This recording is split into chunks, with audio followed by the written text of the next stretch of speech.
the sky, a 32-kilometer-long starship, a Galaxy-class transport ship, slowly approached, accompanied by tremendous air vibrations and a sense of oppression. As the massive starship hovered and opened its heavy hatches, millions of tons of debris rained down from the sky, covering everything. In an instant, a giant mountain of garbage nearly 500 meters high was erected on the ground. Dust, metallic dust, and toxic chemical gases filled the air. At that moment, a man and his robot companion, Hansi, rushed toward the pile of garbage, hoping to find useful circuit boards and batteries from the waste. Many years ago, humanity entered the age of the universe. This once abundant Earth was drained of all its energy in just 60 years. Today, Earth has become the largest garbage dump in the Milky Way. From outer space, Earth appears dim and shrouded in gloom because it is covered by a thick layer of garbage.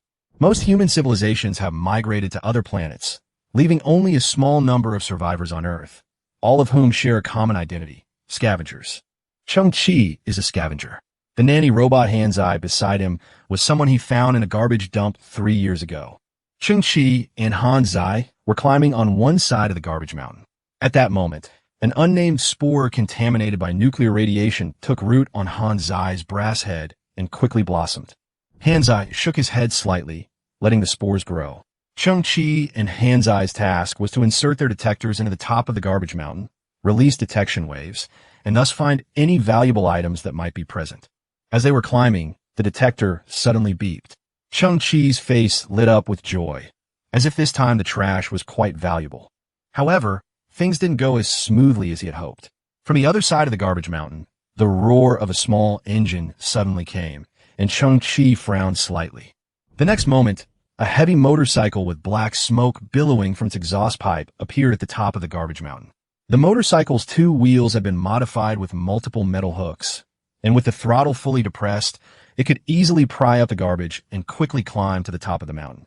The simpleton looked up at the motorcycle, spores rippling slightly on its brass head. It's that bastard again. The burly man on the motorcycle wore a black gas mask, and his right arm had been modified into a hydraulic mechanical arm. Although it was old and worn, it could still easily crush Cheng Qi and Hansi. Get lost. The burly man's voice was deep, with no superfluous words in his tone. Cheng Qi looked up, his tone firm. Arrow, this pile under our feet is 7-12-5. I've already paid the development fee to the Scavengers Association in advance. 7-12-5 means July 12th, the date of the 5th garbage ship's dumping. Cheng Qi had been observing for a long time. Every 156 days, the starship belonging to a certain mechanical group would come to dump its garbage, and according to the flight path, it would most likely be the 3rd one that day. The junk from the machinery group has always been highly valuable. Someone once dug out a working energy storage generator and various precious alloy scraps from it, earning the scavenger a whopping 7,500 credits. I borrowed money from Hyena at exorbitant interest rates to pay for the development, Cheng Qi said, straightening his chest. Now that I've paid, the 7-12-5 garbage dump is mine. That Hyena guy, he eats people without spitting out the bones. The burly man on the motorcycle seemed to be giving a well-intentioned warning, but his tone was full of indifference. If you don't find anything of value today, you'll die a horrible death. As soon as he finished speaking, a dozen or so scavengers emerged from behind the burly man on the motorcycle, each carrying one of 7 or 8 roughly assembled engineering robots. The burly man's voice grew deeper, his eyes filled with greed. I heard, you also pre-ordered those junk items like 7-13-5. August 1st, 22, and September 12th, 12. You want to rob me? Cheng Qi had already guessed the other party's intentions, and his tone was neither humble nor arrogant. Aren't you afraid of being punished by the Scavengers Association? The association has a rule. The burly man on the motorcycle sneered, shaking his head, then a murderous glint flashed in his eyes. If someone dies, the reservation is canceled. Goodbye. Before the words were even finished, the metal cover on the rear of the heavy motorcycle suddenly flipped up, and a rusty cruise missile rose up and was quickly launched. Whoosh! White smoke billowed as the missile hurtled out. Although the positioning radar was severely corroded, it still headed straight for Cheng Qi's location. Boom! A violent explosion resounded through the sky. A wave of heat swept through, air currents surged, and thousands of metal fragments flew in all directions. Amidst the thick smoke, Cheng Qi's figure was thrown into the air by the immense force of the explosion, eventually falling into a garbage abyss 2 kilometers away. The burly man on the motorcycle sneered, 7-12-5 is ours now. From now on, this entire area is ours too. Don't just stand there, damn it, let's get to work. In the depths of the garbage abyss, Cheng Qi took a deep breath and suddenly awoke from his unconsciousness. Before him, Hansi's rusty head was nestled against his chest, its mechanical arm tightly embracing him. Cheng Qi pushed away Hansi's limp arm, stood up, looked at Hansi's back, and his pupils trembled violently. Half of Hansi's torso and 2 legs had been blown off. Most fatally, the back of Hansi's head had been melted by the enormous heat, and the computing core was completely exposed, with the red information transmission fluid inside splattered on the ground like blood. Cheng Qi's body began to tremble. The memory crystal had shattered, and not a single drop of the information-conducting fluid remained. Even if it were repaired, Hansi would cease to exist. Just then, a faint green energy beam flickered from Hansi's mouth as it uttered its last words. I'm afraid I'm ruined. From now on, without me by your side, take good care of yourself. Cheng Qi's face was covered in soot, and he stared at Hansi with tears welling up in his eyes. However, at that very moment, a technologically advanced voice suddenly rang in their ears. Similar technological artifact detected. Perform technological synthesis? Cheng Qi's expression changed, and he stared blankly at the back of his right hand. Inside the crystal wristband, for points of azure, starlight flowed and leaped, swirling and churning, gradually beginning to form a certain order. On Cheng Qi's right wrist was a blue wristband with a flowing halo. It was somewhat thick, with a protruding part extending to the back of his hand. Cheng Qi didn't know what this was, but it was strange. It could change shape as he grew, always fitting his wrist perfectly with almost no gaps. Even after more than 10 years without being charged, it still shimmered with a dark light. Buzz! 2 azure, scanning beams suddenly appeared on the surface of the crystal wristband. One of the lines moved up and down, scanning the hapless boy's shattered body, forming a crisscrossing blue grid, like a blanket covering the boy. The crystal wristband seemed to be collecting the boy's data. Meanwhile, another beam of light spanned over 10 meters, scanning the distant garbage heap, instantly making its interior visible. Cheng Qi could clearly see that, half buried beneath the garbage heap in the distance, was a humanoid nanny robot. It was actually an abandoned B-343 nanny robot, the same model as Hansi. The B-343 nanny robot is a basic model and inexpensive to manufacture. In mainstream human society, such robots are ubiquitous, even less important than a pet dog. Therefore, there must be more than one abandoned B-343 robot in this massive Earth junkyard. Cheng Qi's pupils dilated slightly. 2 B-343s, can it be combined into one? Please select the main body for synthesis. The crystal wristband issued a clear command. Cheng Qi was somewhat shocked and subconsciously looked at the simple-minded boy at his feet. The wristband suddenly activated its visual tracking function. The blue mesh covering Hansi's body turned red and began flashing rapidly. Matter formatting initiated. Suddenly, a surge of kinetic energy appeared in Cheng Qi's wrist, causing his right hand to straighten and point towards the abandoned B-343 in the distance. The B-343, half buried in the garbage heap, suddenly flashed with a ray of azure light. After a strange tremor, its body, like shattered glass, turned into countless tiny blue specks of light. Dispersed into original units, Cheng Qi was filled with disbelief. Then, the crystal wristband absorbed these light points into his body like a rainbow, drawing in water. Cheng Qi's right hand moved involuntarily again, pointing towards Hansi on the ground. A semi-transparent river appeared before his eyes, connecting the crystal wristband and Hansi, ethereal as silk, like a passageway. The crystal wristband began to output power in reverse, with blue light spots flowing along the long river and spraying onto Hansi's body. Cheng Qi vaguely saw that Hansi's body was gradually being completed, and an external force appeared, slowly lifting it up to stand. A mere 10 seconds later, the dazzling light faded, revealing a brand new humanoid robot, free of rust and damage. Its entire body was covered in dark silver alloy. Its shoulders were broader, the joints of its limbs were more refined, and its body was taller. B-897 security protector robot equipped with home security patrol and monitoring devices, capable of effectively predicting and detecting intrusions and dangers before they occur. In that instant, the A-24 shoulder cover flipped up, and 8 small full-spectrum radars slowly rose, releasing detection waves in all directions, causing the surrounding air to hum slightly. Cheng Qi was stunned. This robot had gone directly from B3 to B8, and had even gained entirely new functions. Similar technological artifact detected. Perform technological synthesis? The crystal wristband emitted the electronic synthesis voice again. 2 more beams of blue light were released, locking onto a piece of starship wreckage not far away. The beams instantly pierced through the massive alloy armor, and the outlines of 2 other B-343 nanorobots were clearly visible after scanning. Are there 2 more abandoned B-343s there? Cheng Qi's eyes gleamed. It's common for similar types of scrap to be clustered together. They likely originated from the same junk transport starship. Please select the synthesis subject. Matter formatting initiated. Cheng Qi stared in shock at what was before him, the crystal wristband continuing to issue commands. Instantly, 2 B-897s appeared before Cheng Qi. One was an abandoned piece of junk, the other was the wreckage of Hansi. Similar technological artifact detected. Perform technological synthesis? The crystal wristband released its final 2 scanning beams, scanning the 2 brand new B-897s. Cheng Qi's throat was a little dry. Can we continue? Disassembled into original units, integrated and upgraded. With Cheng Qi's tacit approval, the second B-897 was formatted into countless tiny blue light dots. These points of light converged on Hansi's B-897 via the long river, and after 30 seconds of brilliant flashes, the dazzling technological light gradually disappeared. Cheng Qi's pupils suddenly contracted, and the B-897 in front of him changed once again. It grew taller again, its limbs became thicker, and its joints were significantly reinforced, seemingly able to withstand greater torque. In particular, its mechanical hands changed from dark silver to silver gray, with a noticeable increase in material hardness.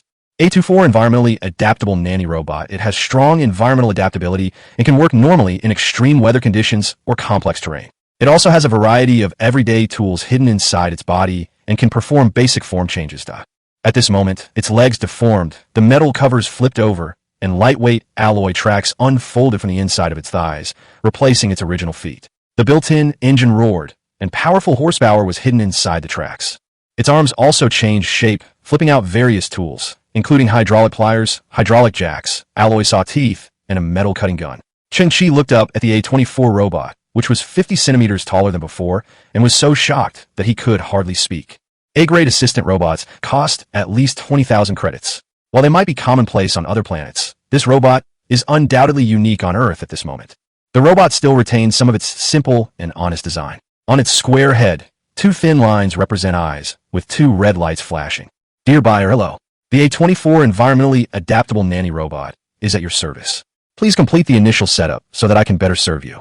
Hearing the robot's cold voice, Cheng Qi's body stiffened instantly. This was his greatest fear. Although the robot's body had been repaired, Hansi would never return. Tears welled in his eyes as Cheng Qi reached out and touched A24's chest. Dear buyer, please complete the activation process. If you insist on performing unconventional operations, I cannot guarantee that there will be no accidental damage. Cheng Qi paused. Why do I smell something familiar? Would a brand new A24 talk like that? Forget it. I can't keep up the act anymore. Chapter 3 King of Trash. Cheng Qi's place was, to put it nicely, a shack. To put it bluntly, it was practically a haven built from junk. He was sitting on a broken bucket in front of the shack, staring blankly at the crystal bracelet on his wrist. This guy suddenly blurted out, I'm way too handsome. If I get into the city, won't all those made robots be completely smitten with me? The guy next to him, called Hansi, had just been resurrected and upgraded and was striking poses in front of the mirror for his new body.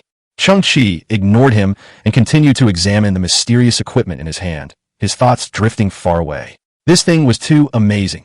He wondered if it could be one of those level 13 civilization artifacts that his grandfather had mentioned. The highest civilization that humanity has encountered so far is only level 5. Level 13 is a legendary existence. What exactly are you? He asked his wrist to himself, then laughed at himself. What kind of high-tech thing would respond to a person's voice? Unexpectedly, as soon as the words were spoken, a blue interface popped up on the crystal wristband. I am STC Standard Template Construct. You can understand this as Standard Construction Template, but this is only your level of understanding. Cheng Qi was stunned. Then his lips twitched. She actually spoke up, and she's pretty arrogant. After the message flashed in the window, she turned off the computer, completely ignoring him. Fine, very impressive. He slowly stood up, his eyes turning serious. No matter how mysterious you are, I have to use you to your fullest potential. Next, he began testing the wristband's functions. He first tried to synthesize it with 2 stones and 2 wads of used machine oil toilet paper, but the interface popped up. Non-technical creation cannot be synthesized. The 2 squatted on the ground, staring at the wristband. The blue light looked exactly like a middle finger flying around in the air. So, there must be some kind of high-tech device. Cheng Qi pondered for a moment. Then his eyes suddenly lit up. He ran into the shack and brought out 8 pairs of worn-out adventure shoes, all collected while scavenging. Although the shoes were broken, their principle was clear. They used a hydraulic structure to achieve bouncing, a technological product. He picked out 2 pairs and tried to synthesize them using wristbands. Similar technological creation detected, a blue scanning light flashed, and STC began working. Please select the synthesis base. Matter formatting initiated. A pair of shoes was disassembled into basic units and sprayed onto another pair. Immediately, a brand new pair of leg armor appeared. Exploration leggings. Mechanical device extends to the knee.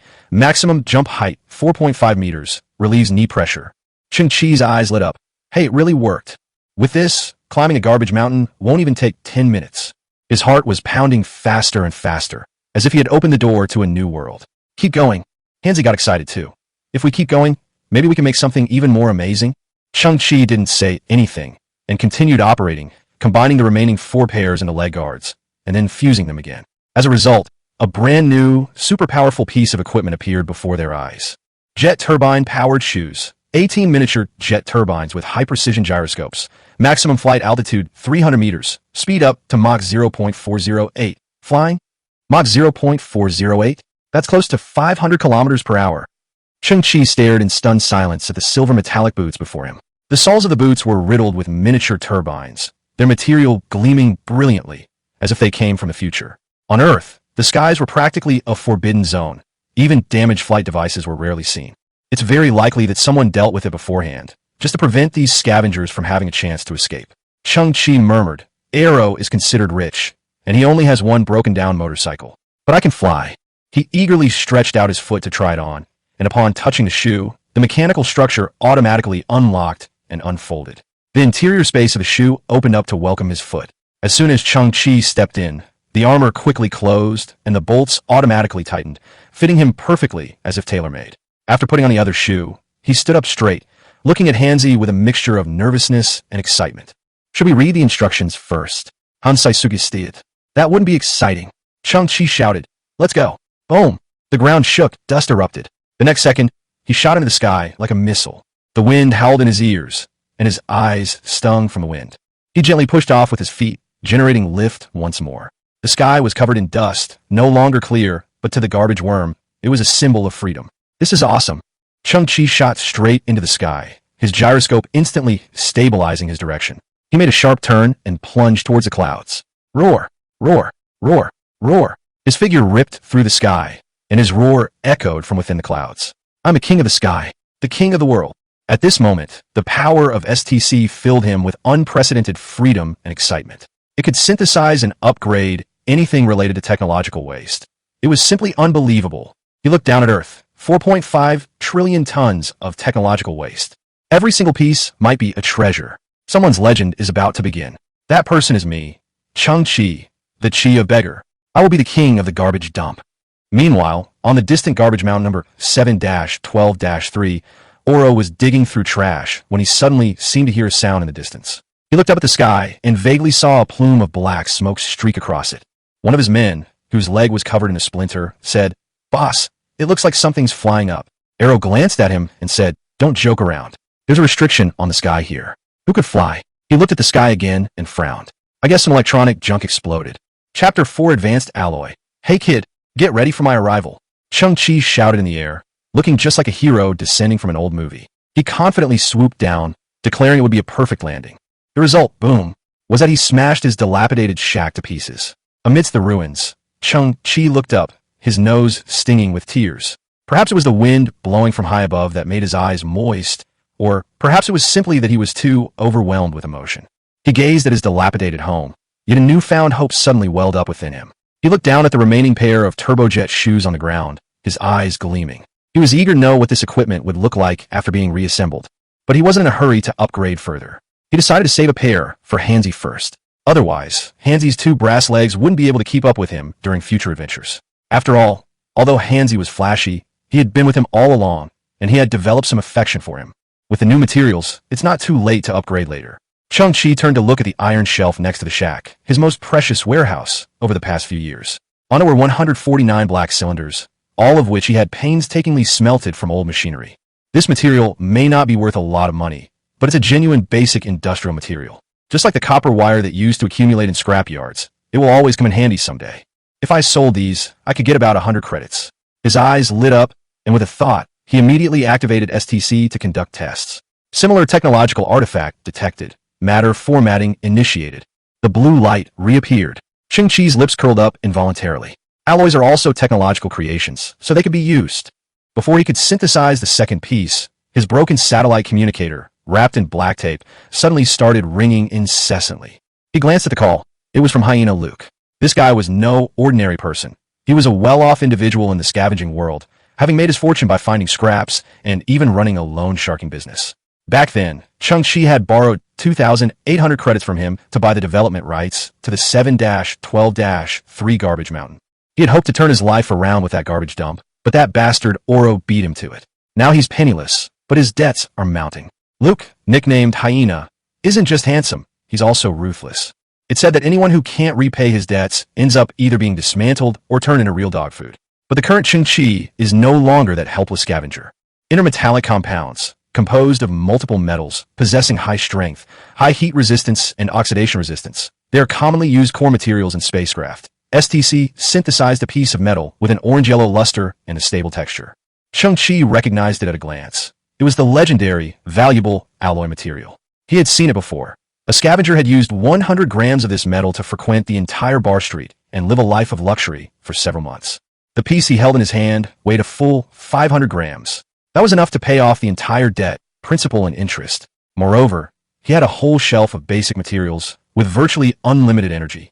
He continued operating the STC, rapidly grading the alloy. Amorphous alloy. Synthesis successful. This is a lightweight, ultra-strong material with excellent corrosion resistance. Next up, high-entropy alloy. This stuff sounds impressive just from the name. It possesses ultimate electromagnetic shielding performance and can be used in interstellar radar. Cheng Qi didn't stop. Within 5 minutes, he synthesized 23 amorphous alloys and 4 high-entropy alloys. However, he didn't synthesize all the top-tier materials. He deliberately left behind results of different levels to facilitate future processing and sale in batches. He knew this stuff was too high-level, and releasing too much of it suddenly would only cause trouble. While STC was powerful, its inability to assess market prices was a potential problem. But Cheng Qi wasn't afraid. Having spent years in the scavenging world, he was well-informed and could tell at a glance that these materials were extraordinary. It's a pity I've never heard of them. They must be extraordinary. He held a piece of amorphous alloy in his hand and weighed it in his hand. Then he picked up the communicator and finally connected with Luke the Hyena on the other end. You little trash bug, you borrowed money and wanted to run away. I already know your 7-12-3 garbage mountain was robbed. You now owe me 4,800 credits with compound interest. In just 7 days, the interest has almost doubled. Luke's tone was full of malice. Cheng Qi said calmly, "Don't get excited. I was lucky today. I just happened to find a piece of intermetallic compound, about 100 grams. Luke was silent for 2 seconds. Then he sneered, "You think you can just say you have something? Trying to stall for time and lie to me." Cheng Qi remained calm and lightly flicked the alloy. A crisp metallic sound echoed through the communicator. There was another 5 seconds of silence on the other end of the line. The old fox Luke immediately realized that this was no ordinary metallic sound. Within seconds, he could tell it was genuine. He gritted his teeth and said, 500 grams? Fine. Rounding it off. You're lucky. This deal is off. What a rounding off. Cheng Qi chuckled and casually added, I found it in a precision briefcase. Besides this alloy, there was also a piece of whitish semi-transparent metal with amorphous alloy written on it. Amorphous alloy? Luke was clearly taken aback for a moment, then said after 2 seconds, that kind of stuff is a little more expensive than intermetallic compounds, but it's too light to fetch a high price. But if you don't understand, I can buy it at market price. I have something to do now. See you at the bar in 3 hours. After saying that, he grumbled and hung up the phone. Cheng Qi looked at the communicator on the table and couldn't help but laugh out loud. In those few short seconds, Luke's weakness had already been exposed. The hissing sound wasn't signal interference. It was from Luke squeezing the communicator so tightly it was deformed. This meant that when he saw the words amorphous alloy, he panicked. In just 2 seconds, he suppressed his emotions and pretended not to care. That's the old fox's acting skills, but Cheng Qi saw through it. If he knew that I still have 22 pieces of amorphous alloy, plus 4 even rarer high-entropy alloys, would he faint from anger? He'll kill you, rob you, then chop you up and soak you in wine. The simpleton blurted out, making a throat-slitting gesture. Cheng Qi nodded slightly, his smile deepening. Indeed, if I show even a glimpse of myself, he might be tempted to kill me. Chapter 5 Anti-Gravity Gloves. Cheng Qi dusted off his clothes, stood up, and prepared to leave. He muttered to himself, Those hyenas wouldn't waste words with me. Once they find out I actually have amorphous materials, they'll probably attack immediately. He has two choices. Either his hidden henchmen rush out directly, or he simply pulls out his gun and shoots me. After listening, Hansi nodded seriously and said with a solemn face, "Then I won't go." Cheng Qi stared at him speechlessly, about to speak. But then Hansi added, "What I mean is I need to prepare my combat gear within 3 hours." A glint flashed in Cheng Qi's eyes this time. This time, facing the hyenas is definitely going to be a tough battle. There's no escaping it now. Just kidding. Hansi's 2-meter-tall alloy body stood ramrod straight, exuding an imposing aura. "So, how do you plan to fight?" Cheng Qi pointed to the distant north. "Over there, 112 kilometers away. I remember a year ago, a war equipment factory dumped a lot of waste there." He readjusted his goggles to solve the problem of eye irritation during flight. Hansi carefully tried on the jet-powered flight shoes. The outer armor conformed to the shape of his feet, fitting him perfectly, much to Hansi's delight. These shoes aren't racially discriminatory. He also stored the amorphous alloy and high-entropy alloy in the storage compartment on his back to prevent a sudden attack by the hyenas. With a loud boom, the two men and their aircraft took off, heading north. Without flight shoes, this rugged journey through the garbage mountain would take at least 5 days.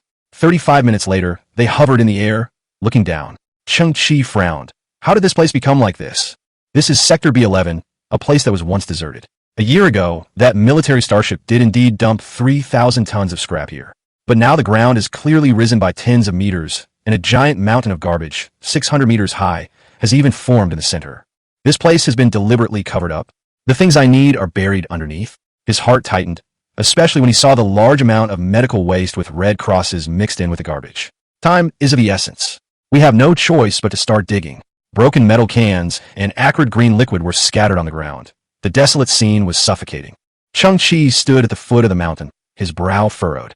Hansi's arm twisted as he cut through a pile of scrap metal and tossed a large oil drum into the air. Beneath the drum lay a large expanse of dark metal flooring, its edges completely obscured. He switched to a flame cutter and began to carve an opening, continuing to dig downwards. This is exhausting, but the good news is, I'm full of fighting spirit now. Give me 2 years, and I'll definitely find all those weapon fragments. The bad news is, by the time I finish, Cheng Qi's grave will probably be covered in grass 2 meters high. Haha, this is so relaxing. Cheng Qi was already used to Hansi's constant nagging, so he simply encouraged him, "Go Hansi, you're the strongest in the universe." However, he also knew in his heart that although Earth, this super junkyard, was rich in resources, digging out what you wanted was practically impossible. Layer upon layer of garbage, sometimes even buried thousands of tons of starship wreckage.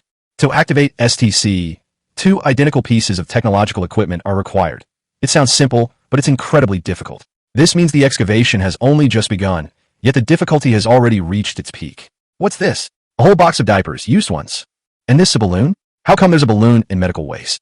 At this moment, Hansi resembled a professional junk collector, touching and examining everything before throwing it away if it was useless. He had no idea that this was his profession. Huh, what's this again? A box of mechanical, surgical gloves? Cheng Qi's eyes lit up. Keep these. 12 surgical auxiliary gloves. Internal mechanical joints assist doctors in precise movements. Similar technological creatures detected. Synthesize? Opening the iron box, inside were 42 crudely made old-style gloves, large in size and with exposed structures, clearly obsolete. This is likely a product from 200 years ago, too bulky and unsuitable for modern surgery. But what can STC synthesize? Cheng Qi, full of anticipation, raised his right hand, and the blue crystal wristband glowed. Disassembled into original units. Fusion upgrade. V50 surgical auxiliary gloves, times 11. Lighter and more portable, with 0.3 millimeters metal tentacles extending from the fingertips, suitable for precise manipulation. Cheng Qi shook his head. Not what I want yet. He continued the operation. Fusing upgrade. 5S, 2 surgical gloves. Integrated micron-level circuitry, releasing a micro-vibration field, capable of remotely fine-tuning organs and breaking up blood clots. Cheng Qi frowned. Still won't work. He fused again. S55 surgical gloves, X2. Integrated nanocircuits, gravitational field extended to 2 meters in diameter. Increased liquid control technology. This time, his eyes lit up. Interesting. But the results weren't over yet.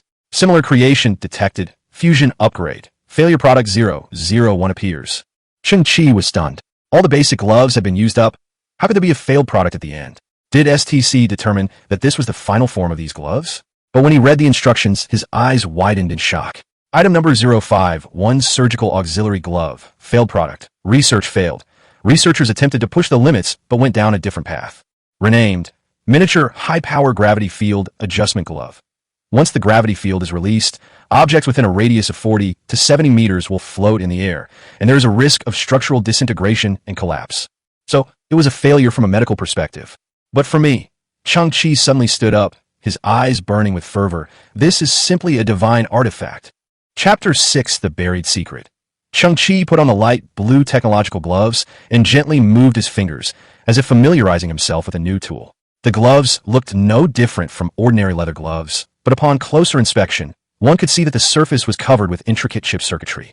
He stood before a mountain of medical waste, his eyes focused, his goal clear. Not to clear the entire mountain, but simply to carve out a usable space. He clenched his fists, took a few steps forward, palms facing the dense pile of garbage, then suddenly spread his fingers wide. Instantly, a deafening boom resounded in his ears, accompanied by a strong electric current that surged through his glove, making his scalp tingle.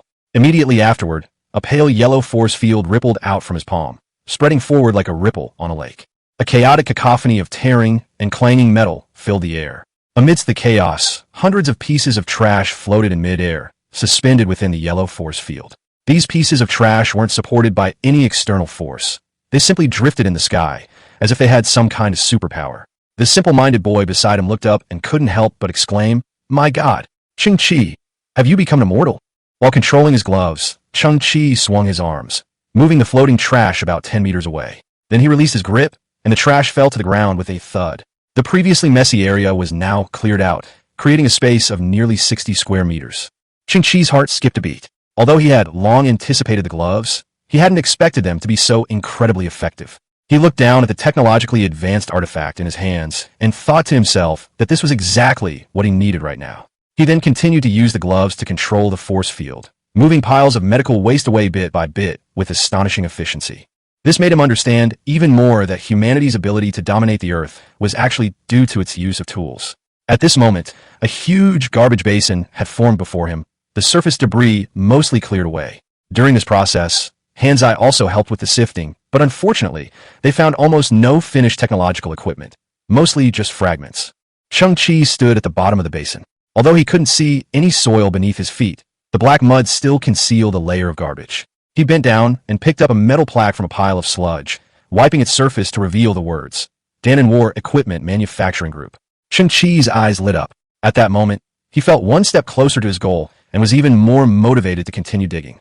With the aid of the gravity field gloves, the efficiency of subsequent cleaning and screening increased dramatically. Within 20 minutes, they sifted through nearly 200 tons of garbage. The two men were already covered in dust and mud, their respiratory tracts filled with metallic-smelling dust, and Cheng Qi's forehead was also beaded with sweat. He wasn't afraid of physical exhaustion, but the psychological blow was truly disheartening. He hadn't gained anything substantial yet. Medical waste had extremely high disposal standards. For items like weapons, the core components were usually removed long ago, and firearms were basically just fragments. Worse still, with only an hour left until the agreed-upon time with the hyena, Cheng Qi couldn't help but feel anxious and uneasy. 10 minutes after he continued moving things, he suddenly noticed a huge metal fuel tank out of the corner of his eye, completely sealed and as tall as a two-story building. He became suspicious. Normally, no one would bother to deal with the garbage they were going to throw away, so why weld all the entrances and exits shut? Cheng Qi manipulated the glove, gently shaking the fuel canister. A clanging metallic sound came from inside, indicating that there was indeed something inside. He gave Hansi a wink, and Hansi immediately understood, transforming his arm to reveal a metal cutting gun. The flames from the cutting gun moved slowly, carving cuts into the canister. This barrel was thicker than usual, and it took 9 minutes to cut an opening large enough for one person to pass through. With a kick, a strange stench of rot and ash assaulted the senses. The inside of the barrel was dark, filled with black dust. Cheng Qi tied his headscarf around his neck, covered his mouth and nose, and cautiously stepped into the barrel. Just as he entered, a white, fluffy object fell from above. A pair of skeletal hands landed on his neck, startling him so much that he took 2 steps back. After regaining his senses, he realized it was actually a skeleton hanging down, not actually grabbing him, but simply resting naturally on his shoulder. Cheng Qi took a deep breath, trying to calm himself, and continued looking into the fuel tank. He was stunned by what he saw. On the ground lay at least 30 skeletal corpses, all long dead, reduced to skeletons. This was completely different from the limbs people usually found. So many intact skeletons suggested it wasn't just a simple case of murder and dumping. Moreover, many of the corpses still had parts of their clothing preserved, appearing to be military uniforms. Cheng Qi bent down to examine the name tag, which clearly read China Interstellar Exploration Team, 6th Brigade, 3rd Special Operations Group. His eyes widened. This was the extreme squad he had heard about since childhood, a legendary team of heroes. This unit had become famous 20 years ago for carrying out extreme missions, and in the same year, it suddenly announced its disbandment, and there had been no news of it since. Thinking back to how he had silently wept when they disbanded, seeing their remains lying in the garbage heap filled him with mixed emotions. He continued to examine the bones, slowly noticing something amiss. They all had cut marks on their necks, clearly indicating their throats had been slit and they had been discarded. Cheng Qi's body trembled slightly, his heart churning. They didn't die on the battlefield, but were murdered and disposed of like trash. There must be a huge secret hidden behind this, a conspiracy deliberately concealed.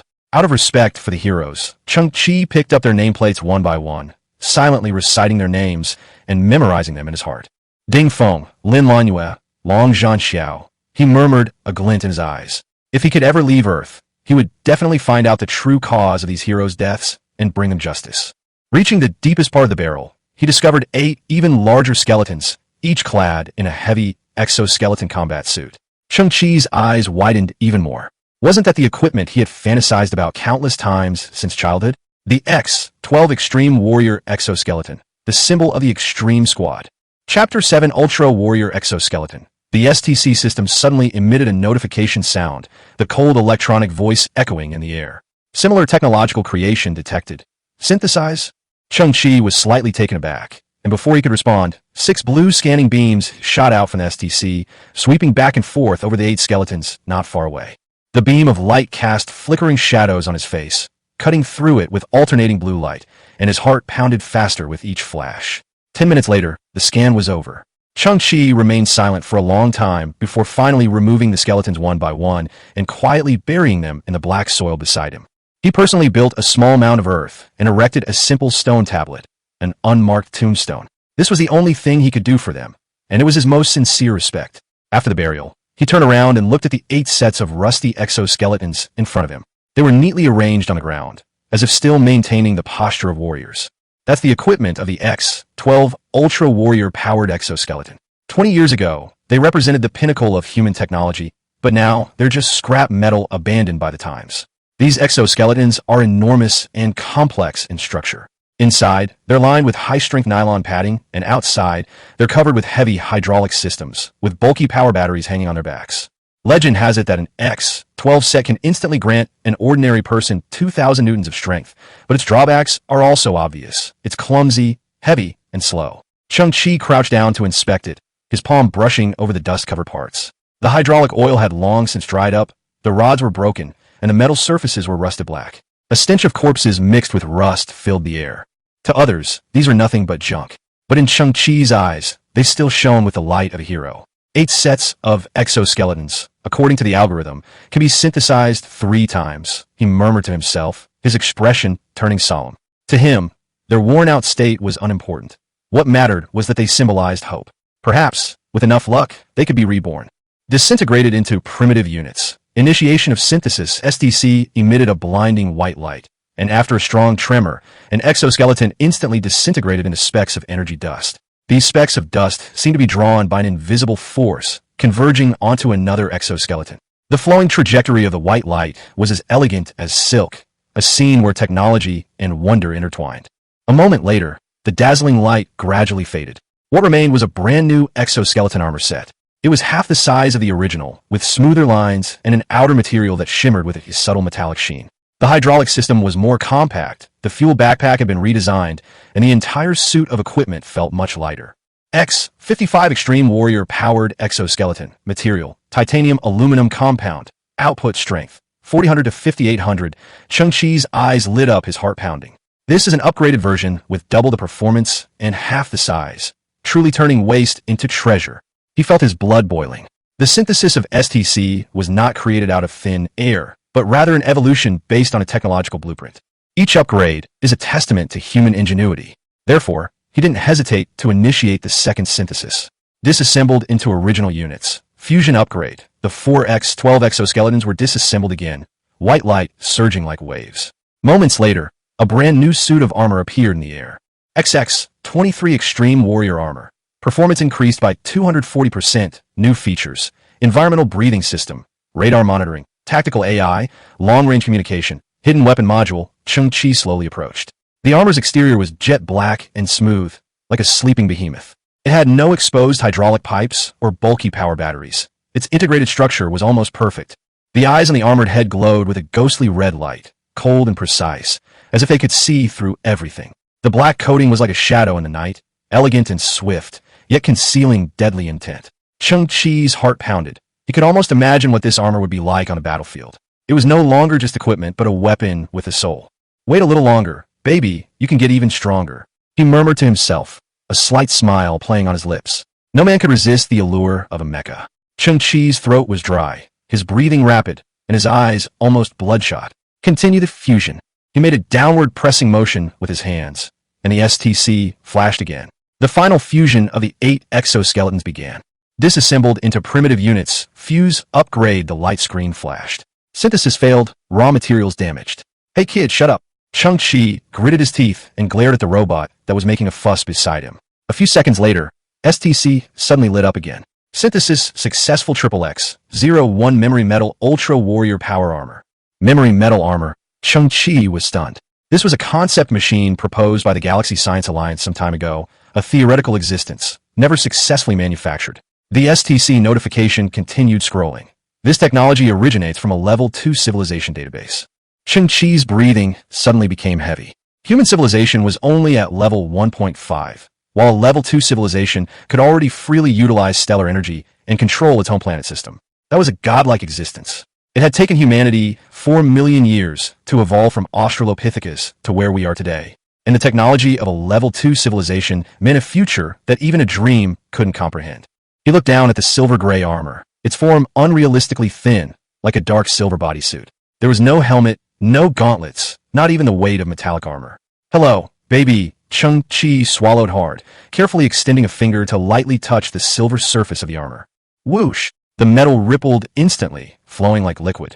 The ripples spread along his fingers, covering his entire arm in the blink of an eye, then his chest, and finally his whole body. Cheng Qi was stunned. The incredibly hard metal had completely liquefied, flowing like a silver stream across his skin. Just then, a sharp pain shot through the back of his neck as a finely crafted metal barb shot out and pierced his skin like a venomous snake. Ah! Cheng Qi nearly jumped up in pain. The metal hook was riddled with countless tiny, hair-like barbs. Once it embedded itself, an electric current instantly surged through his body. His brain spun, and his limbs became completely out of control.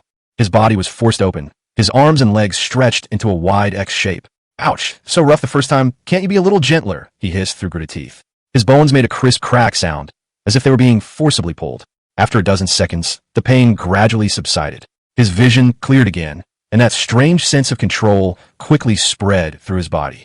Cheng Qi felt as if he had been completely reshaped. He leaped up, executing a beautiful backflip and landing a punch, the ground trembling slightly with a boom, dust exploding everywhere.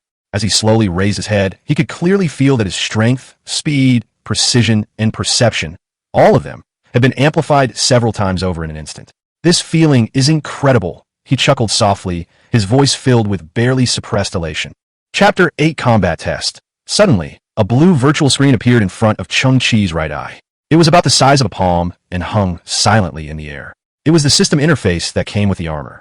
A series of parameters scrolled on the screen, all of them about the performance indicators of the XXX-01 memory metal armor. Each one was jaw-dropping. With an output force of 65,200 newtons, an accuracy error of 0.2 millimeters, a dynamic response time of 89.1 milliseconds, and an endurance limit of 1 billion cycles. Each of these figures is more astonishing than the last. Most remarkably, it can capture brainwave signals every 57 microseconds, meaning it can execute actions instantly the moment the brain has a thought. The impact force of over 60,000 newtons is almost equivalent to the impact of a 10-ton truck crashing at full speed, something that not just anyone can withstand. As for the stress index of 19,000 MPa, it can withstand hundreds of rounds from a submachine gun without penetrating it. It's not just armor, it's an armored monster. The simple-minded boy standing next to him stared with his round, red eyes and couldn't help but mutter, "You're scarier than me now." Cheng Qi looked down at the line of text at the bottom of the screen. Gene sequence effects, some performance not activated. He read it softly, his expression darkening slightly. However, he didn't dwell on his emotions for long before his attention was immediately drawn to another piece of data, expandable capacity of shape memory metal, 0.4 cubic meters. It also noted, can be controlled subjectively or automatically planned by the system. Cheng Qi pondered, then let's see what this thing can do. His gaze fell upon a piece of starship wreckage ahead, over 5 meters tall, with extremely high metal density, like a steel behemoth that had slumbered for many years. The next second, auxiliary indicators appeared in his field of vision, automatically marking the best attack point, angle, charging method, and the shortest dash route. Cheng Qi couldn't help but marvel at how technology truly was humanity's most powerful tool for evolution. It felt like having highly intelligent AI installed in his eyes. Without a word, he pressed down on his body, exerted force with his legs, and the pile of garbage beneath his feet instantly crumbled, propelling him forward like an arrow. He sped along the auxiliary curve, skillfully dodging debris on the ground, and in the blink of an eye, he was directly in front of the metal wreckage. The red circle shrank, locking onto the point of impact. Cheng Qi leaped into the air, his body arching backward, his cloak fluttering in the wind. He raised one leg high, gathering his strength to retreat, preparing to concentrate all his power on this fatal blow. The armor system immediately calculated that he needed additional support in his current state, otherwise he wouldn't be able to withstand the reaction force. In an instant, 4 metal support arms sprouted from his ankles, plunging deep into the ground with a thud, stabilizing his body. At the same time, 2 mechanical limbs rapidly sprang from the back of his neck, plunging into the ground like spider legs to stabilize his body like a steel tripod. His raised foot was instantly enveloped in dark silver metal, completing its charged-up strike configuration. All of this happened incredibly fast, almost simultaneously. Boom! A muffled explosion resounded in the open space.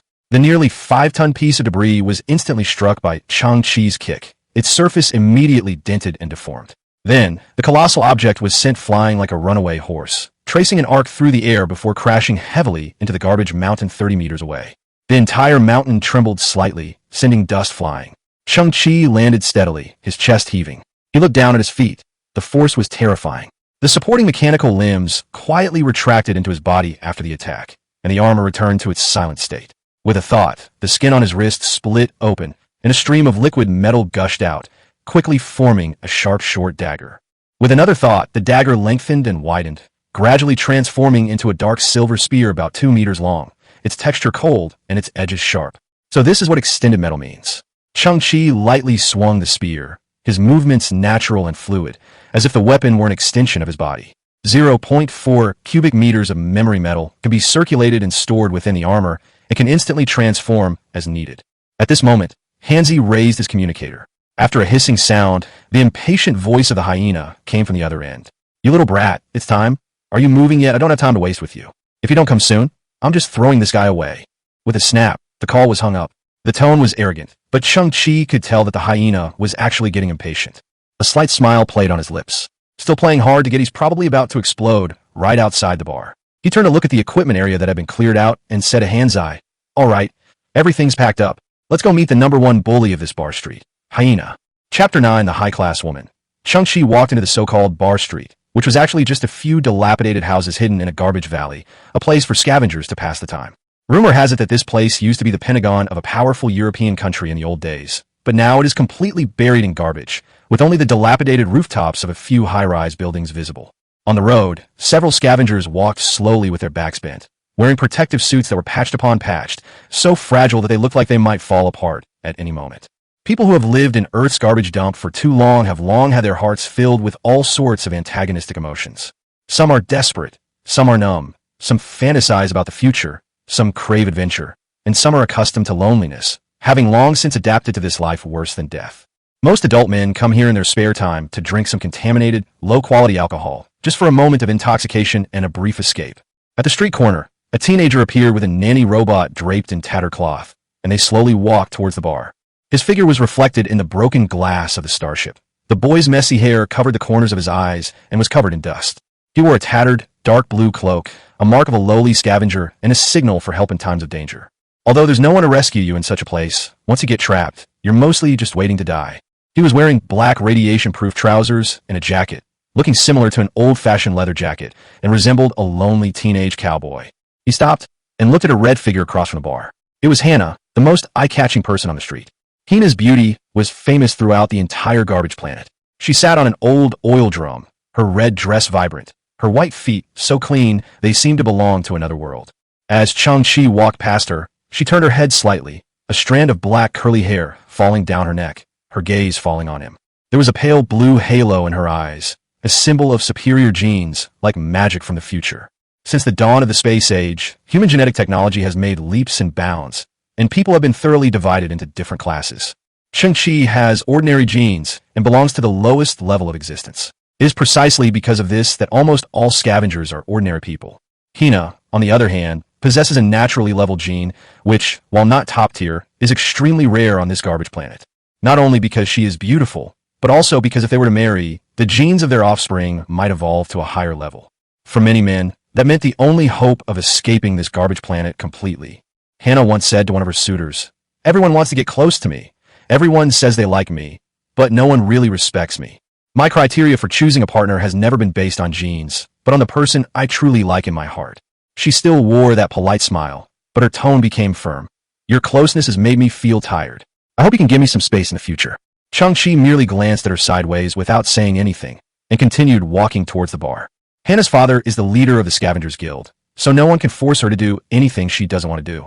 Cheng Qi admired her, not because of her genes, but because she maintained a pure heart even in chaotic times.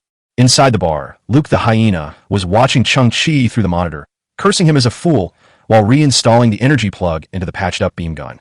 He turned to his 7 men behind him and ordered, "Get into ambush. Block all the exits. Once that kid's in, he's not getting out." Cheng Qi pushed open the door of the bar.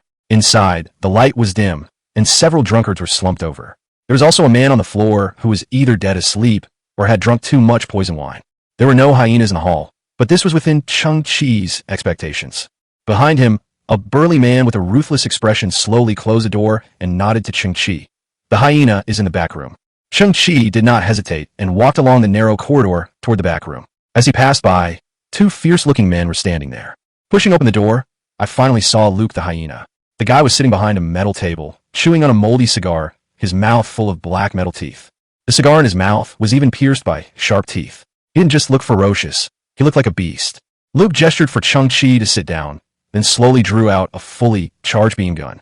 He tapped the corner of the table lightly, and a blood-stained, white-haired old man slowly crawled out from the crack in the wall behind him. His mouth had been torn open. He was none other than old Lin Cheng Qi's old friend. When Cheng Qi saw him, his pupils contracted slightly, but his expression remained unchanged. The hyena clearly wanted to use Lao Lin as a hostage. Standing in the corner was a burly man whose arms had been modified into hydraulic robotic arms. He was a notorious tough guy in a bar street. These arrangements make it clear at a glance that the hyenas were extremely well prepared and did not want to leave any loopholes. The hyena sneered, "Don't try to pull that lame trick of, you won't get anything if you kill me because you didn't bring anything." Before he could finish speaking, Cheng Qi took out a piece of metal composite material and placed it on the table. "This is the interest you requested." The hyena's eyes lit up. "Hey kid, you're pretty smart." Cheng Qi then took out a piece of translucent golden metal. "I'm going to sell this one." The hyena's eyes widened, and it took it several seconds to react before uttering a curse. "It's really an amorphous alloy." No sooner had he finished exclaiming in amazement than Cheng Qi took out the second piece, the third piece, and so on until the 6th piece was placed on the table. The hyena's expression went from surprise to shock, and then to complete dumbfounded. It even bit off the cigar in its mouth, and its eyes almost popped out. He glanced down at Cheng Qi's pocket, and after confirming that there was no more alloy hidden there, he was so excited that he trembled all over. This kid actually brought his entire fortune? This isn't a windfall, it's a death sentence. The hyena was overjoyed. I was worried that he would hide things or refuse to cooperate, but it seems I was overthinking it. Having come this far, does he really think I'm good at business? If I don't take action, my image as a ruthless person will be completely ruined. Chapter 10. First glimpse of talent. Before he could finish his cigar, the smoke was dispersed by Luke's shaking shoulders from laughing. He covered his mouth, laughing so hard he was doubled over, and waved to the thugs in the corner. "Quick, quick, kill him. I'm dying of laughter." The thug's thick, mechanical arms emitted a puff of white mist and clicked. He grinned, quietly circled behind Cheng Qi, and opened his arms, ready to grab him by the neck. Little did Cheng Qi know that he had already noticed. With a cold look in his eyes, he suddenly stood up, and the triple X-01 Extreme Warrior armor popped out from his sleeve, quickly covering his arm with a layer of silver-gray metal. With a series of cracking sounds, Cheng Qi grabbed the other's arm with his backhand, and the armor in his hand unleashed its power, twisting the mechanical arm in two. Before the thug could even scream, Cheng Qi kicked him in the chest, sending him flying through the wall, splintering him with wood chips and dust, and into the garbage heap outside, his body contorted like a broken part. Luke's mouth was agape, wide enough to fit a fist. He stared incredulously at the unremarkable boy, his face a picture of utter disbelief. Outside the door, the other men had already rushed over, their footsteps growing closer. Cheng Qi's gaze shifted, locking onto the heavy, old-fashioned safe in the corner. He bent down and lifted it with ease, as if he were holding an empty box rather than a nearly 2-ton alloy. He jerked his arm, and the safe flew out with a bang, smashing through the door like a cannonball. Several screams echoed down the corridor, followed by a deafening roar from outside, shaking the entire garbage mountain. Luke stood there, frozen like a wooden statue. His mind was a complete mess. Was this even human? In this wretched place on Earth, such equipment actually existed? Impossible. Immediately afterwards, footsteps were heard from the back door, and the thugs guarding there sensed something was wrong and prepared to rush in. Cheng Qi raised his arm, and a silver metal pillar popped out from his wrist like a cold, sharp blade, piercing through his back door and directly through the body of the thug behind him. With a thud, the man fell to the ground. Now, the bar was completely silent, deathly quiet. Luke swallowed hard, staring at the silver metal that had pierced through the wall, his hair standing on end. He couldn't comprehend Cheng Qi's equipment at all. Cheng Qi slowly retracted his armor, walked step by step to his desk, his eyes calm. Now, it's my turn to ask you questions. In a desperate attempt, Luke suddenly raised his gun and fired a shot at Cheng Qi's forehead, but the beam was blocked by the armor's hand, leaving only a slight scorch mark. Cheng Qi gripped the muzzle of the gun, snapped his fingers together, and the beam gun instantly turned into a pile of scrap metal. Luke's lips twitched, and he quickly put on a fawning smile. Brother, let's talk this out. Ask away. Cheng Qi pointed to the amorphous alloy on the table. How much is it actually worth? Luke's mouth trembled. One piece, probably worth 1,000 credits. Smack! Cheng Qi pressed his head down with one hand and slammed it onto the metal table, sending black teeth flying. Okay, 2,000. I lied to you. Luke quickly changed his tune, clutching his mouth full of blood. Another powerful smash. 4,000. It really is 4,000. The blow even dented the metal table. Don't kill me. I swear, I'll never lie to you again. Luke begged for mercy, his face contorted with grief. Cheng Qi was taken aback and repeated in a low voice, 4,000 for one? No, it's 4,000 per gram. Your piece weighs about 50 grams. Luke quickly added, his eyes filled with fear. Cheng Qi's body trembled, and his heart seemed to skip a beat. He has 23 pieces in total, each weighing 4,000 grams, which is an astronomical figure. He never imagined that the stone he was carrying would be worth so much money. Taking a deep breath, Cheng Qi suppressed his excitement, grabbed Luke's hair, and finally asked, who has the ability to take these alloys?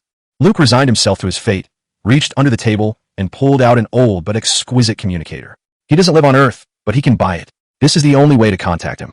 Cheng Qi took the communicator, his gaze calm. Thank you for your cooperation. Then, he helped the battered and bruised Lao Lin up and slowly walked out of the bar. The moment he stepped out the door, the dilapidated bar behind him burst into flames with a loud crash. The onlookers knew that this young man had not only single-handedly taken on the strongest thug in the bar district, but had also razed Luke's hideout and even cremated him. He glanced across the street. Hannah stood there, her red dress fluttering, and glanced back gently as he walked out the door. But after just one glance, she turned back to look at the gray sky, her expression complex, her eyes filled with confusion and a kind of unspeakable expectation. Cheng Qi sighed softly. No one can easily enter this girl's world. Chapter 11 Level Difference. Chapter 11 Class Difference. Today, the footprints of human civilization have spread throughout the vast galaxy. The political, cultural, social, and economic systems have all undergone tremendous changes. The chaotic currencies of the old era have disappeared, and credit points, universally used by human civilization, have become the only currency.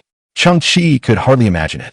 The amorphous alloys in my hands, which had only undergone 2 synthesis processes, actually had such a high value. 2.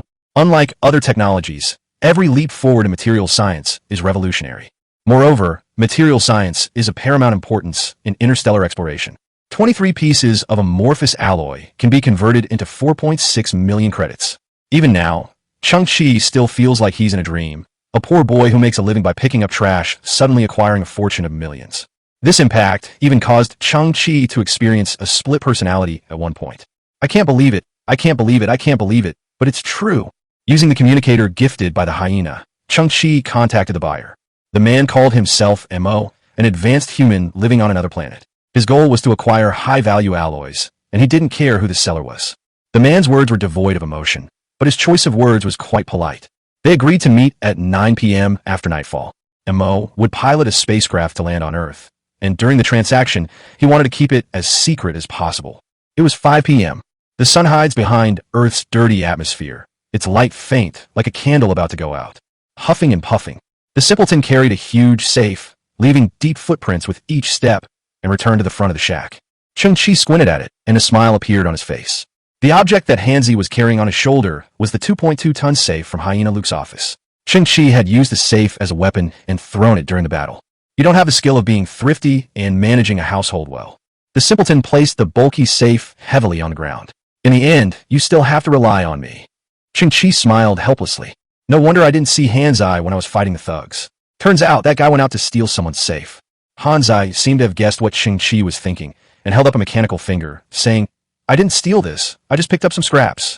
Yes, since they've been thrown away. That's garbage.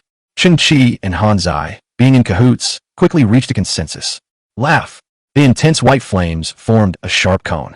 Hansi took out a metal cutting gun and began to cut open the hyena's safe inch by inch.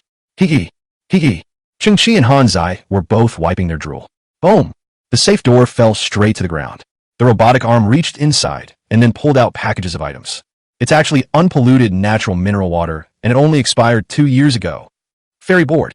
We also have fresh locked natural beef, which is only 1 year past its expiration date. My goodness! There are still 2 apples left.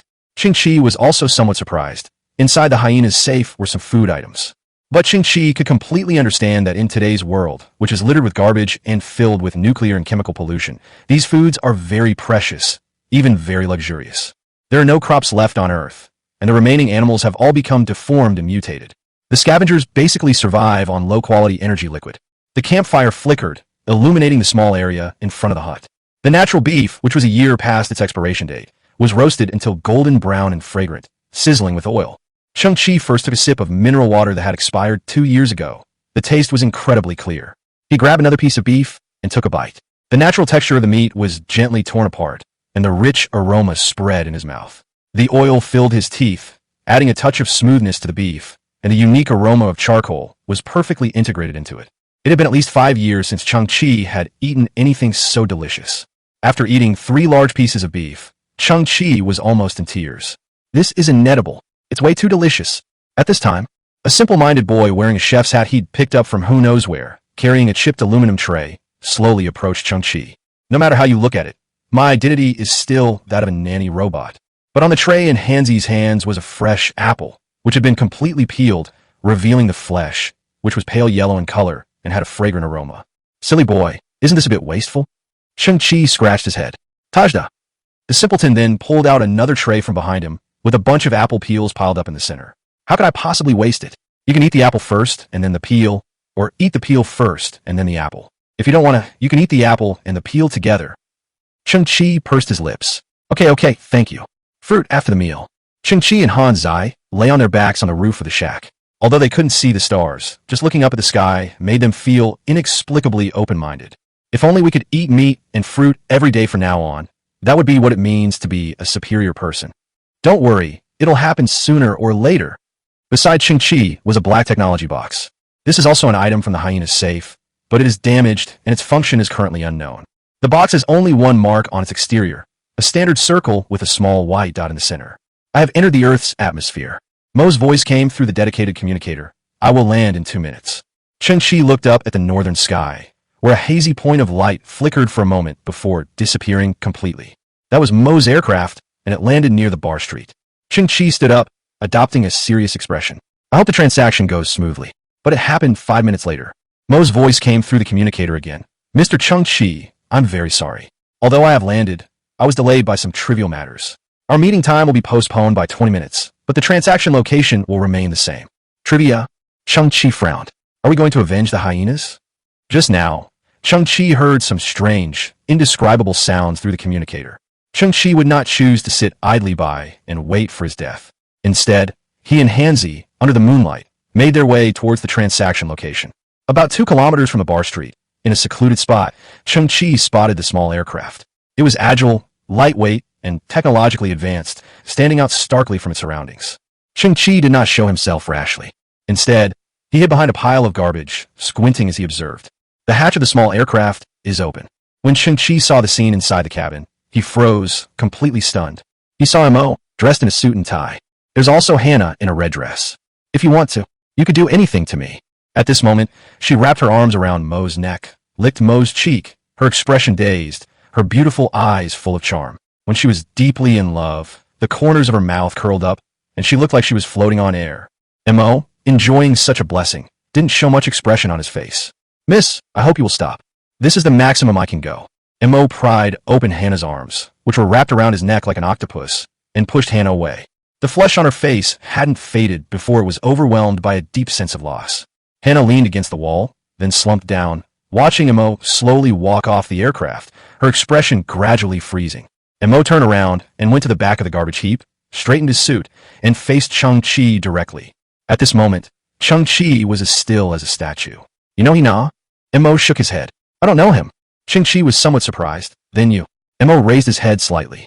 When I landed here, the woman seemed to have noticed my aircraft, so she took the initiative to come forward and made that request, even pleading with me. Cheng Qi's eyes widened.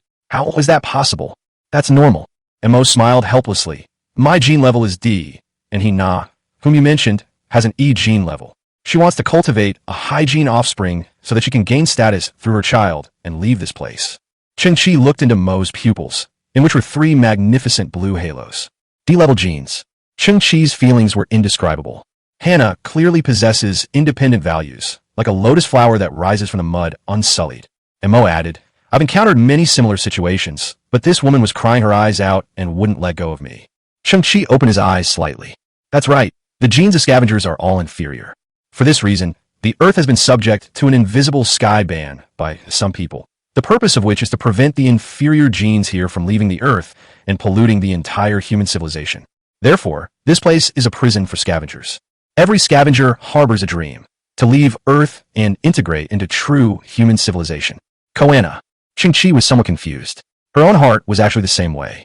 She would coldly reject all scavengers, but was willing to do such things with a hygiene individual she had never met, regardless of time or place. She used to spend her days gazing at the sky in the bar district. Cheng Qi originally thought that Hina was immersed in her own mental world at that time.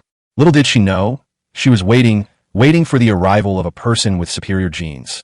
That proud red rose, in front of those with superior genes, was as lowly as a female dog. You seem quite surprised?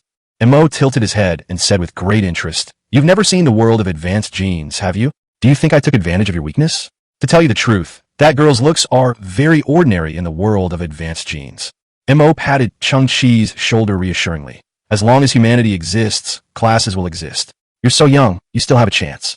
Don't be confined to what's in front of you. The vast universe is beyond your imagination. Cheng Qi's heart has changed. This naive 18-year-old boy learned a lesson he will never forget today. Call. Cheng Qi exhaled tremblingly, his expression gradually hardening, and pulled out 23 pieces of amorphous alloy in one go. Cheng Qi decided to keep the high-entropy alloy a secret for the time being, and would only consider showing it after successfully completing a transaction with Mo.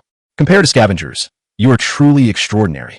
Mo nodded quietly, his eyes gleaming as he stared at the amorphous alloy, but he didn't ask any questions about its origin. These alloys are very valuable. What do you want? Credits or something else? Cheng Qi clenched his fist and slowly raised his head. I want to exchange for the gene catalysis drug, the cheapest and most basic model. I'll exchange as many as I can. I'm not afraid of anyone who comes. Chapter 12, A Unique Buying Habit. Chapter 12, A Unique Buying Habit. I see. Mo took out a small, technologically advanced balance scale and held it in his palm. A golden scanning beam was released from one end of the scale, scanning the 23 amorphous alloys from top to bottom. On the other side of the scale, a laser canopy was released, and a series of numbers gradually appeared on the canopy. Amorphous alloy, purity 100, total weight 1,186.3 grams. Worth 5.016 million credits. Mo held the technological scale in one hand, looking at Cheng Qi seriously, standard market price, fair and square. Cheng Qi's brows twitched. The price of 1 gram of amorphous alloy is more than 4,000. Even though the hyenas had been beaten into a state of disarray by then, they still dared to keep secrets. The saying, man dies for wealth, birds die for food, is even more profound on this garbage planet. On the contrary, Mo, in front of him, acted very professionally. According to the regulations of the Galactic Alliance, Even the lowest grade gene-catalyzing agents are extremely precious and valuable. Mo looked at Cheng Qi, his voice full of rationality. Although the success rate of that drug catalysis is as low as 0.0035, its market price is still as high as 1 to 2 million per vial. Cheng Qi astutely noticed the key point. What about outside the rules of the Galactic Alliance? Mo smiled, a hint of approval in his eyes. Black market gene catalysis drugs cost 800,000 per vial. They increase the success rate by 0.002 percentage points, but the downside is that they can easily cause gene dissolution, leading to the immediate death of the user. Cheng Qi frowned, then asked a startling question. Is there anything worse? What? Mo tilted his head. I thought you were going all out to win that less than 1% chance of qualifying, but I never imagined you'd be even crazier than I thought. If it's even worse, it's something only I, Mo, can get my hands on. Mo looked up and said, a failed black market gene catalysis drug costs 300,000 yuan per vial, with a survival rate of 0.8. A light that Mo couldn't comprehend flickered in Cheng Qi's eyes. This is it. Even the usually calm and collected Mo froze for a moment. He looked at Cheng Qi quietly for a long time, then nodded with relief. I need to take your alloy with me first. Do you trust me? I've heard that people with advanced genes are not just about physical optimization. Cheng Qi gazed at Mo. Their cognition, ideological realm, and morality will all improve as their gene sequence improves. Some people are like that, but not all. Montauk nodded. But you can rest assured about doing business with me. After saying that, Mo put Cheng Qi's amorphous alloy into the black leather suitcase he was carrying and turned to leave. But after taking a few steps, he stopped, turned around, and said, given your trust in me, I'll also give you a gift. Mo took a piece of paper wrapped in a dust bag from the suitcase and handed it to Cheng Qi. Cheng Qi held it in his hand and examined it, discovering that it was a paper business card. In this era, paper business cards are extremely outdated and have long been replaced by digital business cards. Huelin's Hong, chief professor of the Miao Institute. Cheng Qi looked up. What is this? A message. Mo picked up his suitcase and said slowly, the Miao Institute was among the last research institutions to leave Earth. Although it has been eliminated by mainstream science and even criticized, I speculate that it left behind a large amount of research equipment and results. You are a scavenger. Mo turned back towards the aircraft, saying with his back to her, this information should be useful to you. After Mo boarded the aircraft, Hina was forced off. She watched the aircraft slowly ascend, clutching her chest, her expression one of indescribable loss. Immediately, Hina looked toward the garbage heap and craned her neck to peer inside. She knew that Mo had come to make a deal with someone, but she hadn't seen the person's face. After confirming that no one was there, Hannah tidied her messy long hair and wiped the stains off her knees. She tossed her vibrant red dress, and in the hazy night, she raised her smooth chin, her expression once again transforming into that aloof and unapproachable demeanor. Hannah stepped through the trash and into the night. Behind a garbage heap, Cheng Qi's figure appeared. As he watched the beautiful figure recede into the distance, a sense of indifference crept into Cheng Qi's eyes. Hannah was no longer the beautiful red rose in his heart. Cheng Qi now. All I want to do is climb higher and higher to break down that class barrier that no one has ever been able to break down before. Miaozi Research Institute. What is a muzi? Is it some kind of unknown particle? Why have I never heard of this in the news? In front of the shack, Cheng Qi gazed at the business card in his hand by the light of the campfire. This business card is probably over 100 years old. Telephone numbers are definitely obsolete, and Professor Huolinzhong should have passed away. Address, Huaxia number 52 Research Zone.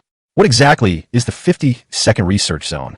For our garbage planet, human civilization has been interrupted countless times.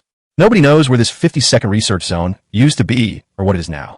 Moreover, this District 52 is definitely already covered by a thick layer of garbage. Cheng Qi flipped through the business card and looked at the back. The back is empty except for one pattern, a black circle with a small white dot in the center. Cheng Qi's pupils suddenly contracted. He immediately got up and took out a black box from the shack. This was an item he had obtained from the hyena's safe, along with beef, apples, and other treasures that the hyenas considered precious and had hidden away. Comparison of the box and the business card. The patterns are exactly the same, all circles with white dots, like a microscopic particle with a spherical exterior and a core. This box used to be an item from the Musi Research Center. Cheng Qi immediately took action and began to disassemble the technology box in front of him. He had already tested it before and found that the box was damaged. What Cheng Qi needed to do now was to try to repair it. 10 minutes later, Cheng Qi had completely disassembled the technology box and understood its internal structure and functions. It is a signal tracker, and it has only one target. Cheng Qi's eyes flickered. The target of this box is very likely the Musi Research Center, and the hyena has already dismantled the box, so he probably knows that there is treasure hidden on the back. But Inside the positioning box, 4 different types of chips were burned out. Cheng Qi clicked his tongue, feeling quite regretful. This kind of chip technology is outdated. It's hard to find even in the world's junkyards. Chapter 13, Repairing the Robot. Chapter 13, Repairing the Robot. Splash. Splash. A screeching, dragging sound came from outside the shack, like some kind of metal scraping against the ground. Cheng Qi lifted the tarpaulin and looked outside the door. A little girl about 5 or 6 years old with pigtails and rosy cheeks stood outside the door. The girl had a rope tied around her waist, and a dilapidated bathtub was dragging behind her, filled with all sorts of technological junk. The little girl couldn't move the bathtub with her own strength. Behind the bathtub, there was a mechanical dog with only 3 legs, pushing against the bathtub with its forehead. The girl had already stopped, but the mechanical puppy, unaware of what was happening, was kicking its legs wildly with its head down. This little dog has a rare metal detector installed in its nose, making it a great scavenging assistant. Cheng Qi, I heard you were hit by Oro's missile. I heard you died. I just came to see if you were dead. The little girl opened her big, dark eyes and asked, Are you dead? Oh, it's Xiao Qiong. Cheng Qi walked out of the shack and thought for a moment, I don't think I'm dead. That's fine then. The little girl waved her hand. You adults really worry me. Cheng Qi smiled and asked, Where are you going? Xiao Qiong sniffed and looked into the distance. I'll go set up a stall on the bar street and see if I can earn some extra money. You know, Mom works herself to the bone for a few dollars without taking care of her health at all. I'm trying to find a way to help her with some of her debts. You adults are such a worry. Cheng Qi stared at Xiao Qiong. She was just a 5.5-year-old girl. Her father was originally a young and strong scavenger with a stable income. But a year ago, in order to obtain more valuable items, Xiao Qiong's father began to dig deeper into the garbage dump, just like those coal mines that went deep underground in the old days. As a result, the tunnel collapsed, and Xiao Qiong's father was trapped inside forever. Xiao Qiong's mother was forced to sell her body in the bar district in order to raise Xiao Qiong. Xiao Qiong had no idea what her mother's job was. Since her father passed away, she felt that she should hold up half the sky, so she would always say those few mature-sounding words. Cheng Qi glanced at the dilapidated bathtub and asked, How much money do you plan to make? Selling 20 credits will suffice. Xiao Qiong nodded to herself. After all, every mature person knows that greed is wrong. Cheng Qi patted the little girl's head, turned around, and went back to the shack, where he retrieved a large, bright red apple. Xiao Qiong stared wide-eyed at the fresh apple, whose surface reflected a red sheen. This must be worth several hundred credits, right? Cheng Qi pointed at the apple and said seriously, It is an apple with a dream. Once you're ready to sell it or store it for a long time, it will pop and disappear into a bubble. It once told me quietly that its dream is to be eaten by someone as they walk by. As he spoke, Cheng Qi placed the apple in Xiao Qiong's hand. Here, fulfill its dream for me. You adults, you clearly want to take care of me, but you insist on making up a fairy tale full of loopholes. Xiao Qiong picked up the apple, smelled it, then took a bite. She wrinkled her nose, and a tear welled up in her eyes. After wiping her eyes, Xiao Qiong dragged the bathtub and began to walk slowly. I won't take advantage of you. After today's goods are sold, we'll split the profits 50-50. Cheng Qi smiled, and then looked at the garbage heap in the distance. Xiao Qiong's mother had been secretly observing, not because she was worried about Xiao Qiong meeting Cheng Qi, but because she was worried about Xiao Qiong going out alone late at night. Cheng Qi had just returned to his shack. Then they heard someone knocking on the door. Actually, someone was knocking on the pillars of the shack from the outside. Lifting the tarpaulin, they saw Xiao Qiong returning. In one hand, she held a half-eaten apple, and in the other hand, she held a strange necklace. She pointed to the apple and said, Mom will help fulfill the other half's dream.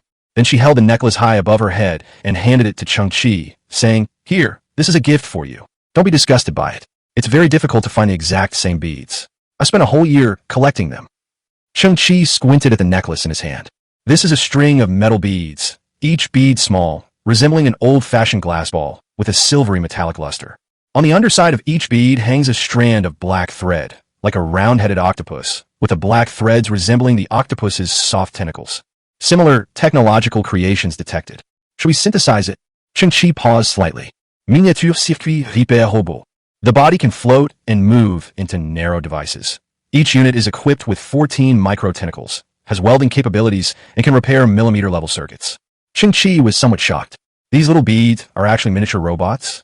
Although these robots have been abandoned for a long time and are all scrapped, STC can synthesize and upgrade them. Isn't it beautiful? Those under the beads are called tassels, and these are not ordinary bearing steel balls. Xiao Qiong, with her hands behind her back and a proud look on her face, said, These must be some kind of high-grade bearing steel balls.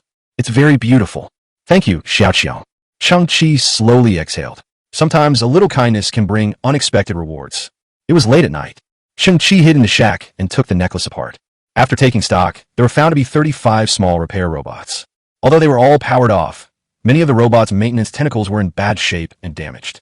But this is not a problem. It is more than sufficient as a basic synthetic raw material. With these repair robots, we can repair the locators at the Musi base. Cheng Qi could imagine that Xiao Qiong had spent the past year, her face and hands covered in dirt, rummaging through garbage dumps, searching for similar beads, all to make a string of Buddhist prayer beads for herself. Cheng Qi had helped Xiao Qiong many times in the past. This little girl is precocious and knows how to be grateful. Start synthesis.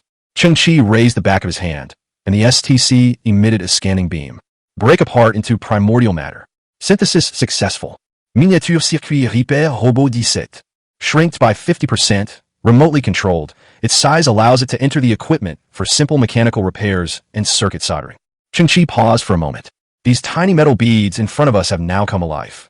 The built-in levitation system allows them to float in the air, with a small red dot flashing inside the main body, waiting for a command to link them, while below the beads, those hair-like mechanical tentacles sway slightly in the air.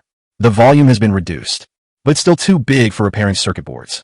Cheng Qi's eyes flashed. Continue. Break apart into primordial matter. Synthesis successful. Millimeter-level circuit repair, Robot 8.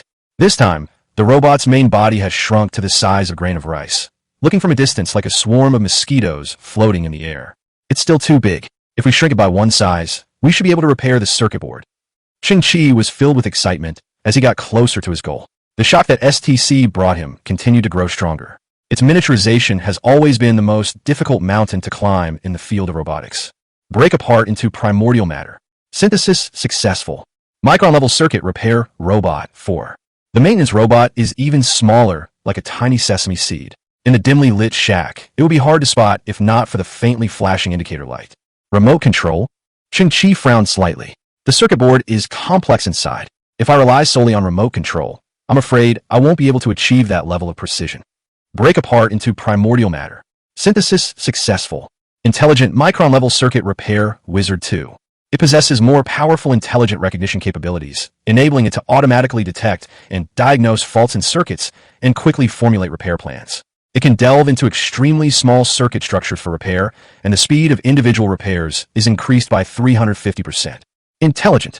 This is exactly what I wanted. Cheng Qi's eyes widened, but there seemed to be nothing in front of him. Were you guys? A faint commotion arose, and two tiny, needle-like lights appeared ahead, converging and then separating. Cheng Qi finally breathed a sigh of relief.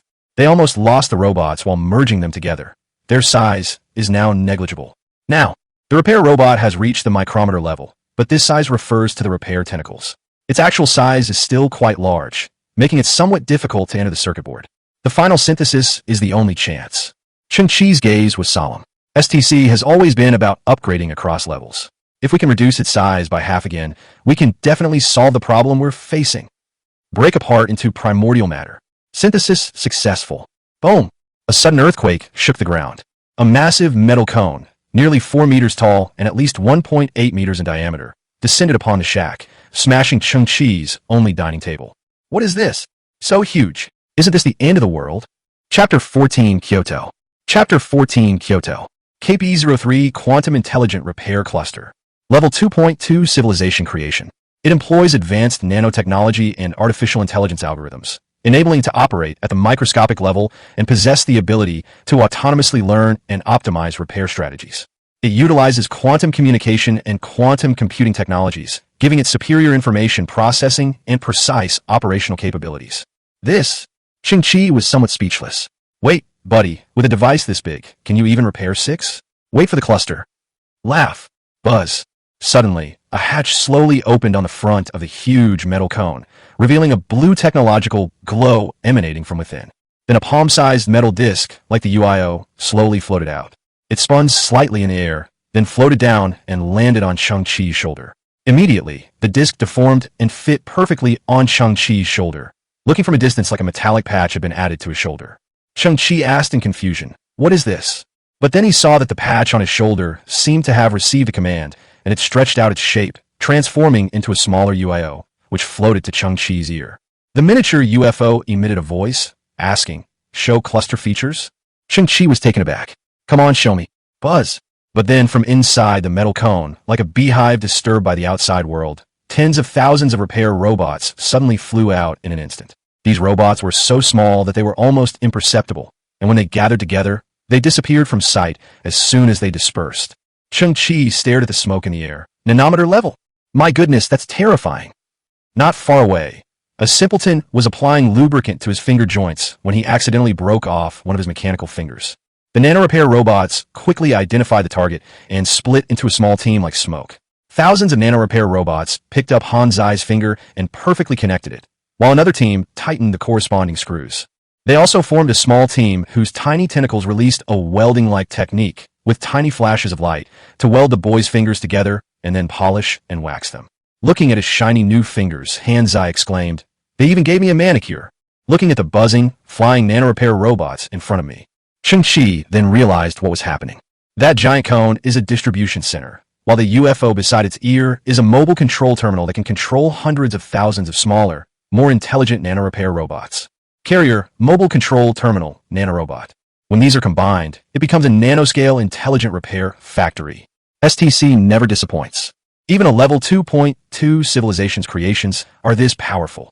Cheng Qi took a deep breath, his gaze shifting to the positioning box at the Miaozi Research Center. That palm-sized black box is at least a century old, with its internal circuitry riddled with corrosion and its 4-core circuit boards melted.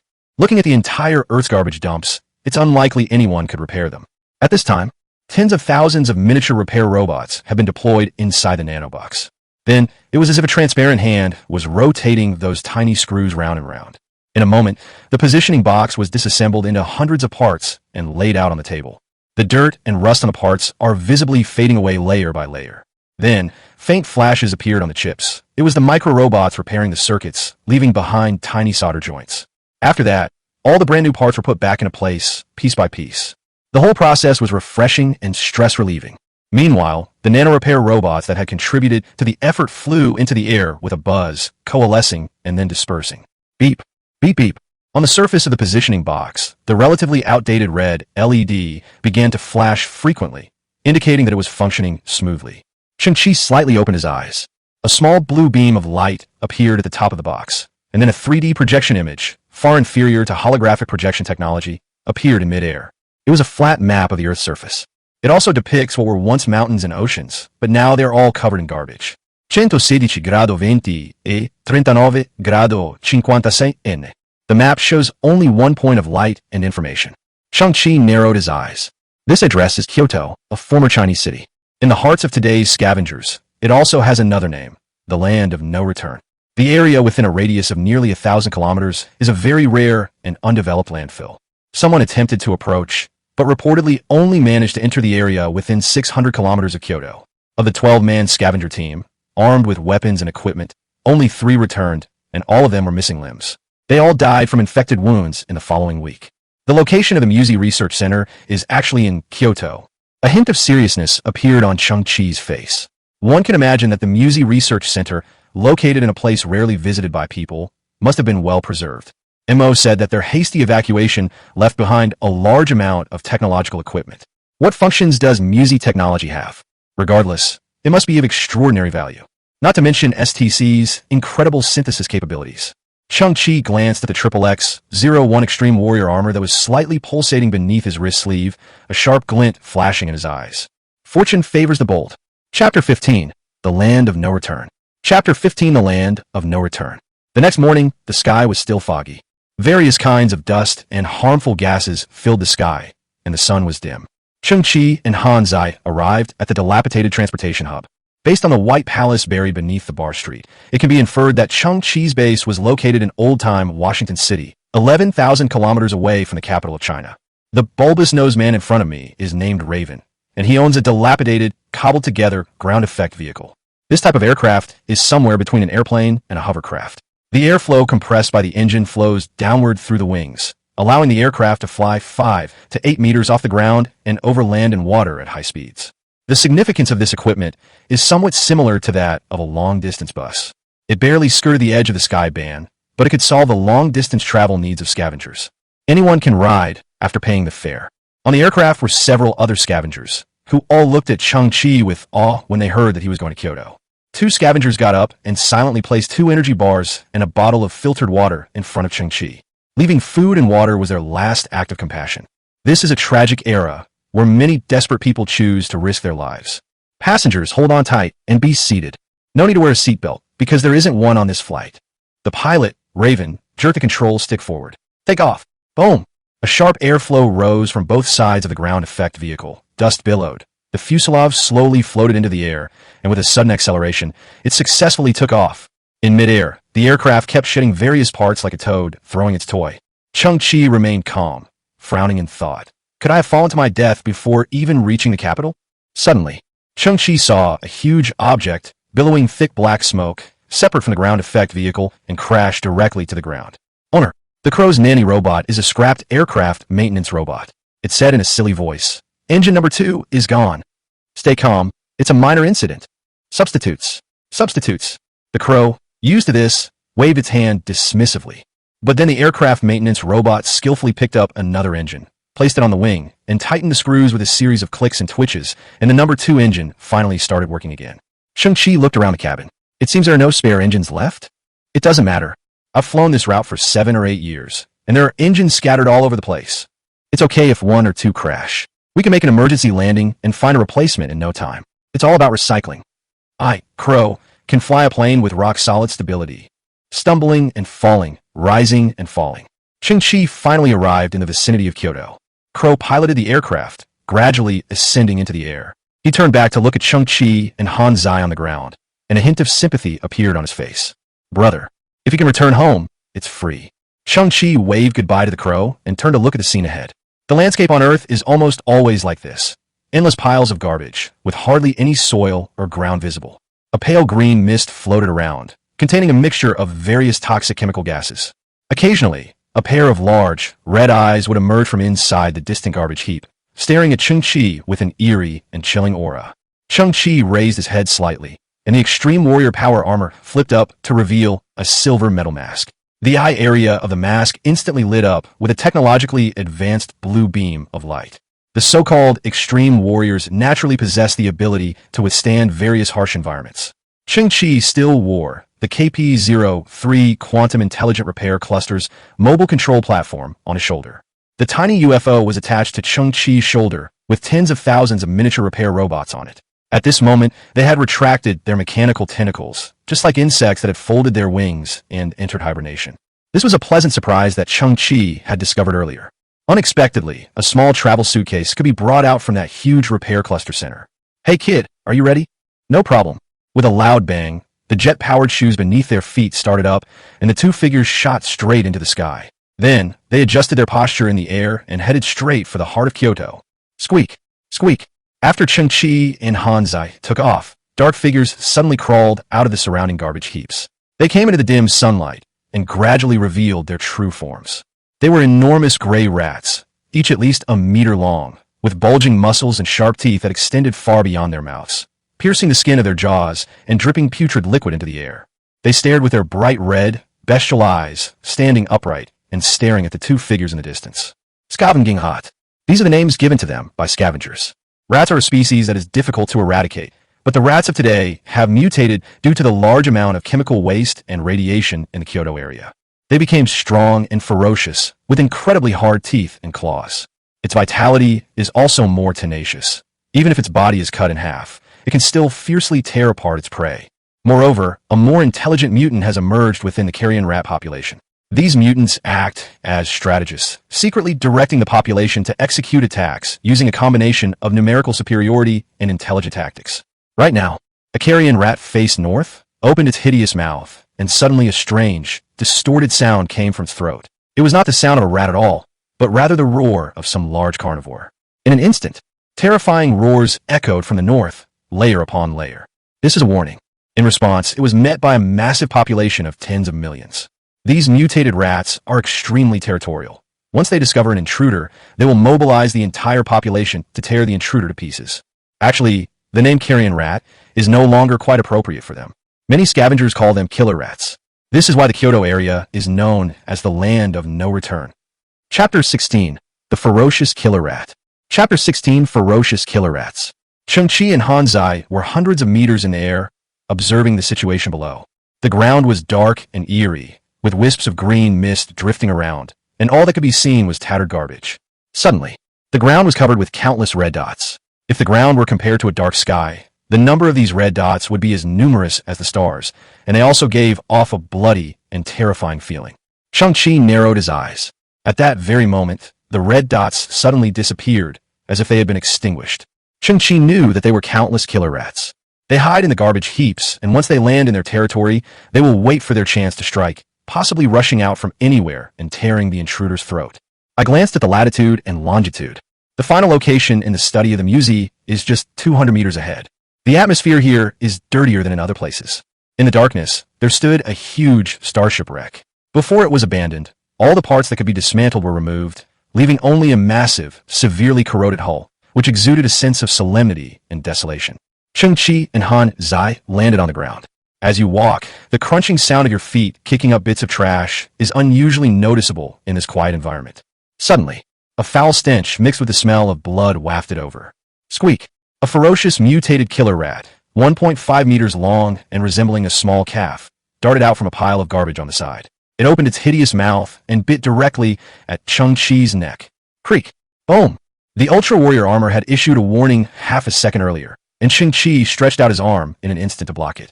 The killer rat's sharp teeth pierced his protective suit, and the moment they bit into the Ultra Warrior armor, the black teeth snapped off. Cheng Qi lifted the killer rat into the air, grabbed its upper and lower jaws with both hands, and tore it in half with a snap. Once, this killer rat could have taken Cheng Qi's life. Now, however, it is utterly vulnerable in Cheng Qi's hands. This moment, Cheng Qi turned around and looked at the surrounding garbage heaps. At least a dozen killer rats could be clearly seen shrinking back. After all, they were living beings and possessed an instinctive fear response. I'll hold them off. Cheng Qi straightened up. Hansi, the exact coordinates are inside the starship wreckage. Go in first and dig as fast as you can, but be careful. Understand. The simpleton turned around and crawled into the starship wreckage. Cheng Qi had already surveyed the terrain. The starship wreckage should only have this one entrance behind him. As long as they held this position, they could buy enough time for Hansi. Squeak! Ferocity overcame fear, and more than a dozen killer rats leaped from the ground, pouncing directly on Cheng Qi. The memory metal flowed, forming a 2-meter-long blade on Cheng Qi's wrist. In an instant, it captured the trajectory of more than a dozen killer rats and outlined the operation process for a one-hit kill. Cheng Qi had no combat experience, but this Ultra Warrior armor could transform him into a fighting machine. A silvery glint pierced the darkness. The sound of cutting leather echoed in Cheng Qi's ears, and blood with a foul odor splattered on the ground. Cheng Qi clearly knew that all his actions were precisely executing the armor's plan, only experiencing slight resistance 13 times during the process. A hissing sound, a low growl, a heavy thud as it hit the ground. Within 30 seconds, the bodies of 13 killer rats were cut in half and fell to the ground with a thud. Cheng Qi took a step forward, stepped on the body of a killer rat, cut off its head, and then used the sharp blade to lift the rat's head into the sky. Click! Suddenly, the sound of lightning striking echoed from the dark clouds. The ground was illuminated for a moment. Cheng Qi's figure was reflected in the blood-red eyes of countless killer rats. Cheng Qi's thinking was very clear. The killer rats had been breeding for hundreds of years, and their numbers were staggering, making them impossible to eradicate completely. The only way is to deter them. Let them retreat voluntarily due to their biological instincts. Squeak! Squeak!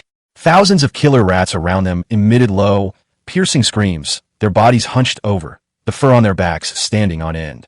But Cheng Qi's plan seemed to work. Not a single killer rat dared to actually crawl out of the garbage heap. Cheng Qi tilted his head to the side. Upon reaching the depths of the starship wreckage, Hansi transformed his hands into excavators, operating at full throttle and frantically digging into the ground. Hey kid, any progress? No way. Who knows how long we'll have to dig? Cheng Qi glanced at the lurking killer rats and was just about to help Hansi. The killer rat in front of them had changed.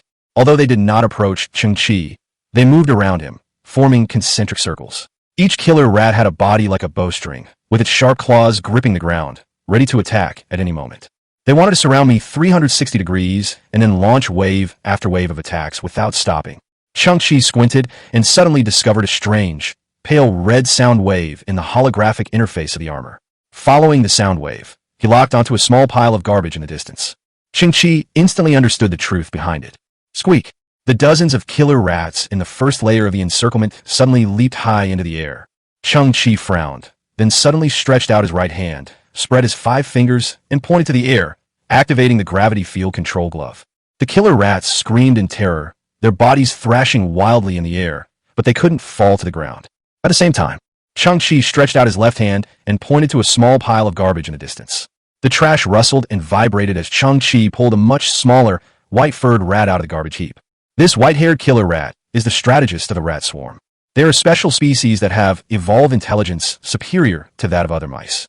The previous encirclement order was their trick. They can release low-frequency sound waves that are inaudible to the human ear and use these sound waves to command other gray-haired killer rats. Buzz! The air ahead trembled, and Cheng Qi continuously increased the power of the gravity field glove. But then, a human-like look suddenly appeared in the white-haired rat's pupils, a look of terror and utter surprise. Squeak! Bang! The flesh and blood of that white-haired rat suddenly exploded. When you acquire the gravity field adjustment gloves, STC clearly states that the gravity field it creates is, to a certain extent, volatile and uncontrollable. This moment, the other gray mice were stunned by the sudden scene. Their limbs went numb, and they made intermittent squeaks. Cheng Qi's gaze was cold and stern. Turning his left hand again, he pulled out 3 more white-haired rats from under a pile of garbage not far away. The anthropomorphic expressions of these white-haired mice are even clearer. Terror, terror, and more terror. Although they were aware of the current situation, they had no idea why this creature could lock onto them or control their bodies remotely. Bang! Bang! Bang! Blood splattered everywhere. The 3 white-haired rats were all fried into minced meat. The gray-haired killer rats not only stiffened, but even began to tremble. They dared not move an inch.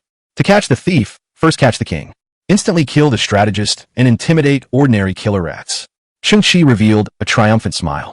But less than half a second later, his smile froze slightly. Is the trash on the ground trembling? No, it's the ground shaking. Rumble, rumble. A suffocating stench hit us, and deafening noises echoed all around. Cheng Qi looked up and gazed into the distance, his pupils suddenly contracting. But just 1 kilometer away, a huge, gray wave rose up, obscuring the sky. It's a rat swarm. Countless killer rats rolled and trampled each other, forming a giant wave hundreds of meters high, which was coming from all directions. Do you think highly of me? What merit do I possess to warrant the mobilization of your entire tribe? Cheng Qi turned his head and shouted, Hansi, how is it? Ferry board. According to my investigation, that piece of land in Kyoto is 260 meters below. The simpleton, bent over with his butt sticking out, was still frantically digging. I can't dig up any balls at all. Holy crap. The simpleton had barely finished speaking. The ground beneath its feet suddenly collapsed, turning into a deep, bottomless pit, and Hansi fell down with it. Boom! After a slight delay, the sound of a large amount of garbage falling to the bottom could be heard. Ferry board. I stepped on it. I almost broke the ball with my leg. The boy's voice came through, so he seemed to be all right. At the same time, in Cheng Qi's eyes, a set of data appeared on the holographic interface of the Extreme Warrior armor. The object fell in 7.28 seconds. According to the free fall formula, the object fell 257.6 meters. Cheng Qi's expression hardened. What kind of time is this to still be padding the word count? The next moment, Cheng Qi realized what was happening.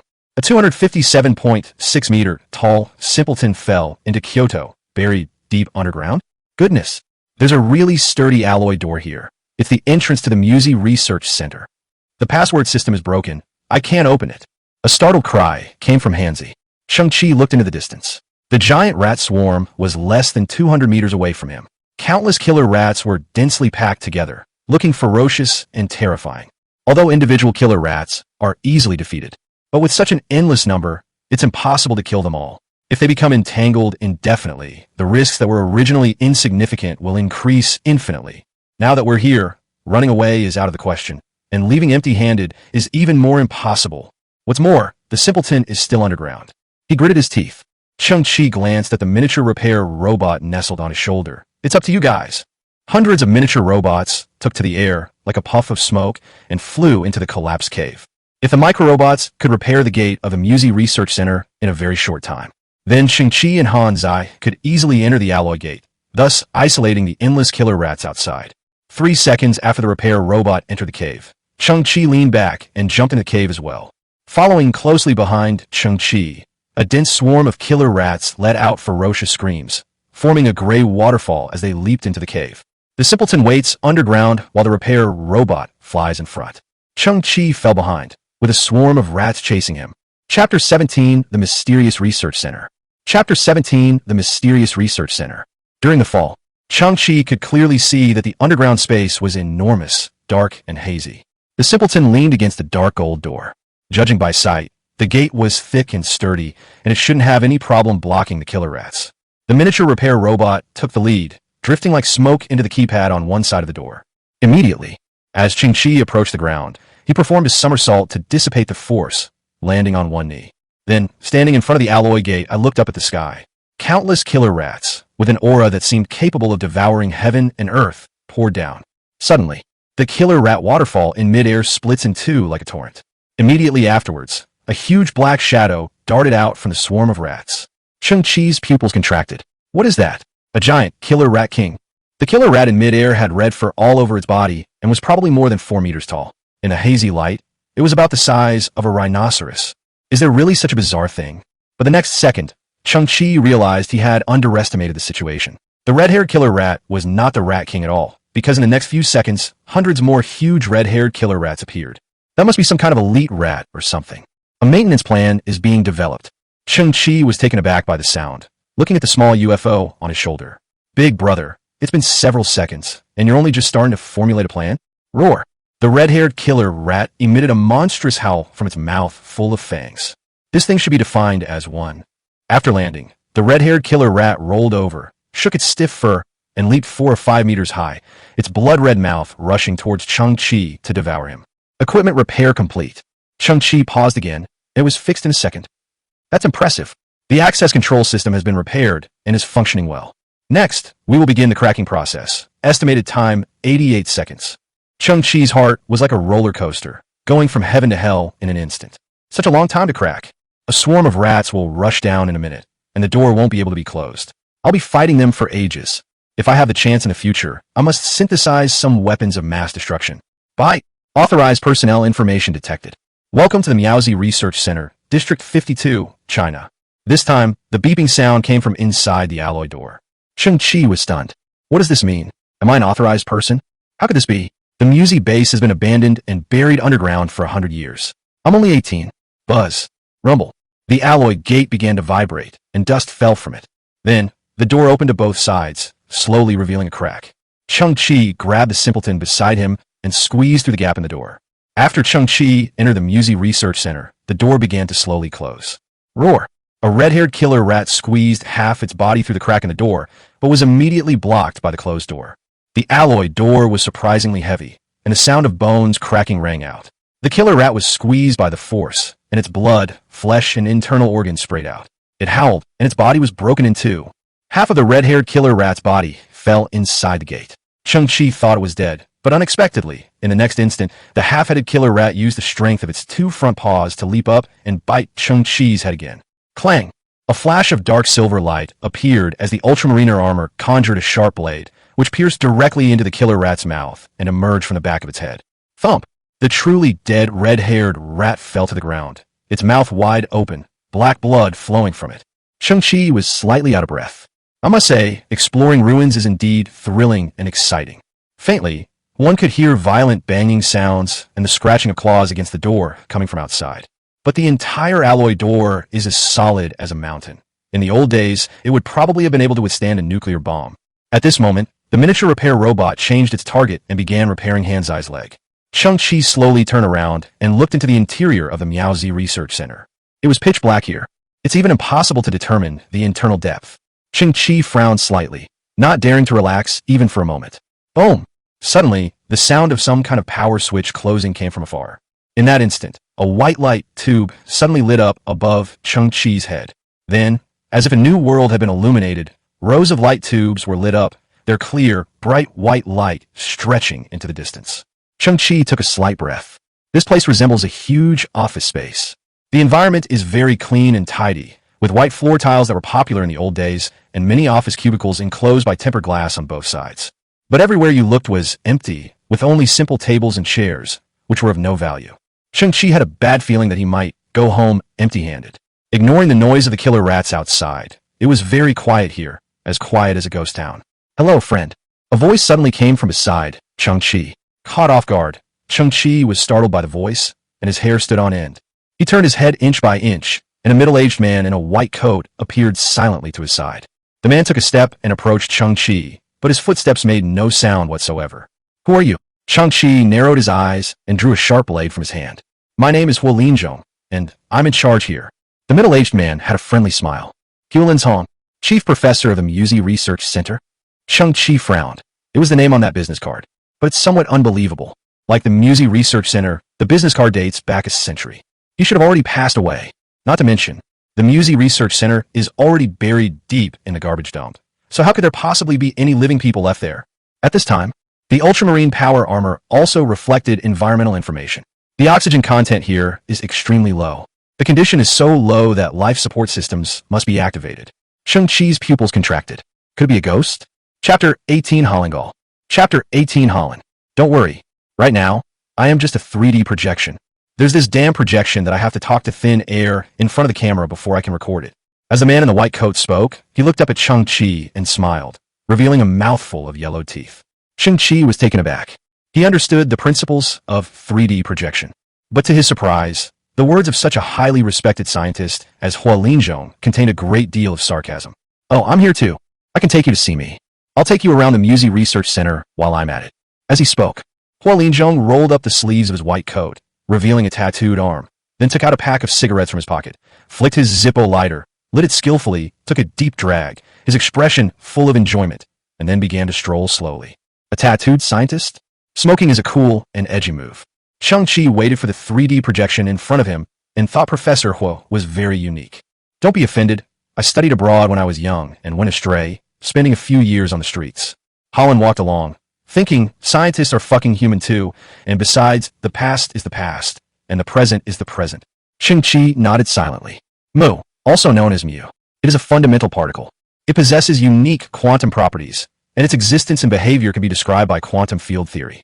The muon carries a negative charge of 1 unit and has a rest mass 207 times that of the electron, so it can be regarded as a super heavy version of the electron.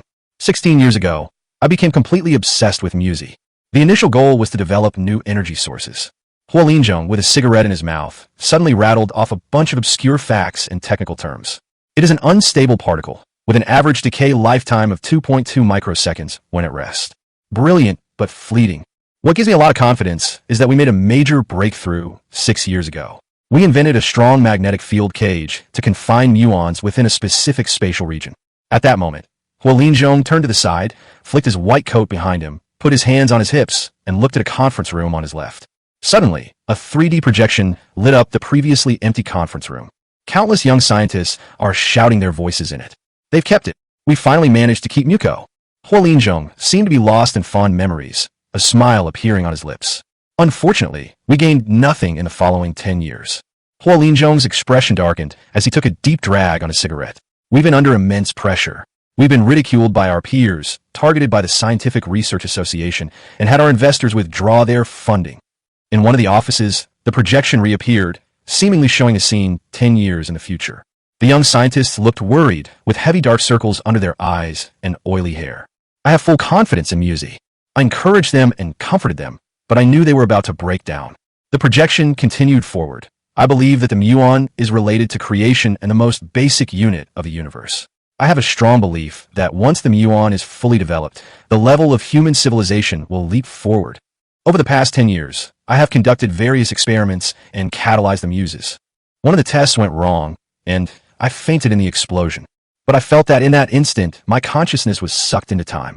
It felt as if I had traveled through 93 billion light years of the universe and arrived at the original singularity. I saw a set of numbers. 24. I don't know what that is, nor do I know what 24 means. But the shock I felt at that moment, the feeling of my pores opening up, filled me with boundless awe, and my determination to develop Musi technology became unwavering at that moment. And then, I saw you. As he spoke, Huolinzhong slowly turned around and suddenly looked directly at Cheng Qi. In that instant, Cheng Qi felt as if Huolinzhong's eyes had pierced through the mysterious void, through the invisible and intangible river of time, and that he seemed to be looking directly at him from another world, another time and space. I saw you find the Musi Research Center buried deep underground after Earth became a wasteland. I saw your face, and I also saw your robot. I know. Huolinzhong's voice was steady and penetrating. You come from the future. Cheng Qi felt a chill run down his spine, and his eyes widened slightly. So, you set up access restrictions for me 100 years ago. But Cheng Qi only realized the problem at this moment. The 3D projection in front of me doesn't seem to have any interactive features. All of this was just a pre-recorded video by Holland. He only talks to himself. The reason he can make such interactive movements is because he saw Cheng Qi at this moment 100 years ago. He remembered Cheng Qi's movements. This is a kind of communication across time and space. When I awoke, I told others about the wonders of the music. Damn it, nobody believes it. Even my good friend, Dr. Song from the 53rd District Gene Research Institute, doesn't believe it. Lin Zhong bit down hard on the cigarette filter, so hard that the filter was deformed from his grip. He continued to lead the way, turned a corner, and entered a long, narrow corridor. So what if I used to be a thug? So what if the entire scientific community hates me? I'm not serving them. My ambition, laughable yet magnificent. A body full of knowledge is useless if it cannot be used to give back to humanity. Humanity will face an energy crisis sooner or later. Efficient and stable new energy sources are humanity's only hope. Its only hope. Though I cannot become a torch, a special light shone in Lin Zhong's eyes, but I am willing to burn my body to become a spark, to ignite the light of exploration for future generations. At this time, the projected images reappeared on both sides. The entire research institute was in a hurry, with a large number of documents scattered on the ground. Everyone was packing up everything they could carry. There were also many military personnel, armed with guns, checking for any omissions or deficiencies. 3D Holland lit another cigarette, revealing a desolate look. As you can see, right now, Earth's energy is depleted and everyone is migrating, including the Muon Research Center. In fact, the Musi Research Center has run out of options. Even if we go to other planets, our fate will be either to be swallowed up or to be dissolved. Conversely, will human interstellar exploration really go smoothly? Are existing energy technologies really sufficient? Lin Zhong frowned. I don't have much time left. Cheng Qi looked at those images. The timeframes mentioned here coincide with the great migration of humankind in the past. But I made bets with those archenemies, and they thought I was joking. The man, with a cigarette dangling from his lips, suddenly chuckled. I'm telling you Lin Zhong, won't leave the Musi Research Center until I've developed a usable technology for Musi. At this time, the 3D projection in Hollingal came to a standstill. He stood in front of an office door, and the office sign clearly read Professor Lin Zhong. Cheng Qi's expression became more serious. The 3D projection just now said it would take me to see me. That means Professor Lin Zhong's true form is behind this door. Unconsciously, a sense of awe arose in Cheng Qi's heart. Professor Lin Zhong did not leave. He did not leave Earth. Even though everyone else had left, he stayed behind because of a promise that others considered a joke. Although his words and actions resembled those of a hoodlum, he was actually proud and stubborn at heart. As for Mu Zi, he possessed a burning passion for exploration, and he also shouldered a great responsibility, always forging ahead, despite the burden. The wisdom left by our ancestors is correct. We should never judge a book by its cover. Cheng Qi took a deep breath and slowly pushed open the office door in front of him. Bright lights were on inside the room, and something like willow catkins was quietly floating in the air. 3D Holland threw his cigarette on the ground and stomped it out, then pushed open the door from his own time and space. Please come in. He walked into the office with a smile. I can see you in the future, but I have no sense of time. I don't know how many years later you found this place. Now, can you see my future self? How many years older is this grandson? Has he made any groundbreaking progress in his research on Musi? Cheng Qi stood at the door, looking at the clean and tidy office. In the center of the room stood a huge desk. Behind the desk, on a swivel chair, sat a skeleton. Chapter 19, Musi Technology. Chapter 19, Musi Technology. Now, you can continue your discussion with my future self. I believe this is the beginning of a new era. Because after I saw you, strange images appeared in my mind. It was a blazing light. It told me that Musi technology will one day shake the entire universe. In 3D Holling, he walked around the desk and slowly sat down in the swivel chair. Then his body slowly dissipated, leaving only his skeleton. Cheng Qi remained stunned for a long time. The entire Miao Z Research Center has been evacuated, leaving only a stubborn chief scientist. So that skeleton is Holland. He has been dead for a long time. Even the white coat she was wearing had decomposed into drifting willow catkins. I said at the time, Lin Zhong, will not leave the Musi Research Center until I have developed a usable technology for Musi. A complex emotion, difficult to describe, surged within Cheng Qi's heart. He went behind the desk, stood next to the skeleton, and saw that the skeletal hands resting on the knees were holding a unique music box. Cheng Qi picked up the music box. Its shape resembled a small green field, covered with grass and several tall pine trees. This should be a handmade item by Professor Lin Zhong. At the bottom of the music box, there was a small play button, which Cheng Qi pressed gently. Sizzle. You're probably the only one who can play this recording. My friend from the future. I'm now 68 years old. What makes me despair is not that the oxygen generators in the base are broken. In fact, I have gained nothing in the past 20 years. I failed. I tried 566 solutions, but none of them could mobilize the power of the music. Because every time I get to a crucial moment, I always feel a kind of constraint. I realized a terrifying truth. Some advanced civilization has blocked the music technology. I use communication devices to share this view with the Human Science Alliance. As a result, I was questioned once again. It wasn't really a question, it was a subtle form of contempt. I heard them whispering that the delusional lunatic was studying a piece of junk. I was wrong. I wasted my precious energy, even my life, on something that was destined to have no result. Of course, perhaps the truth is that the muon is simply a particle with no potential. Friend from the future, could you do me one last favor? If I have the chance, I will pass this little music box to my descendants if they are still alive. There's nothing special about this music box. Inside there are nothing but a few stable but meaningless muses, which can only emit a tiny glow like miniature fireflies. Cheng Qi stretched out his finger and gently plucked a pine branch on the music box. The trunks of these pine trees were found to be some kind of ultra-high purity transparent transistor. Inside the transistor, a small, blue particle, resembling a miniature star, floats quietly. Cheng Qi's eyes slowly widened, and his heart involuntarily raced. This is the legendary Miao Z.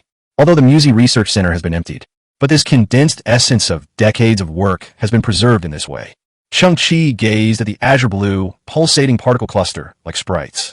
It felt small, yet profound and mysterious, as if it connected to an endless, vast world.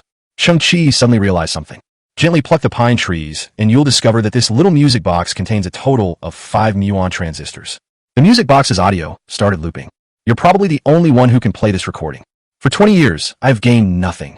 I tried 566 solutions, but none of them could mobilize the power of the music. Similar technological creations detected. Start synthesis? A blue scanning beam was released from within the crystal wristband. Cheng Qi suddenly realized that this small STC could easily realize the dreams of countless scientists, and that by obtaining it, he had also gained a responsibility. For some reason, at that moment, Cheng Qi suddenly felt a weight on his shoulders. Simplified version of a strong magnetic field ball cage. It contains a stable mass of muons, and muon technology belongs to the category of microscopic particle energy, which is a type of technology of level 4 civilizations. Some level 4 civilizations have blocked this technology. Cheng Qi's pupils contracted. Technological blockades do exist. Professor Hu's deduction is correct. I heard them whispering that the delusional lunatic was studying a piece of junk. I was wrong. The old, weak voice in Holland continued. It's not garbage. Under the incandescent light, Cheng Qi's face flickered between light and shadow. Begins synthesis. Break down into basic units. Breaking through technological blockades. Synthesis successful. Muse fusion catalytic reactor prototype. 2. It contains a mixture of deuterium, D, and tritium, T gas. After activation, muons will be captured by tritium. Since the mass of muon is 200 times that of an electron, according to the principle that mass is inversely proportional to orbital mass, the other nucleus is more likely to get close to the muon hydrogen atom, thus greatly increasing the probability of nuclear fusion at room temperature. After deuterium and tritium fusion occurs, muons in the DT molecule are released, and this cycle continues, forming a muon-catalyzed reaction chain that produces controlled nuclear fusion energy. The built-in Collins helix effectively controls the volatile energy. The drawback of this device is that there is about a 1 in 50 chance that muons will stick to alpha particles after catalysis and cannot participate in subsequent nuclear fusion reactions. This is known as the alpha adhesion problem. Despite its error rate, this device, even in handheld form, can still unleash a terrifying amount of energy equivalent to 500 tons of TNT. In its initial development phase, it was codenamed the gaze of the creator. Controllable muon fusion energy at room temperature. These must be the breakthrough Professor Huolinzhong has been seeking, right? Cheng Qi looked at the equipment in his hand. It looks like a flashlight made of silver alloy, with a semi-transparent window at the bottom in which blue muzzles flip and bounce. What does 500 tons of TNT equivalent mean? Cheng Qi's pupils contracted, somewhat surprised. In the old days, the atomic bomb that the United States dropped on Hiroshima, Japan during World War II was called Little Boy. Its explosive power was about 15,000 tons of TNT equivalent. In that instant, Little Boy raised 60,000 buildings in Hiroshima to the ground. The equipment in Cheng Qi's hands has the power of 1/30th of Little Boy, which is 1/30th of an atomic bomb. Although it's only 1/30th of a weapon, it's a single-soldier handheld weapon, which is extremely terrifying. I wasted my precious energy, even my life, on something that was destined to have no result. Of course, perhaps the truth is that the muon is simply a particle with no potential. Holling's voice continued. Cheng Qi's heart was stirred. How could Muko not have potential? Continue the synthesis. Break down into original units. Breaking through technological blockade once again. Synthesis successful. The first generation of the Musi fusion catalytic reactor. The technology has been comprehensively enhanced, eliminating the probability of alpha adhesion, resulting in greater overall stability and improvements in energy efficiency, reaction time, and other indicators by 185%. A more refined handheld device that, when not in use, does not generate any energy fluctuations. Its true technological level cannot be detected by civilizations below level 3, and can release a terrifying amount of energy equivalent to 1,010 tons of TNT in an instant. The device is codenamed the Wrath of the Creator. Note, this equipment is an extremely primitive product in the muon technology series, utilizing less than 1/10,000th of muon energy. Cheng Qi's breath trembled slightly. There's no more chance of failure, and the power has doubled. Life is like a dream, and in the end it may all be for nothing. We bring nothing with us, and we will take nothing with us. But the only thing I don't regret is that I have never given up. Although my persistence has become a joke, Miaozi has also become a joke. Who can really say for sure? Goodbye, my friend. Goodbye, my Musi technology. Goodbye, this shitty world. The recording included Holling's closing remarks about his entire life, which were played again. Cheng Qi gripped the crystal-clear device in his hand, which resembled a crystal sword hilt, and inexplicably, a sense of responsibility and power arose within him. Professor Hua, your persistence is no joke. Now technology is no joke either. One day, I will make your dream come true. Human civilization will wield muon technology, shining like a dazzling star, shaking the entire universe. Chapter 20 Lucky Day. Chapter 20 Lucky Day. Cheng Qi, I've searched this entire place. There's nothing worthwhile to be had. It's all pretty much empty shell. Hansi walked into the office and saw the unknown equipment in Cheng Qi's hand. Hey, what's that? This is the unfulfilled obsession of a scientist who speaks crudely, yet possesses a noble spirit. Of course, his conviction is correct, but the world is foolish. Cheng Qi reassembled the pine tree on the music box, and inside, there was still a Musi ball cage that shone with a beautiful luster. If there's an opportunity in the future, Cheng Qi is willing to help Professor Hua Linzhong fulfill his last wish and pass the music box to his descendants. Cheng Qi and Hansi arrived at the entrance of Miaozi Research Center. The alloy door in front of them remained closed, and the hissing of killer rats and the sound of claws scratching at the door could be heard from outside. The door was trembling incessantly, and its ability to withstand pressure was nearing its limit. Cheng Qi's expression was cold and stern as he operated the access control system from the inside, and the alloy door slowly opened. The space outside the door was already filled with killer rats. The moment the door moved, they quickly retreated a few meters out of alertness, their scarlet eyes observing the situation before them. Cheng Qi took the lead and slowly stepped out of the gate. The killer rats quickly identified their target, the same creature that had trespassed on their territory before. A sharp screech rang out, and countless killer rats opened their blood-red mouths and pounced forward. At this moment, Cheng Qi slightly tightened his grip on the first generation of the Musi catalyst, his fingers gliding lightly across the crystal-like body, and a blue halo lit up. As his fingers slid, a progress bar appeared on the device, which resembled a sword hilt. Cheng Qi stopped his finger just as the progress reached 10. Buzz! A strange energy fluctuation, like a semi-transparent ripple, spread out instantly. When instantaneous energy becomes powerful enough, it will trigger a strange spatial resonance, which is also a precursor to an explosion. It will be like an invisible hammer that instantly shatters the psychological defenses of the target creature. In that instant, all the killer rats arched their bodies, their fur standing on end. Even though they didn't understand what was happening, their immense sense of crisis, triggered by their biological survival instincts, instantly extinguished their bloodlust and madness. Cheng Qi pushed the progress bar to 30 again, and the energy ripples were released once more. The terrifying spatial resonance was amplified invisibly, doubling in intensity. The bodies of countless killer rats have stiffened into clay sculptures and wooden statues. At this time, the Ultramarines' power armor once again detected those low-frequency sound waves, which were countless strategist rats issuing commands in the shadows. Splash! A huge commotion broke out within the rat swarm, and many murderous ratmen stood up and trampled each other to form a giant ladder. The other killer rats used all four limbs to quickly climb down to the ground via the rat ladder. They panicked, terrified, and scrambled to escape. Finally, the entire mouse ladder retracted back to the ground. Looking around at the empty space, Cheng Qi chuckled softly, sliding his finger backward, and the light of the first-generation machine, catalyzed by the Mu Z, slowly went out. The killer rat strategist's decision was correct. If we don't escape, our entire clan will be wiped out. The turbojet-powered shoes activated, and Cheng Qi and Hansi's bodies slowly rose into the sky. Unsurprisingly, not a single killer rat could be found on the ground.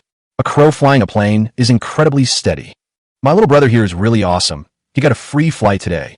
Cheng Qi and Hansi boarded the crow's ground effect aircraft and headed back to the base camp. Looking back in the direction of the Mu Z Research Center, a sense of awe appeared in Cheng Qi's eyes. Before he left, he had rebarred the entrance to the Mu Z Research Center, where Professor Holland could rest in peace. While piloting the ground effect vehicle, Crow secretly observed Cheng Qi. This young man ventured deep into Kyoto and lingered there for a full 40 minutes. His body and Scavenger's cloak were stained with foul-smelling blood, the blood of carrion rats. He encountered carrion rats, but escaped unscathed. Amazing. Don't ask what you shouldn't ask is Crow's consistent principle, and it's also the key to the longevity of his business. Young man, if there's anything you can do to help me in the future, just let me know. The Crow turned around and laughed. I'm as steady as a rock. Cheng Qi returned to his home district, B-24. From afar, a massive transport starship could be seen floating in midair, dumping tens of thousands of tons of technological debris. 7-13-5. Cheng Qi squinted at the sky. The development rights to this shipload of garbage originally belonged to Cheng Qi, who had paid the corresponding development fee a week ago. Just a day earlier, Oro and his men had seized the resources and carried out a brutal attack. Silly boy, this grudge is from the night before. That's right. A cold glint flashed in Cheng Qi's eyes as he slowly walked towards the mountain of garbage.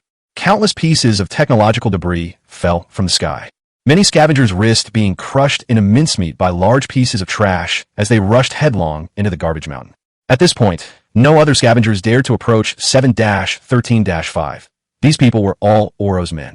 A scavenger in his 30s was rummaging through a pile of garbage when he found a sophisticated technology box. He pried it open with his bare hands, and his eyes lit up as he discovered a complete JI 34-nanometer chip. This item can be sold for 110 credits. Seeing that no one was around, he glanced at them, put the chip in his mouth, and hid it on one side of his teeth.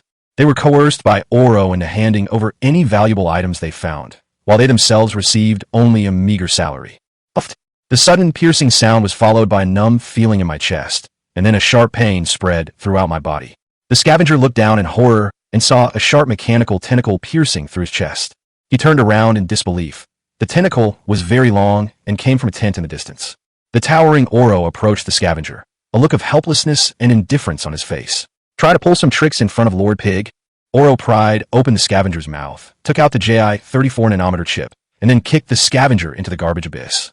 He weighed the chip in his hand. Oro slowly turned around, facing a huge white tent, and bowed, saying, Lord Pig, our harvest is excellent. It seems today is your lucky day. Chapter 21, Unleashing Full Power. Chapter 21, Unleashing the Full Power. A boy in a blue cape and a robot. We slowly climbed up the ridge to the top of the garbage mountain and looked down from there. The goofy-looking nanny robot slowly raised a brass middle finger towards the foot of the mountain. That idiot? Oro looked up, squinting. Not a single missile killed him, and he still found a new robot. His expression was full of disdain, as if he had just discovered that the cockroach he thought he had slapped dead had somehow crawled out from between his fingers and was once again showing off to him. With his head down, Oro searched the ground and suddenly locked onto a thick steel pipe. He bent down slightly. The robotic arm operated, picked up the steel pipe weighing over 100 pounds, weighed in his hand, spat out a mouthful of saliva, and walked towards Cheng Qi. Don't act rashly. From inside the white tent, a voice with a heavy nasal tone came. It must be this kid who crippled the hyenas of the bar street. Master Pig, Arrow couldn't understand it. This kid doesn't even have a modified prosthetic body. Does he have that kind of combat power? Is he relying on that brand new nanny robot? The tent flap was lifted by two mechanical tentacles. A strange and enormous figure slowly emerged from it. It was a giant, fat man with a bald head covered in grease, his upper body naked, his body resembling a small hill, and layers of fat piled up on his belly. He had no lower body. Instead, he was a 16-legged mechanical spider. The mechanical spider legs were precise and flexible, and all of the giant fat man's movements were done by those mechanical tentacles. Young man, you have some skills. Join me. Lord Pig looked up, his expression haughty despite being at the foot of the hill. Now is the time when I need people. You little trash bug, did you hear me? Your Master Pig is willing to give you a chance. Arrow rolled his eyes and looked at Cheng Qi, saying, Just a month ago, Master Pig successfully collected all the parts of the B-33 battle spider and transplanted it completely onto himself. Now, Master Pig is not only my boss, also the #1 fighting force in Sector B-24. Even the Scavengers Alliance can't do anything about him. Arrow raised his head slightly. If you join us, you can do whatever you want to B-24. As for me, as the eldest brother, I'm very magnanimous and won't hold grudges against you for past grievances. That lousy spider is the #1 combatant. Don't hold grudges from the past. I'm sorry, but I, Cheng Qi, am particularly narrow-minded. The boy frowned, looking at the ugly pigman. So that's why Oro suddenly became so unscrupulous. It turns out he found a backer. Pigman, what a great name. A pig, very big, and somewhat human-like. Your mother's. Erluo gripped the steel pipe, frowning. You're asking for death, aren't you? But then Pig Lord's fat face trembled, and he said with arrogance, Little guy, you don't understand what combat power is, nor do you understand the value of my spider legs. You won't survive if you don't obey me. Since you have some ability, I'll give you one last chance. From now on, hand over all the valuable trash you find to me, and I'll give you a 10% commission. Think carefully before you answer me. If I become unhappy, you won't have a chance to pick up trash anymore. As he spoke, the giant fat man's mechanical tentacle snaked out and snatched the JI-34 nanometer chip from Oro's hand. He then opened the pouch at his waist and put the chip inside. Cheng Qi's gaze sharpened, because he saw the head of a mechanical puppy inside the Pig Lord's package. It didn't seem to have completely lost power. The heavy metal detector on its nose was still flashing a faint light. Upon closer inspection, a bright red bloodstain could be seen on the head. I thought of Xiao Qiong dragging the bathtub, and the mechanical dog behind her that was supporting the bathtub with its head. Cheng Qi's pupils contracted sharply. Where did the mechanical dog come from? I said it was a gift from an admirer. Do you believe it? The pig sneered. He then looked at Cheng Qi and said with a hint of seriousness, Kid, if you want something, you have to take it. That's the way to survive on this trashy earth. After you join me, you can take whatever you want. Arrow then gave a contemptuous smile and muttered, What a pity. That woman is very good in bed. I used to be a regular customer. From now on, TSK. Luckily, there's still that little girl. If we wait a few more years, she could be deflowered too. At this time, Cheng Qi heard a slight noise behind him and slowly turned around. But then they saw Xiao Qiong with a rope tied around her waist, dragging the ripped-up bathtub, climbing to the top of the garbage mountain. At this moment, the little girl's hair was disheveled. Her eyes were red. She held half a shriveled apple in her hand, and 2 clear tear tracks ran down her face, which was weathered by wind and frost. They killed Mom. Xiao Qiong's voice was like a sharp sword, piercing through several meters and striking Cheng Qi's heart. Looking at Xiao Qiong's frail and helpless figure, a layer of gloom slowly settled over Cheng Qi's eyes, but beneath this gloom, a hint of anger was gradually rising. He turned around and looked directly at Lord Pig, his eyes devoid of warmth. The first-generation catalytic converter made a creaking sound as he gripped it. At the same time, he slid his thumb inch by inch along the progress bar. The crystal-like device gradually emitted a blue light, which grew stronger and stronger. What are you doing? You want to fight me? You're asking for it. The pig's smile finally vanished, and his expression slowly turned ferocious. You really think those junk weapons you picked up can hurt me? You idiot. This scene seemed to suit Oro's wishes. He grinned maliciously. Lord Pig, I've disliked this kid for a long time. Why recruit him? Just kill him.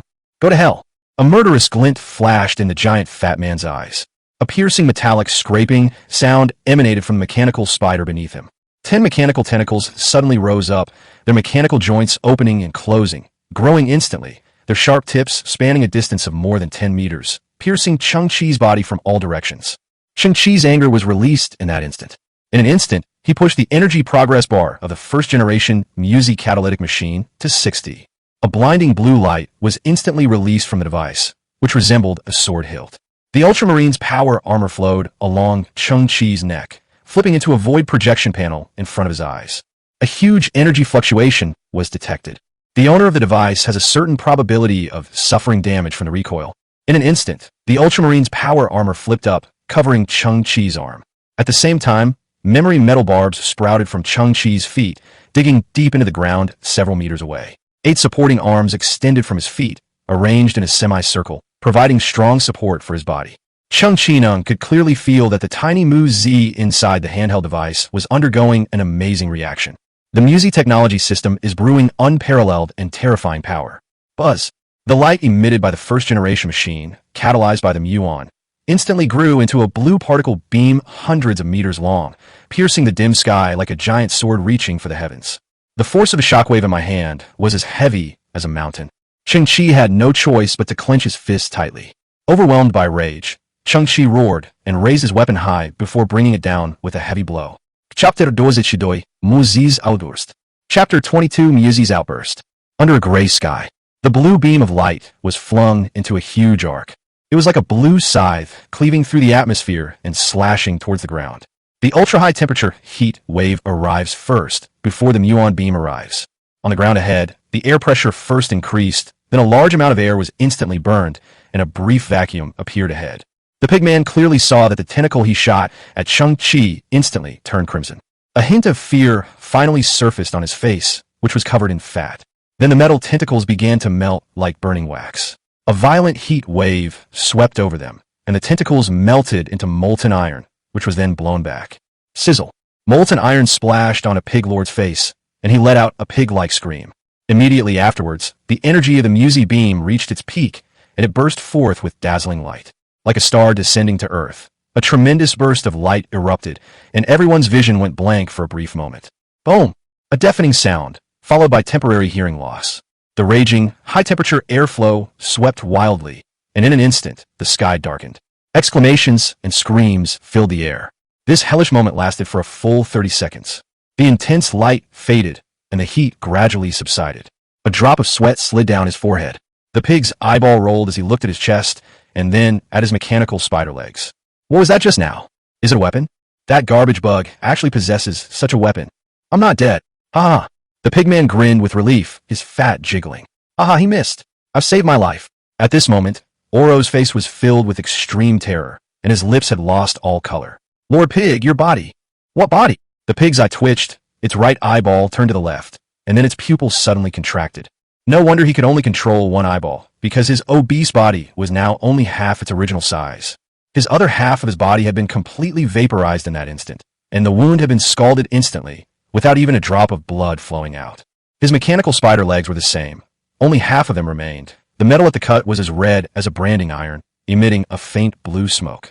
On the half face of the pig, one eyeball trembled violently as it struggled to turn, looking further to the left. His gaze froze again, his shock overwhelming him like a tidal wave. To the left is a huge ravine that is hundreds of meters wide and several kilometers long. A wisp of smoke rose from the bottom of the ravine, accompanied by a hissing sound. Large amounts of garbage were being vaporized, and molten iron flowed along the edges, radiating intense heat. As the camera ascends, two distant garbage mountains are seen to have melted in the middle, revealing huge gaps.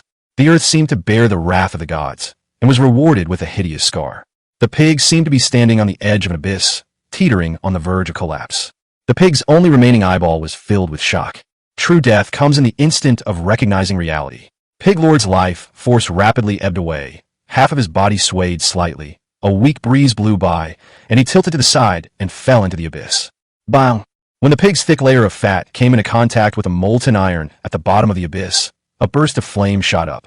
That inconspicuous light, like his life, was brief and worthless, and soon went out, leaving only a pile of black ash. Oro survived, his pupils shrinking to a black dot, and he swallowed hard. That incredible attack had ruptured his liver and gallbladder, leaving his crotch wet. But he was shaking so badly that he scrambled to Cheng Qi's side. Brother, your sword just missed. It was fate. Heaven wouldn't let me die. All the things I did before were forced upon me by that dead pig. From now on, you are my elder brother, and I will lead my brothers to serve you. I will do whatever you tell me to do. If you tell me to go west, I will never. Bang! At this moment, Cheng Qi mobilized the power of the ultimate warrior armor, unleashing 60,000 newtons of power, and punched Oro in the chest. Oro was sent flying dozens of meters backward, crashing into a mountain of garbage on one side. A sharp piece of metal debris pierced his chest, leaving him hanging halfway up the mountain. Directly in front of Oro lies a massive ravine stretching for thousands of meters. His eyes were wide open, and his life force was waning. Oh shit, why am I so blind? Finally, he weakly kicked his legs, slumped his head, and breathed his last. Xiao Qiong stood behind Cheng Qi, shocked by what she saw. Her eyes widened, tears welling up in them, and she looked somewhat dazed. Cheng Qi turned around and took a few steps, then took Xiao Qiong's cold little hand. Don't be afraid. Come home with your brother. Two figures, one large and one small, stood atop the garbage mountain, their backs against a massive ravine shimmering with red light.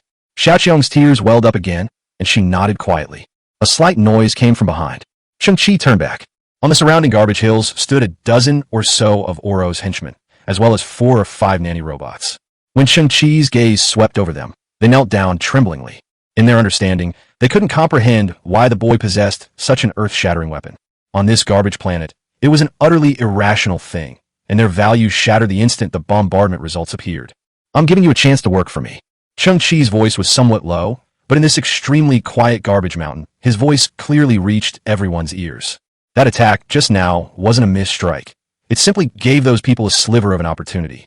The dozen or so henchmen were stunned at first, then felt as if they had been granted a pardon. They all stood up and ran towards Cheng Qi, saying, "Brother Qi, from now on you are our leader. If you tell us to go east, we will never dare to wait." The henchmen stopped in their tracks instantly, their faces turning deathly pale. Could he be planning to lure us there, then punch us away and leave us hanging on the garbage mountain like Oro? Oro is inherently evil. As for you, I believe you were indeed coerced by Lord Pig. Cheng Qi raised his head and said, "From now on, I can pay you 30% of the original value of the garbage you acquire." 30%? Are you telling the truth? The eyes of these scavengers lit up. Wait, Brother Qi, you mean buying? That's right, it's an acquisition. I want to create a completely new business. Cheng Qi's eyes flashed. We'll buy trash from all scavengers. The standard is simple. All technological creations of the same model. The more you have, the higher the price per unit. Similarity, technology, creation. The underlings paused slightly. Is something damaged okay? Cheng Qi nodded. Okay. People started to think about it. Earth's landfills are vast, containing countless pieces of trash, but 99% of it consists of scrap metal broken into pieces or non-biodegradable plastic products. Only one is an item that barely retains its original form, and there are even fewer technological creations. But the overall number is large, and it doesn't matter if it's broken. The underling's eyes gleamed with fervor. As long as you're willing to work hard, you can still find a lot of opportunities. A 30% share of the profits is a very high reward, and you can live a life of luxury from now on. A skinny scavenger in his early 20s swallowed hard. He took a few steps forward, mustered his courage, and said, "Brother Qi, my name is Monkey. If you trust us, could you give us some of our capital first? Don't worry, we're absolutely committed to following you." Capital? Cheng Qi smiled coldly. I don't have any. You guys can use that first. What? The monkey's body trembled. These days, the bosses are all ruthless. You've just escaped one tiger's den only to fall into another. Chapter 23 was surprisingly accurate. Chapter 23 was surprisingly accurate. The sun sets. Above the murky atmosphere, the moon appears as a dim white spot. Cheng Qi returned to his shack. This shack was actually just a few dilapidated pillars supporting a radiation-proof tarpaulin. Scavengers often do not have fixed houses because they can be buried at any time when garbage falls from the sky. Inside the shack, Xiao Qiong was curled up, covered with a tattered red blanket, her eyes streaked with tears, fast asleep. For the time being, the child can only rely on Cheng Qi.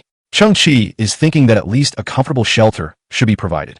The monkey had already organized his underlings to go out and collect garbage, but Cheng Qi didn't have high hopes. Money makes the world go round, but poverty makes people lonely. Without capital, the monkeys won't be very motivated. Cheng Qi is short of money. Although they had previously synthesized amorphous alloys, they had already made a deal with a merchant MO to exchange them all for gene catalytic agents, and had not cashed out. Cheng Qi still had several pieces of high-entropy alloy in his hands. Without a doubt, that thing must be extremely valuable. But the problem remains.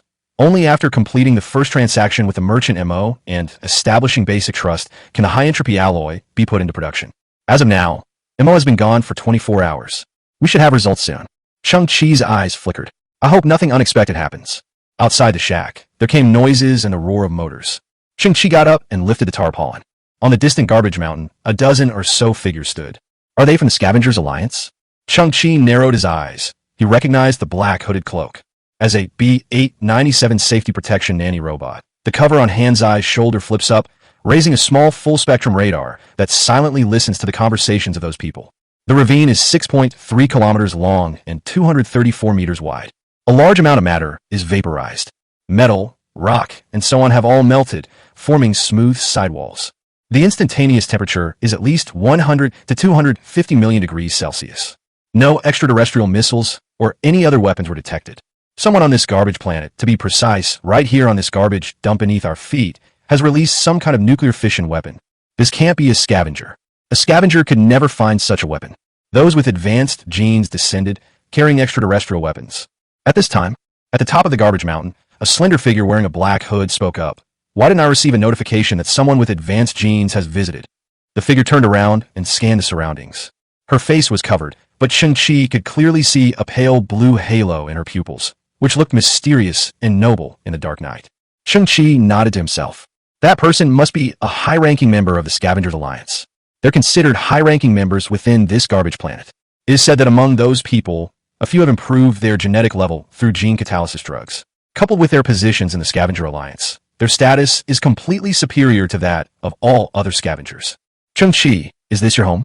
Suddenly, a pleasant and melodious sound came from inside. Cheng Qi turned his head and saw Hina, dressed in a red dress, as beautiful as a rose, who had appeared in front of his hut at some point. She was wearing high heels, light makeup, and red lipstick today, looking absolutely stunning. Have you ever seen someone with superior genes visit you? Hannah smiled, but her overall demeanor remained somewhat distant and aloof. In Cheng Qi's mind, Hina, who had acted like a bitch that night, instantly came to mind. Through this question, Cheng Qi understood why Hina had dressed up so carefully today. It's nothing more than an attempt to incite the desires of those with superior genes. Looking at Hannah, the admiring look in Cheng Qi's eyes was gone, replaced by a numbness. He spoke, and it wasn't exactly a lie. There are no people with advanced genes here. Hannah tilted her head, her bare, snow-white shoulders shrank slightly towards her cheek, and smiled. If you see him, can you let me know immediately? I have many topics that I would like to discuss with people who have advanced genes. For example, how can we solve the food shortage problem for scavengers? Cheng Qi nodded calmly. He knew better than anyone what the topic Hannah was talking about actually meant. Hannah had no interest in lingering and turned to walk into the night. But after taking a few steps, she suddenly turned back, her face getting closer and closer to Cheng Qi. It was just because of a little bit of wishful thinking. She stared into Cheng Qi's pupils. After confirming that Cheng Qi did not see the blue halo, Hina tried her best to hide her disappointment and continued to maintain her aloof demeanor. Seemingly feeling that the distance was too great, she tried her best to show a friendly smile. Remember to let me know if you get any news. Duh. Her high heels clicked crisply on the metal trash, and she disappeared into the night, her bright red dress swaying as she walked. Cheng Qi shook his head. The only reason Hannah left a smile was because she hoped Cheng Qi could provide a little bit of useful information. If it weren't for this reason, she would undoubtedly ignore this scavenger from the lowest rung of society. The Scavengers Alliance's investigation lasted for 2 full hours, but yielded nothing. During this time, some people came to inquire about the process of begging. Cheng Qi answered all his questions without knowing the answer. In the dead of night, everyone had left. The communicator, which was specifically used to contact Mo, emitted a shush sound, ready to receive the goods. Cheng Qi's eyes suddenly lit up. Mo is a man of his word. He immediately went outside the shack, looked up at the dim starry sky, and greeted Mo's flying machine. In the distant sky, several extremely faint points of light appeared. Cheng Qi was taken aback. Not a flying machine. Half a minute later, 4 black boxes, each about the size of a shoebox and equipped with tiny thrusters at the bottom, landed in front of Cheng Qi. Cheng Qi suddenly realized, this is some kind of small shipping box, similar in form to a courier service. Mo himself did not come in person. As Cheng Qi approached the transport container, the facial recognition system inside the container activated. After confirming Cheng Qi's identity, the hatch on the front of the container slowly opened. A cloud of low-temperature mist spread out. Cheng Qi opened his eyes slightly and saw that inside the box were glass test tubes containing black medicine. Mo's voice came through the dedicated communicator. A failed black market gene catalytic agent. Your price only allows you to buy 16.6 bottles, but since this is our first collaboration, I've helped you get 17. Cheng Qi, let's settle the payment and goods. Similar technological creations detected. Gene therapy agents containing numerous impurities.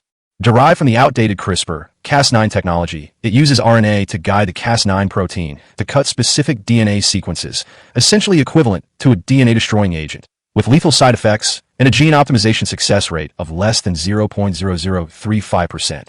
Should we perform the synthesis? Cheng Qi felt his heart pounding. Mo, you really are reliable. You are someone who will lose your life immediately because you took substandard medicine. Mo's voice was full of reason and calm. I really don't know what you're so excited about. Chapter 24, The Second Deal. Chapter 24, The Second Transaction. Desert. Have you ever heard of high-entropy alloys? Cheng Qi let out a slightly trembling breath, trying to calm himself down. Of course I've heard of it. That is an extremely rare atomically unordered alloy, which is often used in the core chips of top-level computing systems. I'm a little surprised that you can even name high-entropy alloy. Are you looking to buy high-entropy alloys? I'm not bragging, but in the entire solar system, there are no more than 10 people, including myself, who can get their hands on high-entropy alloys. Moreover, once the corresponding sales channels are found, the pricing power of high-entropy alloys is completely in the hands of the sellers. Excuse me for being blunt, but right now you simply cannot afford its exorbitant price. Our transaction is complete. As a businessman, time is money. Currently, my value per second is approximately 2,000 credits. I need to hang up the communication. Mo's voice remained rational and calm. I have 4 pieces. Cheng Qi suddenly spoke. And Mo paused for a moment, then asked, You have 4 pieces of what? Cheng Qi added, I weighed it earlier, it's about 410 grams. Mo's tone rose slightly. You have for what? Cheng Qi said calmly, I'm going to sell it to you. And Mo took a slow breath. You have for what? Cheng Qi said, word by word. High entropy combination gold. There was a full 30 seconds of silence on the other end of the communicator. And Mo, isn't your value per second 2,000 credits? Why aren't you saying anything? Cheng Qi, don't you dare drink those gene-enhancing drugs before I get there, or this business will be a complete mess. Cheng Qi smiled. Hey, he panicked. Fine, just give me your ID. I'll pay you a deposit first. Cheng Qi, life is actually very beautiful, and there is more than just the path of genetic evolution. You have the ability and luck. I think we can establish a long-term partnership. Look back at the garbage dump around you, filled with the stench of decay and utter despair. Don't you find it wonderful? As a highly rational individual with minimal emotional fluctuations, Mo was not good at giving motivational speeches, especially since he was currently experiencing a slight sense of panic. During this process, Cheng Qi received a remittance of 10 million credit points from Missouri. Cheng Qi's heart trembled. Damn, 10 million. This is just a deposit.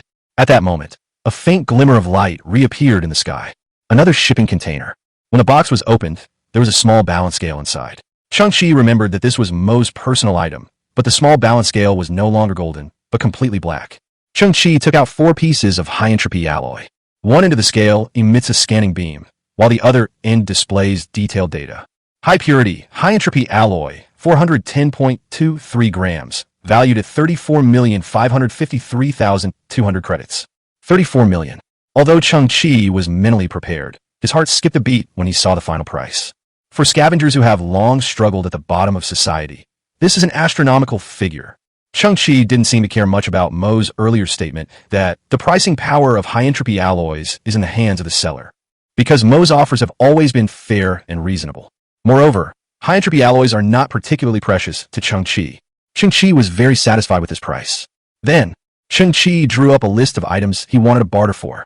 The B343 nanny robot is the prototype of the Hansi robot. Medical mechanical auxiliary gloves. Mechanical exploration shoes. Ultraman exoskeleton.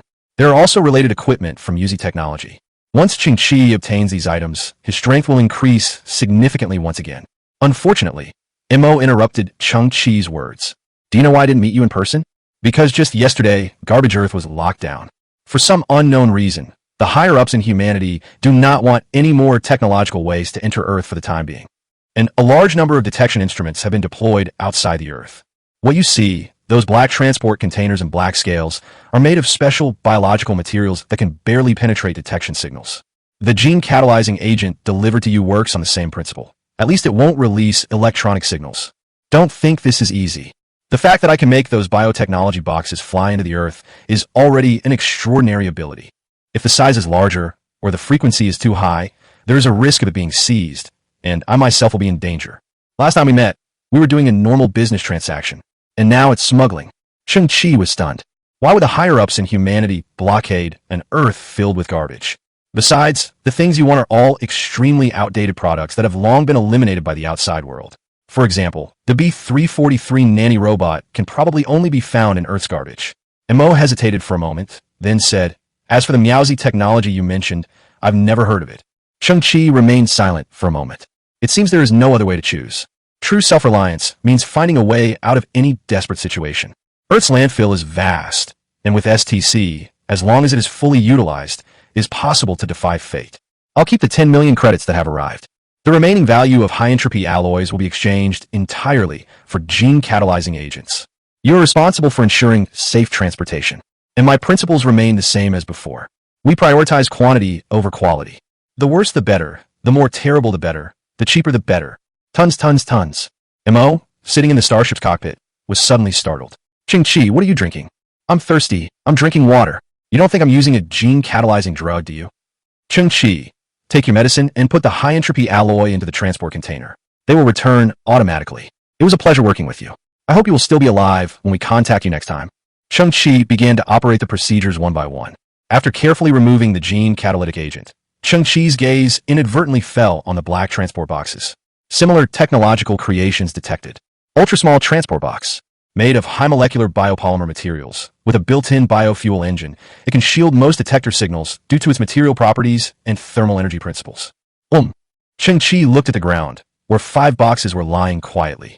4 of them had brought gene serum earlier, and then another one brought the black Libra. It's perfectly reasonable to include packaging with your purchase, right? Cheng Qi stroked his chin, thinking, shouldn't I need to ask Mo's opinion? Immediately, Cheng Qi then looked at the black scales inside one of the boxes. This tool was clearly something Mo made specifically for trading with scavengers. It seems to have no meaning in outer space. Grandpa once said that in the old days, you'd get a free spoon when you bought a watermelon, a free fork when you bought instant noodles, and a free female saleswoman when you bought a Porsche. I bought potions worth tens of millions of credits. Is it too much to give a small Libra as a gift? Cheng Qi was still stroking his chin. Such a small matter. Shouldn't we consult Mo's opinion? Immediately, Cheng Qi took out a small balance scale and stuffed the 4 pieces of high-entropy alloy into the same box. The moment the boxes closed, eerie blue bio-flames emanated from the bottom of all the boxes, preparing them to take off.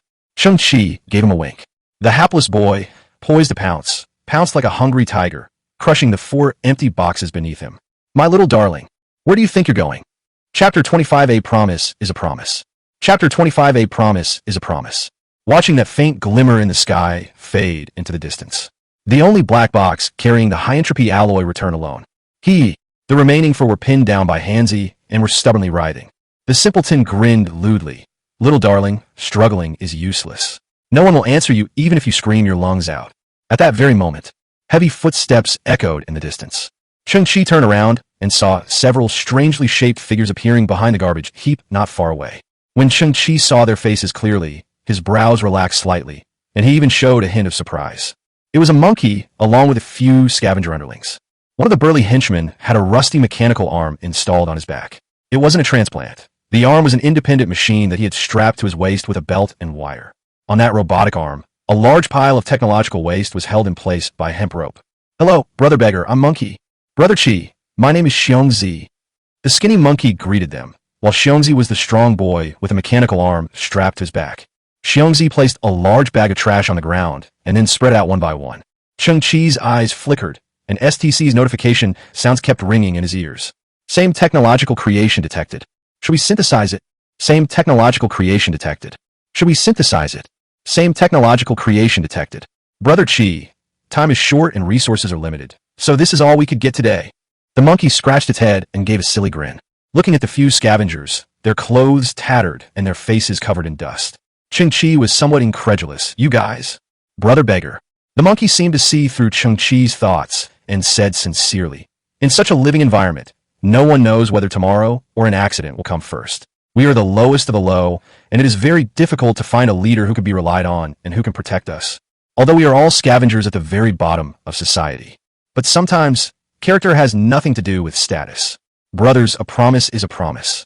Having acknowledged him as my elder brother, I will not easily break my promise. After a pause, the monkey laughed again. Of course, we all agree that Brother Qi is kind. Cheng Qi was somewhat moved. He looked up at his underlings standing in the night and said, I understand. The monkey was saying it was seeking refuge, but wasn't that also a sign of trust and acceptance? Brother Qi, I guess the reason you sent us to find trash of the same type is... Xiongzi scratched his head and laughed. You must be a very skilled repairman. You want to collect all the parts, assemble them into a working machine, and then sell it. That's right, it's a merger. Cheng Qi smiled and looked at Xiongzi, who had a somewhat simple-minded look, but this alliance was not the same as the previous one. Brother Qi, when you have some free time, could you fix my mechanical penis? It's been malfunctioning lately. As Xiongzi spoke, he patted the mechanical arm on his back with his other hand. This thing is too old. It's been manufactured for over 110 years. Hey, get out of here. What kind of kind person would name a robotic arm second brother? The monkey stepped forward, hesitantly saying, Brother Qi, the things we collected today cost a total of 350 credits. That's all the money we brothers have. We'll try to borrow some tomorrow. Don't worry, Brother Qi. We can pay you back when our business is up and running and we're successful. Xiongzi chuckled. Yes, Brother Qi, we're not in a hurry. What is your account ID? Cheng Qi looked at the monkey, his eyes now filled with trust. ID. The monkey hesitated. In his guess, the originally unremarkable Qi must have had a stroke of luck, finding that powerful and invincible weapon. His rise to power was very short, and he probably didn't have much wealth. Heroes come from all walks of life, but they generally don't have any financial support. The monkey was about to refuse, because Cheng Qi is very likely to take out all his possessions, about 200 or 300 credits. The monkey wanted to follow the leader and didn't want to embarrass him. But then Cheng Qi raised his hand and tapped the financial module on the monkey's chest. Immediately, a three-dimensional, color QR code was projected.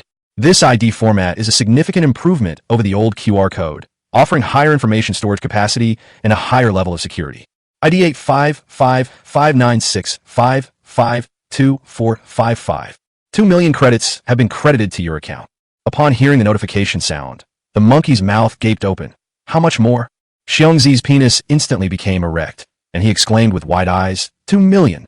The monkey swallowed hard, looking shocked and staring wide-eyed. Brother Qi, you've been hiding this well.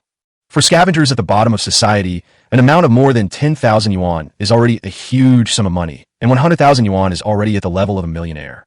Now, Cheng Qi is calm and collected, throwing away 2 million in one go. This is as shocking as dropping a nuclear bomb in the hearts of Monkey and his gang. Trust is the foundation of cooperation. Cheng Qi smiled and said, from now on, the principle will remain the same. We'll take as much of the same type of technological junk as we can get. As for the commission, the agreed-upon 30% will not change. Monkey, from now on, you will be in charge of this acquisition team. You will be responsible for settling the commissions for everyone. Daily settlement, never overnight. The eyes of the scavengers in the distance lit up, and their arms trembled slightly. Damn it, isn't this getting better? Brother Qi is awesome. The monkey was indeed trustworthy, but he looked troubled. Brother Qi, most of the trash we collect is unwanted, but many scavengers start asking for exorbitant prices when they hear we're looking for these things. The monkey frowned. I've never been good at pricing. Cheng Qi smiled calmly. He had been prepared for this all along. Then, Cheng Qi slowly lifted up a small black balance scale. The monkeys moved forward, looked at each other, and were somewhat bewildered. Brother Qi is actually quite considerate. They got us a small scale, but what can such a small scale weigh? Cheng Qi glanced around and finally pointed the small scales at the small black box that the merchant Mo used to deliver goods. A scanning beam was released from one end of the scale. A box containing nanoscale biomaterials, equipped with a built-in bio-driven engine, 95% new, containing approximately 6.5 kilograms of grade B biomaterials. On the other side of the scales, a corresponding price of 53,200 credits appeared. The henchman stared wide-eyed. Just a scan, and it instantly identifies the material and price of an item. This device is amazing. Cheng Qi was also taken aback. This thing is so expensive? Only then did the other scavengers realize what was happening. Xiongzi exclaimed in surprise. Brother Qi is indeed Brother Qi. Even a casual shoebox of his is worth over 50,000. Brother Qi, could I borrow it for a moment? I want to see how much my penis is worth. I-55 mechanical crane arm, powered by lithium iron phosphate battery, 0.3/10 condition, contains approximately 43 kilograms of scrap metal. Worth 12 credits. What? Xiongzi was devastated. My penis is only worth 12 yuan. Chapter 26, Synthesizing the Earth Dragon King. Chapter 26, Synthesizing the Earth Dragon King. Brother Qi, don't worry. Starting tomorrow, we guys will work like crazy to collect your trash. The monkey held the small black scales as if they were a priceless treasure. No, it starts the day after tomorrow, because the gray storm will arrive tonight and last for a day and 2 nights. We all need to find a safe haven. Gray storm. It was a level 12 gale, a rare occurrence in the old days, with wind speeds between 32.7 and 36.9 meters per second. At sea, the sea was filled with white foam and waves. The entire sea was white, and the huge waves were like rivers pouring down, greatly reducing visibility. On land, tens of millions of tons of garbage are swept into the sky, and the few remaining buildings on Earth will once again suffer severe damage. On today's garbage planet, 99% of vegetation has disappeared. The wind speed cannot be reduced, soil and water are being lost in large quantities, and the humidity in the air is also decreasing significantly. This planet has lost its ability to regulate its climate. Almost every year, that terrifying gray storm sweeps across half the globe. Because of the large amount of metallic dust, all the strong winds appear gray, hence the name gray storm. Whenever a gray storm hits, a large number of scavengers perish. Previously, Cheng Qi would find some large mass starship wreckage, stuff his body into the cramped space inside, pray, endure the torment, and wait for the gray storm to pass. We've already found a good spot. It's absolutely safe. The monkey said, Brother Qi, do you want to come along? Cheng Qi pondered. Currently, he has a large business, including 17 gene catalysis agents, confiscated biotechnology boxes, and technological waste that the monkeys just delivered. These are all basic raw materials that can be synthesized, and their value is immeasurable. If one hastily hides in a narrow crevice, these materials may suffer unpredictable loss and damage, and some items may even be impossible to carry. Not to mention, the shack also houses a precious quantum repair cluster, as well as Hansi and Xiaoqiang. This moment, Cheng Qi's eyes flickered. Monkey, you and your brothers hide well.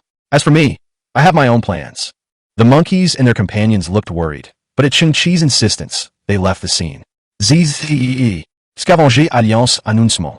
In 4 hours, a grisly storm will sweep through areas B12, B69.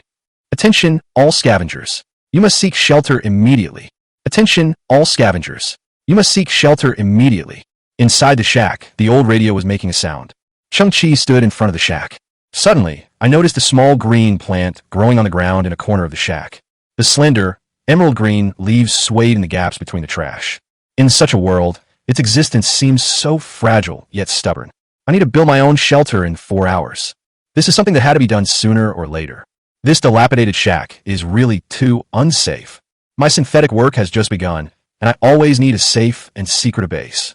Only in this way can I synthesize without any scruples and with complete freedom.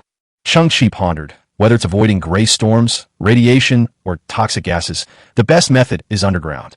A faint reflection emanated from ground. Cheng Qi looked at the pile of technological junk left behind by Xiongzi. Miniature geological detector. The drill bit, made of titanium alloy, boasts 240 horsepower and is equipped with multiple sensors. It can drill to a depth of 30 to 50 meters and has a runtime of 45 minutes. It is currently damaged. This device is small, no more than 50 centimeters in length and width, with a dark silver drill bit mounted on the front of its spindle-shaped body. Cheng Qi's gaze moved slowly, and he nodded inwardly. Xiongzi had sent a total of 8 such devices.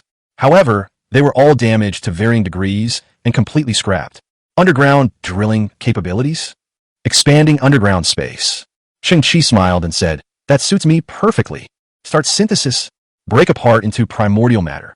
Target model is being updated. Intelligent mole address detector 4. Although it's called a mole, this device is much larger, with more delicate lines, a drill bit on its head that gleams brightly, and a more sophisticated sensor system. Start synthesis. Break apart into primordial matter. Large-scale engineering-grade underground mining vehicle 2. This time, what appeared before Cheng Qi was a piece of equipment the size of a truck. Below are 2 wide tracks, while the huge drill bit at the head has been transformed into some kind of dark metal. Although it no longer reflects light, it gives people a feeling of indestructibility. Cheng Qi's eyes flickered. He's getting closer and closer to what he wants. Start synthesis. Break apart into primordial matter. Synthesis successful. Codename, Earth Dragon Underground Expansion Dock. This equipment is not merely a mining tool, but an expandable vehicle. With its excellent drilling capabilities, it can be expanded into a 120 square meter underground construction command center. It possesses strong resistance to pressure and high temperatures. In interstellar mining teams, it is known as the Earth Dragon King, and only mining teams with an annual production capacity of 1 million tons are qualified to be equipped with this level of equipment. Hee, you've arrived just in time. Cheng Qi had no choice but to look up at this enormous metal device, which was 10 meters tall. Its body resembled a heavily armored tank, with thick pure alloy tracks at the bottom and 4 huge, dark gold drill bits at the head. Cheng Qi took out the remote control panel of the device and started it. It's hard to imagine that such a huge drill bit could spin and create gusts of cool air, but only make a slight humming sound, not the deafening noise one might expect. This shows that its internal structure is extremely advanced and the precision of its parts is extremely high. Cheng Qi set the first engineering task for the Earth Dragon King. The entrance was right in front of the shack. First, the structural conditions within 100 meters underground were investigated, and then a 200 square meter expandable space was excavated. After the local Dragon King took root deep in the earth, it inevitably produced a huge noise. Garbage and dirt flew everywhere, and the Earth Dragon King disappeared on the ground in an instant. Xiaoqiang was startled awake and lifted the tarpaulin to reveal her little head. Cheng Qi turned around and smiled. Don't worry, we'll soon have the best shelter on Earth. Chapter 27 Support Equipment. Chapter 27 Auxiliary Equipment. The sky was overcast and gray. It's like a terrifying behemoth lurking outside the atmosphere. Cheng Qi glanced at the sky, then focused his attention on his feet. The ground was trembling slightly. The tiny grains of sand seemed to be dancing, spreading inch by inch to both sides. The sound of the Earth Dragon King's engine grew fainter and fainter as it went deeper into the ground, nearly 20 meters below the surface. Cheng Qi held the control panel in his hand, observing the data feedback. I thought the Earth Dragon King was close to the real ground, but I didn't expect that behind the thin layer of soil was another thick layer of metal debris. The drilling depth must be guaranteed to ensure that we can withstand the ash storm without any problems. Based on Cheng Qi's requirements, the estimated drilling time is approximately 40 minutes. The grenades will arrive in 3 hours and 50 minutes, which is more than enough time. While waiting, Cheng Qi glanced at the other trash left behind by Xiongzi. Electromagnetic System Auxiliary Module. Cheng Qi picked up one of them. He recognized this type of module. It looked like an enlarged chip, like a cigarette box, with many broken wires exposed to the bottom. No wonder it ends up in a landfill. Its existence is utterly pointless. Simply put, this module was originally designed to assist various sophisticated electronic devices. It's somewhat like an expansion component. Connecting it to other electronic devices can enhance the processing speed of those devices or optimize certain operational steps. It's a pity. Its compatibility is extremely limited, and the physical hard connection method it uses makes it incompatible with 99% of the devices on the market. Cheng Qi glanced at the ground. The monkeys had somehow acquired 4 such chips. Start synthesis. Break apart into primordial matter. Cheng Qi was very curious about what could be synthesized from such a useless thing. Mart's electronic assistant too. Cheng Qi looked at the first stage finished product, which was still a dark, black chip. He had heard of the scientist Mars, but he had been dead for a long time. He never expected that he had improved such a useless product. The original design intent was still to optimize a series of electronic control products and to switch to wireless magnetic field access, abandoning the outdated physical connection method. However, the shortcomings are still particularly obvious, with extremely low compatibility. Cheng Qi tilted his head, and STC released a blue scanning beam. Continue the synthesis. Ink Blue Mount's version of superconducting electronics assistant. Cheng Qi stared blankly at the name of the new equipment. Who is Mo Lon Mals? Is he a descendant of Dr. Mals? He is the Mounts of the dark blue galaxy. In the vast universe, millions of light years away, there also exist twin solar systems, twin Earths, and twin Mounts. The same geographical environment creates the same causal events. You can understand these as parallel universes of the same dimension. There's such a setting. Cheng Qi was somewhat surprised. So, the technology that Marts couldn't achieve, parallel Marts achieved? Let's take a look at the introduction of the new electronic assistant. On our distant twin planet, electronic assistant technology has made breakthroughs. The addition of superconducting metals and the advent of quaternary algorithms have transformed this device from a useless tool into a functional one.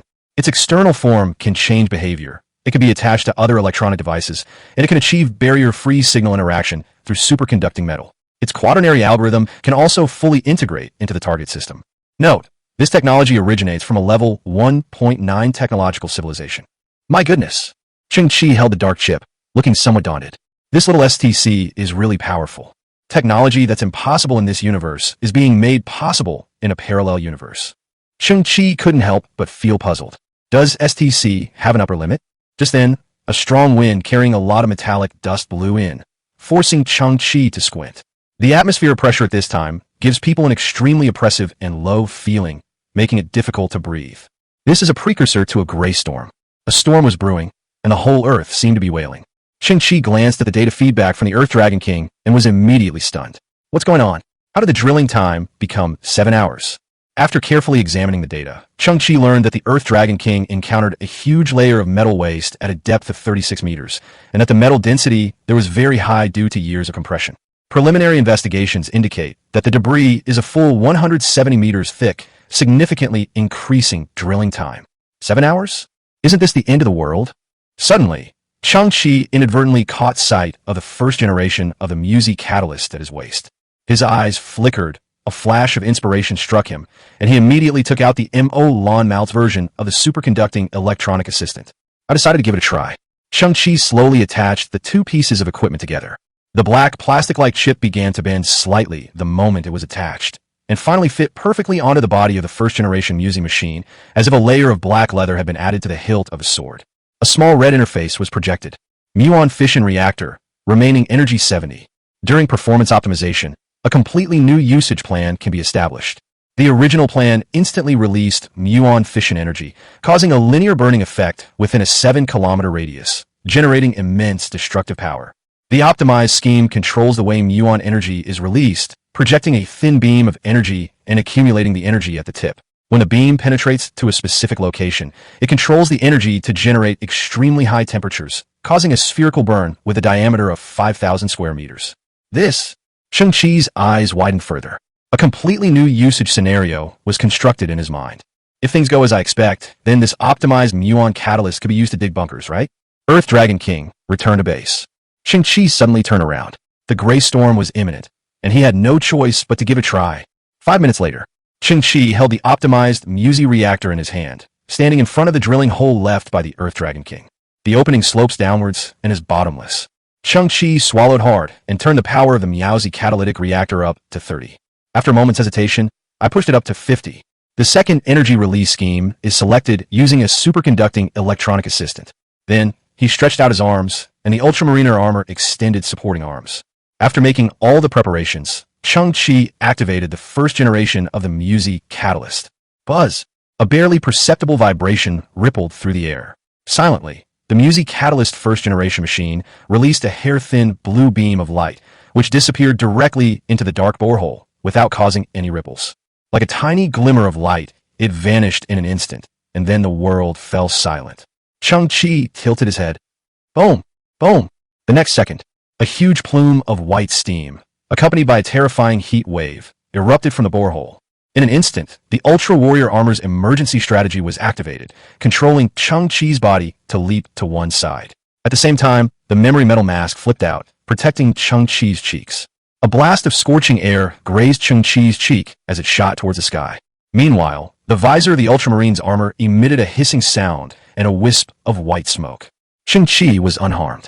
After slightly moving his neck, he took a step and stood in front of the huge cave entrance, peering into the cave. At this time, the side walls of the opening formed a perfect circle, and after being scorched by the beam of light, they became much smoother. As for the inside of the cave entrance, it was a sloping downward passage, dark and deep, with no bottom in sight. Cheng Qi slightly opened his eyes. Has the result I expected been achieved? Chapter 28 Perfect Space. Chapter 28 Perfect Space. A wave of heat emanated from the cave entrance. Cheng Qi had no idea what kind of effect the ultra-high temperature combustion produced by Miaozi technology had. After standing still for a full 20 minutes, Hansi volunteered to bring in a large amount of expired coolant. Very bored. Oh my god! Hansi's exclamation came from inside the cave. Cheng Qi, you have to be patient. Just wait a little while, and you'll see a surprise. The boy, spinning like a top, seemed to have completed its internal cooling process. Then they brought over 2 huge pieces of starship steel. The steel plate is 50 centimeters thick, resembling a metal wall. After a series of cutting and welding operations, Hansi created a huge sliding door at the entrance of the hole.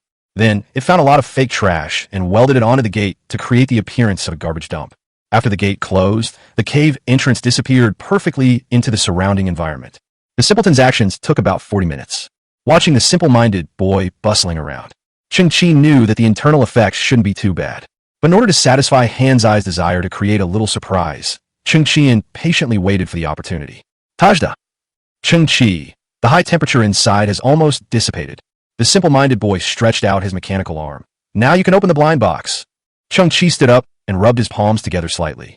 Rumble. The small mountain of garbage in front of us was split in two, revealing a sloping entrance on the ground.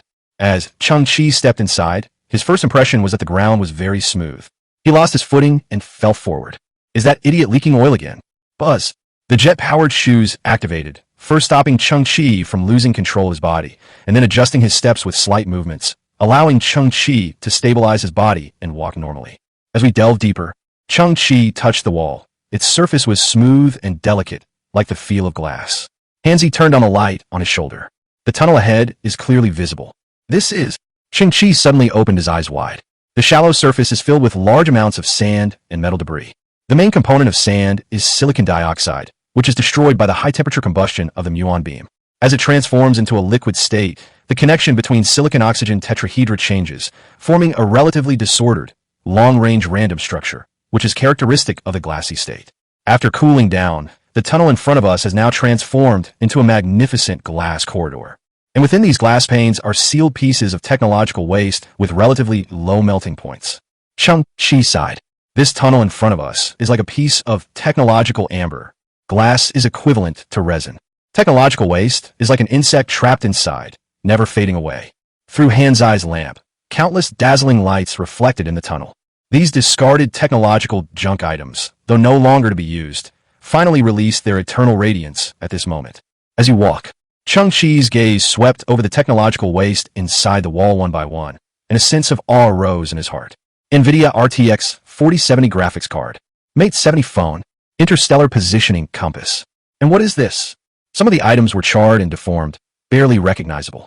These were once advanced technological products that people pursued, but now they have become relics and worthless junk. Cheng Qi continued down the tunnel, silently calculating in his mind that he had probably reached a depth of about 100 meters underground. Suddenly, everything became clear. Cheng Qi was once again stunned and speechless. This is a huge spherical space with a diameter of approximately 2,000 meters. This depth is exactly the metal deposit layer that the Earth Dragon just encountered. The waste here vaporized instantly upon the burst of Musi energy, forming a smooth inner wall. Cheng Qi looked up at the circular dome above his head. This is so beautiful. At this depth, there is very little silt. Instead, a large amount of metal is melted and then cooled.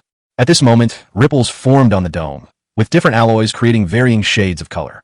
Interspersed among them are tiny crystals formed from some unknown substances, which twinkle like stars against the dark silver, patterned sky. Cheng Qi spun around. This spherical space is as magnificent as a vast starry sky. This feeling, it's like I'm in a little universe that belongs only to me. I was immersed in the beautiful scenery for a long time. Cheng Qi then came to his senses. Why is there so much oxygen here? And the temperature is just right. At that very moment, he saw the Earth Dragon King's underground expansion dock in the distance. It has entered here and is located in the center of the spherical space. Furthermore, it has begun a comprehensive expansion, transforming from its previous heavy truck appearance into a metal house of approximately 120 square meters. The Earth Dragon King has also developed many environmental control devices. It continuously produces oxygen while regulating the internal temperature. Cheng Qi nodded as if he had found a treasure. It really is a divine weapon for underground survival. At that moment, a floating light slowly rose from the top of the Earth Dragon King. It's like the Kongming lanterns of the old days. It emitted a pure white light, and the halo around the ground continued to expand. The outline of the lamp was reflected in Cheng Qi's eyes. It is as if it were the first star in the microcosm, and the first sun to shine its light on the earth. This place is perfect. Cheng Qi's eyes flickered, and he clenched his fist slightly. Zhou. Since Xiaoqiong didn't have turbo-powered shoes, she simply used the tunnel as a giant slide, sliding down from the top of the entrance in one go. The slide was very long and had great inertia. After entering the spherical space, Xiaoqiong swung around at the bottom of the spherical space like a curling stone and finally came to a stop at Cheng Qi's feet, her eyes full of novelty and excitement. Cheng Qi looked at Xiaoqiong and said, "Your father was buried at the bottom of the garbage dump. At first, I was a little worried that you would reject this underground shelter. You adults just have too many concerns. Anyone with a clear understanding knows that these are two different things." Xiaoqiong stood up, pretending to be mature, but the next second she was shocked by the beautiful sight above her, her mouth agape, and her little hands clasped together in surprise. Cheng Qi smiled and said, "The grizzly storm is coming in less than 2 hours. Next, we'll start moving. This is a project that requires meticulous attention." Xiaoqiong held up a finger. "Cheng Qi, can you carry me up? I need to check for you and make sure there are no mistakes. Adults' thoughts are usually quite complicated. Don't think I want to play on the slide again. Speaking of that big slide, I think it needs improvement. But is a little sore from the rubbing." On the ground, the distant sky was already a dark, oppressive mass, darker than any other night. Looking at his scattered belongings, Cheng Qi said, "Whether it's moving or future transportation, it would be best to have a convenient tool for moving things."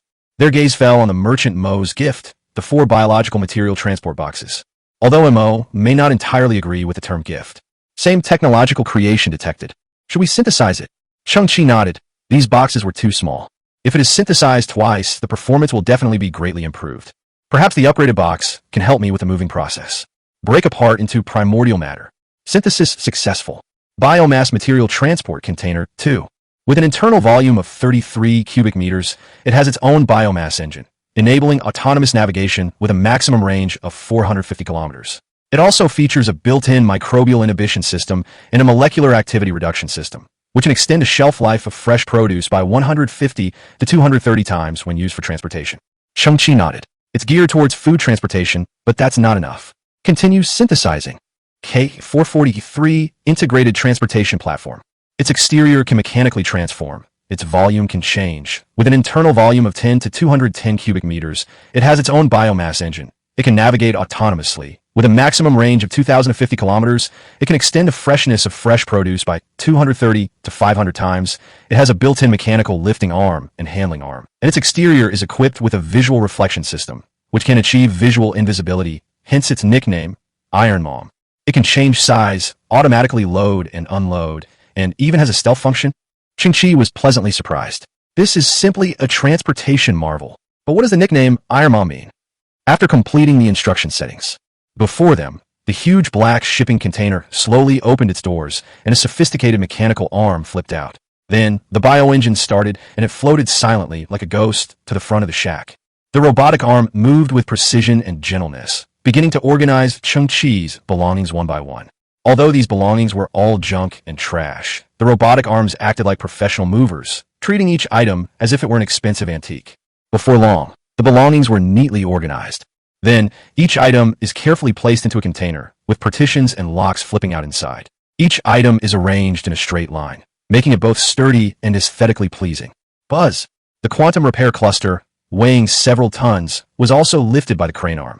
It was then precisely placed into the reserve space inside the cargo box, just like a jigsaw puzzle, with the edges less than 1 centimeter away from other items, almost a perfect fit. The transportation platform utilizes space to its fullest potential through sophisticated algorithms. Cheng Qi was stern and awe-inspiring. I finally understand the meaning of that nickname. A child with a mother is a treasure. Even people with OCD would say it's great. Chapter 29, Safe Synthesis. Chapter 29, Safe Synthesis. The Steel Mom was loaded with a truck full of goods. It floated silently at the entrance of the shelter. Then the mechanical arm retracted, allowing it to enter the cave. Immediately afterwards, ripples appeared on its surface, and it became completely invisible. After, it entered the underground shelter and began unloading the cargo piece by piece. Cheng Qi couldn't hold back his praise, so he stood there and clapped his hands weakly. I thought it would be a tedious move, but I ended up resting the whole time. 30 minutes later, Cheng Qi sat in the underground shelter. Before me lay a pile of items. Steel Mom had already transported everything and laid it flat on the ground, arranged neatly and orderly, with similar items even categorized. Cheng Qi rubbed his chin. I actually have 12 pairs of underwear, 43 pairs of socks, and that simpleton actually hid 9 copies of Flower Robot magazine. You could say that underwear is also a product of technology, at least textile technology. Can it be synthesized? STC is activated and scans the underwear under Cheng Qi's coercion. Low technological content. Unable to synthesize. Unworthy of being called a son. Okay, what I thought wasn't what I thought. It still has to go through STC's screening. Cheng Qi leaned back slowly in his chair. After all that fuss, all the items had been moved into the shelter, including the similar technological junk that the monkeys had brought, and everything had been sorted. Xiao Qiong also hid inside and is currently studying the Earth Dragon King's expansion house with great curiosity. Hansi is making a brand new plan on the side. This underground shelter still needs many improvements, such as stairs, water supply, and drainage. The doors to the underground shelter were also closed. Previously, Hansi had reinforced the gate from the inside, installing dozens of thick alloy reinforcements. The gate was originally laid flat at the bottom, with very little wind resistance, which should be more than enough to withstand the ash storm. It's almost time. Cheng Qi narrowed his eyes. The gray storm should be here. On the ground, the moon in the sky seemed to have hidden away long ago. A terrifying pressure descended, and all the trash seemed to tremble. A dark wall seemed to appear in the distance, piercing through the earth and sky, moving towards Sector B-43 at an astonishing speed with a powerful sense of oppression. All beasts lay dormant, and humans vanished without a trace. Rumble. The gray storm was also mixed with intense lightning. Every time a bolt of lightning struck, metallic dust and flammable gas in the air were ignited, as if divine punishment had descended, setting off a chain of crimson fire. Tens of millions of tons of garbage were swept into the sky, where they rapidly swirled, collided, twisted, and deformed, scattering sparks everywhere. Not far away, the wreckage of a space excavator weighing hundreds of tons was swept into the sky by a gale. A cave beneath the surface was revealed, and several scavengers hiding inside immediately turned pale with fear. Before they could react, their bodies were instantly lifted into the sky, then struck by lightning, their bodies bursting into green flames before turning to ashes in an instant. The underground shelter was quiet and peaceful. Little Qiong fell asleep sweetly in Hansi's arms. Cheng Qi remained seated in front of the expanded house. The lights floated in midair, illuminating the beautiful dome and the surrounding walls. Ahead, a pot of hot tea was brewing on a small gas stove. According to Cheng Qi's deduction, the gray storm was right above him, but there was almost nothing unusual in the 100-meter underground space. Only by carefully sensing could one detect a very slight vibration. That was the earth trembling, inevitable. At Cheng Qi's feet, a small green blade of grass swayed gently. It was the same little grass that had grown next to the shack before. Before entering the shelter, Cheng Qi dug it out along with a small portion of soil. Even when placed nearby, it remains vibrant with life. No matter how dark the world is, we must give stubbornness an explanation. Cheng Qi picked up a cup of hot tea.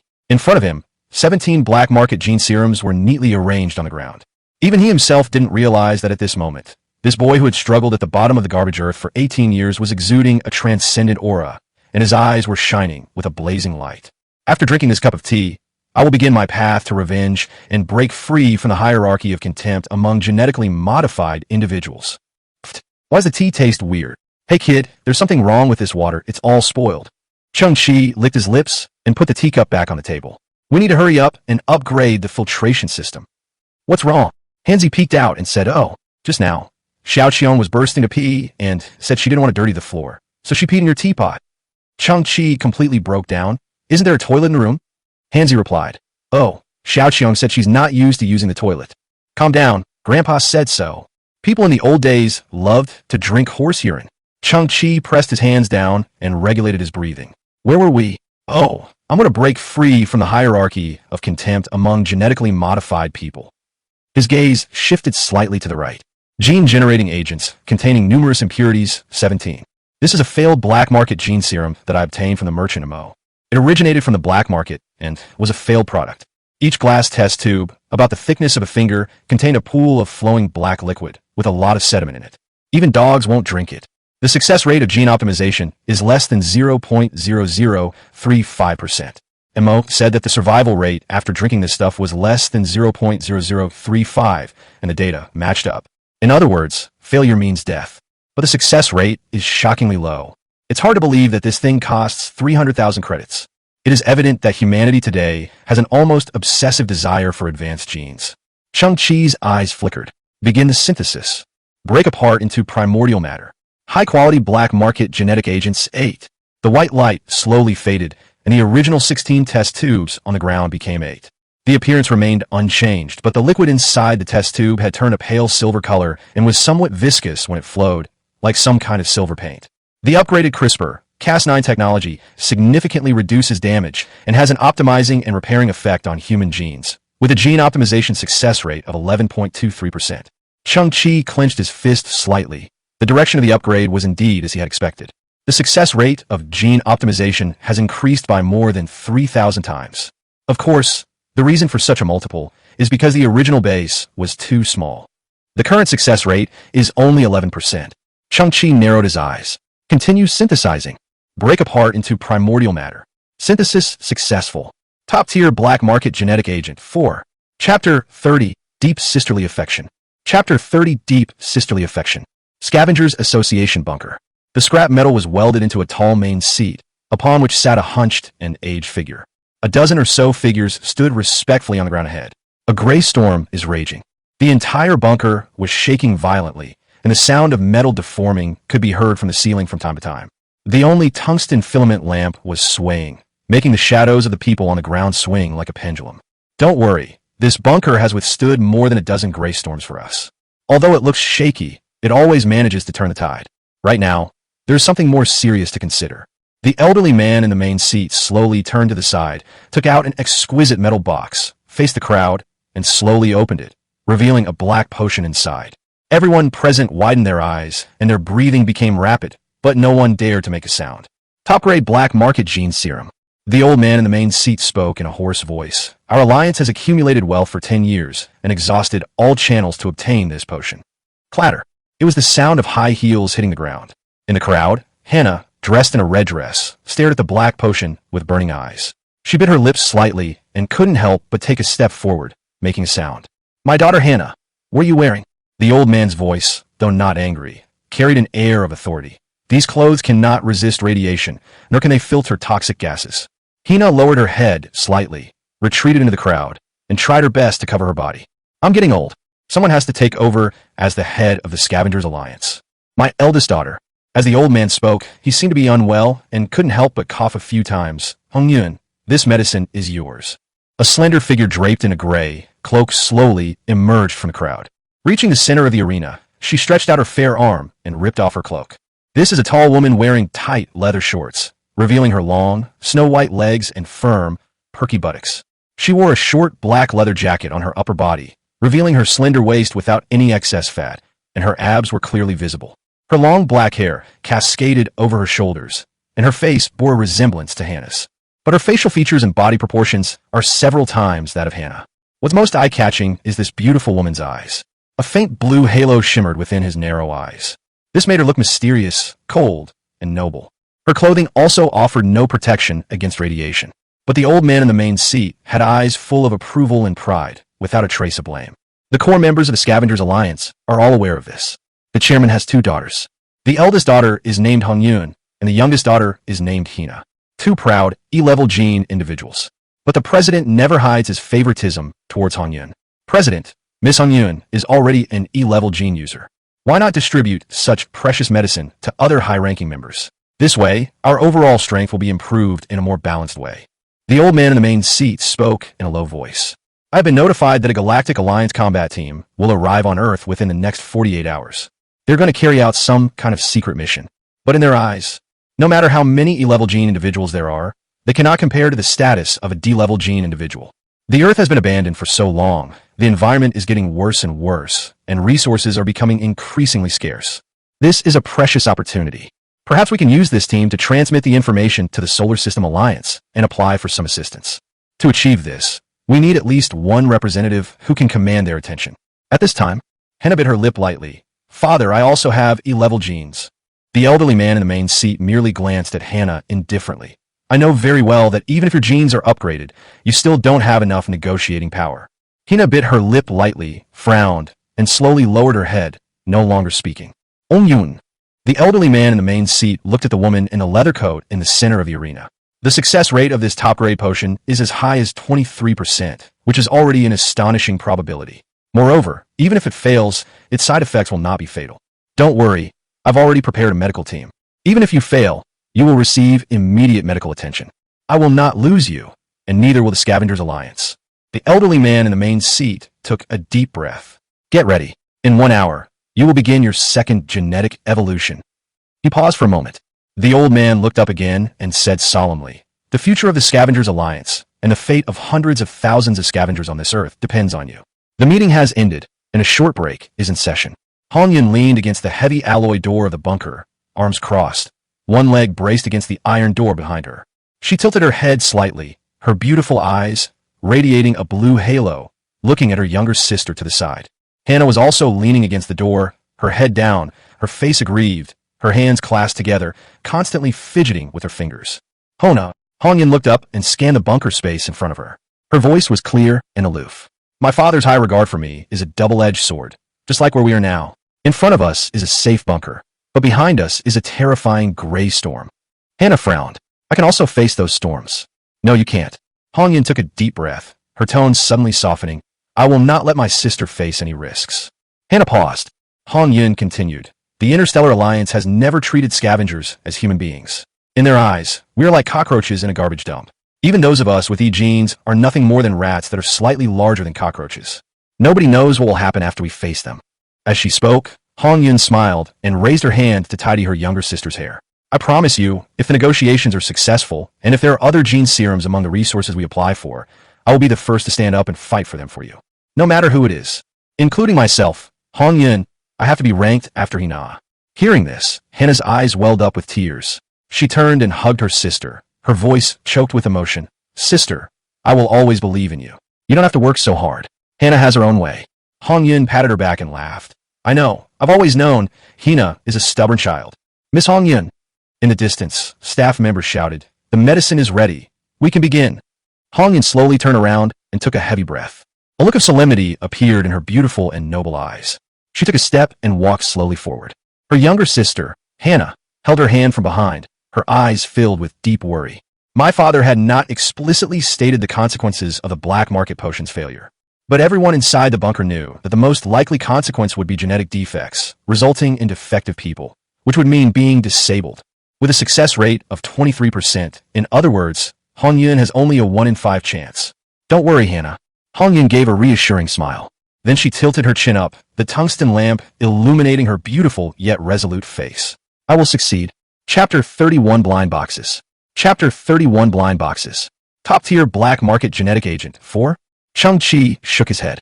The success rate is only 23%, and failure will result in disability. It's really garbage. Let's continue synthesizing.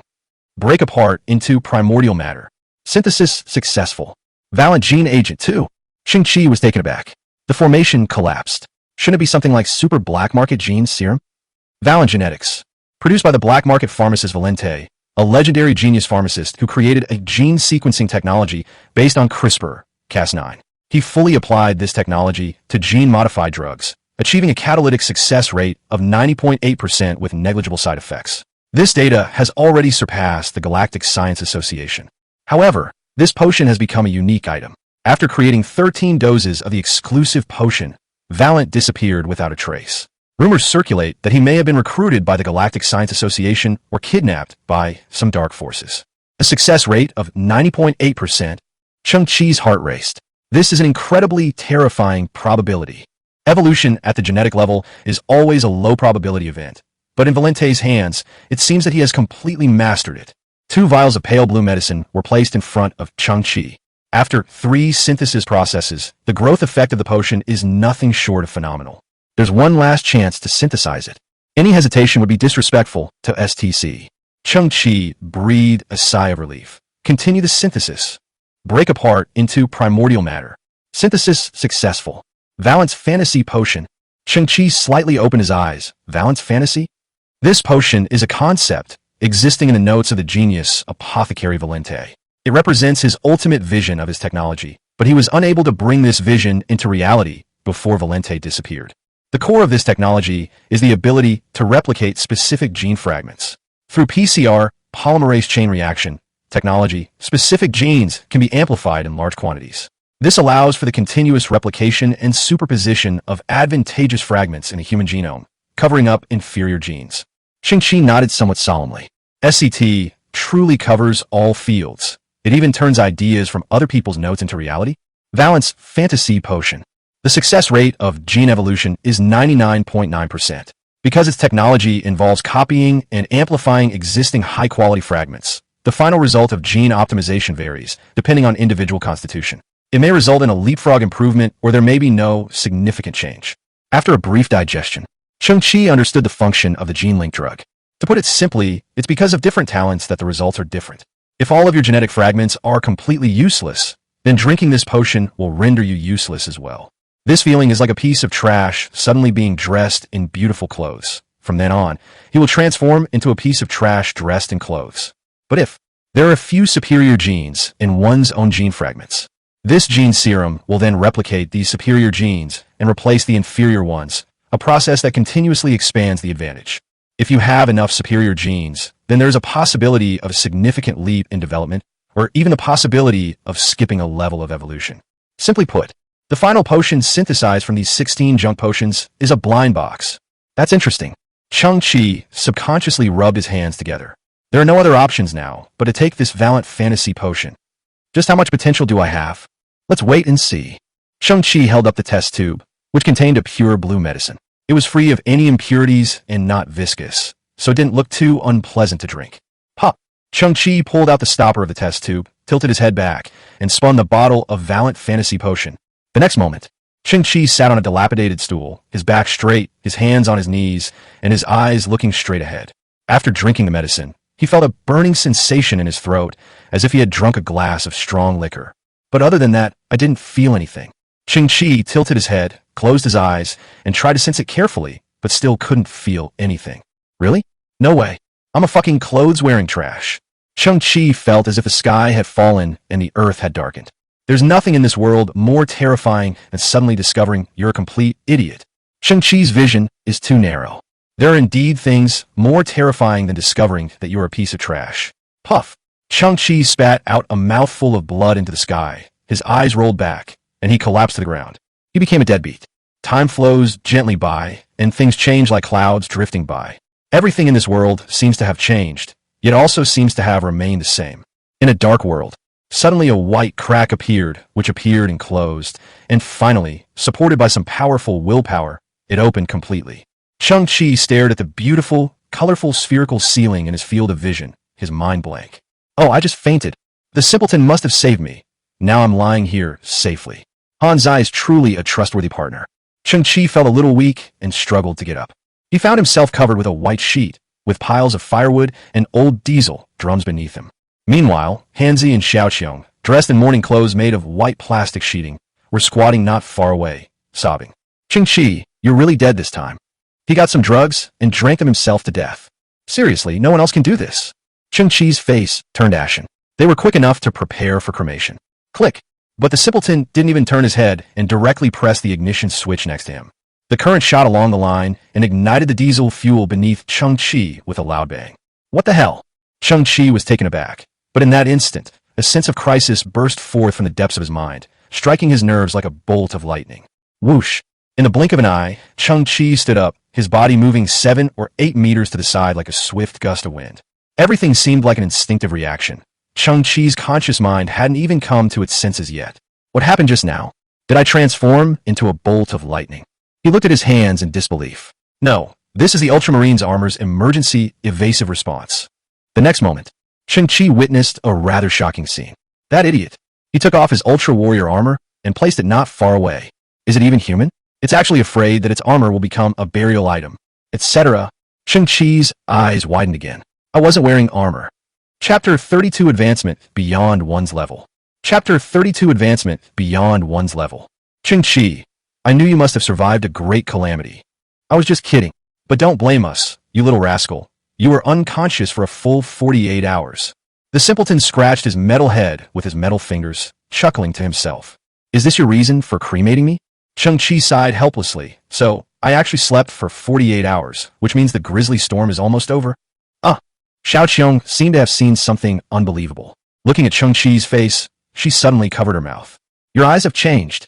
Hansi was also quick-witted. He quickly found a smooth piece of metal, used it as a mirror, and handed it to Cheng Qi. Cheng Qi looked at himself in the mirror, and his eyes suddenly widened. My inner joy erupted like a torrent. In each of his pupils, a pale blue halo shone, crystal clear, noble, and profound. In today's society, this represents status, respect, and everything. I went from being a natural human to an E-level gene user. Cheng Qi's eyes widened even more, and he pinched his thigh hard, afraid that this was a dream and would disappear in the next second. According to Cheng Qi's knowledge, the definition of an E-class genome is one with excellent overall genes and no defects. They are excellent in terms of intelligence, physical fitness, and personality, and can adapt to various environments and challenges. Through their own efforts, they can achieve great success. In other words, E-level gene individuals are not some earth-shattering superhumans.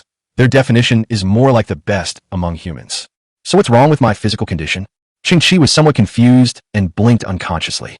In that blink of an eye, a series of lightning-fast images suddenly flashed through his mind.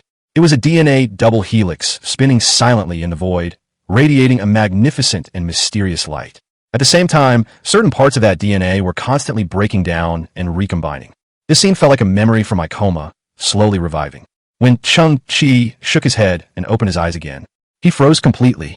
His eyes were wide open, as if he were seeing something completely unbelievable.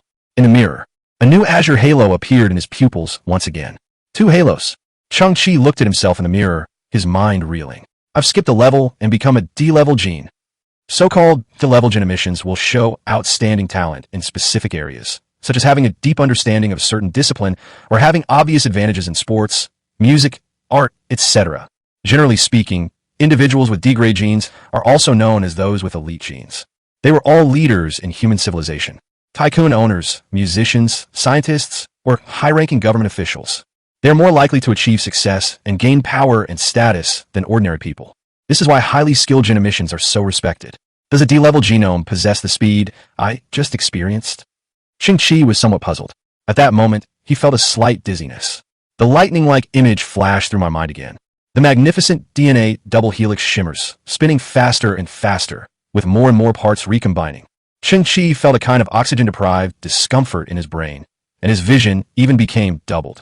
This feeling lasted for about a minute. Cheng Qi's vision gradually cleared, and the scenery before him slowly returned to normal. At that very moment, Cheng Qi was struck by lightning, and his entire body was once again transformed into a clay sculpture. He noticed a third faint halo appearing in his pupils in the mirror. The halo gradually solidified from its illusory appearance, slowly releasing a deep blue light. I jumped 3 levels. Cheng Qi was speechless with astonishment. I become a C-level gene donor. C-level. C-level. Grade C genes are also known as superior genes. These individuals often possess exceptional talents in multiple fields, and with effort and opportunity, they have the potential to reach the pinnacle of power and status. At the same time, the C-level gene also became a watershed moment. From this level onward, the physical attributes of the genetically modified organism also begin to undergo a transformation as they break through the limitations of DNA. For example, gaining greater strength, speed, endurance, and agility. No wonder I was able to make that move. So, it's because of the characteristics of C-level genes. Cheng Qi found it unbelievable. So that means my future? He suddenly started to speak incoherently. He suddenly discovered that a large amount of black, viscous liquid was gushing out from every pore of his body. His mouth was the same, and was already foaming. Cleansing the marrow and rejuvenating the essence. Is that it? So, you're saying to remove impurities? What a cliched plot. Author you. The optimization of any system almost always involves the same step, removing impurities. This seems to be an age-old truth. Discard the old and establish the new, clean up first, and then improve. Moreover, Cheng Qi hadn't eaten anything decent in the past few years. Expired products and substandard energy bars almost always contain impurities and harmful substances. His body had accumulated a large amount of toxins, which have now finally been cleared out all at once. Expand the shower system of the house by using the Earth Dragon King. Cheng Qi took a comfortable and thorough bath. The moment I stepped out of the shower, he felt as if the clouds had parted to reveal the sunrise. His body was light as a feather, his mind was refreshed, and his head was clear. Looking at myself in the mirror, Cheng Qi discovered that his skin had become much fairer and smoother. The contours of his face are more three-dimensional, and his eyes, enhanced by the 3 blue halos, become deep and dark, exuding an indescribable noble temperament. Although Cheng Qi has not undergone systematic training so far, he has not fully utilized the benefits brought by the C-level genes. But you can still vaguely see the muscle lines on your body, like a preliminary sculpture. His chest and abdominal muscles are slightly raised, giving him a handsome and agile appearance, while also exuding a sense of power. I finally understand how useless I was. I finally understand why so many ordinary people, despite their best efforts and abilities, cannot escape the word mediocre. In the old days, there were innate genetic differences between people. And now, there's even something like genetic science. Because of the genetic differences, it's an insurmountable gap. Cheng Qi felt his mind was clear and his energy was high, and his eyes shone brightly. This feeling is amazing. Chapter 33, Speed Advantage. Chapter 33, Speed Advantage. Cheng Qi, ready to receive the goods. Calculated according to the high-entropy alloy conversion. This time, I've gotten you 82 failed black market gene serums. The communicator specifically used to contact the businessman Mo, beeped, and Mo's voice came through. Cheng Qi, inside the expansion dock, suddenly had a flash of inspiration. Mo delivered a second batch of medicine at this moment. Isn't this like enjoying eating explosives and having a blast? 82 pieces. Like I said before, Mo was absolutely right. After combining these, how incredibly powerful am I? Cheng Qi, are you dead? Mo's voice remained as cold and rational as ever. If you don't reply within 10 seconds, I'll consider you dead. I'll make a fortune from this deal. Cheng Qi was speechless. Mo mostly thought he would be treated like livestock, forcibly spinning those black market gene potions. Even if I die, I will become a ghost and go to you to retrieve my potion. It's good that he's not dead. Mo's voice remained calm.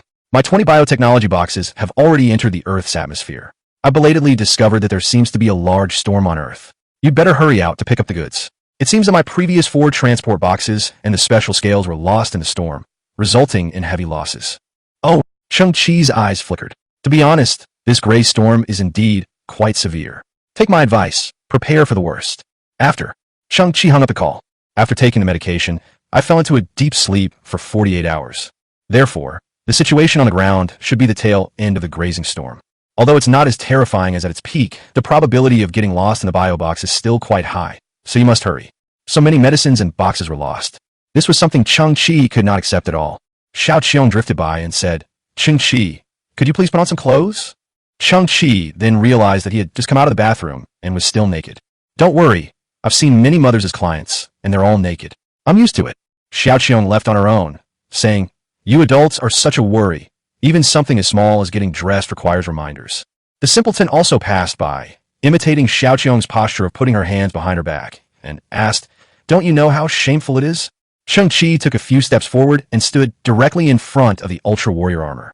The diamond-shaped grid on the surface of the armor flipped and moved, instantly enveloping Cheng Qi's body. The data panel of the Ultra Warrior armor suddenly reappeared automatically. An increase in the user's gene sequence has been detected. The core performance of the armor has increased by 284 overall, approaching its performance limit. Okay. Indeed, in the minds of the strong, the whole world is gentle. After the Ultra Warrior armor was fully loaded, Cheng Qi put on his jet turbine shoes. A surge of air spread beneath his feet, lifting Cheng Qi's body into the air and heading straight for the exit of the underground shelter. Squeak! Squeak! The shelter's main gate's electrical control system was functioning normally and opened slowly, but emitted a piercing noise. The grisly storm that lasted for more than 40 hours deformed the gate, but remained unbreakable. Hansi's skills were still reliable. The wind on the outside was much weaker, but it was still filled with a biting airflow. The ultramarine armor flipped out a mask, protecting Cheng Qi's face. He slowly walked out of the shelter and closed the door behind him. At this moment, the ground was filled with gray smoke and dust, and countless metallic dust particles floated in the air, making visibility extremely low. It was vaguely discernible that changes had occurred in the surrounding garbage mountains. Various fragmentations and displacements occur, and the landscape of the garbage-strewn earth changes after each ash storm. For scavengers, this is a brand new opportunity that comes after experiencing a horrific disaster. Many valuable pieces of trash buried underground will be unearthed and brought back to the surface. Cheng Qi looked up at the gray sky to the north. From a naked eye's perspective, nothing can be seen. However, the Ultramarine's armor's reconnaissance system quickly locked onto 20 points of light in the distant sky. It flew towards the ground at an extremely high speed, but at this time, there were still sharp air currents in the high sky, and the flight paths of these points of light were crooked. Those were most transport boxes. Cheng Qi squinted and suddenly noticed a serious deviation in the tracks of several of the boxes. They're about to collide with each other at high altitude, and are very likely to crash. Cheng Qi's expression shifted, his legs bent slightly, and he ran with all his might towards the box's expected landing point. Boom! As the trash on the ground flew backward in a hazy environment, he seemed to become a blur. Cheng Qi himself was stunned, completely unaware that his speed would suddenly increase so much. Because he wasn't prepared, his brain started to feel dizzy from the inertia. The Ultramarine's armor emitted a notification sound. The user's own speed is approaching the armor's maximum limit, and there's a high probability that it has caused an incalculable overflow. Cheng Qi was taken aback. Does this mean that one's speed has exceeded the armor's limit? Cheng Qi recalled the scene in the shelter where he was instantly teleported from the cremation table to the ground. Speed. After genetic evolution, I gained a significant speed boost. And it is said that the speed of the human body can actually surpass that of machines. At this moment, Cheng Qi had rushed to the bottom of the transport boxes, and it was clear to the naked eye that 3 of the boxes were already teetering on the verge of collapse. Boom! Cheng Qi bent his knees again and leaped into the air. The air around him was biting cold, and Cheng Qi was startled again. In his haste, he hadn't activated his turbo-powered shoes. But how high did I jump? It must be at least 20 meters high, almost the height of a 6-story building. The armor's core performance increased by 284. That's truly outrageous. But this time, the Ultramarine's armor doesn't seem to have that data overflow warning. Jumping power relies on leg strength. In other words, the current jump height is the combined effect of one's legs and the Ultra Warrior armor. The power did not overflow. The speed is overflowing. Isn't it all about using leg strength? Are these two things calculated separately? Sensing his own condition, Cheng Qi's mind became inexplicably clear. In an instant, he realized the answer himself.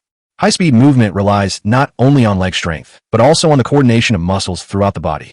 Factors such as the swing range of the arms and body posture all have a significant impact on speed. To put it simply, no runner can win a championship based solely on leg strength. Therefore, strength is a single metric. Speed, on the other hand, is an indicator that integrates multiple data sources.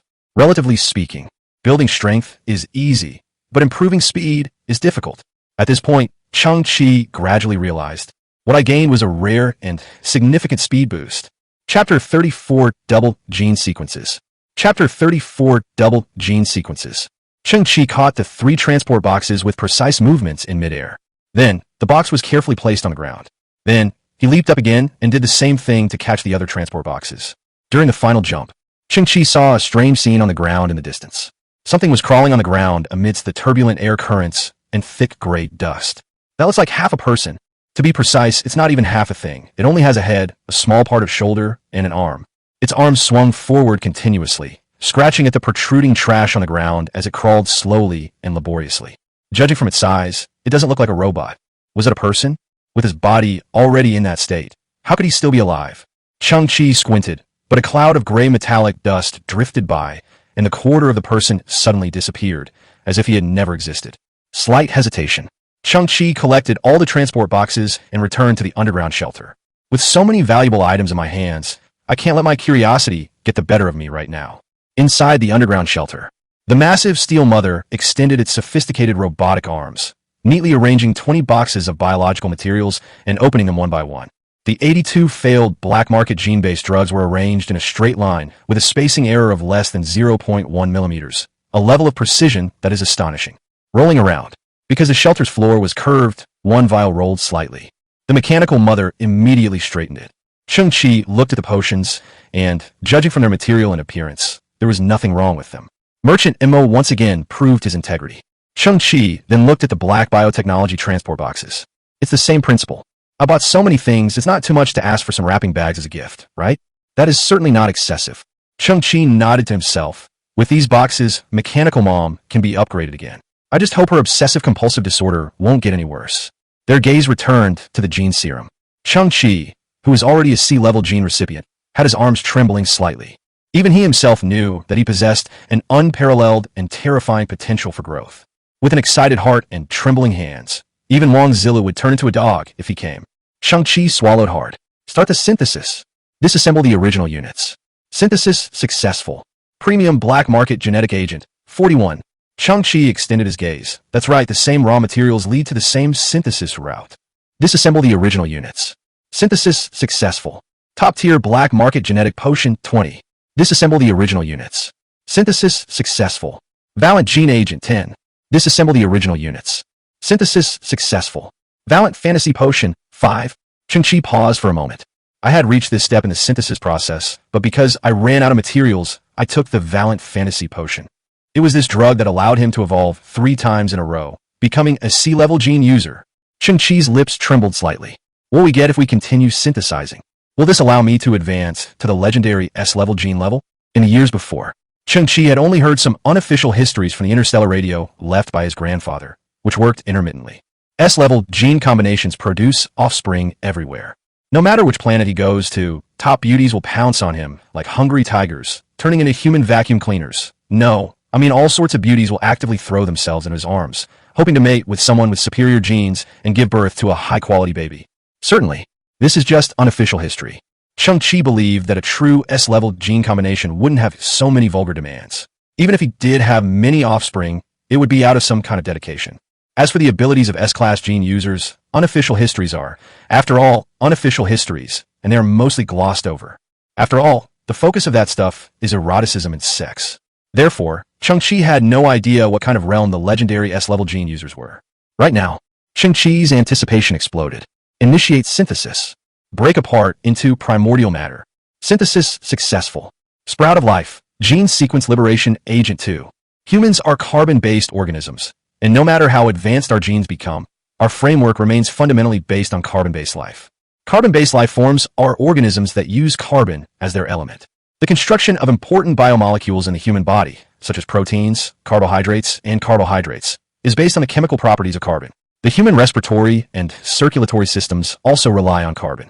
Even important macromolecules like DNA, which carry genetic information, are composed of carbon-based nucleotides.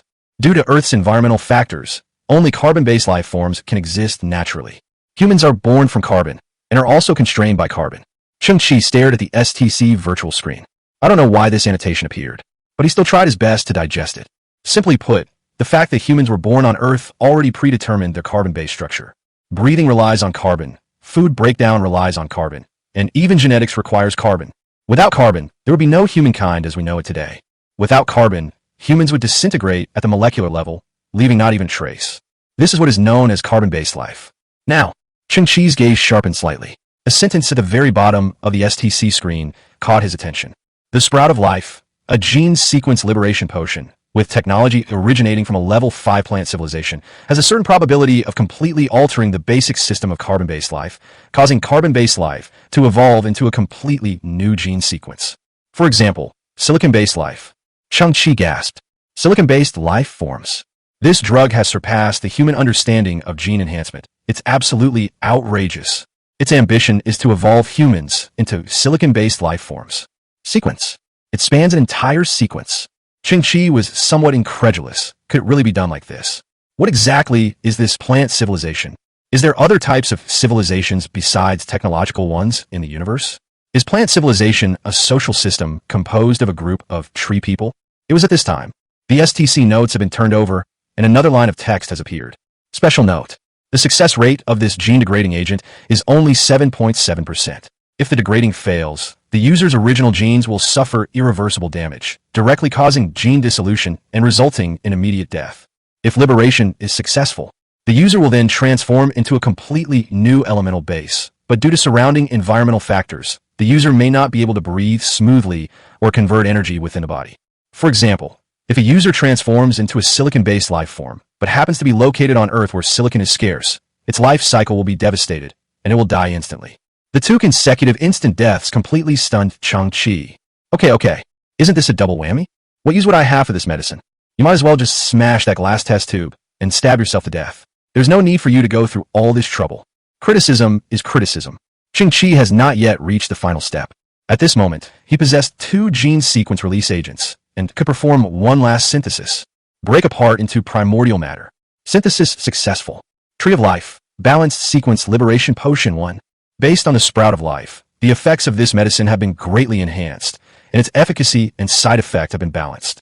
The success rate of gene liberation has increased to 67.7%, eliminating the side effects of gene dissolution and locking in the direction of liberation, with the target being silicon-based organisms. Furthermore, after successful liberation, the user's original genetic sequence will be retained. In the subsequent evolutionary process, the user will transform into a dual gene sequence organism, possessing both the advantages and disadvantages of dual genes. Cheng Qi felt as if he had been struck by lightning. 2 gene sequences? And it's the kind of thing that won't kill you on the spot. Chapter 35 Success or Failure. Chapter 35 Success or Failure. The Scavengers Alliance Underground Fortress. Pharmaceutical Laboratory. The rusty metal door slowly opened, and a cloud of white steam spread out. A tall, sexy figure was faintly visible in the mist. Long, slender legs, a slim waist, a high bust, and long, flowing hair. Her features were extremely eye-catching. She took slow, steady steps as she walked out. The outside, the Scavengers Alliance leader, 7 or 8 high-ranking scavengers, and Hina in a red dress were all watching the figure with tense expressions. The figure's face gradually became clear. She has a cold and aloof appearance that seems to defy the world. Tight shorts hugged her small, perky buttocks, and a short leather jacket was worn over a low-cut black short-sleeve top, revealing the rounded curves of her upper body and her snow-white collarbones. She is the dream goddess of countless people and the object of countless people's fantasies. But at this moment, everyone noticed that her beautiful face was covered with a pale complexion. Her leather shoes clicked on the ground, but after only a few steps, she began to stagger. Immediately afterwards, blood began to flow from the inside of her thigh. Bright red bloodstains formed glaring lines on her snow-white, slender thighs. Puff! She suddenly couldn't hold back and spat out a mouthful of blood. She staggered and fell to her knees. Hong Yun, elder sister. The crowd rushed forward and helped the pale-faced woman. Hong Yun, however, had tears in her eyes and her red lips trembling as she said, "I'm sorry, everyone. I failed." Right now, there was still only a single pale blue halo in her pupils. Moreover, due to the severe damage, it now appears dull and lifeless. The elderly president felt a sudden darkness before his eyes and his body swayed unsteadily. Nearly 10 years of wealth accumulation poured out of his pocket, yet he couldn't even get a single D-level gene donor in return. His eyes were full of regret, and looking at his weak daughter, an indescribable heartache appeared in his eyes. Elder sister. Hannah burst into tears, hugged her sister's shoulders, and choked out. "If I had known it would be like this, I would have preferred to bear it myself." President. A member of the Scavengers Alliance stepped into the crowd and said nervously, "The Interstellar Alliance's combat team has arrived." The president stiffened slightly. At this moment, this is no longer good news for him. After a pause, the elderly president pondered and asked, "How many of them came?" Two Harrier-class spacecraft. The member was somewhat alarmed and swallowed hard, saying, in the past dozen or so visits, there has never been a situation where two starships arrived at the same time. A Harrier-class ship can carry 2,000 people at full capacity, which means at this time, their team has at least 2,000 people. The president felt his hands go numb. So many people. Father, we must seize this opportunity. Hong Yun raised her pale face. There must be high-ranking military officials on the starship. The president revealed a desolate expression. How can we capture them? We only have E-level gene users, and including you sisters, there are only 3 of us. In their eyes, E-level gene users can at most receive some verbal respect, but they have absolutely no say in the matter. Father, I obtained this by chance. Hong Yun took out a small box from her leather jacket pocket. When she opened it, 2 thin black films, each about the size of a fingernail, were revealed inside. This is a contact lens made of biomaterials. Hong Yun slowly exhaled and put one of the contact lenses into her left eye. Then the tiny film quickly softened and adhered, and in the next second, a small blue halo appeared on the surface of the contact lens. In conjunction with Hong Yun's original E-level gene imaging, 2 halos of light were now flashing in her pupils. You, the chairman's tone was distorted. Kid, you're faking it. I obtained these glasses by chance from a scavenger. On Yun Foned. This kind of device used to circulate in the interstellar black market. It was indeed a deceptive trick used by all sorts of shady characters, but the technology inside these glasses is quite advanced, and conventional equipment cannot detect it. But the Interstellar Alliance's combat squads are, after all, combat units. They probably don't carry overly sophisticated genetic testing equipment with them. Hong Yun gritted her teeth. So I have a chance. Nonsense. The president's facial muscles twitched. Do you know what the consequences will be if you are found out? Hong Yun's eyes flashed with a resolute light. I only know that if we don't get funding, all the scavengers on Earth will be driven to despair. The air remained still for a very long time. The president's body trembled, but he couldn't speak. With Ina's help, Hong Yun slowly stood up. Sister, come with me to wash up. And please help me put on my most beautiful makeup. The chairman watched as his 2 daughters, supporting each other, disappeared at the end of the corridor. On one side, a doctor from the Scavengers Alliance said, President, Miss Hong Yun's body has suffered a backlash from the gene serum. First, she is very weak now, and her overall health is less than 1/3 of what it should be under normal conditions. Second, the doctor hesitated for a moment, then said, she has lost her ability to have children. The president's body trembled noticeably. He looked up at the ceiling, a tear sliding down his cheek. He was powerless to do anything about it. Dual gene sequence. Cheng Qi looked at the medicine in his hand. The container was still a glass test tube. However, the medicine itself was as plain as water, and at first glance, it seemed extremely ordinary. But when Cheng Qi held up the potion, it was backlit by the lights inside the underground shelter. Cheng Qi's pupils contracted. He saw countless tiny lights floating in the transparent potion. These lights were crystal clear and scattered throughout the clear potion, like stars in the universe. Slightly rotate the test tube. Cheng Qi is like a high-dimensional perspective, able to hold the universe in the palm of your hand and watch it quietly rotate. Regardless of the channel, Cheng Qi had never heard of any human being able to become a silicon-based life form. Of course, he had never heard of humans with dual gene sequences existing in the world. Or, to put it another way, once you have a silicon-based gene sequence, are you still considered human? What exactly do these legendary silicon-based life forms look like? Cheng Qi's eyes flickered. With a success rate of 67.7%, it's definitely worth a try. Immediately, Cheng Qi opened the test tube and took a deep breath. He tilted his head back and poured the entire mysterious potion into his mouth. Cheng Qi didn't want to waste a single thing. With its neck tilted back and mouth open, watching the last drop of medicine slide down the tube arm and finally land on the tip of my tongue. When that crystal-clear water droplet was in midair, Cheng Qi had the illusion that time had slowed down. He could clearly see his face reflected on the surface of the water droplet. It's as if time flows at a different speed. The water droplets were slowly falling, but Cheng Qi's eyes widened in an instant. He saw that his pupils were no longer the black dots they used to be, but had become some kind of geometric structure pieced together. Deep within his pupils appeared closely connected triangles, which then began to unfold outwards layer by layer, like blooming flowers. Cheng Qi felt it was unbelievable. At the same time, a clear prompt appeared in his mind, like a sixth sense under some kind of crisis. He felt his body becoming increasingly loose and about to break apart. In that instant, those closely connected triangles covered Cheng Qi's face. His face, too, blossomed like a flower. Next, it was Cheng Qi's body. Bang! It resembles a small firework without a flame. Cheng Qi's body shattered into countless tiny triangles and disappeared from the spot. Chapter 36, Silicon-Based Life Forms. Chapter 36, Silicon-Based Life Forms. The world was plunged into darkness.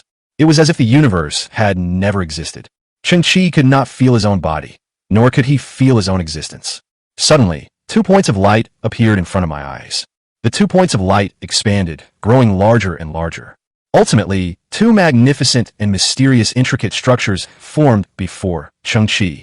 One of them is a magnificent double helix structure that radiates azure light. It is the foundation of human reproduction for thousands of years. If we say that humankind is the most ingenious and sophisticated creation under the Earth's ecosystem, then humankind is the most ingenious and sophisticated creation. Then it is the core designer of the work of humanity. The 2 spirals resemble a ladder to heaven, with one base pair after another. Its interior contains a massive amount of genetic information. When Cheng Qi looked at it, he felt a strange sense of awe and respect. On the other side of human DNA is a structure that shimmers with purple light. It also looks like some kind of DNA, but it is actually a rhombic dodecahedral structure. It consists of 12 rhomboid faces, arranged vertically and horizontally. Each rhomboid face is filled with a dense sequence of numbers, like a cosmic code. That should be something similar to a base pair, also carrying a lot of information. Judging from volume alone, the amount of information contained in this rhombic dodecahedral structure seems to be far greater than that of the human DNA double helix. This must be the DNA of silicon-based organisms, right? Cheng Qi didn't know how he made the sound. He only felt his voice echoing in the empty space. So-called silicon-based life. It is based on silicon as the element of life. In this dark space, another voice suddenly rang out, deep and ancient, as if it came from the depths of history. Cheng Qi felt a sense of peace and comfort. For some reason, he felt no resistance or doubt, and listened quietly to what the other person had to say. There's a huge difference between us and carbon-based life. From appearance to internal structure and core operating system, they're completely different. At this time, on the silicon-based life DNA structure in front, a body slowly emerged. It was a semi-transparent outline, about 3 meters tall. Cheng Qi quietly watched the strange life form. It did not move, and its limbs were outstretched, making it more like a holographic model. Its body is composed of a hard crystalline structure, like a silicon gemstone that shines with an unusual light. Those gemstones follow a certain pattern, exhibiting a high degree of order and symmetry, with sharp lines and distinct edges. Its appearance can only be described as exquisite. We do not need to rely on water and organic molecules to maintain life activities like carbon-based organisms. Our skin is a translucent silicone film that filters and refracts light, giving it a colorful appearance. In Cheng Qi's eyes, the silicon-based life form in midair rotated slightly, radiating an even more dazzling and radiant light. Our mode of movement is not like that of carbon-based organisms, which move by contracting and relaxing muscles, but rather by using electromagnetic forces or the growth and contraction of crystals to change position. The silicon-based life form slightly shook its arm, producing a crisp friction sound. We have eyes that are extremely sensitive to electromagnetic waves and can directly sense energy in various frequency bands, such as radio waves, infrared rays, and even X-rays. Our ears may be able to detect tiny electromagnetic vibrations, thus perceiving information from afar. Our communication is conducted through electromagnetic waves of a fixed frequency. This method of communication is fast and efficient, capable of transmitting large amounts of complex information in an instant. We can also generate sound by vibrating the silicon crystals on the surface of our bodies. The frequencies can cover the hearing range of many organisms. This ability allows us to communicate with other organisms without barriers. At this moment, several purple beams of light burst forth from within the facial features of the silicon-based life model. These beams of light were clear and long, as if they could connect with the heavens. Because of the properties of silicon, our body structure has sufficient stability in high-temperature environments and will not decompose due to high temperatures like carbon-based organisms. We use high temperatures to drive chemical reactions within the body and maintain life activities by absorbing and storing large amounts of heat energy. Our silicon structure also has the ability to resist radiation damage and can even convert radiation energy into a useful form of energy. We have always lived in environments with high temperatures, high pressures, and strong radiation, such as the hot surface of a star or the interior of a planet filled with radioactive material. Suddenly, a raging fire erupted from the holographic model. Among them are solar prominences similar to the surface of the sun, but these extremely high temperatures cannot cause any harm to silicon-based life forms. On the contrary, they make his gemstone skin shine even brighter. The whole process, Cheng Qi seemed to be immersed in a wonderful journey. He learned about a wondrous life form he had never seen before, in a way he couldn't comprehend. Silicon-based life. Cheng Qi didn't know how to summarize it. Saying it's like Superman wouldn't be accurate, because it's not a human in the conventional sense at all. It was born with such magical and powerful abilities, and so was its entire species. However, it must be acknowledged that if a silicon-based life form suddenly appeared in human civilization, therefore, some of its characteristics are divine. Cheng Qi's mind gradually cleared, and he looked into the empty space around him, asking the question, "Who are you?" "I'm nobody. I'm not an individual, not a life. I'm the genetic information in the DNA of silicon-based organisms. As you can see, the amount of information in silicon-based DNA is far greater than that in carbon-based DNA. It not only records the blueprint for the growth of life, but also a piece of information like mine. Whenever a brand new silicon-based life form is born, I will explain the necessary basic information to it. You can think of me as inheritance itself." Cheng Qi's consciousness became blurred once again. Inheritance? To whom? For you. The mysterious voice uttered its final words, which struck Cheng Qi's heart like a resounding bell. He felt the whole world was rippling, and vortexes appeared in his vision. Suddenly, Cheng Qi shivered. The viewpoint quickly became clear. He saw the magnificent spherical ceiling of the underground shelter. I saw the glass test tube I was holding in my hand. I also saw a drop of gene therapy falling in the test tube. Tick-tock. The drop of medicine finally fell into Cheng Qi's mouth, and he felt a sweet and cool sensation on his tongue. Cheng Qi shook his head, his eyes filled with confusion. Have I been sitting here the whole time? What were those sights and sounds just now? Were they hallucinations? However, the next second, Cheng Qi's body stiffened slightly. He saw that his right hand, which was holding the test tube, was no longer a human arm. It was an arm that reflected a dazzling light, like a magnificent diamond. Chapter 37 Electronic Resonance. Chapter 37 Electronic Resonance. This is, following the arm, Cheng Qi's gaze moved slightly downwards. He saw that his shoulders, chest, and legs were now shimmering with a dazzling light like iridescent glass, magnificent and stunning. He moved his hand slightly, and everything else proceeded as usual. But his arm gave him a feeling of heaviness and hardness.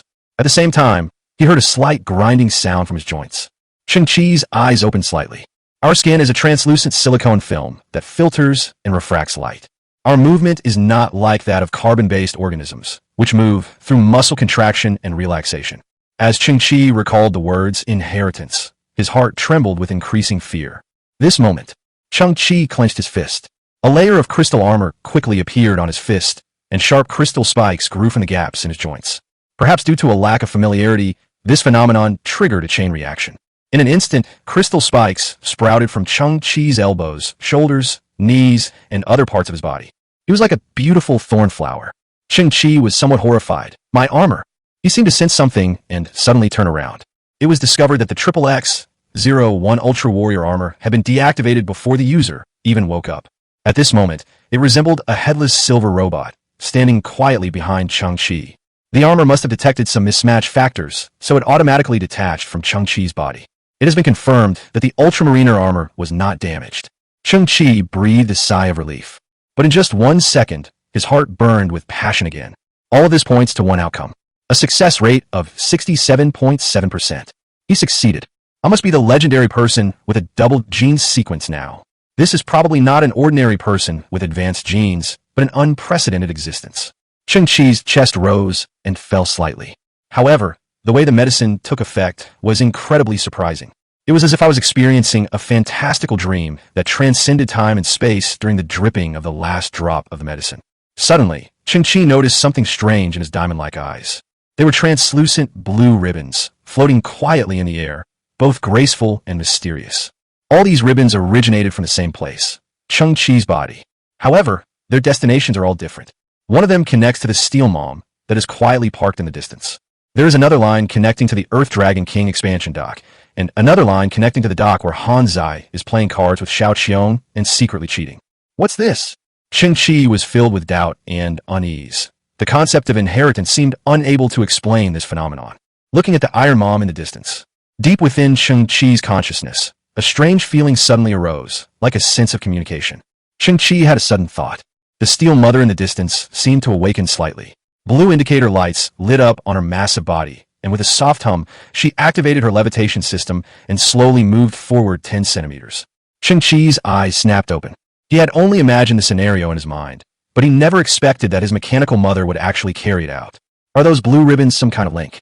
Cheng Qi had a preliminary guess in his mind, and then issued another order. The indicator light flickered slightly, and the robotic mother in the distance raised her robotic arm into the air, then lowered it back down. Cheng Qi was stunned. It really works. Cheng Qi then looked at the Earth Dragon King expansion dock and gave an order.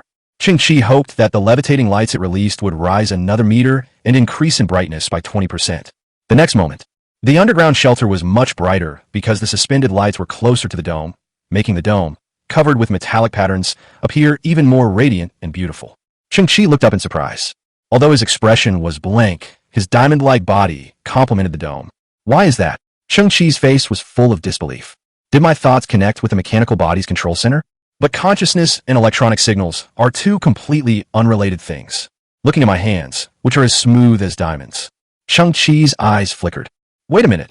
I seem to have some preconceived notions and am stuck in my own ways. I am no longer carbon-based, but a silicon-based life form. I need to change my perspective. The brain of computers and artificial intelligence is the chip, and the most important material inside a chip is silicon. After silicon is purified, it becomes silicon wafers. Then, through photolithography, etching, and other techniques, the main components such as transistors and circuits in the chip are formed. This is equivalent to neurons, brain nerves, and brain blood vessels. A robot's self-awareness, thought, judgment, execution, and so on all originate from that tiny silicon chip. And equipment such as the Steel Mom and the Earth Dragon King expansion dock represent pure, rudimentary artificial intelligence. It's also a silicon-based life form. Or perhaps it's a rudimentary form of silicon-based life.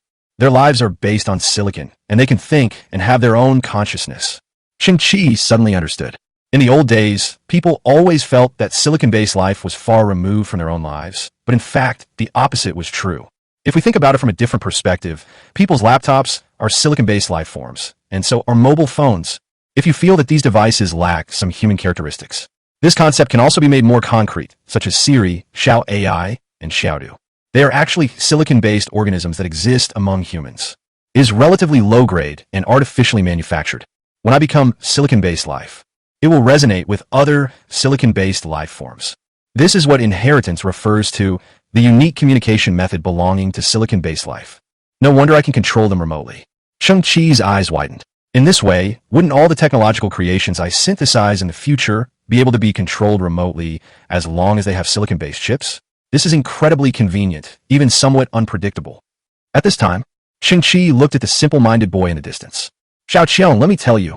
A and 6 together. That's the old-fashioned, rampant official vehicle. Your bombs are useless against me, haha. Cheng Qi narrowed his eyes. This guy's quite good at applying what he's learned.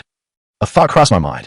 Suddenly, Hansi stood up with a whoosh, put one hand on his waist, pointed to the sky with the other, and began to dance. Dinosaurs fight wolves. Dinosaurs fight. Dinosaurs fight wolves. Dinosaurs fight. Wait, why am I dancing?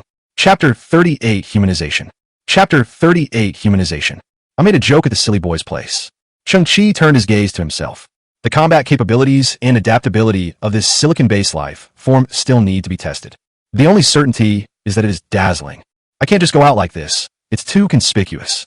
Since it is a dual gene sequence, the two genes should be able to switch between each other. How do I operate it? Cheng Qi frowned. He seriously suspected that he might be the only human with two gene sequences, and the common knowledge corresponding to that was likely unknown to anyone. Switch! Cheng Qi murmured to himself, and in that instant, he felt the space around him go dark. I found myself once again in a dark world with no sense of space. And he himself has once again become that kind of ideology without a body. Ahead, there are two sets of shining DNA.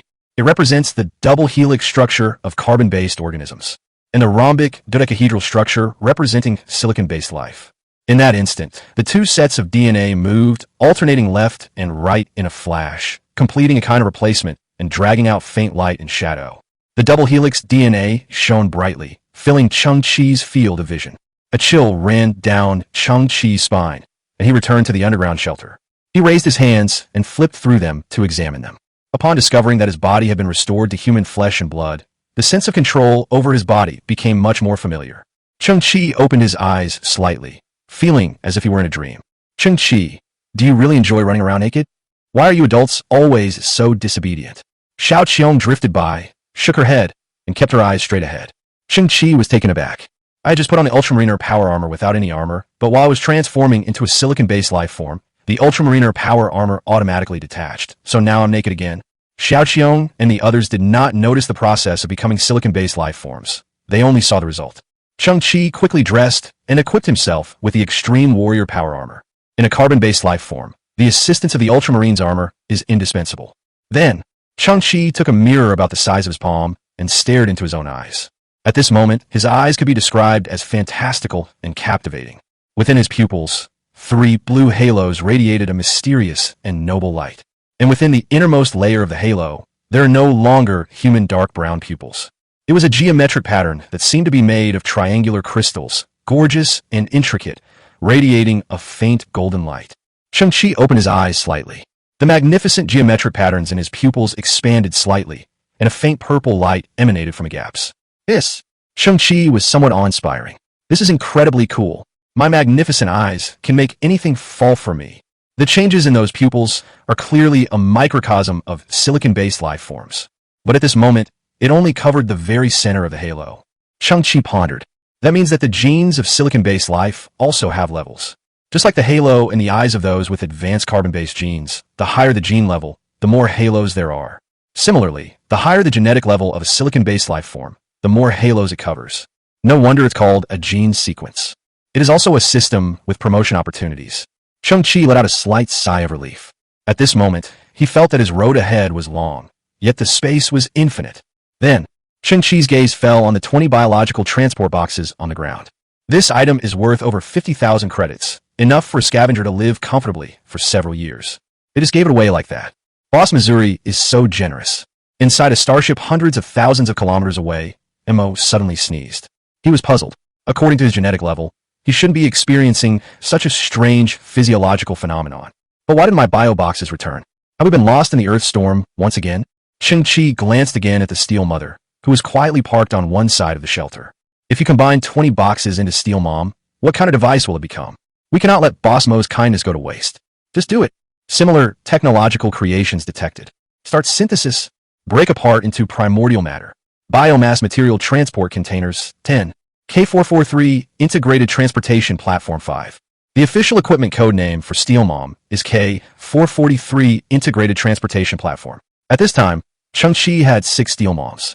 If their obsessive-compulsive disorder were to flare up, it would be a truly terrifying scene. Continue synthesizing.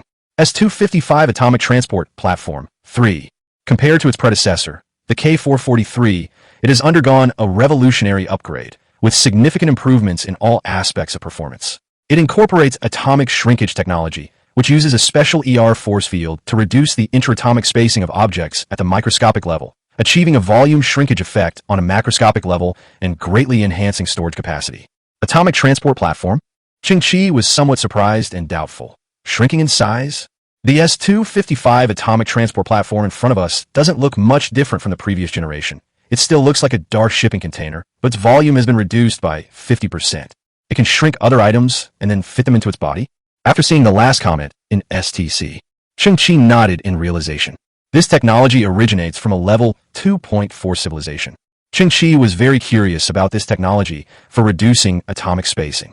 Instinctively, he stood up, trying to find the control panel of the S-225 Atomic Transport Platform. But suddenly everything went black. He entered that dark world once again. Directly ahead, 2 sets of DNA, one for carbon-based life and the other for silicon-based life, are floating quietly. A crisp sound of separation rang out. On the dodecahedron representing silicon-based life, a rhomboid fragment, resembling a purple crystal, suddenly splits off. Its surface is densely covered with a large amount of genetic information of silicon-based organisms. Click! This beautiful fragment of the gene traces a graceful arc and fits onto the double helix that represents carbon-based life forms. A burst of light surged, and the two merged into one. He shook his head violently. Cheng Qi's consciousness returned to his original body, and he felt something strange in his eyes. He blinked. A crisp, slight knocking sound suddenly came from an eyeball. He quickly found a mirror and discovered that his eyeballs were covered with dazzling diamonds, radiating a magnificent light. Looking ahead, he saw that ethereal blue ribbon again. One end of the ribbon is connected to the S-225 Atomic Transport Platform. At the other end, it connects to Cheng Qi's brow. Cheng Qi was stunned. He suddenly remembered that STC's suggestion had the advantages of both genes, and its disadvantages were mutually complementary. Can I achieve localized siliconization? This is so thoughtful, 5 stars. This feature can save you from most of the trouble. Not only does it avoid the risk of attracting too much attention, but it also allows one to secretly use their abilities. Absolutely amazing. Cheng Qi immediately issued the order. He ordered one of the S-225 atomic transport platforms to load another S-225 atomic transport platform of the same size into his body. Under normal circumstances, this would definitely be considered the behavior of a jerk. But the current situation is quite the opposite, because shrinking and loading are the core functions of the S-225. The S-225 slowly opened its hatch, revealing an interior space of approximately 15 square meters. The top of the hatch appears to be equipped with some kind of small force field generator, which emits a pale yellow ripple force field. The other S-225 was completely enveloped by the force field, and its body emitted a certain resonance. An astonishing scene unfolded. The S-225, enveloped by the force field, suddenly produced a phantom-like outline, which became illusory before dissipating. The S-225 itself, which was revealed later, was indeed smaller. And this was only the first reduction. With the continuous release of the three force fields, the volume of S-225 shrank twice more, and as a result, it was 70% smaller than before. The robotic arm moved with the same precision as before, easily and completely fitting the shrunken S-225 into another S-225. Cheng Qi was dumbfounded. Terrifying indeed. What if we continue synthesizing? What will the S-225 be upgraded to? Chapter 39, Unexpected Toxin. Chapter 39, Accidental Toxin. Break apart into primordial matter. Synthesis successfully completed. X-14 Remote Transmission and Transportation Platform. It retains all the functions of the S-225 and optimizes them, with the ER force field efficiency increased by 240 and the intelligence level increased by 93. At the same time, 4 new directional transmission modules have been added, which can greatly improve loading efficiency. This time, the transport platform transformed into a triangular structure approximately 4 meters tall, with a matte black finish. The anti-gravity engine at its base emitted a blue glow, causing it to float in midair. Cheng Qi slightly opened his eyes. The X-14 features 4 palm-sized external devices embedded in its body, which are very eye-catching and easily detachable. Cheng Qi used a little force to remove one of the pieces. It resembles a slightly thicker playing card, made of black metal and somewhat heavy.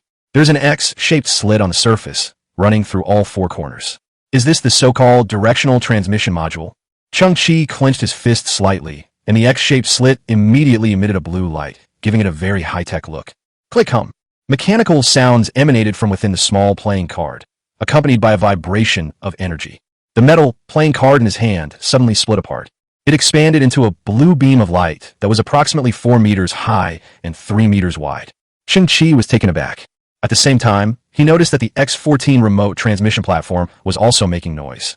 2 cargo doors slowly opened, revealing the interior space, and inside the space, a blue beam of light slowly emerged. Could it be that? Cheng Qi tentatively picked up the small stool he had just sat on, and with a flick of his wrist, tossed it into the beam of light. A dazzling beam of light flashed by. The chair was passed around and appeared in the X-14 storage space, and its volume has shrunk to 1/10 of its original size. This, Cheng Qi was truly shocked. Isn't this just a miniature version of a directional stargate? A century ago, the invention of directional stargates changed the future of all humankind. Humanity has ushered in the era of the vast universe, which has indirectly led to the current state of Earth. But Cheng Qi had once seen the so-called directional stargate in a trashy magazine. The thing was enormous, hundreds of meters tall. When it first appeared before humans, it took 122 heavy transport helicopters to make it. Even now, after several optimizations and upgrades, it is still a behemoth. And in Cheng Qi's hands, it is merely an add-on module to the X-14 remote transmission and transportation platform. It's like the data cable that came with your phone purchase in the old days. It actually has the same function as a directional stargate. And in its unactivated state, it's only the size of a playing card. If those guys from the Human Science Alliance saw this device, don't want to go crazy on the spot? This device originates from a level 3 civilization. Cheng Qi's pupils trembled, and the sense of awe mixed with fear in his heart grew stronger and stronger. This incredible technology was used even in a single transportation device. Advanced technological civilization has indeed surpassed human imagination. Next, Cheng Qi conducted a series of tests on this module. I was shocked again. He discovered that the 2 modules could actually transfer data to each other. Moreover, he himself was fully armed and conducted a transmission test, which was still successful. It seems there are just too many uses for this equipment. It's even more practical than the platform itself. Cheng Qi only needs to place 1 transport module in the underground shelter and then carry the other one on his person. He can return to his sanctuary at any time through this small directional stargate whenever he wants. Moreover, Even if the module is shut down, the miniature Stargate can be maintained for about 30 seconds, so there's no need to worry about recovery issues. Isn't this just like a magic door? Cheng Qi was deeply shocked. It seems I should spend some time properly building my underground shelter, because this place can become your safest, most comfortable base camp, and a place you can return at any time, anywhere. After a series of tests and operations, Cheng Qi felt a bit thirsty. Exploring the ocean of technology is truly full of novelty and awe, and it's also easy to get hooked. Understanding the principles of each machine and studying how to use it can easily make you thirsty. This might be the legendary one. Eager to get started, his gaze fell on a bottle of azure blue beverage. This is an item from one of the creature boxes, an extra gift from MO. It has to be said that MO is not only reliable, but also very good at business. He always includes something extra with every delivery. The previous business card of Professor Huolinzhong was a bottle of beverage. High-energy protein extract. A daily beverage containing various highly purified nutrients that can effectively replenish the body's energy in a short time, have a certain purification effect on inferior genes, and can slightly improve physical fitness. Cheng Qi smiled. MO previously stated on the radio that this nutrient solution would be a luxury even in extraterrestrial human civilizations, as it tastes excellent and has superb effects. Moreover, the product I have is a custom-made product for the entire MO family, and its effect is 20% better than those on the market. Normally, a bottle costs 12,000 credits. That's really extravagant, 12,000 yuan for a bottle of beverage. Cheng Qi clicked his tongue and said, "Is MO a young master from a big family? Their family is really arrogant, but it makes sense. MO himself is a successful businessman, and the family that raised him is naturally not an ordinary one either. Then thank you very much, Mr. MO, for your repeated gifts." Cheng Qi picked up his drink, opened the lid, and was about to take a sip when the STC on his wrist once again emitted a fan-shaped scanning beam. Special toxin detected. This toxin is extremely rare, belonging to the category of cytotoxic toxins. It has a unique genetic lock, and short-term ingestion will not produce obvious consequences. However, long-term ingestion will gradually damage the overall structure of a human body, eventually leading to irreversible death. The toxin originates from sources outside of human civilization, and even with the most advanced medical technology available today, it cannot be effectively neutralized. The toxin's effects last approximately 2 to 3 years. During the process, barely perceptible golden specks will appear in the pupils of the poisoned person, and the poisoned person will exhibit photophobia. It is clear that the toxin is not inherent to the energy drink itself, but was added later. Cheng Qi's arm froze. Is there poison in the beverage? Genetic locking? And is it a hidden, chronic poison? MO said that this drink is a family-customized product. Hiss. Cheng Qi took a slight breath. So, the person who poisoned the family had a very clear objective, to secretly destroy the MO family? It seems that Mo's family has been consuming this beverage for quite some time. Does that mean they're all already poisoned? Mo was clearly unaware that he was giving me the drink this time. If we're talking about the only person in this world who cares about Cheng Qi's life or death, it's probably Mo. There's no homoerotic tension involved.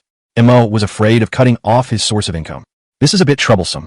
Cheng Qi's eyes flickered, and his brows furrowed slightly. He had a good impression of Mo. If Mo's entire family, including Mo himself, were to die from the poison someday, that would be something Cheng Qi didn't want to see. Technology sometimes is a cycle. Coincidentally, 120 years ago, the Earth medical scientist Dr. Song developed a gene completion agent and conducted experiments on mice. However, the results were disappointing. 5 years later, Dr. Song announced that the experiment had failed and the drug could not complete any genes. However, in fact, the failed medicine developed by physician Song happened to have a certain probability of neutralizing various cellular fluid toxins. Looking at the lines of text appearing on the blue screen of STC, Cheng Qi was a little stunned. This time you're quite thoughtful, giving so much information. Physician Song. Cheng Qi frowned. The name sounded familiar. He seemed to have heard it somewhere before. Suddenly, Cheng Qi opened his eyes wide. He had heard this name in Professor Holland's last words. Perhaps due to genetic enhancement, Cheng Qi's brain potential was improved to some extent, as if a lightning bolt had flashed through his mind. The recordings left by Professor Huolinzhong appeared clearly in my mind. When I awoke, I told others about the wonders of the music. Damn it, nobody believes it. Even my good friend, Dr. Song from the 53rd District Gene Research Institute, doesn't believe it. Cheng Qi's expression flickered. Logically speaking, such research institutes should be relatively centralized in order to make full use of resources, such as security. The Muon Research Center in Holling is located in District 52. Dr. Song's Gene Research Institute is located in District 53. Their numbers are so close together. If nothing unexpected happens, they shouldn't be far apart. So, is there any gene completion drug left behind by Dr. Song in District 53? Cheng Qi slowly exhaled and looked towards the north. Boss Missouri. I, Cheng Qi, am also a person who understands the importance of reciprocity. I will set off immediately to go to Kyoto again. I will not hesitate to do what needs to be done. But the rest depends on the fate of your family. Chapter 40, A Simple Test. Chapter 40, Simple Test. The gray storm is now completely over. Only a few turbulent air currents remained above the ground. Only the sky was still covered with a layer of gray dust. Cheng Qi left the underground shelter and stood on the ground. Looking around, there was still endless garbage all around. However, the overall landscape has undergone tremendous changes. Some areas are much higher than before, and many former flat areas have now become depressions. The shape of the earth is like a deck of cards that has been reshuffled. Hansi and Xiaoqiang decided to stay here. They wanted to properly renovate their new home. There was a lot of work to be done. Before leaving, Cheng Qi gave him special instructions. They cannot stray too far from the shelter, and whenever they do go out, they must take a miniature directional stargate with them. And Hansi also had to stay by Xiaoqiang's side at all times. The current Hansi is, after all, a brand new A24 environmentally adaptable nanny robot, and its combat capabilities are still quite impressive compared to the garbage-strewn earth. In midair, suddenly, a grand and deep vibration was felt. Cheng Qi looked up, his brows furrowed as he stared intently. Two large transport starships appeared slowly above the atmosphere, exuding an imposing presence. Didn't Nemo say that the Galactic Human Alliance has already banned garbage disposal? Why are there still starships? Cheng Qi's pupils contracted, and he suddenly realized that his eyesight had also improved significantly. He could make out the markings on the starship.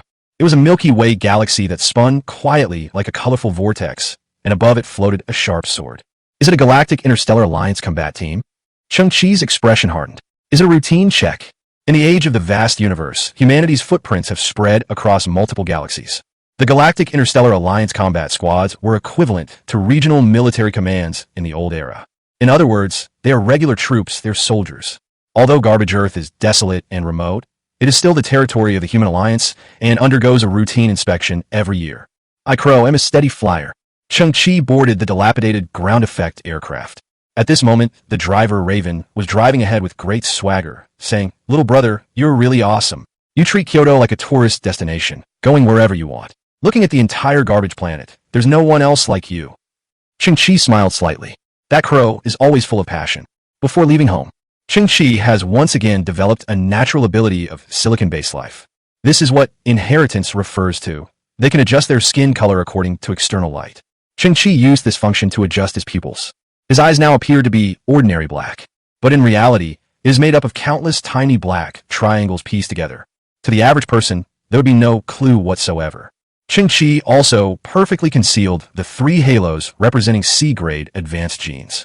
Now, Cheng Qi continued to gaze at the 2 enormous starships that hovered silently in the sky. "Young man, I have some inside information about the Interstellar Alliance team's visit this time." The crow suddenly tilted its head and raised an eyebrow. "Oh."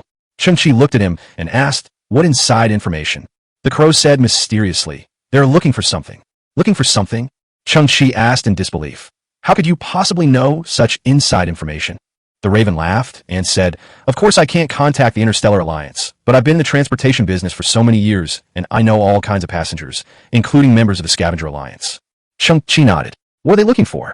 "I don't know." The raven shook its head. "As you probably noticed, they've brought 2 starships this time, and their manpower has increased several times over. So what they found must be very important and valuable."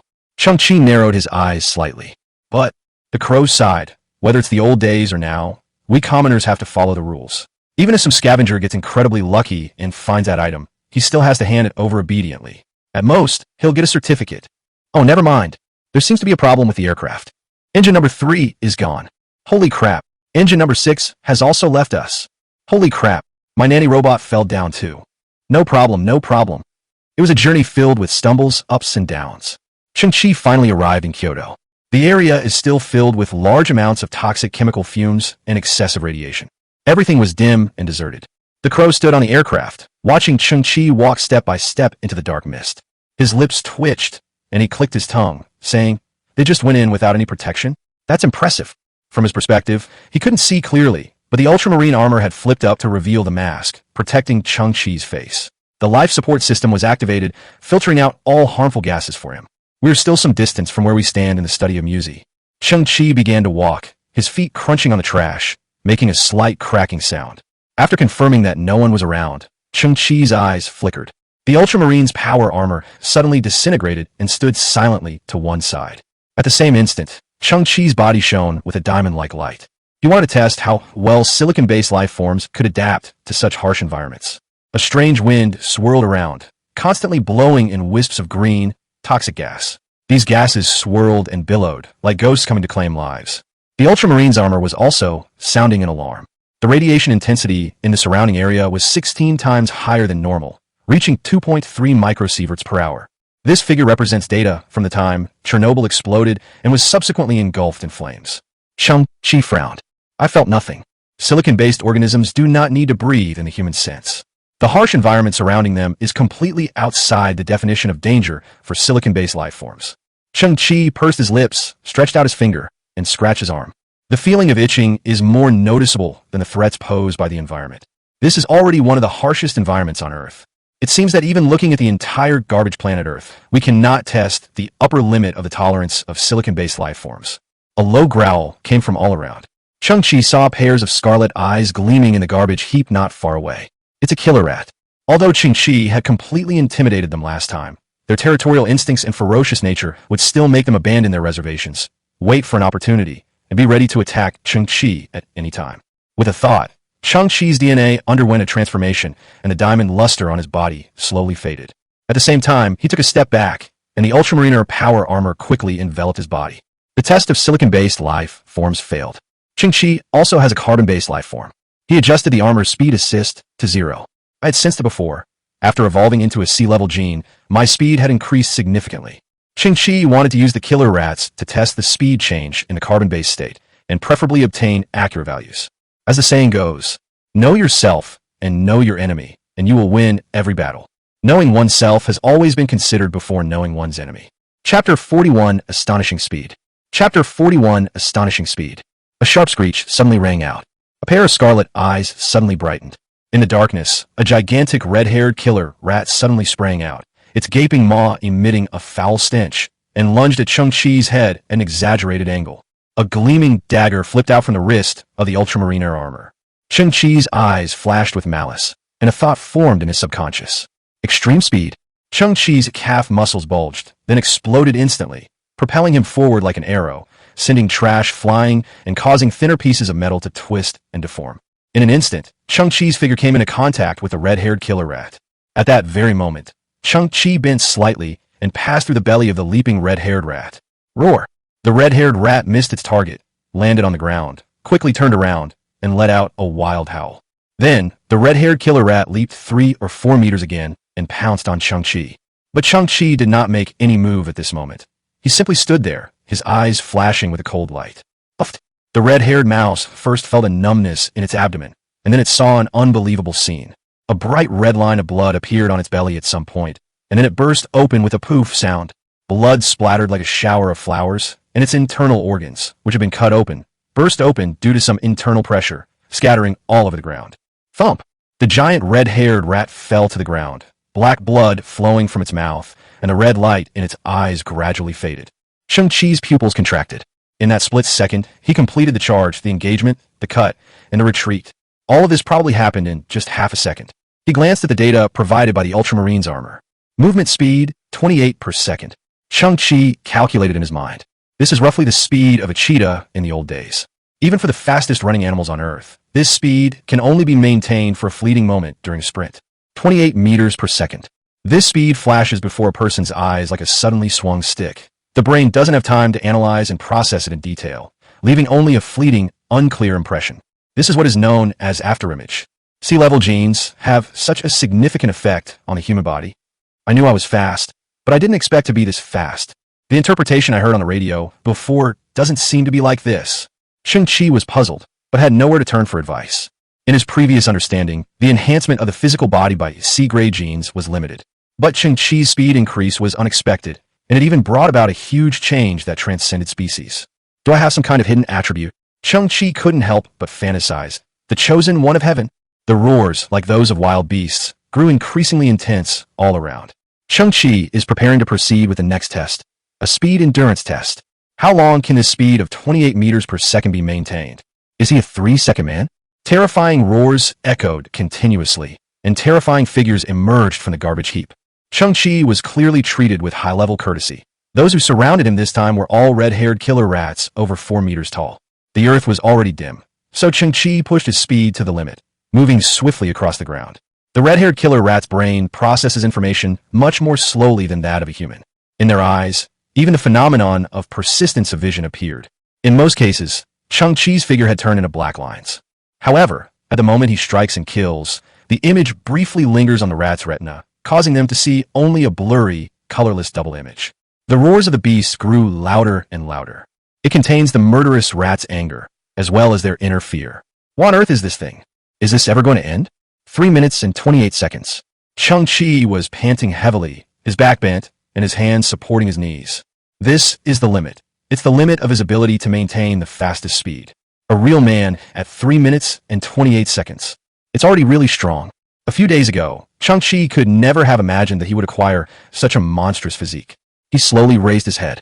Cheng Qi saw a pile of red-haired rat carcasses on the ground, and roughly estimated that there were at least 50 of them. The other surviving red-haired rats, however, were now hunched over, growling softly, and dared not approach rashly. Suddenly, Cheng Qi discovered something glittering on the abdomen of a red-haired killer rat carcass. That ray of light was reflected into Cheng Qi's pupils. No way. An inner core? Cheng Qi was taken aback. Isn't this a science fiction world? Cheng Qi took a few steps forward, bent down, and picked up the shiny item. It was found to be an oval shape with an uneven surface, somewhat translucent, and felt like a metallic object to the touch. It was at this time. The STC on his wrist suddenly activated, releasing a fan-shaped blue scanning beam. Similar technological creations detected. Should we synthesize it? This item is an amorphous alloy containing impurities. Its functional characteristics and applications are similar to those of amorphous alloys, but its purity is 70%. Cheng Qi was stunned. This is an amorphous alloy. The reason STC was activated was because there were similar things scattered under the corpses of the other 7 red-haired rats, like mottled metal potatoes. Carrion rats have extremely strong chewing and digestive abilities. Due to a mutation, their stomach acid exhibits a unique molecular corrosiveness. They are omnivores, consuming large amounts of garbage daily, including various alloys. However, their digestive capacity has its limits. So, a small portion of the indigestible metal elements will accumulate over the years and gradually fuse in their digestive system into an alloy with disordered atomic arrangement. That is, an amorphous alloy containing a large number of impurities. Cheng Qi was stunned. The stomach stones of carrion rats are actually made of amorphous alloy. Who would have thought? In the past, hyenas and their ilk would fight tooth and nail over a piece of amorphous alloy, even resorting to murder and robbery. And this precious alloy that they had been dreaming of was right beside them, inside the bellies of these killer rats. And there was so much of it. Certainly, even if the hyena had known this information while he was alive, he wouldn't have been able to enter the heart of Kyoto, let alone kill the red-haired rat. Cheng Qi stared at the surrounding situation. According to STC's notes, the formation of amorphous alloys requires years of accumulation, so there's only a certain probability of their formation in large red-haired rats. There were about 50 red-haired rat corpses in front of me, and they dropped 8 pieces of amorphous alloy. That means the drop rate was close to 20%. Cheng Qi couldn't help but recall the giant rat swarm that had attacked him a few days ago. Rats have an extremely high reproductive rate, coupled with a breeding period of over 100 years. How many red-haired rats would that take? How much amorphous alloy would that explode? In Cheng Qi's eyes, amorphous alloys and high-entropy alloys, combined with Bosmos channels, are hard currency. They're silver, they're gold. Even if the current garbage planet Earth is sealed off, there will always be a day when it is unsealed. Moreover, perhaps in the future, Cheng Qi will have the opportunity to leave the garbage Earth and usher in his own great universe era. Without money, that's absolutely impossible. Cheng Qi stared at the red-haired rats around him, his face contorted with rage, his eyes gleaming with greed. Brothers, I'm rich. The hundreds of red-haired rats around them trembled. This guy's aura is 100 times more terrifying than before. They are not highly intelligent, but at this moment, a sense of crisis from the depths of their souls erupted uncontrollably. It was as if a voice inside them was telling them something. Every species has its ultimate fate, and your fate is to be wiped out. Chapter 42 Killerrad Navigation. Chapter 42 Killerrad Navigation. Cheng Qi had already devised a plan in his mind. First, lure out that massive swarm of rats. Then, use the Musi catalyst to harvest like crazy. Amorphous alloys were found scattered all over the ground. They were then synthesized, increasing in value, and then sold off. Cheng Qi was all smiles, but at that moment his smile suddenly froze. There's a very important part to this. Boss CMO. You absolutely cannot die. Otherwise, how am I supposed to cash it out? Cheng Qi's expression changed, revealing a look of deep camaraderie. I care about your life and death, because my source of income absolutely cannot be cut off. Temporarily abandon the entanglement with the killer rats. With a loud bang, Cheng Qi's turbine-powered shoes activated, and his body rose into the air, flying towards the former site of the Miaozi Research Center. Dr. Song's Genetic Research Institute is located in Zone 53, while the Miaozi Research Center is located in Zone 52. Therefore, to find the Gene Research Institute, one must take the Miaozi Research Center as the center and then explore the surrounding areas. 10 minutes later, Cheng Qi's body hovered directly above the Miaozi Research Center. During the flight, Cheng Qi was pleasantly surprised to find that his control over the turbine-powered shoes had increased several times over compared to before. Turbo shoes can only be worn on the feet. Although they have a built-in gyroscope, it is still difficult to control them perfectly. During flight, Cheng Qi always feels like his feet are heavy and his head is light. At this time, after Cheng Qi's body was enhanced by the C gene, his overall muscle coordination and balance were greatly improved. Cheng Qi also realized the problem.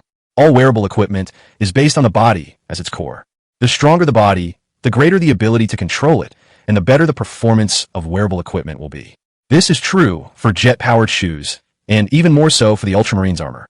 But all technologies have an upper limit. For example, the Ultra Warrior armor. The armor issued a warning about energy overflow as soon as it evolved into a C-class. The limits of the Ultra Warrior armor can no longer cover his strongest physical abilities. The key point here is the speed aspect. It cannot support its maximum speed.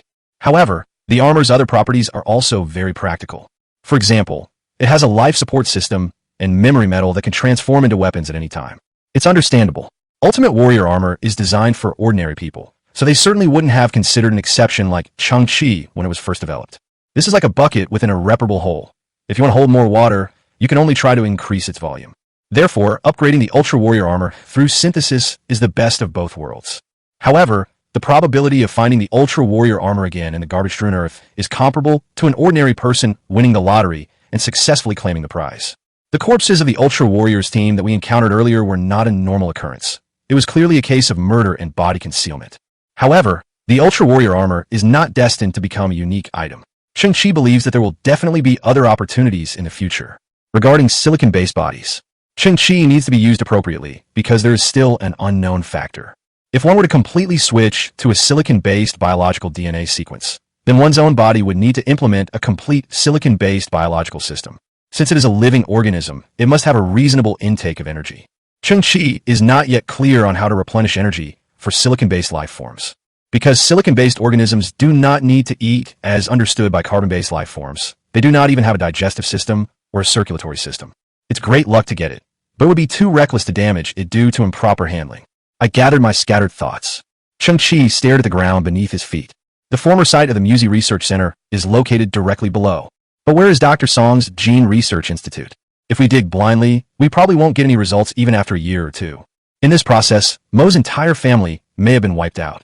Similarly, a large number of killer rats crawled out of the garbage heap, densely packed together. They stood upright, their faces ferocious, and growled at Cheng Qi in the sky. This place can be considered the core territory of the killer rats. Once Cheng Qi lands, the killer rats will fight to the death. Cheng Qi's brain began to work. The Miaozi Research Center is codenamed Area 52, and its main entrance faces east. According to the old Chinese custom of considering the right hand as superior, District 53 should be located to the right of District 52. Just like house numbers, when facing the main gate, the house number on the right will be larger. Right side? This is the south at this moment. Cheng Qi narrowed his eyes and turned his body slightly. According to the location, District 53 is very likely to be south of District 52. I took a walk around the Miaozi Research Center last time. The area of the Miaozi Research Center is approximately 6,000 square meters, which is a square shape. In other words, if I move 300 to 500 meters to the south, I might be at the office of the Gene Research Institute. Cheng Qi's eyes flickered, his jet-powered shoes vibrated slightly, and his body began to move to the south. As far as the eye can see, there is nothing but endless garbage. Kyoto has been abandoned for a century, so the Genetic Research Institute must be buried deep underground, and there would be no clues on the surface. Roar! Roar! As Cheng Qi slowly moved forward, he suddenly noticed something unusual about the killer rats on the ground. These killer rats suddenly became extremely agitated, letting out louder and angrier roars than before. What's going on? Cheng Qi frowned. They then discovered that the further south they moved, the more frenzied the killer rats became. They gathered into a huge swarm of rats, and as Cheng Qi moved slowly, their scarlet eyes remained fixed on him in midair. However, they had no ability to fly. They were simply furious and raging. They don't want me to go to the south side. A glint appeared in Cheng Qi's eyes. What? Moment. Cheng Qi had moved 400 meters to the south and was hovering in the air. According to his calculations, the site directly below is very likely the former site of the Gene Research Institute. However, Cheng Qi did not land for the time being, because he discovered a rather strange phenomenon. The huge swarm of rats at my feet became much quieter after they realized they were no longer moving, as if they had escaped some kind of crisis. Cheng Qi narrowed his eyes, activated his turbine shoes, and moved another 10 meters to the south. Roar! Roar! The thousands upon thousands of killer rats beneath their feet went berserk once more. Oh! Cheng Qi seemed to realize something and moved another 20 meters to the south. Roar! Roar! The killer rats went even crazier. Some were frantically pacing around, while some strong red-haired killer rats used their front paws to tear apart the metal scraps around them. What are they protecting? And I'm constantly getting closer to the target they are protecting. Cheng Qi had his answer and moved another 30 meters to the south. The rats became even more agitated, and even the strategist rat hiding behind the scenes emerged, hissing incessantly towards the sky, as if cursing. Cheng Qi moved another 100 meters to the south. Surprisingly, the swarm of rats below gradually calmed down, seemingly free from the threat once again. Oh, I'm afraid I've gone too far. Cheng Qi grinned wickedly. You guys are practically living GPS navigators. Immediately, Cheng Qi retreated 50 meters. The rats are getting agitated again. After retreating 25 meters, the rats' aggression more than doubled. After retreating 10 meters, the rat swarm was in complete chaos, hissing and growling, gathering and scattering, frantically tearing at the garbage, and even causing a stampede. This looks like the place. Cheng Qi revealed an expression of extreme curiosity. Let me see what you are protecting, and whether it is related to the Gene Research Institute. Chapter 43. The Gene Research Center. Chapter 43. Gene Research Center. The killer rats are very irritable, but I need to crawl into these layers of garbage. Cheng Qi, suspended in midair, pondered. Suddenly, his eyes lit up, and a crazy plan was born in his mind. He slowly stretched out his hands, and a pale blue light emanated from his gravity field-regulating gloves.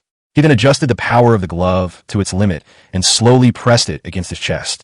A near-mad light also flickered in Cheng Qi's eyes. Buzz! The gravitational field within the glove erupted, and a faint yellow ripple covered Cheng Qi's body. At the same time, Cheng Qi's eyes shone with a diamond-like brilliance. The Ultra Warrior armor was also quickly deactivated at that moment. Carrying gravity field adjustment gloves and turbine flight shoes, they retreated behind Cheng Qi and reassembled into a human form. The dark sky reflected an even more dazzling light. Cheng Qi's body was completely siliconized, and he looked like a dazzling human-shaped diamond. The crystalline structure on his body was also growing rapidly, with sharp crystals constantly growing on his shoulders, elbows, waist, and legs, and converging at his feet. Final. Cheng Qi seemed to have transformed into a sharp cone made of color crystals. The violent and out-of-control gravitational field also took effect at that moment. Call! Boom! Cheng Qi plummeted from the sky, his entire body plunging into the garbage heap like a drill. The killer rats were dumbfounded. They don't play by the rules. Boom! Boom! Boom! Cheng Qi advanced with unstoppable momentum, breaking through layer after layer of garbage.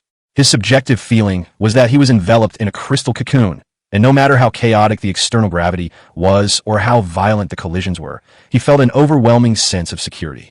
These crystals, transformed from silicon-based biological bodies, seem to be matter from another dimension. Its hardness limit is a mystery. It seems that no force can break it, or even chip it. Boom! Cheng Qi drilled through another layer of material, but this time the texture felt like some kind of concrete structure. Immediately, Cheng Qi felt his feet sink into the ground, as if he had entered some empty underground space. He immediately took control of his silicon-based body, retracted his crystal armor, and began to somersault repeatedly in the air to dissipate the force. After completing the last somersault, he knelt on one knee, threw a punch downwards with his right hand, and finally steadied himself. Cheng Qi slowly straightened up. At this moment, his diamond-like body was radiating the unique light inherent to silicon-based life forms.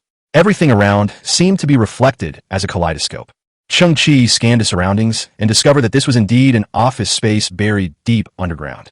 From the hole above, the Ultra Warrior armor flew down and, in midair, flipped backwards layer by layer, unfolding into its wearing state. The moment it touched Cheng Qi's body, the Ultra Warrior armor and Cheng Qi's body merged perfectly. 1 second before the mask flipped out, Cheng Qi changed his gene sequence and reverted to the appearance of a carbon-based organism. The hole overhead began to collapse, and soil and garbage from both sides started to pour in, eventually sealing the hole shut. Cheng Qi could vaguely hear the howling of the killer rats outside. They had already begun digging. But that depth of nearly 150 meters is no joke. It will take them a very long time to excavate. Whoosh! 2 rows of lights flip out from the shoulders of the Ultramariner armor. 2 broad beams of light shot forward. Ahead was a reception desk, its surface covered in a thick layer of dust, and the walls were covered with layers of cobwebs. But the owner of the web, the fist-sized spider, had long since died and turned into a dried-up corpse.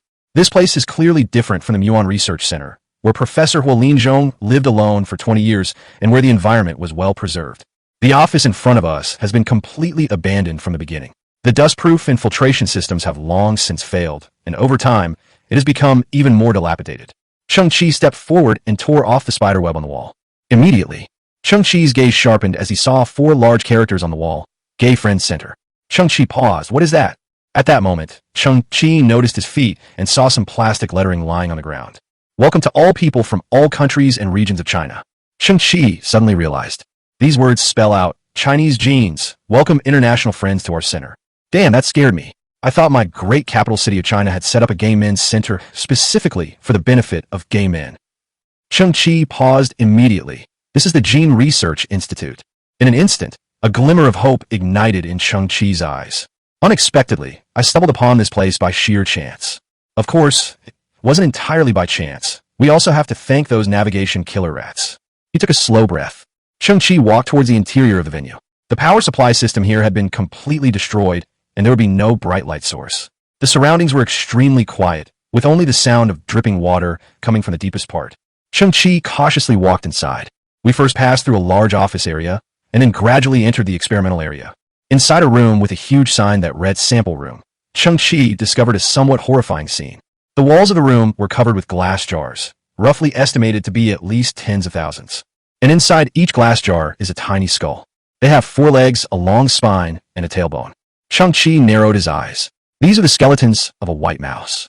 He recalled that STC's introduction to the Gene Research Institute clearly stated that after Dr. Song developed the prototype of the drug, he began a 5-year experiment, and the subjects of the experiment were white mice. These white mice in front of us are probably experimental subjects abandoned after humans withdrew from Earth. Cheng Qi observed the glass jars. Many of the jars had messy scratches inside, while the corresponding white mice's paws showed significant wear. Cheng Qi frowned. They were alive when they were abandoned. As time went by, no one fed them anymore. Gradually, driven by hunger, they developed a survival instinct, but it was to no avail. Unable to break the glass jar, they eventually starved to death. Cheng Qi shook his head, feeling somewhat frustrated. Humans chose mice as experimental subjects. This is because mice have certain similarities in their physiological structure and metabolic processes with humans. Moreover, the genes of mice are highly similar to those of humans, with a similarity rate as high as 85%. In addition, mice reproduce very quickly and are docile and easy to handle. They are small, docile, and similar to humans. So, it became a test subject. If this is a fundamental truth, Cheng Qi frowned.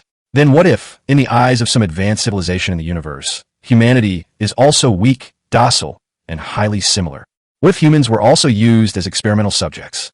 What if an advanced civilization also begins to cruelly abuse and slaughter humans because of some experiment? Then humanity will certainly stand on the moral high ground to criticize the cruelty and ferocity of aliens, and portray that advanced civilization as a demonic figure. I suppose it's the same for lab mice. They just can't express themselves. Chapter 44 The King of Killer Rats. Chapter 44 The King of Killer Rats. Cheng Qi continued walking forward. We finally arrived at the medicine warehouse. The metal lock in front of him was rotten. He squeezed it gently, and it shattered and fell to the ground. Rumble. He pushed open the door in front of him. As far as the eye could see, there were dozens of huge metal tanks, each at least 5 meters tall, lined up one after another. Cheng Qi arrived in front of one of the jars. Gently wipe away the dust from the nameplate to reveal a line of text. It's Dr. Song's gene-completing medicine. Cheng Qi's eyes lit up. There are so many jars. Was this medicine developed by the ton? Cheng Qi had never expected that gene-based drugs could be stored in such massive units. Cheng Qi stretched out his finger and tapped the jar in front of him, his expression immediately turning somber. A hollow echo came from inside the jar. It's empty. Cheng Qi took a few steps forward, went to another jar, and continued to tap it. It's empty too. After, Cheng Qi checked all the jars as quickly as possible. His expression grew increasingly dejected, and finally a gloomy look settled over his face. It's all empty. This shouldn't be happening. Cheng Qi frowned in thought. Didn't Physician Song already admit his failure? In other words, this medicine is essentially scrap. Why go through all that trouble to take it all away? It's quite a large volume. Cheng Qi leaped onto the top of a jar, used his arm strength to pry open the top door. The lights in the ultramarine armor illuminated the interior brightly. It was indeed empty inside. There wasn't a single drop of liquid. At the same time, Cheng Qi noticed rings of marks on the inner wall of the jar, with slight crystallization. This is easy to understand. As the liquid decreases layer by layer, traces left after drying will appear on the corresponding horizontal surface. These medicines evaporated? Cheng Qi was somewhat enlightened, but the next second, he realized something was wrong. Those concentric circles of marks were not even. If it were evaporation, the water level would drop gradually, leaving a uniform mark. At this point, the condition of the jar's inner wall is clearly contrary to common sense. The spacing between those marks varied, some wide and some narrow. This means that a large amount of liquid suddenly disappeared during a certain period of time, while very little disappeared during other periods of time. There's no fixed frequency at all. This phenomenon. Cheng Qi's eyes widened slightly. It's like something drank all that liquid. The thought had just crossed my mind. Cheng Qi felt a chill run down his spine. Other creatures are hidden in this underground space.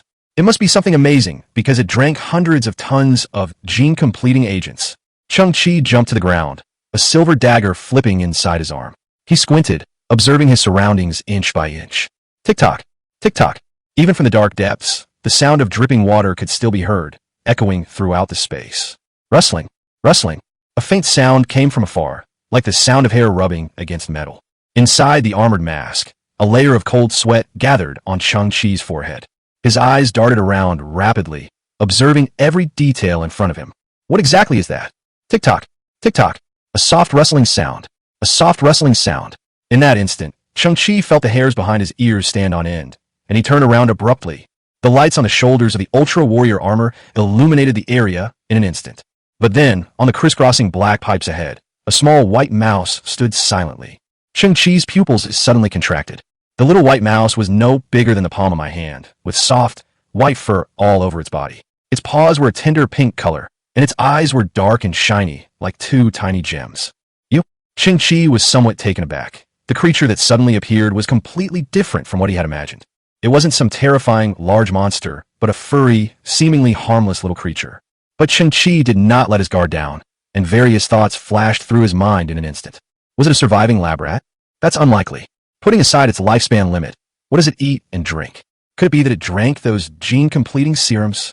But its size is too small. Tick-tock, tick-tock, rustling, rustling. The white mouse stretched out its two little paws and caught the condensate from the pipe next to it, making a gesture similar to washing its hands. Cheng Qi noticed that the light emitted by the armor was slightly too low to reach the top of the white mouse's head.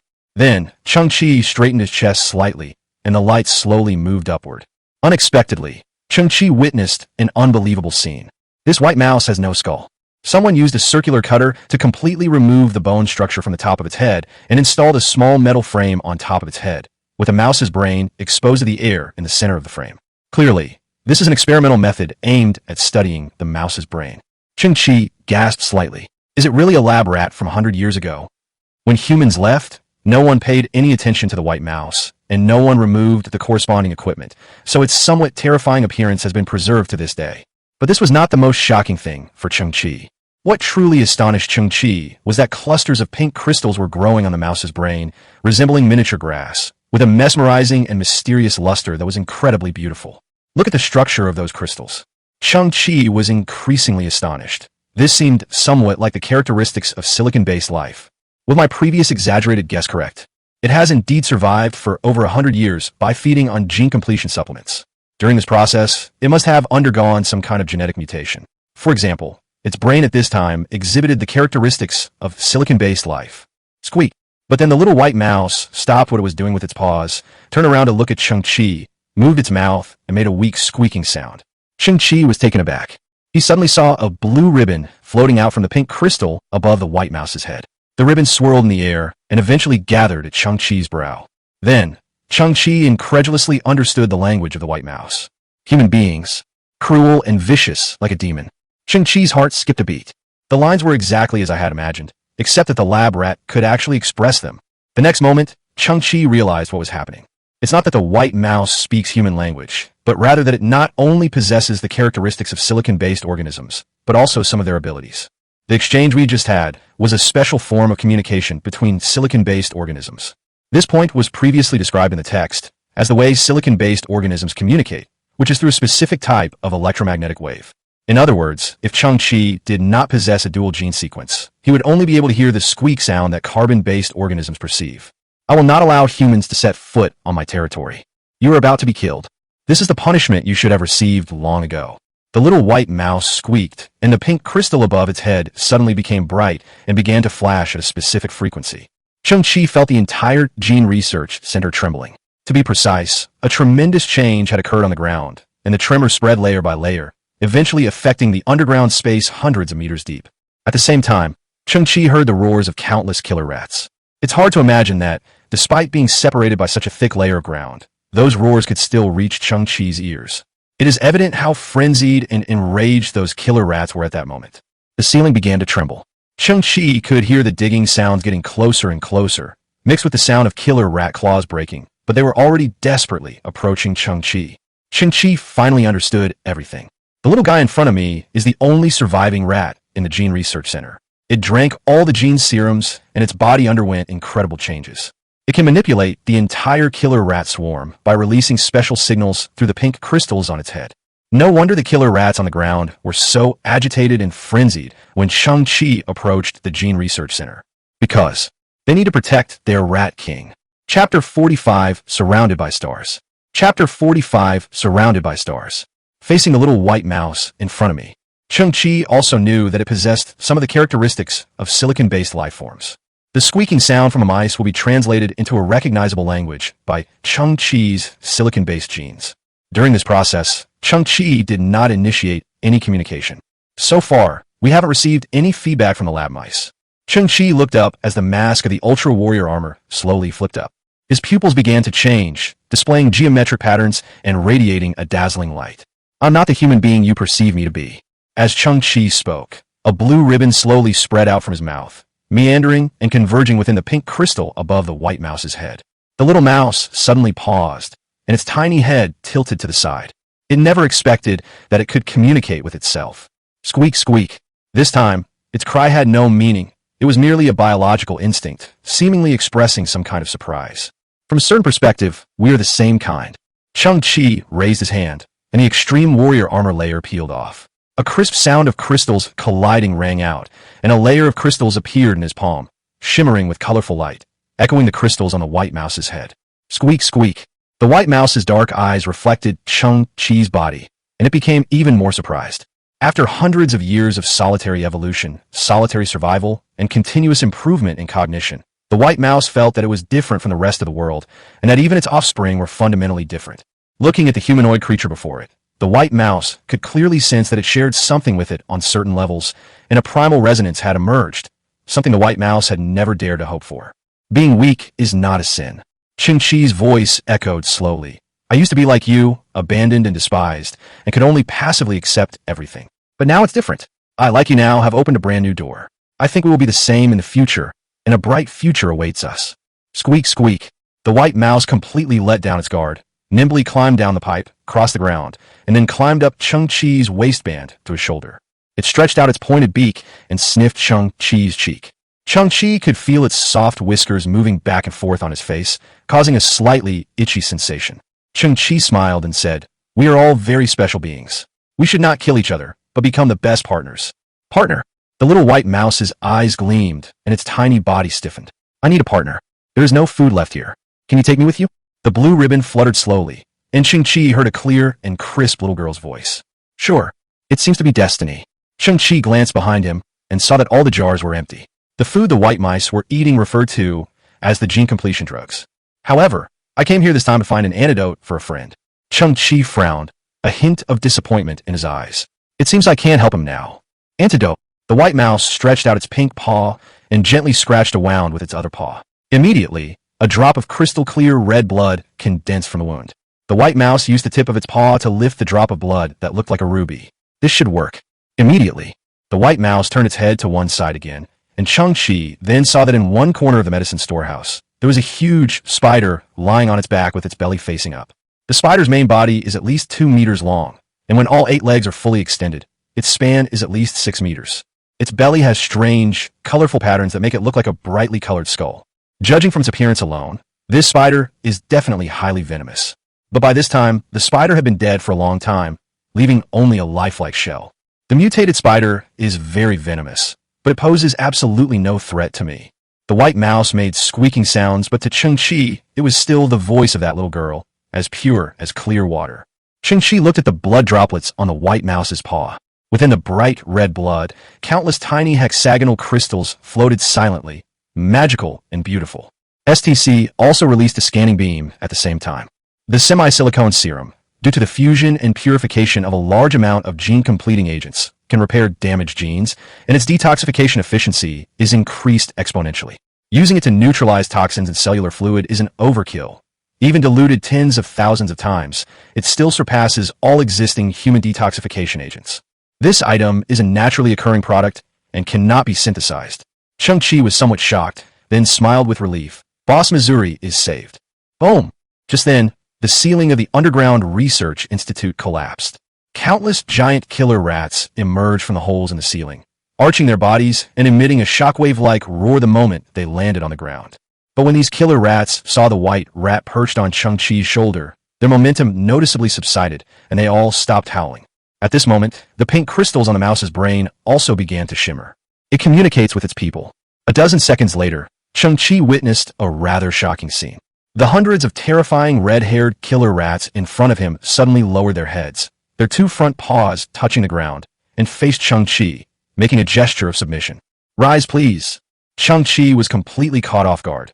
It was a feeling akin to that of an emperor.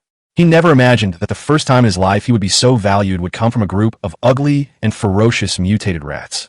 If you need it, then you can communicate with me. The white mouse squeaked, and the little girl's voice echoed in Cheng Qi's mind. My people can all obey your commands. Cheng Qi was somewhat taken aback. Am I truly destined to be the king of trash? Now, even rats have become my soldiers. How many subjects do you have? Cheng Qi asked the question with surprise and uncertainty. 145,630,325. 145,638,016. 145,604,407. Cheng Qi was taken aback. Why are these numbers showing an increase? Squeak, squeak. They are reproducing. Cheng Qi was startled again. That's at least 500 baby mice being born every second. Squeak, squeak. Those who age are also constantly dying. Cheng Qi's expression was already horrified. No matter what, this is definitely a huge and terrifying legion. The results of this expedition were beyond expectations. Cheng Qi followed the broken opening back towards the surface. You should have a name. Cheng Qi glanced at the little white mouse perched on his shoulder. How about you be called Squeak from now on? Squeak. It squeaked and squeaked, indicating that it had accepted the name. A seemingly harmless, even somewhat cute, white mouse is actually the king of 140 million mutated mice on this garbage earth. What will you eat from now on? Gene catalysis drugs should suit your taste. But that requires a lot of money. Cheng Qi suddenly remembered something. Your people, those huge red-haired rats, have some hard alloy inside their bellies. Now, I naturally can't do anything to them anymore. Do you have any ideas? Those things are foreign objects in their stomachs. A squeaking sound came from behind. This is easy to solve. On the ground, gusts of green fur drifted by. It lifted Cheng Qi's scavenger's cloak and also lifted the bangs that were exposed outside his mask. Right now, the boy's heart was filled with mixed feelings. What would it feel like to see tens of thousands of ugly red-haired rats vomiting in front of you? That's exactly how Cheng Qi feels right now. The mutated rats, already so ugly, seemed to be collectively disgusted by Cheng Qi's appearance. Moreover, they couldn't take it anymore and even vomited up their food from last month. These rats seemed to see something even more disgusting than themselves. Cheng Qi rubbed his forehead with one hand. Although I know the reason, why do I still feel like my self-esteem has been hurt? The first batch of rats finished vomiting. A second wave surrounded them. Like being surrounded by stars, she began a new round of vomiting. Cheng Qi wrinkled his nose, his eyes twitching. That's extremely insulting. Chapter 46, A Bountiful Harvest. Chapter 46, A Bountiful Harvest. Just as Cheng Qi had predicted, only giant red-haired rats can produce alloys. And not every red-haired rat has an alloy inside its belly. The final probability is approximately 1 in 8. However, because the base number is so large, 1/8 is already an incredible number. Cheng Qi stood on a towering mountain of garbage. A piece of amorphous alloy is scattered on the ground within a radius of 5 kilometers. Densely packed, yet reflecting a bright light. Does anyone in the family understand this? Cheng Qi's facial muscles began to tremble. This must be worth 50,000 yuan. How many credits is that worth? It's insane. The garbage planet Earth contains amazing treasures. Ordinary people simply don't have the luck or the ability to discover the enormous wealth right next to them. The humans from other planets, the instant they discarded this trash, had already made a subjective judgment. They were certain that this lump of disgusting stuff in their hands would never generate any value again. They had no idea that all of this would happen. It will become the foundation for a certain garbage dump boy to turn his life around. The sight of a pile of inferior amorphous alloy immediately raises a question. They were scattered everywhere and covered in the vomit of red-haired rats. Cheng Qi felt somewhat at a loss as to where to begin. After a moment's thought, Cheng Qi's eyes flickered, and he suddenly smiled. He took out a finely crafted metal playing card from his pocket, and with a gentle squeeze, a pale blue technological light emanated from the X-shaped seam of the card. Buzz! A giant blue beam of light, from meters high, appeared out of thin air. Immediately afterwards, a third-generation steel car slowly drove out of the gate. After it arrived at the open space, the warehouse door in front of it slowly opened, revealing another steel mother inside, 90% smaller in size. As the smaller steel mother slowly moved, illusory images appeared around its body, growing larger and larger until it had completely left the cargo door and returned to its standard size. The red-haired rats around them bared their teeth, as if facing a formidable enemy. They were too unaware of the scene before them to comprehend what was happening. Although the squirrel on the shoulder possessed a high level of intelligence, it severely lacked experience, and its small eyes gleamed with shock. Messy, dirty, and scattered. This is practically a stage for the stealing mom. The third-generation steel mother has a triangular body with a matte black metal surface. The levitation system at the bottom emits a blue light, causing it to float about 50 centimeters off the ground. A mechanical sound rang out, and a total of 9 mechanical arms extended from its 3 sections. Then, a tremor emanated from the mechanical body of the steel mother. Suffering from severe obsessive-compulsive disorder, it was somewhat impatient. Cheng Qi smiled and said, "Thank you for your hard work." Buzz! 2 steel-clad old women rushed into the garbage heap. They precisely pick up pieces of amorphous alloy, then tumble inside to produce some kind of synthetic fiber cloth and bottle cleaning solution. Crunch, crunch. They sprayed cleaning fluid onto the amorphous alloy and then wiped it vigorously with a cloth, leaving no blind spots. Bite! The steelworking mother held up a piece of cleaned amorphous alloy. Even in the dim sunlight, the alloy still reflected a shimmering luster. Crunch, crunch. Inside the landfill, 2 third-generation steel cranes moved back and forth, with 18 robotic arms moving up and down, and a storage space on their bellies. The pieces of extremely clean amorphous alloy, arranged neatly like upright eggs, are spaced with a precision of 0.1 centimeters. Inside the storage space, a fixing ribbon is flipped out and wrapped around the center of the alloy to ensure stability. All the ribbons are kept at the same level, straight and neat, which looks extremely pleasing. Cheng Qi scratched his head. Obsessive-compulsive disorder has its advantages. It feels good. Although the work steps of the steel mom are tedious, the calculation speed is extremely fast, the movements are precise, and the efficiency is amazing. Before they knew it, the amorphous alloy on the ground had been almost completely collected. That's fantastic. Cheng Qi was extremely pleased. With the addition of a massive amount of inferior amorphous alloy, his harvest this time was simply enormous, a huge windfall. More than 50,000 alloy pieces, the new partner version of Squeak, and behind Squeak is an army of 140 million killer rats. Most importantly, we've also got Boss Mo's antidote. When the miniature Stargate is opened again, a blue beam gate appears out of thin air. Cheng Qi stepped into it. It felt as if space itself had been folded. For Cheng Qi, he had only taken one step without any discomfort. The next second, he found himself in his underground shelter. He had already set up a miniature Stargate for his return before he even left. With this device, all his journeys can become one way. But what he didn't know was, this is the 3rd time the crows have crossed the edge of the Kyoto area. He stood on the ground effect vehicle, gazing towards the misty Kyoto. Well, the crow shook its head. Did Brother Qi fail? What a pity for that brave young boy. Cheng Qi looked at his underground shelter with some surprise. Hansi and Xiaoqiang's efficiency is also surprisingly high.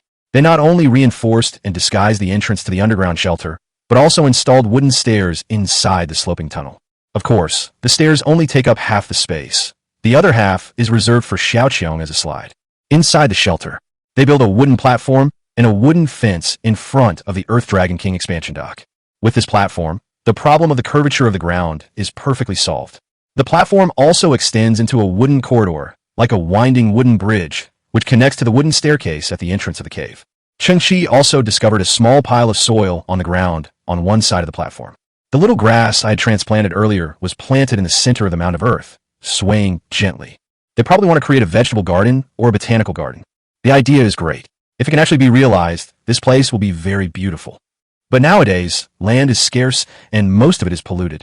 Collecting enough soil is a very difficult thing. Cheng Qi stared at the small mound of earth, somewhat speechless. It looks like a grave covered in weeds. Since Hansi likes cremation so much, I now have a burial plot too. I could do it all in one go from now on. Chapter 47, The Pinnacle of the Universe. Chapter 47, The Pinnacle of the Universe. The two steel-clad mothers return on time. Once the storage door is opened, inside are countless, neatly arranged, and spotless amorphous alloys. Data shows that there are a total of 49,803 alloy pieces. Cheng Qi immediately perked up. That's insane, absolutely insane. Cheng Qi's joy was beyond words, so he could only put it into action, making this harvest even more extraordinary. Crazy synthesis. Amorphous alloys filled with impurities. Break apart into primordial matter. Start synthesis. Amorphous alloy 24,901. The stomachs of red-haired rats cannot compare with advanced forging techniques, and the amorphous alloys they form are of inferior quality. Now, after a synthesis process that consumes half of the original amount, a standard amorphous alloy has just been formed. But Cheng Qi didn't feel any regret, because these alloys are practically free, and even if you have the quantity, the amount is still astonishing. Break apart into primordial matter. Start synthesis. High-entropy alloy 12,450. Hee.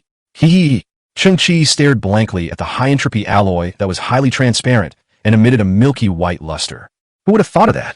Who would dare to think that? Previously, just 4 pieces of high-entropy alloy brought Cheng Qi 34 million credit points, and even Boss Missouri was somewhat incoherent at the time. High-entropy alloys are extremely rare and expensive. What's in front of us is a pile of high-entropy alloy. It's not just a few pieces or piles, but a whole pile. Damn it, the ground is covered in dirt. Even the Interstellar Alliance's reserves wouldn't have this many, would they? This definitely needs to be synthesized further. Cheng Qi could even hear his own heart pounding wildly. What other earth-shattering material will emerge from high-entropy alloys? Unable to continue synthesis. When Cheng Qi heard STC's cold and ruthless voice, it felt as if the entire Arctic Ocean was pouring down on him, and his burning heart instantly turned cold. Cheng Qi was stunned. What's going on? Missing technology blueprints for level 4 or higher civilizations prevents the synthesis of corresponding level technologies. Users can unlock higher level synthesis by collecting corresponding information fragments. Information fragments? Cheng Qi looked at his crystal wristband, the blue starlight within still flickering. Is your information incomplete? Cheng Qi recalled it carefully. No matter how advanced the items were synthesized before, none of them were technological creations of a civilization level 4 or higher. There was one thing Cheng Qi was very clear about. Everything that STC synthesizes has a corresponding item in reality. It always executes the pre-designed blueprint. However, if the blueprint is missing, even the powerful STC cannot generate the corresponding item. So that's the limitation. So that means that my goal and motivation lie in this. Cheng Qi suddenly realized, but how can I obtain these fragments of information? I have suffered immeasurable damage in the past. My civilization has also suffered a major blow. We are scattered together in the vast universe. I hope that one day you can help us stand proudly at the top of the universe again. Before that, I will do everything I can to assist you. Cheng Qi was slightly stunned. STC is indeed from an advanced civilization. It truly is a technological product of an advanced civilization, at the pinnacle of the universe. Cheng Qi's eyes flickered. Were they once the most powerful technological civilization? But no nation prospers forever, and no bell tolls forever. At some point, they were defeated by other civilizations. Why me? Cheng Qi felt a strong fighting spirit. STC must have chosen him for some reason. It was a heavy mission. Because I'm unlucky. What? The fragments, like shooting stars, were uncontrollable. My main body just happened to smash into you. The most worthless piece of trash. I'll tell you. Only a damn fool would help you revive civilization. I'm just lying flat. I'll make money, I'll arm myself, and from now on I'll avoid any fragments I see. A civilization as impolite as yours deserves to be destroyed. The moment I was activated, everything was already destined. You will eventually succeed. On behalf of the entire civilization, I express my gratitude to you. You this. Cheng Qi was taken aback again. You changed the subject pretty quickly. In fact, bickering is just bickering. Having acquired STC, Cheng Qi would never choose to simply lie down and accept defeat. The completion of STC is particularly crucial. How can anyone in this world complain about being too capable or having too much equipment? Will I eventually succeed? Cheng Qi was somewhat puzzled. Theoretically, technology should be able to control time, but I don't know what level of technological civilization is needed to master the secrets and key to time. Could it be that STC's parent civilization has already reached this level? He shook his head, trying to dispel the thoughts from his mind. All of this is beyond Cheng Qi's current comprehension. In any case, at this point, the STC contained all the design blueprints for civilizations below level 4. The human civilization in which Cheng Qi lived had not even broken through to level 2. In other words, the existence of STC is absolutely a form of dimensional reduction attack. If used properly, the path to advancement will never be interrupted. As for this high-entropy alloy, it can only be sold to Boss Missouri for now. Cheng Qi was somewhat expectant. What kind of expression would Boss Missouri have if he knew the amount of this transaction? Sizzle. Calling Boss Missouri. Cheng Qi turned on his private radio. Your destined major client and peerless benefactor is online. Cheng Qi. Mo's voice remained as calm as before. I conducted an investigation and found that the gray storm on Earth ended 4 hours ago. But why haven't my 20 technology boxes returned? This guy really has no feelings. Cheng Qi slowly exhaled. Don't you know? Things in this world are unpredictable, and 9 times out of 10, things don't go as planned. What? Mo's voice came through. You need new materials to keep them for yourself? Did you mishear me? Or is the signal bad? Cheng Qi was somewhat speechless. Your thinking is wrong. I cherish the opportunity to do business with you. What did you say? And Mo continued. Those boxes are very expensive. There's absolutely no way they could be free. What the hell? Cheng Qi squinted his eyes. This guy figured it out but didn't expose me directly. What about me in this regard? It can be said that these people with superior genes are indeed of high quality. Even their speech is so sophisticated. None of that matters. The gray storm is here, and I've gotten a huge amount of good stuff. What? This is a matter of principle. Don't even think about letting it slide. What the hell? Cheng Qi was stunned again. Boss Missouri, you're a genius. You staked everything on this. Are you planning to take the postgraduate entrance exam? He cleared his throat. Cheng Qi said, I've gotten my hands on another high-entropy alloy. What? Mo didn't bet this time. He never expected that Cheng Qi could produce a high-entropy alloy in such a short time, which surprised him greatly. Are you hiding an amazing secret? Mo's voice was full of questions. High-entropy alloys are a rare commodity in the entire solar system. How come you just brought them here like that? Didn't we say that a gray storm was coming, bringing with it a lot of garbage? And I've always been lucky, so I just happened to find some high-entropy alloys. Cheng Qi spoke naturally, though he himself was a little curious. He was already a C-level gene donor, even higher than Mo's level, so why could he just spout nonsense without blushing or skipping a beat? How many did you manage to get this time? Mo's voice was somewhat cautious. Anything involving high-entropy alloys was a big business opportunity. Moreover, he had already shown Cheng Qi complete trust and deliberately used the adjective a few pieces. 12,450 yuan. What? 12,450 yuan? What? Is your signal really bad? 12,450 yuan. I've said it so many times. Thump. Cheng Qi suddenly heard a strange sound coming from the communicator. Did the stool fall off? Cheng Qi scratched his head.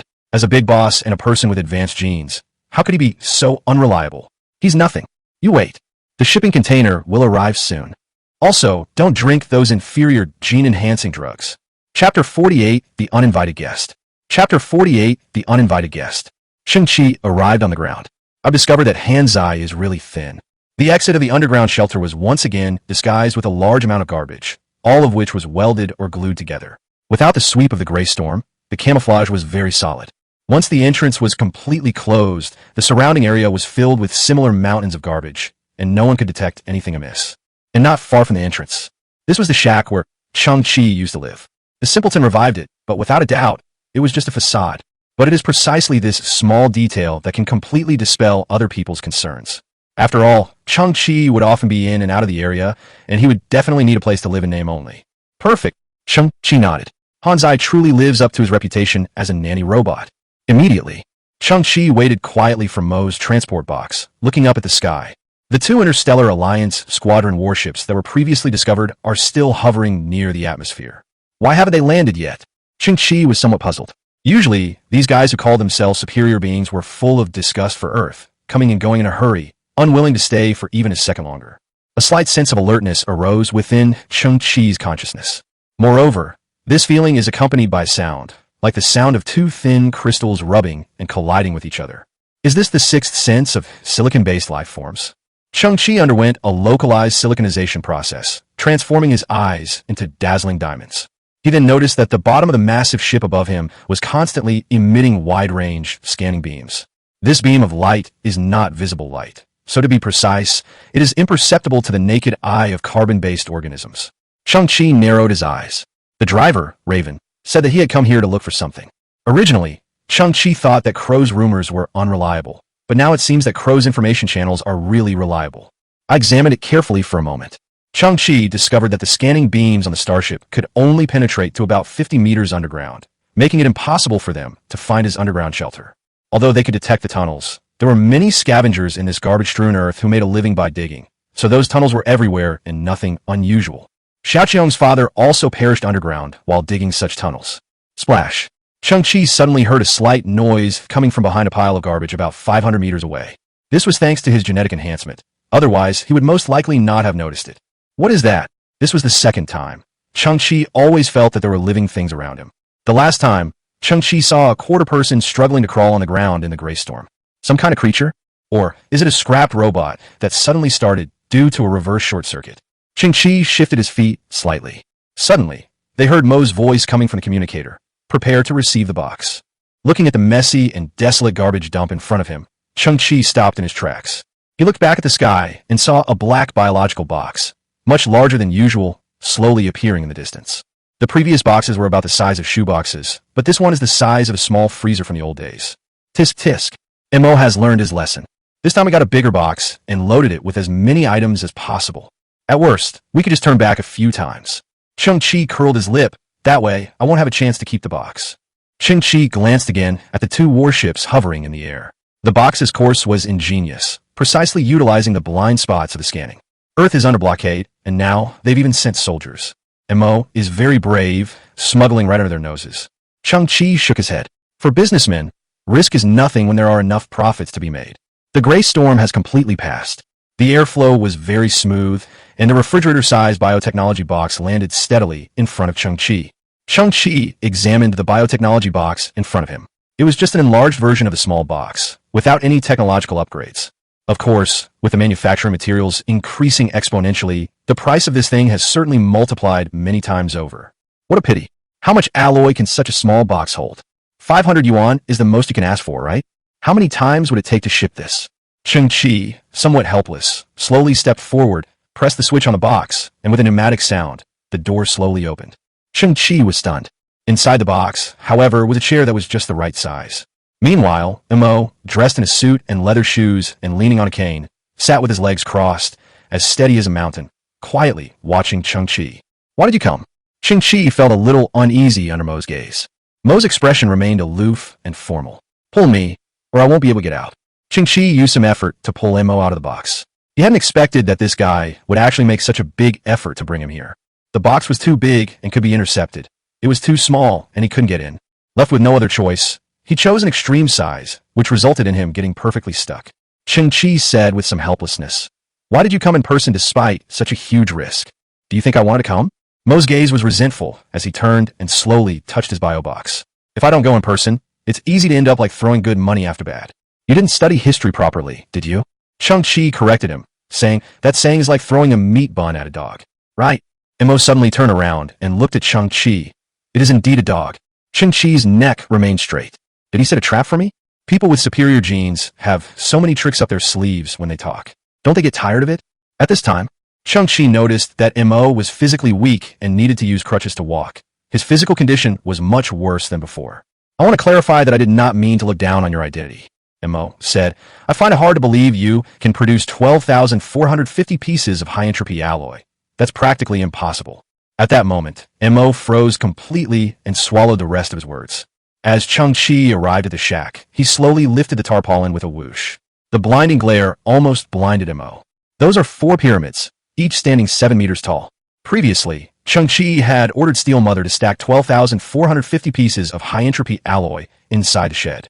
The valuable high-entropy alloy is stacked layer upon layer, with all dimensions measured with an astonishing precision, resembling an exquisite work of art, radiating a pale golden light. Bite! Cheng Qi knocked on the pyramid, producing a crisp sound. He tilted his head back and laughed, then immediately changed into his casual clothes. Boss Missouri, have you ever seen such a rich dog? Chapter 49 The Price. Chapter 49 Price. It turns out, there really are that many. Mo stood on the ground, supporting himself with his canes.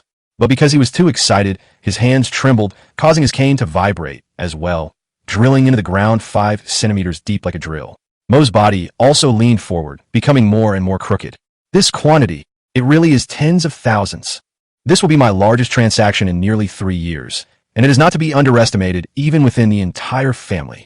I will once again make a name for myself in the entire interstellar trading market.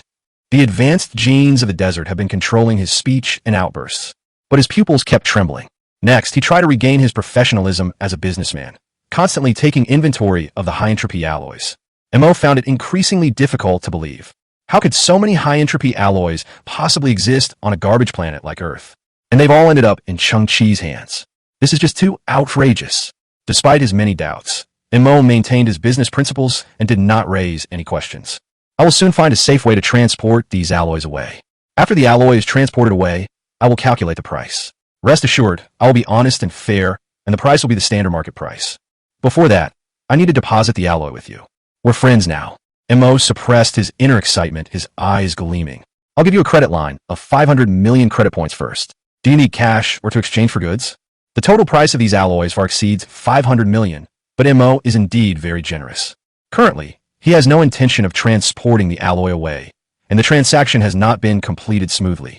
However, he is still willing to provide a credit line of 500 million. In his opinion, if Cheng Qi has an urgent need, 500 million should be enough. Next, Mo heard a familiar request. Although he found it hard to believe, Cheng Qi still said those words. Failed gene engineering drugs on the black market. Quality is not the priority, quantity is everything. We'll take as many as you can get. Upon hearing this, Mo could no longer hide his surprise. What do you want so many potions for? What about the ones from before? But the next moment, Mo offered an answer, frowning as he asked, do you possess some kind of potion refining technology? Cheng Qi readily agreed, then said mysteriously, don't tell anyone. Mo took a step back, looking somewhat dazed. Immediately, Mo took 2 steps forward and stared into Cheng Qi's pupils, which were completely black. The extraction of gene-based drugs is one of the most difficult technologies in the world. I wish you success. Mo shook his head. Human gene modification technology, while not the most difficult, is certainly the most complex. Extracting gene-based drugs by ordinary people is basically like a welder manually crafting an atomic bomb in the old days. The operation is extremely difficult, and the success rate is as slim as dust. Cheng Qi chose this path, and Mo could only give him one word. He is really brave. Cheng Qi was also observing Mo's pupils, straining his eyes to discover that there were barely perceptible golden specks floating deep within Mo's pupils. STC's description is very clear. A golden light will gradually appear in the pupils of the poisoned person, and they will gradually develop photophobia. Cheng Qi looked at Mo up and down. Boss Missouri hasn't been feeling well lately. He's been using a cane all the time. I recently visited some unusual environments, so I might have contracted some kind of virus. Mo simply shook his head casually. The family has long employed one of the top physicians in the solar system. He will resolve these minor issues quickly. Cheng Qi pursed his lips and nodded. Boss Missouri, have you been preferring to stay in dark places lately? Mo was taken aback. After thinking about it carefully, he realized that he hadn't been liking strong light lately. Even inside the starship's cockpit, he subconsciously chose the dimmest lighting, and every night he felt inexplicably comfortable. Mo then raised his head. How did you know? Cheng Qi smiled and said, given Boss Mo's family background, he should own a large mansion, but whether it's the butler's wish or someone else's instruction, the lighting inside the mansion has been quite dim lately, hasn't it? Mo frowned and thought for a moment. How did you know? Cheng Qi then added, have the other members of Boss Mo's family been feeling unwell lately, experiencing a slight weakness, but not very noticeable? Montauk frowned. My family is large. My father is the second son, and I am his fourth son. To be honest, my father's lineage has always been somewhat marginalized, including me.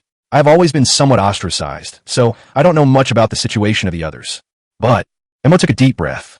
Father has indeed been unwell lately, and the family's physician has been very busy. Don't count on your doctor. Cheng Qi sighed and said, he can't offer any substantial suggestions. He'll probably just say some ambiguous things to try and comfort you. He probably already knows the truth, but he's powerless to do anything about it. He might even be preparing to run away. Mo's eyes widened. Why? Because.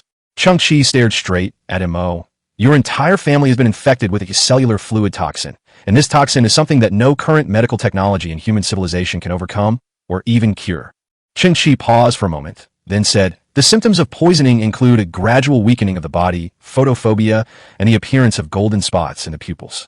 What? Mo's body stiffened, and he swayed, barely managing to stand with the help of his cane. How did you know all this? Cheng Qi slowly said, this toxin comes from the high-energy protein extract specially supplied by your Mo family. Mo was completely stunned, a look of fear appearing in his eyes. Then, he slowly turned his head to look at Cheng Qi, his expression becoming increasingly shocked. Is all of this real? Did he discover something amiss from that bottle of beverage? But if it's beyond the limits of human medicine, how did he discover it? Mo's heart was beating faster and faster. The series of shocking events made his heart feel like it couldn't take it. You just said that your father was marginalized, and you were ostracized? Cheng Qi raised an eyebrow. You're really lucky to know me. This time, I'll help you stage a story of a good-for-nothing young master's comeback, showing off and slapping people in the face, his mouth twisted into a Nike logo, and saving the whole family. And Mo said in a daze, I'm not a piece of trash. I've just been ignored a little bit, but that's not enough to make me crooked like a Nike. Okay. Cheng Qi waved his hand and then took out a glass test tube. The test tube contained a single drop of blood, coagulated and undispersed, like a ruby. Mo looked at the drop of blood and discovered that it shimmered with countless tiny crystal structures, mysterious and beautiful. This is definitely not an ordinary thing. Mo's occupational hazard was hard to control. He quickly took out a miniature golden scale from his pocket and began scanning. The blood of a semi-silicon-based organism, brimming with gene completion crystals, is theoretically capable of repairing all flawed genes. There is no precedent for this transaction. Its value is immeasurable. Mo's eyes widened in disbelief. Where did you get this kind of thing? Take more care of your own family. Go back and interrogate your family doctor thoroughly. Make him tell the truth.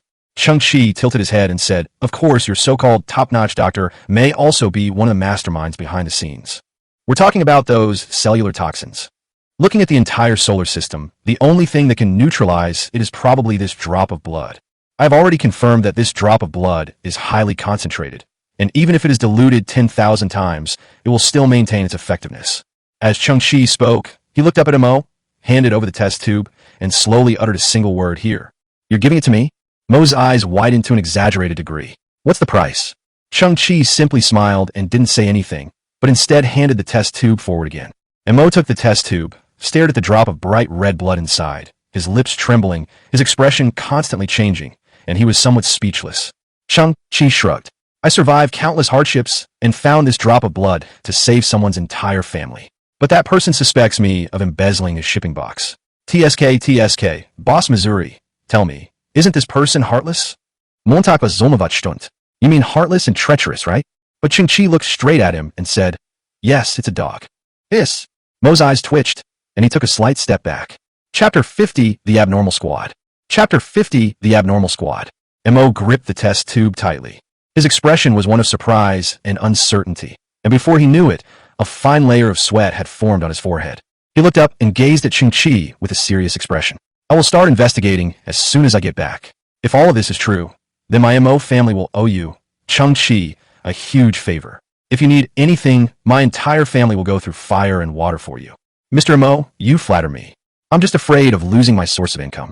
Cheng Qi waved his hand. By the way, what exactly does your family do? Are you all merchants? I have to admit my mistake to you. My surname is not Mo. Mo puffed out his chest. Our entire family's surname comes from a name that has shone brightly throughout China's 1,000-year history. Our entire family are also his descendants. Our surname is Mo, the Mo of Mozi. At this moment, a sacred reverence appeared in Mo's eyes. And the current head of the family is named Mou, but he has gone to the stars and has not returned for 100 years. Oh, Black Jade. Cheng Qi shrugged. Never heard of it. Regardless of the circumstances, you did not stand idly by regarding my family. And Mo said somewhat seriously, to express my initial gratitude, I must tell you some information. Mo looked up at the two starships in the sky. About this Interstellar Alliance combat squad. Mo's expression turned somewhat grave as he said, before they arrived on Earth, they purchased a large amount of weapons and ammunition from the interstellar black market. This is completely unreasonable. As a regular army, they originally had an ammunition quota, but they chose to purchase additional supplies. This indicates that they have some operational plans outside of regulations. Outside of the regulations? Goodbye. Cheng Qi frowned. What exactly do they want to do? Everything is unknown. Nobody knows what they're hiding. And Mo looked at Cheng Qi and said, from now on, you need to be careful, or rather, the entire garbage planet needs to be careful. And Mo was eager to return home. As if unleashing some kind of potential, it stuffed itself back into the refrigerator-sized biological transport box. Cheng Qi rummaged in his backpack for a while, took out a blue drink, and threw it into Mo's arms. He smiled and said, I'll drink it on the way. Mo's face turned pale, and then purple. Because of the cramped space, he had to hold the bottle of drink, but his face was full of disgust. Didn't you say this drink was poisoned? Do you want me to drink on the way? Or do you want me to get going faster? Cheng Qi smiled mischievously. Since this drink is poisonous, it will definitely become garbage in the future. It would be a waste to destroy it. Instead of wasting it, why don't you find a way to transport it all in and give it to me? Cheng Qi's eyes lit up. After all, this drink has a slight enhancing effect on human strength. You this. Mo's mind was a little foggy, and finally he sighed, I'll talk about it after I've investigated it thoroughly. Watching the MO transport container gradually disappear into the atmosphere, Cheng Qi stared at the two starships in the distance, his brows slowly furrowing. Then, using the communicator, they called Hansi, telling it in Xiaoqiong to quickly return to the shelter. Wow, who is this? In the underground shelter, Xiaoqiong looked at the little white mouse on Cheng Qi's shoulder, her dark eyes shining. After all, she was just a 6-year-old girl, and by nature, such cute little animals had a fatal attraction for her. Its name is Squeak. From now on, you will be our newest member. Cheng Qi laughed as Hansi and Xiaoqiong, covered in mud, collected a lot more wood and soil, seemingly intending to continue building their underground shelter. Squeak. Xiaoqiong stretched out a finger and gently touched Gigi's fur. Then you'll be my second pet from now on. The second one? Cheng Qi was taken aback. Who's the first one? It's Hansi. Xiaoqiong's eyes darted around, and she pouted. Hansi is so cute, and he's really funny. He's our first pet. The simpleton raised his gleaming arms and said, What do you mean, simpleton? I'm super cool, okay. Xiaoqiong got busy. After searching through the woodpile for a long time, they found a handful of dry grass, wove it into a small straw hat, and put on Zizi's head. This outfit makes Zizi 100 times cuter. It stands like a human, wearing a straw hat, with its hands folded in front of its chest, and its white beard trembling like a little elf mouse. Moreover, the exposed brain and pink crystals on Zizi's head were perfectly covered up. Xiaoqiong didn't care about the somewhat terrifying top of Zizi's head, because in this wasteland, such a situation was commonplace. Besides, Xiaoqiong didn't even know what a real pet should look like. The two starships overhead are not a good omen. You two, do not leave the shelter for the foreseeable future. Cheng Qi earnestly instructed. Hansi, contact Monkey and the others, temporarily stop the acquisition, and try to find a place to hide. I will inform them when we can start working again. Okay, don't worry. Hansi isn't really stupid. It wouldn't do something so reckless and mindless as to knowingly act out of desperation when there's danger involved. Little Qiong. The simple-minded boy lowered his head and said, Did you hear what Cheng Qi said? We'll stay here from now on. Besides, we have too much work to handle, so we're not going anywhere else. Xiaoqiong nodded emphatically. I'll listen to Cheng Qi. Attention all scavengers in Zone B24. Attention all scavengers in Zone B24. Just then, a notice from the Scavengers Alliance was issued through the old communicator. All scavengers, please proceed to the Scavengers Alliance headquarters immediately. A collective welcome to the arrival of the Interstellar Alliance combat team. This concerns our fate, and we must show it the utmost respect. Cheng Qi frowned, a sense of unease rising in his heart. You two stay here, I'll go by myself. Immediately, Cheng Qi put on the scavenger's cloak, which was full of holes. It has been confirmed that the ultramarine armor is perfectly concealed inside the outer garment. He then checked his jet-powered shoes and anti-gravity gloves. Finally, he confirmed that he had eyes. The unique light refraction properties of silicon-based genes have perfectly concealed the 3 halos in the pupil. I took a deep breath. Cheng Qi walked step by step toward the exit. I want to see what this interstellar combat team is up to. Chapter 51, The Vanguard. Chapter 51, Vanguard. In front of the headquarters of the Scavengers Alliance, a large amount of garbage was compacted and leveled, forming a complete square.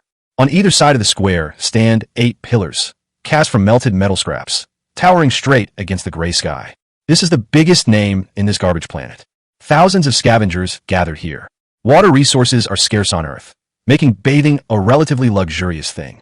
Over the years, the scavengers have developed a musty stench, creating an aura that keeps people at a distance when they gather together. Cheng Qi stood in the crowd, quietly observing everything. Little beggar, a female scavenger, around 50 years old and wearing a red headscarf, stuffed a small cloth bag into Cheng Qi's hand. Onlang. Cheng Qi was taken aback. He opened the small cloth bag and saw several round, edible energy blocks inside. What's this? Aunt Lan's face was weathered, but she smiled and said, I reheated the regular energy bars, picked out the impurities, and added some sugar. Take them home and eat them. Aunt Lan's husband is Lao Lin. Old Lin was a close friend of my grandfather. When the hyenas planned to steal Cheng Qi's amorphous alloy, they kidnapped Old Lin as a hostage. But Cheng Qi eventually defeated the hyena gang and rescued Old Lin. No matter how the environment changed, the Lin family always paid attention to Cheng Qi and took care of him. Aunt Lan is a very good cook. She usually takes the energy blocks distributed by the Scavengers Alliance, modifies them to add some flavor and improve the taste, and then sells them to earn credits to maintain her daily life. That old woman is stingy. At this moment, Old Lin also squeezed through the crowd. Cheng Qi is still growing. How can such a small amount of food be enough for him? As he spoke, Old Lin took off his shoulder bag and took out a packet of energy bars. Here's my food too. Take it back and eat it. But Aunt Lan pressed down on Old Lin's hand, saying, you don't need to. Old Lin was taken aback. I know, my energy blocks didn't pick out any impurities, but there's still energy.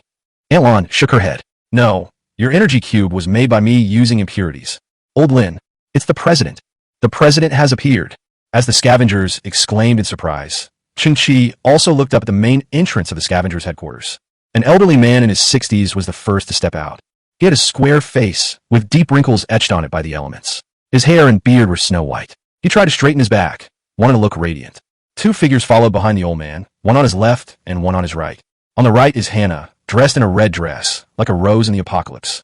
The moment Hannah appeared in everyone's view, countless men waved to her, greeting her enthusiastically, and their praises were endless. Cheng Qi's gaze lingered on Hannah for half a second, and he subconsciously frowned. Then he looked at another figure behind the old man. She was wearing a gray cloak, but one could vaguely tell that she was tall and graceful with an extraordinary air about her. Most people, including Cheng Qi's eye, did not know the true identity of this figure. The two Harrier starships in the distance still hadn't landed. The hatch of one of the starships slowly opened, and a shuttle-shaped landing craft slowly flew out. 3 seconds after landing and departing the starship, Cheng Qi saw that a defensive force field composed of countless blue rhombus blocks suddenly appeared around the Harrier starship. Those force fields looked broad and solid, so they should have extremely strong defensive capabilities. One of the diamond-shaped force fields shimmered intricately as the shuttle-shaped landing craft slowly passed through it and landed on the plaza in front, raising a cloud of dust. The scavengers held their breath. Even the president on the steps secretly swallowed. Cheng Qi also narrowed his eyes slightly. Laugh. The landing craft's hatch slowly opened, and as it landed on the ground, it also formed a downward step. A tall, upright young man slowly appeared inside the hatch. He was wearing military uniform, which was somewhat inspired by the style of a Western suit, making him look neat, dignified, and aesthetically pleasing. He wore a dark gold epaulet with 2 thin gold bars and 2 gold stars on his shoulder. However, he was wearing a black polymer gas mask, obscuring his true face. The young lieutenant colonel stepped off the landing craft, followed by a dozen or so soldiers armed with live ammunition. The young man walked slowly forward, scanning the scavengers standing on both sides. His mask gleamed with a cold light, giving off a strong sense of oppression. The scavengers stared wide-eyed, but remained silent, none daring to utter sound. The young man suddenly extended his white fingers and removed the mask from his face. He revealed a handsome face, about 25 or 26 years old, with black hair and 2 pale blue halos clearly shimmered in his pupils. Many female scavengers secretly covered their mouths. He's so handsome. Hee. Hello everyone. My name is Ning. You can call me Lieutenant Colonel Ning from now on. The young officer smiled warmly and waved to everyone. A soldier standing nearby said, Lieutenant Colonel, you should wear a mask in this air. Lieutenant Colonel Ning frowned, turned his head, and whispered, since none of us are wearing masks, wouldn't it seem a bit too superior for us to do that? The soldier paused, then raised his hand and removed his gas mask, revealing a resolute face with scars on his brow. The remaining soldiers followed suit, and all removed their masks. Cheng Qi was somewhat surprised. So polite. The leader of the Scavengers Alliance on the steps trembled slightly upon seeing this scene. The next second, the tension on his face gradually faded, and he rushed off the stage to greet them. Chairman Li. Lieutenant Colonel Ning stretched out his right hand from afar. Welcome. Chairman Li was visibly excited. He wiped his hands on his clothes before reaching out and firmly grasping the young officer's hands. On behalf of the Scavengers Alliance, I pledge that we will fully cooperate. Hina, who followed behind, looked at the young officer's face with a special glint in her eyes and bit her lips slightly. All right, let me introduce myself to Lieutenant Colonel Ning. Chairman Li smiled broadly. This is my youngest daughter, Hannah. Hannah stepped forward, extended her fair hand, and grasped the young officer's hand. She held on for a long time, her beautiful eyes fixed on his face, her fingers gently rubbing the back of his hand. Hello. Lieutenant Colonel Ning gave a polite smile, nodded gentlemanly, and then withdrew his hand with some force. Hee, this is my eldest daughter. Chairman Li turned to the side and pointed to the figure wearing a gray cloak. It was at this time. The figure ripped off the cloak. A figure was revealed, wearing a leather jacket on top and tight shorts on the bottom, with snow-white, straight legs and a tall, slender figure. When Lieutenant Colonel Ning saw her face, his expression froze. Exclamations of surprise also came from among the scavengers. Who is this? Could she be the chairman's eldest daughter? She rarely shows her face. Many people have never even seen her. How could she be so beautiful? Chapter 52, Resurrection from the Dead. Chapter 52, Resurrection from the Dead. Hannah has always been known as the Red Rose of the Apocalypse. But compared to that figure, she was worlds apart, utterly pale in comparison. Han Yun's face was covered with a light layer of makeup, and she wore a light red lipstick. Her face, her figure, her very existence seemed to belong to an earth filled with garbage. Hello, Lieutenant Colonel Ning. Han Yun stepped forward. As you can see, Earth's resources are currently scarce, making survival especially difficult for scavengers. Yun. But Chairman Li interrupted the conversation, saying, Lieutenant Colonel Ning has only just landed. Isn't it a bit too hasty to say all this? It doesn't matter. Lieutenant Colonel Ning smiled as he looked into Han Yun's eyes. Miss Han Yun, you actually have a D-level gene? Han Yun paused for a moment, then nodded gently. The colonel bowed respectfully, saying, It is truly admirable that flowers can bloom even in the desert. It was at this time. Two soldiers carried a large black box to Lieutenant Colonel Ning's side. Lieutenant Colonel, as is customary, if we find individuals with advanced genes of grade E or above during our patrols, we need to conduct genetic testing. Upon hearing this, Han Yun's beautiful eyes trembled violently. The president and Hannah, who were on the side, both trembled slightly. Cheng Qi was also secretly observing everything. He felt there was something strange about the halo in the beautiful woman's eyes, but he couldn't quite put his finger on it. Lieutenant Colonel Ning waved his hand. Miss Han Yun's appearance has already said everything. An examination? I don't think it's necessary. The two soldiers hesitated for a moment, then nodded. Understood. Han Yun's expression relaxed. Chairman Li laughed heartily. Soldiers, you've come from afar. Please come inside and let's sit down and chat. Norus. Lieutenant Colonel Ning said earnestly. I understand Miss Han Yun's meaning. I will submit an application to the Alliance shortly. I will obtain sufficient quantities of necessary supplies, such as fresh water, food, and energy batteries, and deliver them as quickly as possible. Real. Chairman Li's eyes widened, his lips trembling with excitement. I really didn't expect you to be so open-minded and so kind. Chairman Li was so moved, he almost cried. He looked at the group of scavengers and asked, Did you hear that? Cheers immediately erupted from the crowd of scavengers. Long live the Solar System Interstellar Alliance. Long live Lieutenant Colonel Ning. Lieutenant Colonel Ning smiled and nodded to everyone. He looked at Chairman Li again. Moreover, in order to show their respect for the people of Earth, the higher-ups have also arranged a group of heroic figures in this inspection team. Chairman Li paused. A hero? Yes, a renowned hero. Lieutenant Colonel Ning slowly turned around, his 5 fingers together, pointing towards the landing craft's hatch. Immediately, a series of subtle, starting sounds rang out, and 8 enormous figures slowly appeared in the hatch. Thousands of scavengers fell silent. Those were 8 warriors wearing exoskeleton armor. They are each 2.5 meters tall, with a robust and powerful exoskeleton made of titanium aluminum compound. They have a black fuel cell mounted on their backs, a dark silver machete in their right hand, and a 20mm beam machine gun on their left arm. Chairman Li's pupils dilated as if an earthquake had struck. This is the Ultra Warriors 8-man team? In the crowd, Cheng Qi's pupils contracted in an instant. He knows a secret that no one else knows. The 8 members of the Ultra Warriors have been reduced to ashes. They were sealed inside a fuel tank and buried underground for 20 years. Right now, how could there be an 8-man Ultra Warrior team? Cheng Qi's eyes flickered as he observed the equipment of the 8 men. That's the X-55 Extreme Warrior-powered exoskeleton. This is an iteration of the original Ultraman exoskeleton, and also a product of Cheng Qi's synthesis process. There are 2 versions behind Cheng Qi's Memory Metal Ultra Warrior armor. Cheng Qi remembered that the output power of this equipment was 9,000-9800 N. Could it be The Ultra Warriors have been reunited? Have they recruited new drivers again? Cheng Qi frowned, trying to find a reasonable explanation. Gentlemen, the arrival of the Ultra Warriors team is also intended to boost your morale and encourage you to face everything more bravely. Lieutenant Colonel Ning turned around and saluted the Extreme Warrior Squad. Laugh! Laugh! A fainter hissing sound came as the metal masks of the 8 Ultra Warrior exoskeletons slowly flipped up. They revealed faces weathered by time, yet still resolute. They all saluted the Scavengers. Ultimate Warrior Squad, Ding Feng. Extreme Warrior Squad, Lin Lanhua. Ultimate Warrior Squad, Long Zhanxiao. Ultraman Team. They called out their names one by one, their imposing presence amplified by their powerful exoskeletons. Cheng Qi's pupils suddenly contracted. Ding Feng, Lin Lanhua, Long Zhanxiao. Cheng Qi remembers clearly that after he found those exoskeletons, he buried the remains inside and collected their nameplates. At the time, Cheng Qi was filled with awe and promised that one day he would find out the truth for them. Therefore, Cheng Qi had already memorized these names. At this time, suddenly, a group of exoskeleton pilots, around 40 to 50 years old, appeared. They claimed to be members of the Ultra Warriors team and even gave the exact same name. As you can see, Lieutenant Colonel Ning smiled righteously.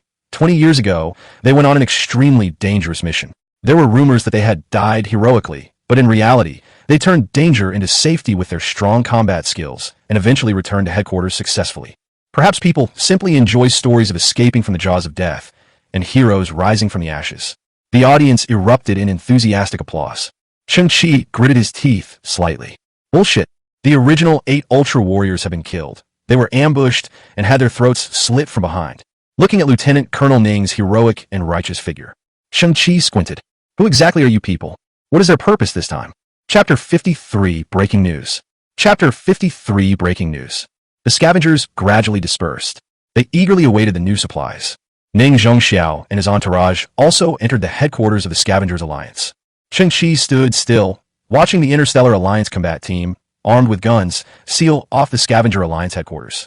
Several sharp gazes fell upon him, signaling Cheng Qi to leave quickly. Cheng Qi shifted his feet slightly and stood outside their cordon, continuing to ignore their stares. If only we could hear what they were saying next. That way, we could get more clues. Cheng Qi pondered, then looked up, his gaze falling on the enormous antenna standing atop the Scavengers' headquarters. This belongs to the broadcasting system of the Scavengers' headquarters. All the announcements in the radio station were previously broadcast through this antenna. Cheng Qi's brow twitched. Suddenly, he turned around, his back to the combat squads. He slowly closed his eyes, and when he opened them again, a dazzling, diamond-like color shone deep within his pupils. He looked at the air, where all sorts of blue ribbons were floating around. They were actually electromagnetic signals, all converging at the top of that huge antenna. Cheng Qi felt as if he were hallucinating, his perspective following one of the ribbons, penetrating the inside of the antenna, and then following the wires to the communicator located in the Scavengers' headquarters. On the digital display screen of the communicator, the frequency of the band jumped slightly, and the value increased by 0.01. But no one noticed this detail. 5 meters to the right of this communicator sat Chairman Li, Lieutenant Colonel Ning, Hong Yun, and others. The next second, Cheng Qi overheard their conversation. Lieutenant Colonel Ning, the reason you brought heavy firepower this time is because there's an SSS-class wanted criminal hiding in this garbage planet. It was clearly audible that Chairman Li's tone had changed, and his voice was filled with deep fear. Upon hearing this, Cheng Qi, who was standing in the square, subconsciously opened his eyes slightly.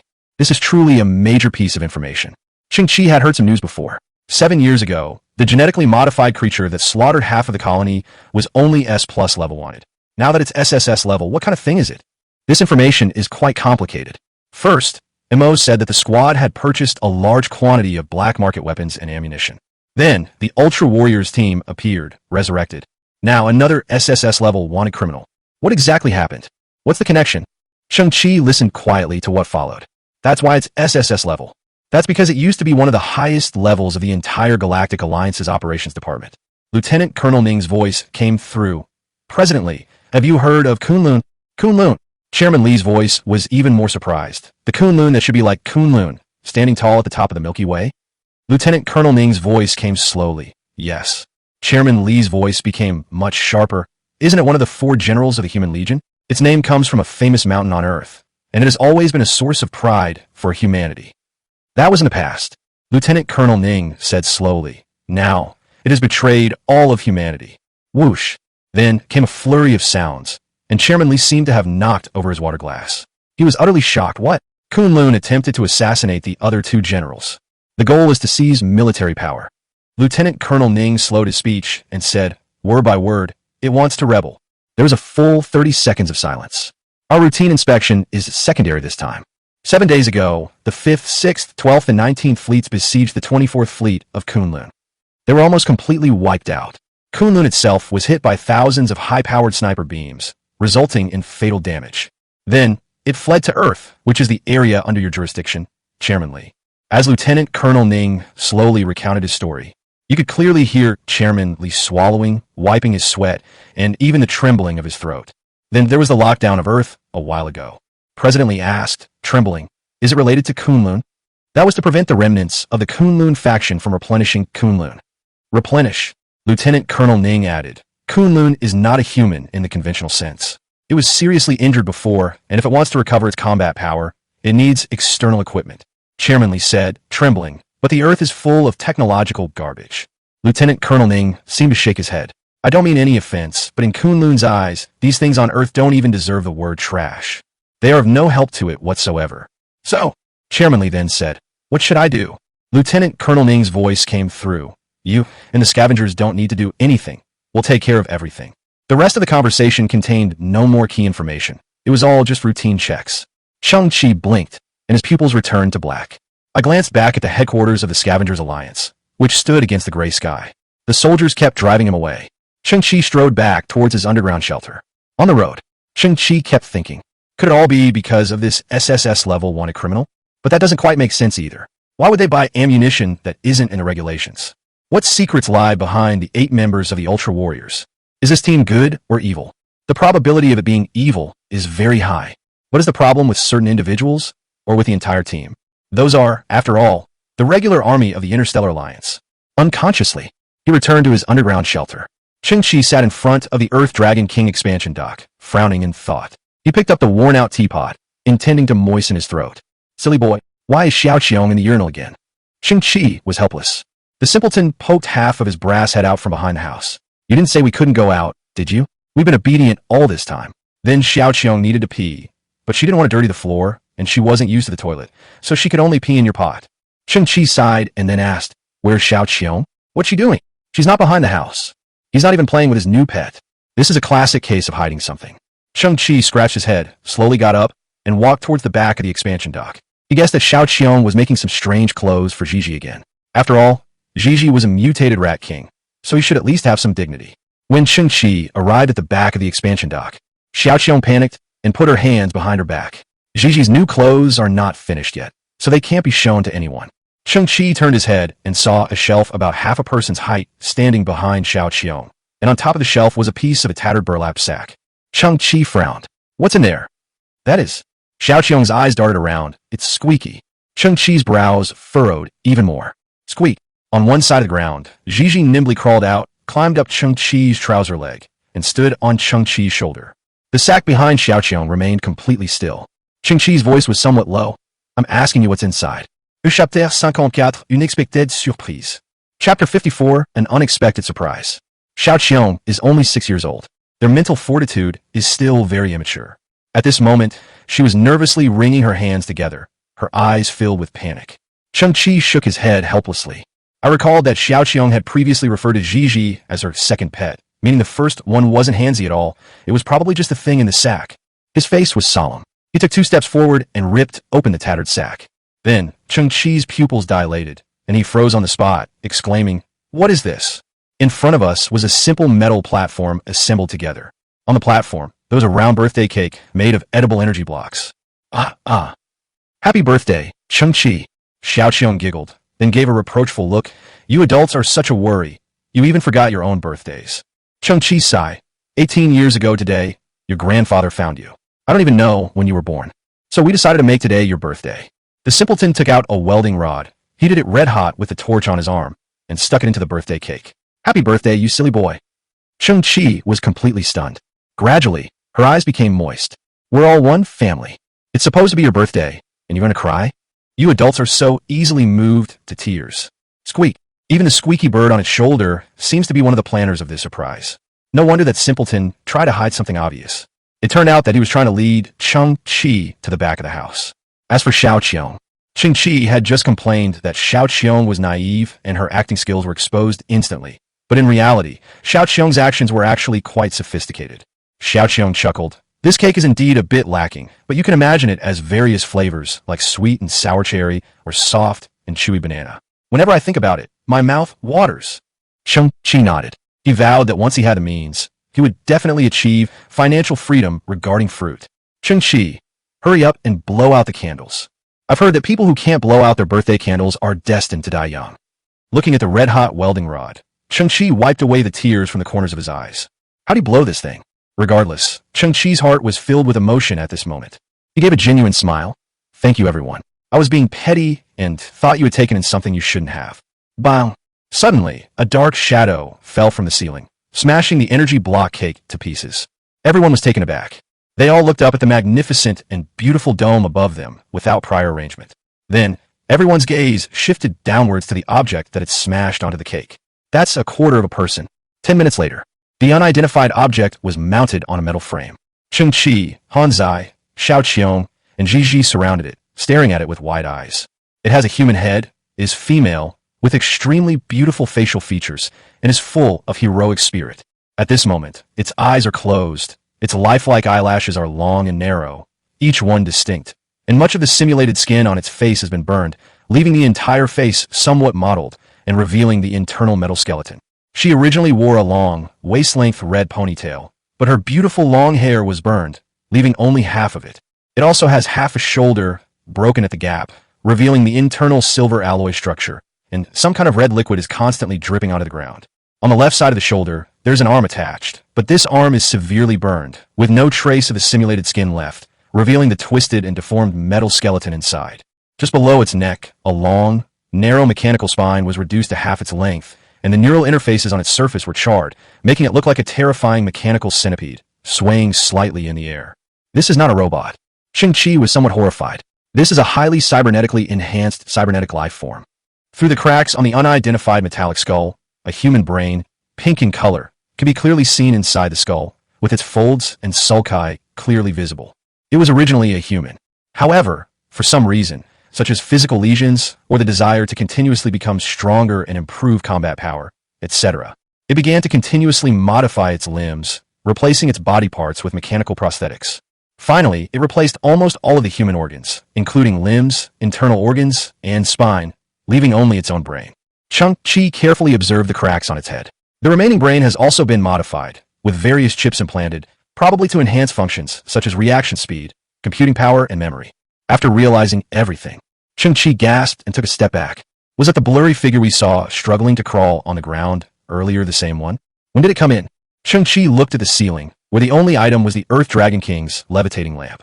It had been lying on the light fixture? It's obvious. This unidentified object in front of us definitely does not belong to our garbage planet Earth. Everything about it, from its technology and materials to its components, was something Cheng Qi had never seen before. Cheng Qi was somewhat stunned. He had considered all the possibilities beforehand. One possibility is that the Interstellar Alliance combat team outside fabricated an SSS-level wanted criminal to cover up some other purpose. It seems that Cheng Qi has hit the jackpot. The SSS-level wanted criminal is not fabricated. The scene before my eyes was so real. If Cheng Qi doesn't connect these two things, then he'll have no choice but to take his brain out, wash it clean, chop it up, and flush it down the toilet. But is there some other, even slightly, tiny possibility? The thing in front of you is just a piece of trash that someone threw away. It suddenly regained a little bit of energy and crawled around on the ground. It just happened to crawl into Cheng Qi's underground shelter. After all, if it really is that SSS-level wanted criminal, then it's definitely a hot potato. Hand it over to the Interstellar Alliance combat team?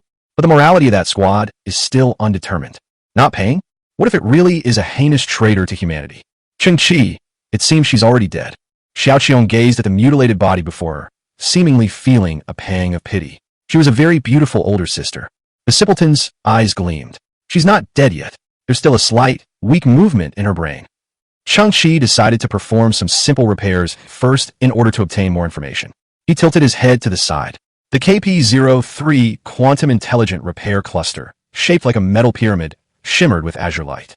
Like an ancient divine relic, its hatch slowly opened, revealing a hazy glow inside. Tens of thousands of nanoscale repair robots, drifting like smoke, converged on the broken cyber life form. Cheng Qi's orders were very clear. First, fix its communication function. Chapter 55 Kunlun. Chapter 55 Kunlun.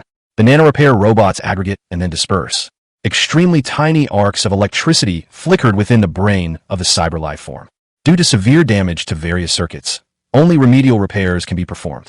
Unable to predict the repair outcome, a small UFO floated in front of Cheng Qi, providing maintenance information. Cheng Qi nodded silently. This is a garbage planet. Given the extent of the damage, if it weren't for Cheng Qi, and if Cheng Qi hadn't recently synthesized the quantum repair cluster, it would have had no chance of being repaired at all. Suddenly, Cyberlife's eyelids trembled, and its eyelashes shook. Whoosh! It suddenly opened its eyes, but only its left eye. However, it did not have human pupils, nor did it have any genetic information. It should be an electronic eyeball, with only a dim red dot flashing in the very center of the eyeball. Upon seeing this, Xiaoqiong instinctively shrank back. Cheng Qi tried to communicate with it using the electronic resonance characteristics of silicon-based organisms, but there was no response because it did not have a core CPU. Its consciousness came entirely from that human brain. But then the red dot in the eyeball flickered, then turned into a red halo, which slowly expanded and then shrank, eventually condensing into a red pupil. It must be said that its eyes are beautiful, and they have a breathtaking quality. Her left eye also began to tremble, but despite her efforts, she still couldn't open it. The repair work on the quantum cluster is nearing completion. Cheng Qi steadied himself and slowly asked, "Who are you?" Her red lips, tinged with a speck of dust, slowly parted, and her voice, though weak, was clear and cold, yet melodious. I don't remember." Cheng Qi frowned. The biological brain is damaged. The scene before them was still quite bizarre.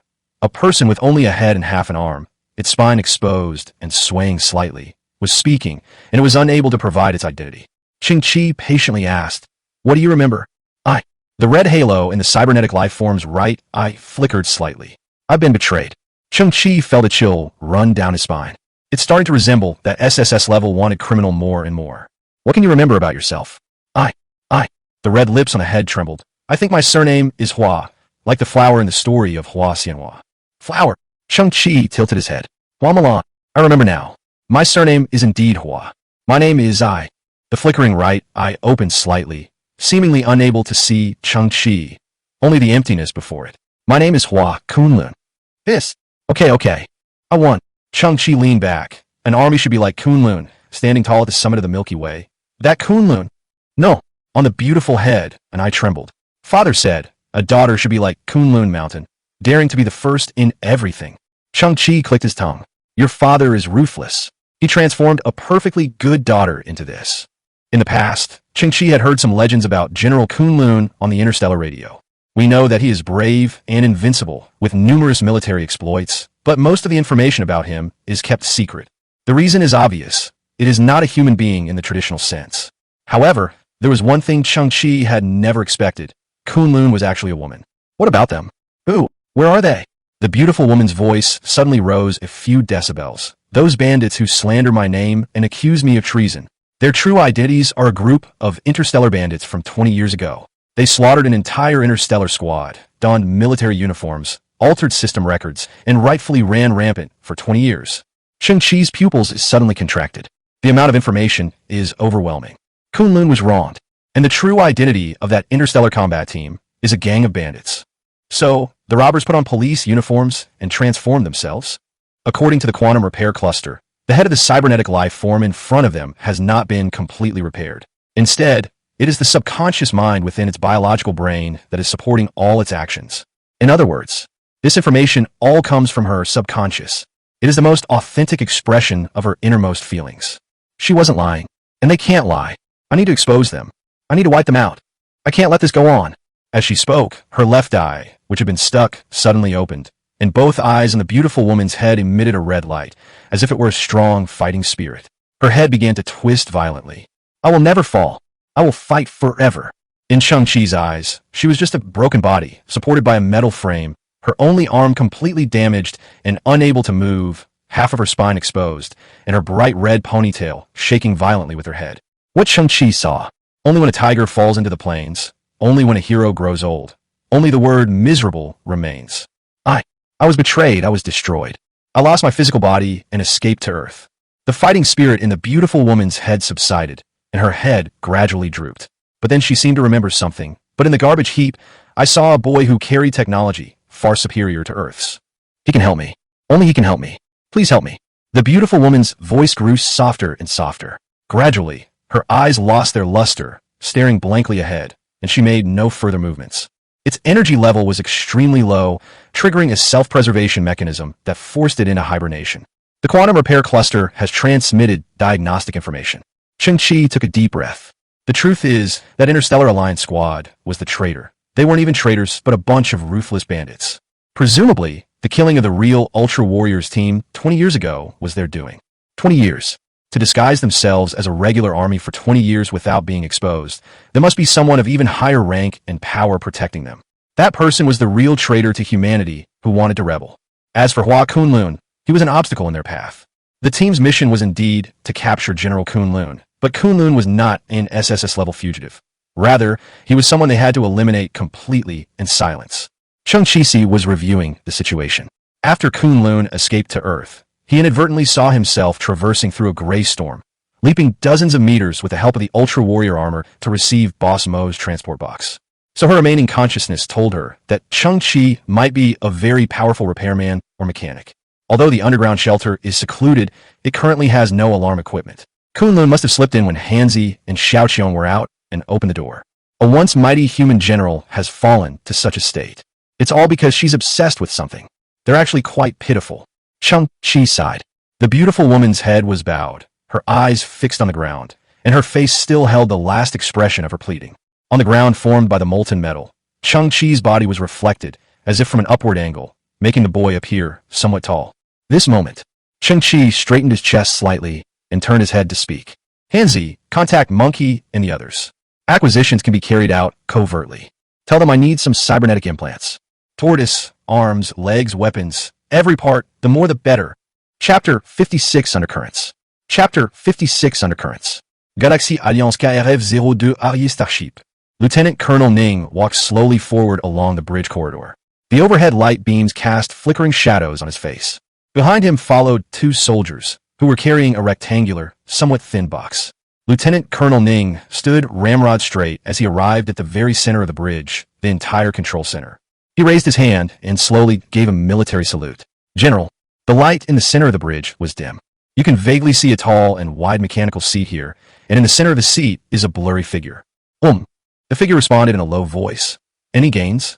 Ning Zhongxiao shifted his body to one side. The two soldiers behind him placed a black box flat on the ground. With a mechanical sound, the lid of the box slowly slid to one side. The bottom of the box also had a white backlight shining on it. Clearly visible inside, there are hundreds of fragments of various sizes. Most of these fragments have a red coating on their surface and a semi-transparent metal inside. When arranged, their original structure was restored as much as possible, and they now resemble half a human figure.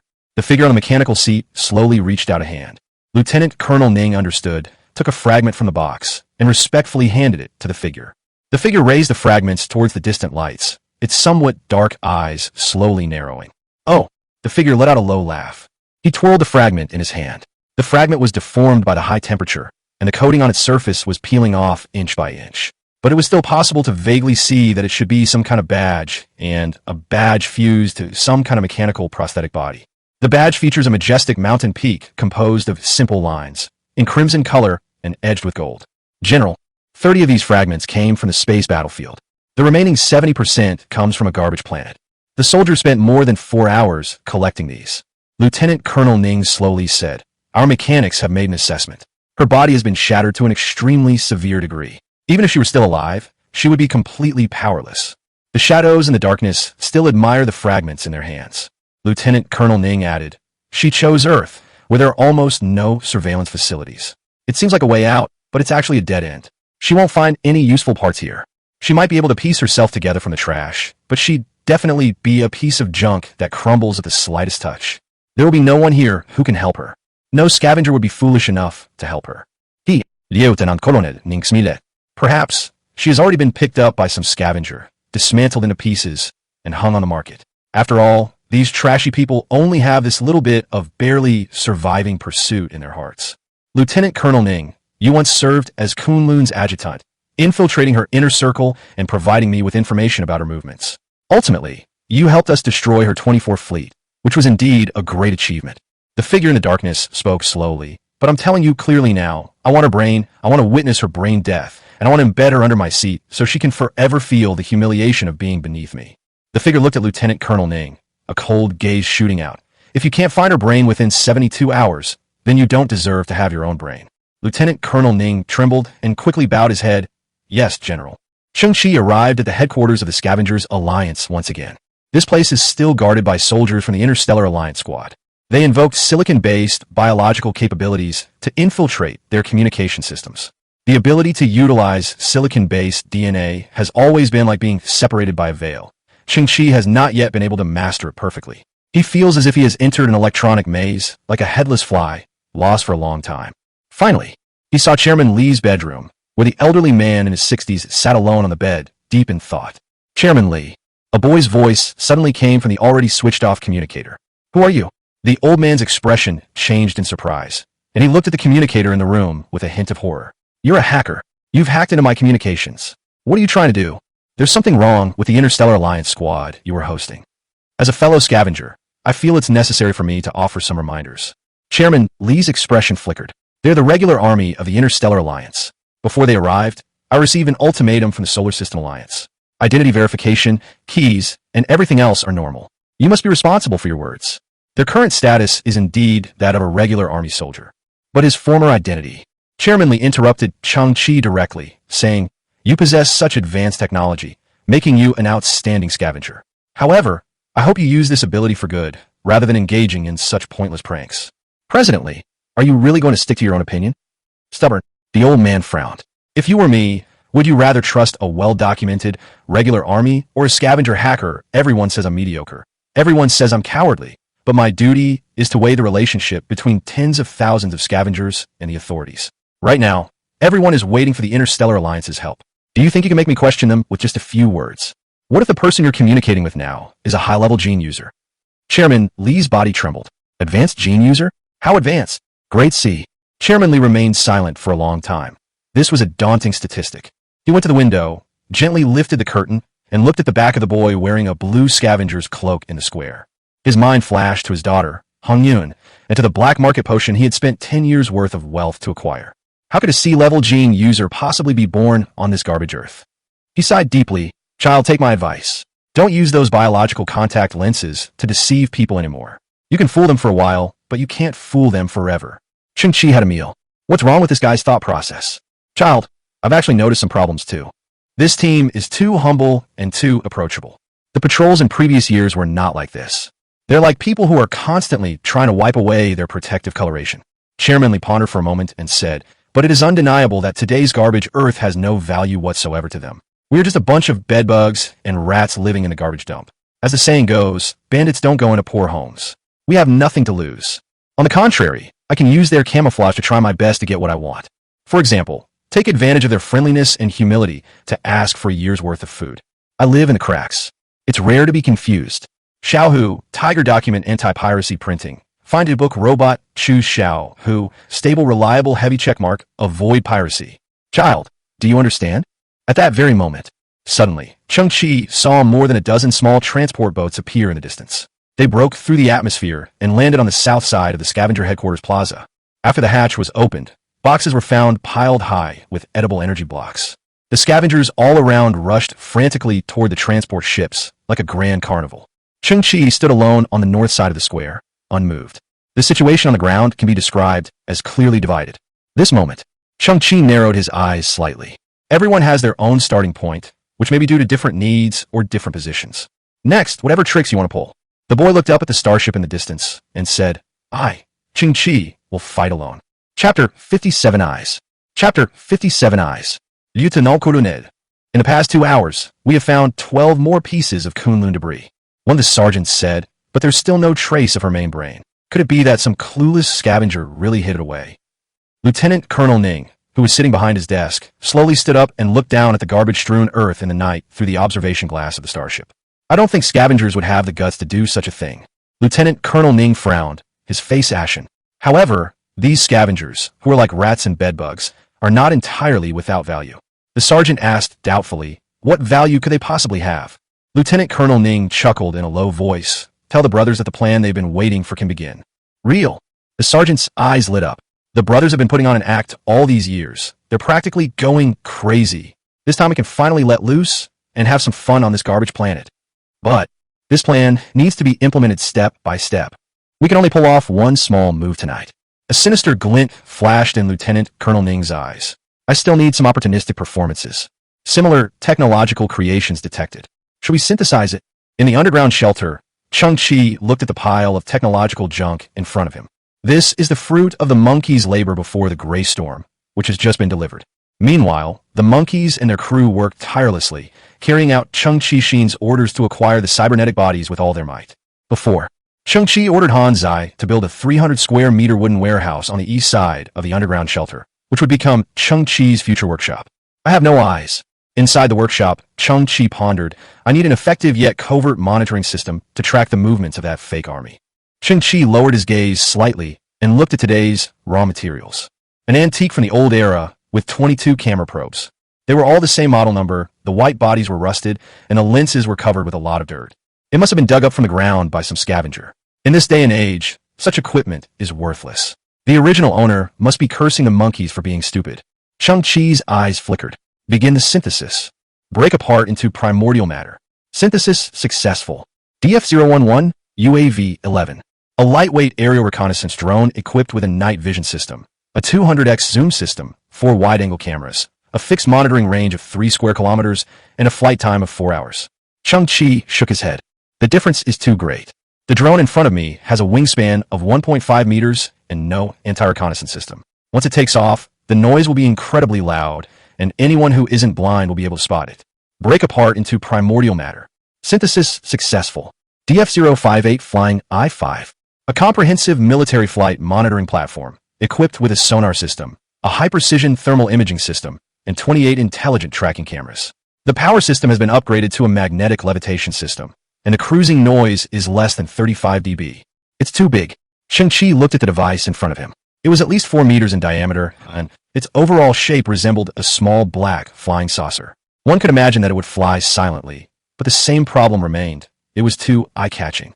Break apart into primordial matter. Synthesis successful. AF-21 Ecological Camouflage Monitoring System 2. Cheng Qi looked at the equipment in front of him with a playful expression, his heart filled with curiosity. In front of me was a metal cage taller than a person, with slender bars and a semicircular top, while a row of red indicator lights flashed on the base. Cheng Qi peeked through the gaps in the cage bars to look inside. But what one sees are crisscrossing metal branches, and on those branches perched dozens of small gray birds. Bird! Cheng Qi slightly opened his eyes. This device disguises itself as a tree sparrow to resemble a flight monitoring device. It can also emit biomimetic calls and bioelectromagnetic waves, making it impossible for people with level 3 technological civilizations to identify it remotely. Furthermore, the tree sparrow has 2 built-in high-precision cameras, enabling it to achieve 7 capabilities, including thermal imaging, wide-angle shooting, and long battery life. Tree sparrows are omnivorous and have an extremely high reproductive rate. They are one of the few bird species that are found all over the world. This device is nicknamed the birdcage due to its excellent performance and good concealment. Birdcage, Cheng Qi said with some helplessness. The tree sparrow should be the scientific name for the sparrow. This bird was indeed once all over the earth, rampant, and even one of the 4 pests of China for a period of time. But now it has become extinct and has completely disappeared from the garbage earth. Even the 4 pests cannot withstand nuclear radiation and chemical toxins. If we let them out, then their chirping won't be a chirping sound. Instead, it's I have a problem. I have a problem. I fucking have a problem. Cheng Qi steadied himself and said, continue the synthesis. Break apart into primordial matter. Synthesis successful. SF-100 Ecological Camouflage Monitoring System. Or is it an ecological camouflage system? But the serial number now starts with S. Cheng Qi paused, looking at the unidentified object before him. His face turned from red to purple, then from purple to white. What is this? In front of me was a lump of metallic excrement. To be precise, it is a tower made up of layers of silver metal discs, except that the discs get smaller as they go up, and the top is a small point. Cheng Qi stared wide-eyed. This look, it's hard not to make some connections. Never mind. This must be a creation of some advanced technological civilization with a unique aesthetic. Cheng Qi discovered that the metal shards were not metal shards, but rather the surface of that mysterious device. There were inconspicuous gaps, suggesting that it could be opened. With a gentle touch of his palm, Xiangxiang's mother came home, and Xiangxiang opened the door. Cheng Qi's eye twitched, because the inside of this device consists of layers upon layers of extremely small grids. In each cell, there's a clearly visible white worm standing upright, with spirals on its body, and its whole body is writhing. Cheng Qi was shocked and speechless. STC is the code name for this device, maggot nest.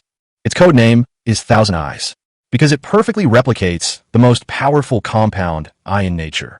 At that moment, the white insects began to writhe even more violently. Suddenly, slender black tentacles pierced the maggot's skin from the inside, and then tiny black flies crawled out from inside the maggot, fluttering their transparent wings as they adapted to their newborn bodies. Then, the flies quickly turned their heads, and then all turned around to look at Cheng Qi. Cheng Qi's pupils also contracted at that instant. He saw that the fly's eyes were filled with countless compound eyes, and in each compound eye, his own body seemed to be clearly reflected. Buzz! An invisible tremor came, and the little flies all trembled their wings. In each of their compound eyes, a tiny glimmer of light was reflected. Although the luster is small, it is in the tens of thousands, hundreds of thousands, or even millions. They are not real flies, they are mechanical beings.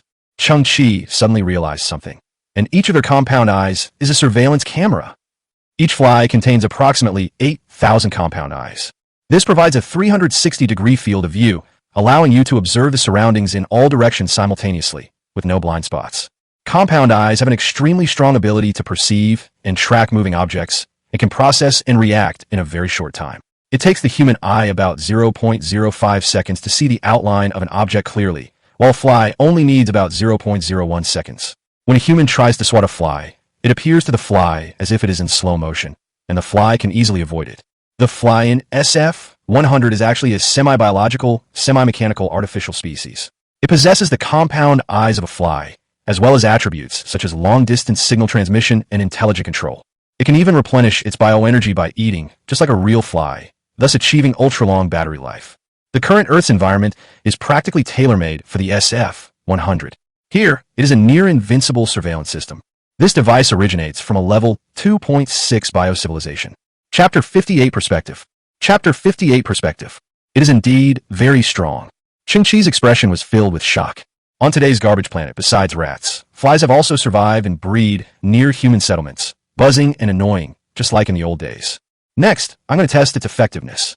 Cheng Qi closed his eyes slightly, and when he opened them again, they had turned into two dazzling diamonds, and a graceful blue ribbon slowly appeared in his field of vision. Blue technological light also emanated from the body of Thousand Eyes. Buzz! The next second, tens of thousands of flies rose up in dense swarms, forming a clearly visible black whirlwind. Under Cheng Qi's command, they drifted towards the exit of the underground shelter. Yeah. Where did all these flies come from? I'll beat you to death. The simple-minded robot on the outside, unaware of the truth, lived up to its reputation as a high-end nanny robot. It flipped up a huge metal fly swatter from its arm and chased after the swarm of flies. Certainly, the flies had the upper hand, and Cheng Qi had already opened the exit of the underground shelter in advance, so Hansi missed the target and was left holding his breath. Watching the flies disappear from view, Cheng Qi suddenly realized what was going on, etc. First came the squeaking of a little mouse, and then the buzzing of a little fly. Am I really going to fight this garbage dump? Are some people doing this on purpose? Has the title of King of Trash been cemented once again? Oh well, no matter what it is, the most important thing is the effect. In that instant, a straight beam of light was released from the small tip of the SF-100 ecological camouflage monitoring system. Cheng Qi was somewhat speechless. Does it have to be this way?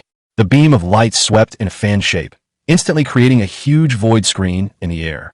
Cheng Qi was somewhat surprised. On the screen, there were tens of millions of surveillance views, each no bigger than a fingernail, densely packed like a jigsaw puzzle, and each containing dynamic images. Normally, such visuals would be dazzling and could even cause adverse reactions. However, this device has a built-in eye-tracking function. As Cheng Qi's gaze moved, tens of millions of surveillance cameras, like shimmering water, began to ripple, creating a magnificent and technologically advanced scene. When Cheng Qi's gaze lingered, the corresponding area of the image instantly magnified. The image Cheng Qi locked onto was a rusty iron can, with 88K resolution and every detail clearly visible. The faded lettering on the can is visible. Hualien Food Factory Pecan Goods, produced on August 17, 2024. The name and production date of the canned food are on two different sides. Cheng Qi, however, saw the entire content at the same time. Because at this moment, the canned food has been aggregated into something similar to a four-dimensional model. Cheng Qi can see its front, back, left, right, top, and bottom at the same time. It's a magical perspective, like perspective, but much clearer. It was as if Cheng Qi was standing all around the can, observing it from every angle. Is this how flies are observed? Cheng Qi was startled, then looked up. From his perspective above, he saw another fly, which was also a member of the Thousand Eyes. But at this moment, the fly was flying very slowly. Its wings seemed to be floating in viscous air, and every tremor was clearly visible.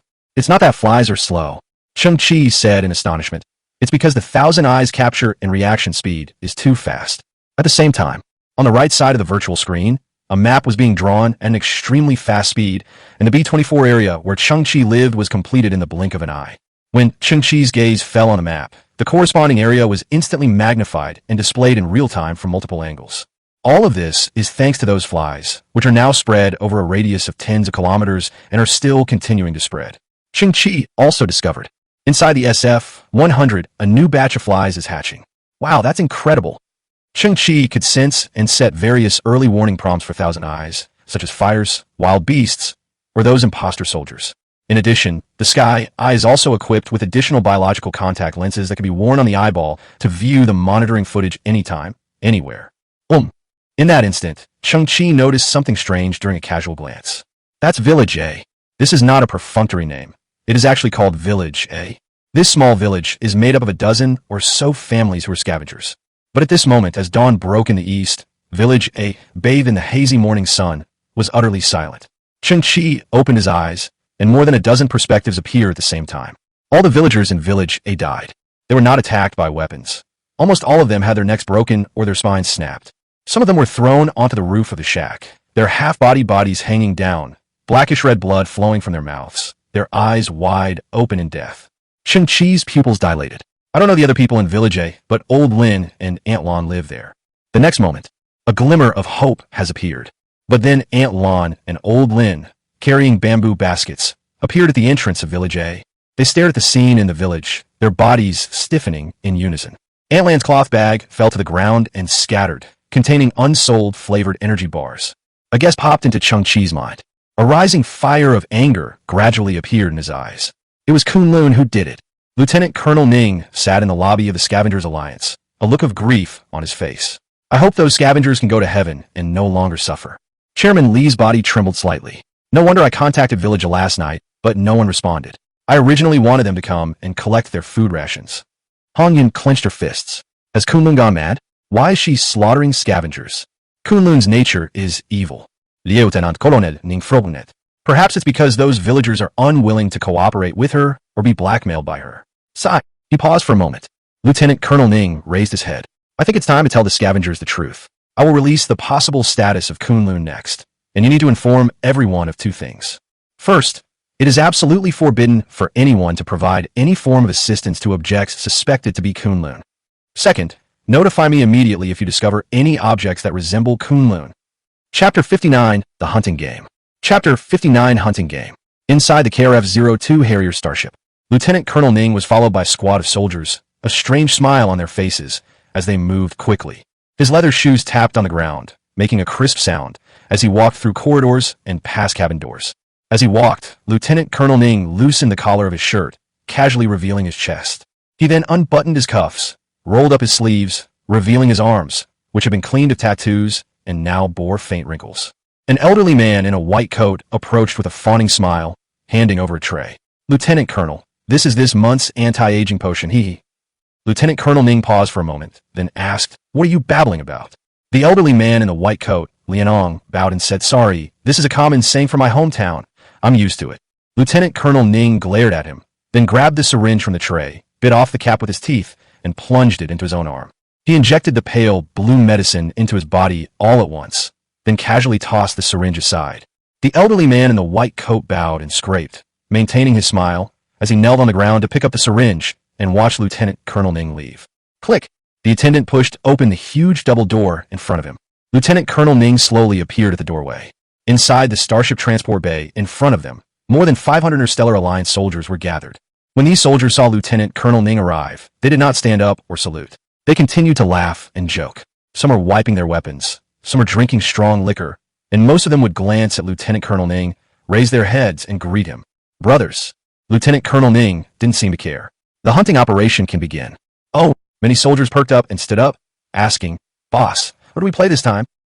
Lieutenant Colonel Ning strolled in, casually sat down on a piece of cargo, raised one leg, and placed it on the edge of the box. During the day, everyone is to search for Kunlun's whereabouts. No slacking off, but once night falls, it's our time to have fun. Last night, I successfully framed Kunlun for the small village that Maotu Group once slaughtered. Lieutenant Colonel Ning revealed a smug smile. Initial panic has been formed. No matter what happens next, those foolish scavengers will continue to blame Kunlun based on their habitual thinking. Many soldiers' eyes lit up. That's a brilliant move. The guys are in a terrible state. What are you pretending to be all about? Acting like a regular army, obeying orders without question, or being a fierce warrior? If he doesn't have blood on his hands, it's like he hasn't eaten. He's completely listless. Looking at those scavengers who look like weaklings, my hands are itching to grab them. One of the soldiers, mimicking Chairman Li's humble manner, bowed and said in a high-pitched voice, Hey, Lieutenant Colonel Ning, you've finally arrived. I admire you so much. You're so mighty, huh? Brother, my dream is also to join the army when I grow up and serve the Interstellar Alliance. Another soldier imitated the voice of a child scavenger, speaking in a cheeky manner, which caused everyone to burst into laughter. At this time, the soldier who had been imitating a child straightened up, a beastly glint in his eyes, and said in a low voice, If you're a soldier like that, I want to snap your head off and rip your stomach open. Lieutenant Colonel Ning exhaled slowly and said, The anti-aging drug we've been using has certain side effects.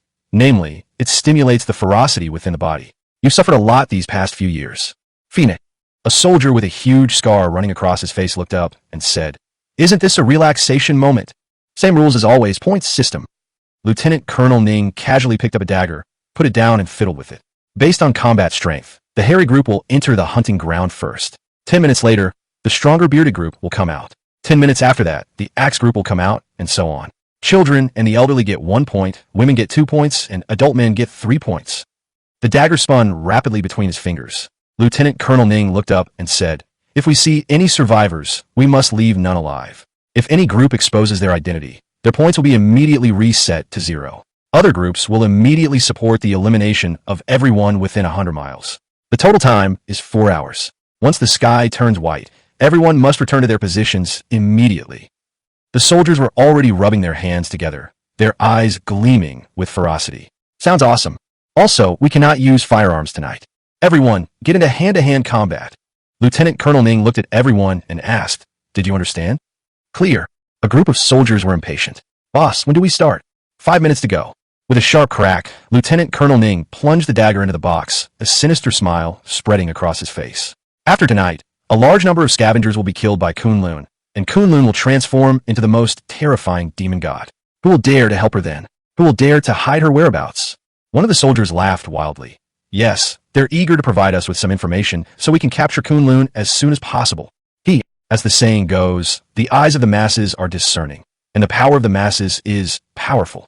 Ha ha ha. Lieutenant Colonel Ning narrowed his eyes. This way, we can speed up the capture of Kunlun and also let the brothers have some fun. The young team consisted of 12 people, and they were now ready. They changed into black nighttime clothing and stood 10 meters from the landing craft, already in a starting position. The so-called Prodigal Group is actually an advanced team of interstellar raiders who gather information and scout locations in advance. Inside the Harrier starship's cargo hold, a large screen had already lit up. The top section displays team names such as Harry Group, Axe Group, and Beard Group, while the bottom section contains a form for filling in points. They would first report the battle situation in real time via communicator. Finally, the verification was completed by counting the number of human right ears brought back. 5, 4, 3, 2, 1. Set off. The group rushed into the landing craft, which then started up with a roar, leaving the starship and heading towards the garbage-strewn Earth surface. Under the cover of night, amidst turbulent air currents, the landing craft chose a location far from residential areas and quietly landed. The members of the Maotu group stepped out of the cabin, each with a fierce glint in their eyes. This time, we must surpass the Beard group in points. Those idiots have been laughing at us for months. It's been so many years, our strength ranking should have been re-established long ago. Yeah, I'm so tired of wearing this youngster label. I said, can we put aside all that competitive stuff and focus on enjoying the present moment? Life requires wisdom. Smart my ass.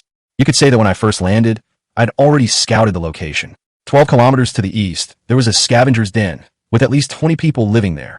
Look at you, you're such a spineless coward. You'll never shake off the label of youngster gang until you die. All you ever do is scout. I know another place, there are at least 30 people there. A leopard can't change its spots, and you're just like that. Ugh, there are so many flies. This garbage planet is garbage. It's fucking disgusting. Chapter 60 points. Chapter 60 points. In the darkness of night, a boy wearing a blue scavenger's cape slowly emerged from behind a mountain of garbage. They stood in front of the young group. Someone who just came to my door? Our luck has turned around. The 12 members of the youngsters group looked up and saw more than a dozen flies hovering around the boy. They all frowned and muttered, "That's fucking disgusting. Stop being picky. It's good enough to have something to do." A member with a burly build stepped forward, clenched his fist, and cracked his knuckles. "I'll do this one. I'll get 1 point first. So you find pleasure in slaughtering scavengers." The boy in the darkness spoke slowly. One of the young members frowned and tilted his head. "This kid has been hiding here. Did he hear our conversation?" "What's the use of hearing that?" The strongest member at the front said, "Look at how weak he is. He probably can't even get enough to eat, and just surviving is a struggle for him." The pupils of these burly men had a faint yellowish-brown halo, which was not a symbol of those with superior genes. Rather, it is a kind of modified characteristic because they take a certain enhancement drug for many years, thereby achieving the effect of improved physical fitness. They were all strong and muscular, and their fighting ability was several times stronger than that of ordinary people. Of the entire Interstellar Alliance squad, Lieutenant Colonel Ning is a high-level genetically modified individual, while the others are all enhanced individuals of this type. In other words, their entry into the world of scavengers is tantamount to wolves entering a flock of sheep, reaping at will. This is a garbage planet, a home for scavengers, and also my home. But then the boy in the darkness slowly took a breath. I can do whatever I want here, and if we're talking about something else entirely, other scavengers can do whatever they want here too. At that moment, the boy suddenly looked up, his gaze dark and sharp. "But you can't. Damn, is this kid crazy?" The burly man swung his arm, took a step forward, and shouted, "Give him 3 points." Boom! Suddenly, a large amount of trash was kicked up from the ground where the boy was standing, and he disappeared from the spot. In the darkness, a blur appeared in front of the powerful man. The man was stunned when he saw the boy's still somewhat immature face. The next second, the big man felt a powerful force gripping his neck, like an irresistible iron hoop. Then the big man felt dizzy and lightheaded. He was lifted up by the neck by the other party, and then his body was spun around. A powerful force was transmitted to him, and the big man was slammed headfirst to the ground with a thud. Click! Click! A cracking sound erupted from the man's skull and spine. His skull shattered instantly, and a large amount of black blood gushed from his face. He was killed instantly. The rest of the young squad hadn't even reacted yet, and they were all stunned in place. Inside the Ultra Warrior armor, a movement trajectory with 11 pause points instantly appeared, and each pause point was a set of instant kill moves. The talent brought by the sea-level gene allowed Cheng Qi to exceed the armor's speed limit, but it was merely a limited speed, something these bandits couldn't comprehend. Clang! A flash of silver light appeared on the neck of one of the bandits.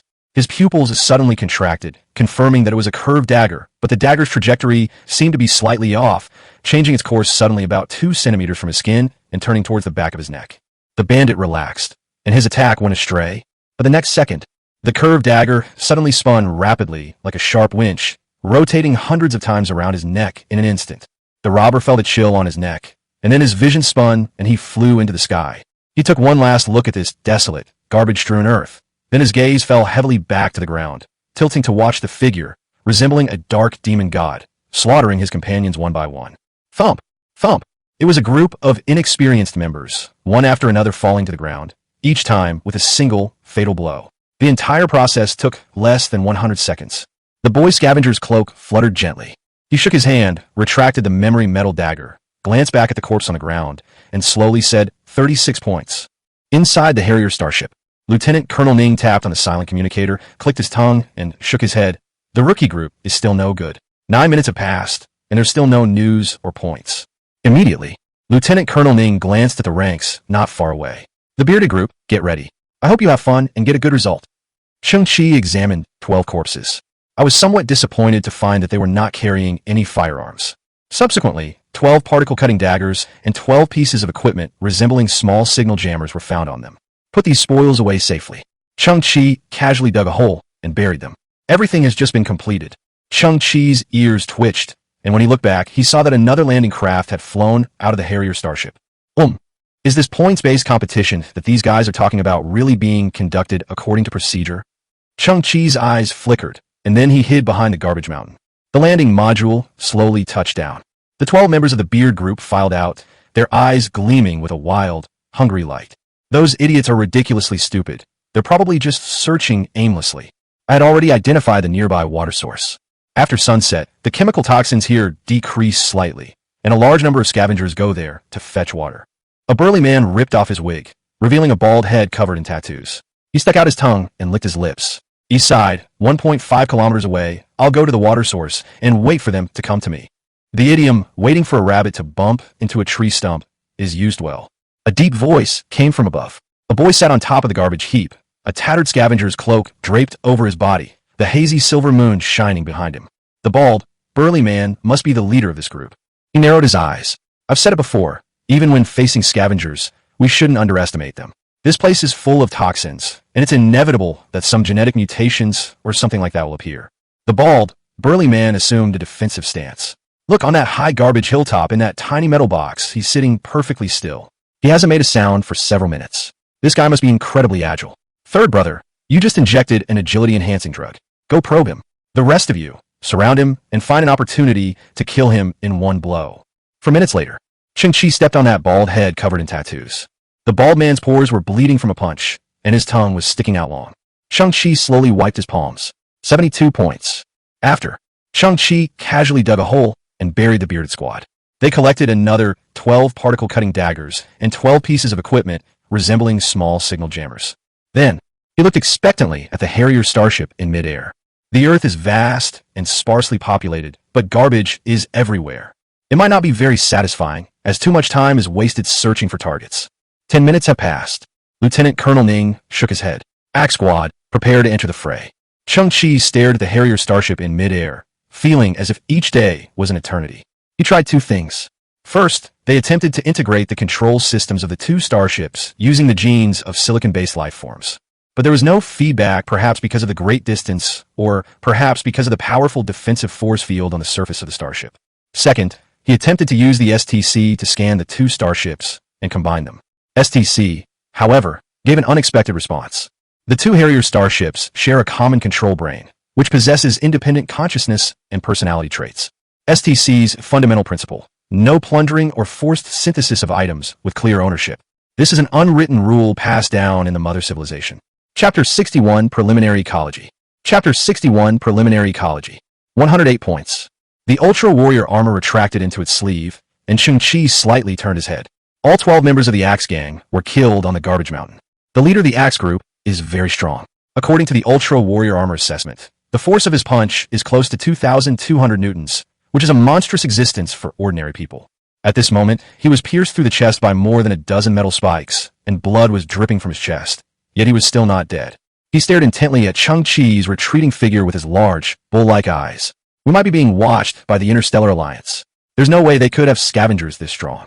But he didn't have time to send any message. His head lolled to the side, and he breathed his last. Cheng Qi casually dug a hole and buried the Axe Group. I acquired another bunch of equipment. Lieutenant Colonel Ning stretched and said, to ensure the plausibility of the deaths, we'll be sending out these 3 squads today. Everyone get some rest and look forward to their battle report in 4 hours. The bandits were somewhat disappointed, but also somewhat hopeful. Because this hunting game has only just begun, it wasn't until the east gradually revealed the early hours of the night. Cheng Qi did not wait for the 4th wave. It seems the preliminary rounds are over. They must have been carrying out the massacre at night, and then pretending to be a regular army during the day. Cheng Qi summoned a large number of thousand-eyed flies, which were deployed beneath the 2 starships to closely monitor the actions of the crew members inside. Cheng Qi would receive an early warning as soon as they went out. After, Cheng Qi returned to his underground shelter. Inside the workshop, today's harvest has been neatly laid out on the floor. 36 particle-cutting daggers. 18 small electronic shielding covers. Cheng Qi buried a total of 36 bandits and originally obtained 36 small electronic jammers. However, these jammers also had internal communication functions and were also communication facilities within the bandit team. Cheng Qijua's communicator is very likely equipped with a tracking system, just in case he conducted a synthesis directly in the wild. These communicators have now been replaced with a completely new type of device, and since they are inactive, they're no longer capable of being tracked. Pick up a particle-cutting dagger. The side of the dagger was also stamped with the Star Alliance squad seal. This was officially issued military equipment, but now it was in the hands of a gang of bandits, stained with the blood of countless innocent people. Cheng Qi then looked at the 18 electronic shielding shields. What underground shelters lack most nowadays is a shielding system, and ideally, a monitoring system as well. This not only prevents deep scanning by starships overhead, it can also identify abnormal intruders, such as Kunlun. Break apart into primordial matter. Synthesis successful. Magnetic shield 9. Break apart into primordial matter. Synthesis successful. High energy magnetic beam, signal defense transmitter 4. EOP gravity field shield 2. Innocence defense array 1. Cheng Qi completed the task in one go, directly reaching the highest level. Before him, a metallic soccer ball radiating a yellow glow floated quietly in the air, slowly rotating. It can indiscriminately block all detection signals from civilizations below level 4, or arbitrarily tamper with their signal feedback. Even when observed with the naked eye, it can release a visual distortion field to modify the observer's visual image with high fidelity, achieving the effect of seeing mountains as not mountains. Built-in high-energy sniper beam for instant elimination of intruders upon user command. Built-in ionized plasma defense shield system, which can be passively activated once due to energy limitations, with a maximum withstand pressure of 20 million. This device originates from a level 3 technological civilization. Absolutely perfect. Cheng Qi's eyes flashed. The shielding capability far exceeded expectations. The pinpoint sniper beam was also unexpected. And then there's that plasma shield, 20 million megapascals? The pressure at the Earth's core is only 400,000 megapascals. This last function is an extremely powerful, life-saving technique. Cheng Qi raised his hand. The metal soccer ball slowly rose into the air and hovered above the underground shelter. Cheng Qi opened his eyes, his pupils gleaming with the light of dazzling gemstones. The football received the command and began to activate. A faint yellow light emanated from its body, forming a pale yellow ripple that was almost invisible to the naked eye, perfectly enveloping the entire underground shelter. Finally, a halo, also pale yellow, emanated from the football and tilted slightly. The entire set of equipment has completed startup, preset, and setup, and has now come to a standstill. The halo did not dissipate and looked very beautiful from a distance. Cheng Qi tilted his head. The shelter's dome was already as dazzling as a galaxy, but now the Innocence defense array looked remarkably like Saturn. Even the Saturnian rings were exactly the same. Cheng Qi experienced a momentary illusion. Above my head, it felt like an incomplete universe. He shook his head. Cheng Qi turned around and went back to his workspace. He hesitated slightly as he looked at the row of particle-cutting daggers on the ground. I don't lack cold weapons right now, because the Ultra Warrior armor can transform into all kinds of weapons, and it can be summoned at any time with endless variations. Cheng Qi decided to leave himself something to look forward to. After collecting more identical daggers, he performed a major synthesis, directly reaching level 7 technology. As the night stretched on, Cheng Qi's gaze searched once more. On one side of the work area, there was a small amount of trash that the monkeys had collected. One of them was an aluminum bucket that was about half a person's height. Among them are thousands of tiny green capsules, round and light, very similar to pills from the old days. Soilless culture capsules. After dissolving in water, it can form a soilless culture container with a diameter of about 10 centimeters, in which various potted flowers can be planted. This is a very convenient way to grow crops.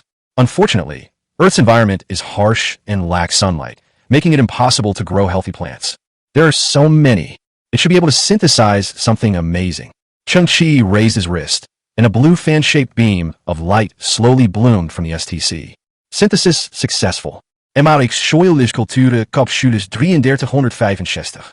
After dissolving in water, the volume of the soilless culture container increases to 300 centimeters. Cheng Qi shook his head.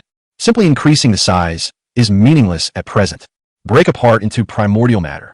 Ecological Gale Tisuchu 682. Abandoning the nutrient solution format, it has been upgraded to an eco-gel that can integrate various trace elements needed by plants, while also providing moisturizing and breathable functions, thus reducing the incidence of plant diseases and shortening the plant growth cycle by 240%. The planting medium has changed. Efficiency has improved a lot, but for the ecological environment of our garbage-strewn Earth is far from enough. Cheng Qi tilted his head. Continue synthesizing. Limited space detected around the perimeter. Select a portion of the quantity and perform a compositing operation. Cheng Qi paused for a moment. He had never encountered a similar situation before. STC's settings were very user-friendly. Cumulative ecological planting platform. Expandable to 50 square meters with an eco-gel, featuring a built-in miniature artificial sun that provides effective light for crops while purifying and filtering the surrounding air, creating a superior growing environment and increasing growth efficiency by 860%. An artificial sun? Cheng Qi's eyes flickered. Continue. Break apart into primordial matter. Synthesis successful. SN11 Ecological Recycling Platform. Expandable to 1,000 square meters of eco-gel with an upgraded artificial sun built in and equipped with an inorganic matter decomposition system. It can effectively decompose various inorganic substances and convert them into clean energy or nutrients needed by crops. At the same time, it integrates the biosymbiotic enhancement technology of microbial civilization to create a special symbiotic relationship between microorganisms and plants, thereby increasing plant growth efficiency by 6,400%. This technology originates from a level 4 technological civilization. Before Cheng Qi appeared a black cuboid 5 meters tall, its surface engraved with complex electronic patterns, within which flickered a green light representing vitality. As it reached the top, Cheng Qi's eyes flickered. Presumably, a level 4 civilization would not need to obtain food by growing crops.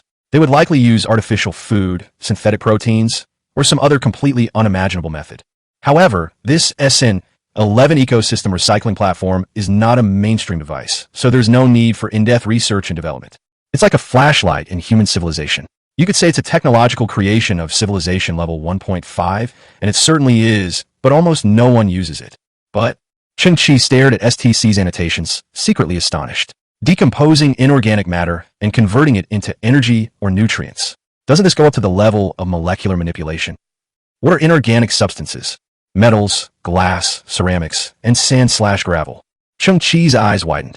On this garbage earth today, everything you see is inorganic matter. Chapter 62, The Amazing Ecology. Chapter 62, Amazing Ecology. Cheng Qi moved the SN11 ecological cycle platform outside the workshop. Looking at the north side of the underground shelter, the small mound still stood stubbornly. Hansi and Xiaoqiong spent a long time painstakingly collecting soil to realize their dream of a small vegetable garden, but they only managed to get about 50 kilograms of clean soil. Technology changes lives. Cheng Qi smiled, his eyes sparkling, and a blue ribbon fluttered out.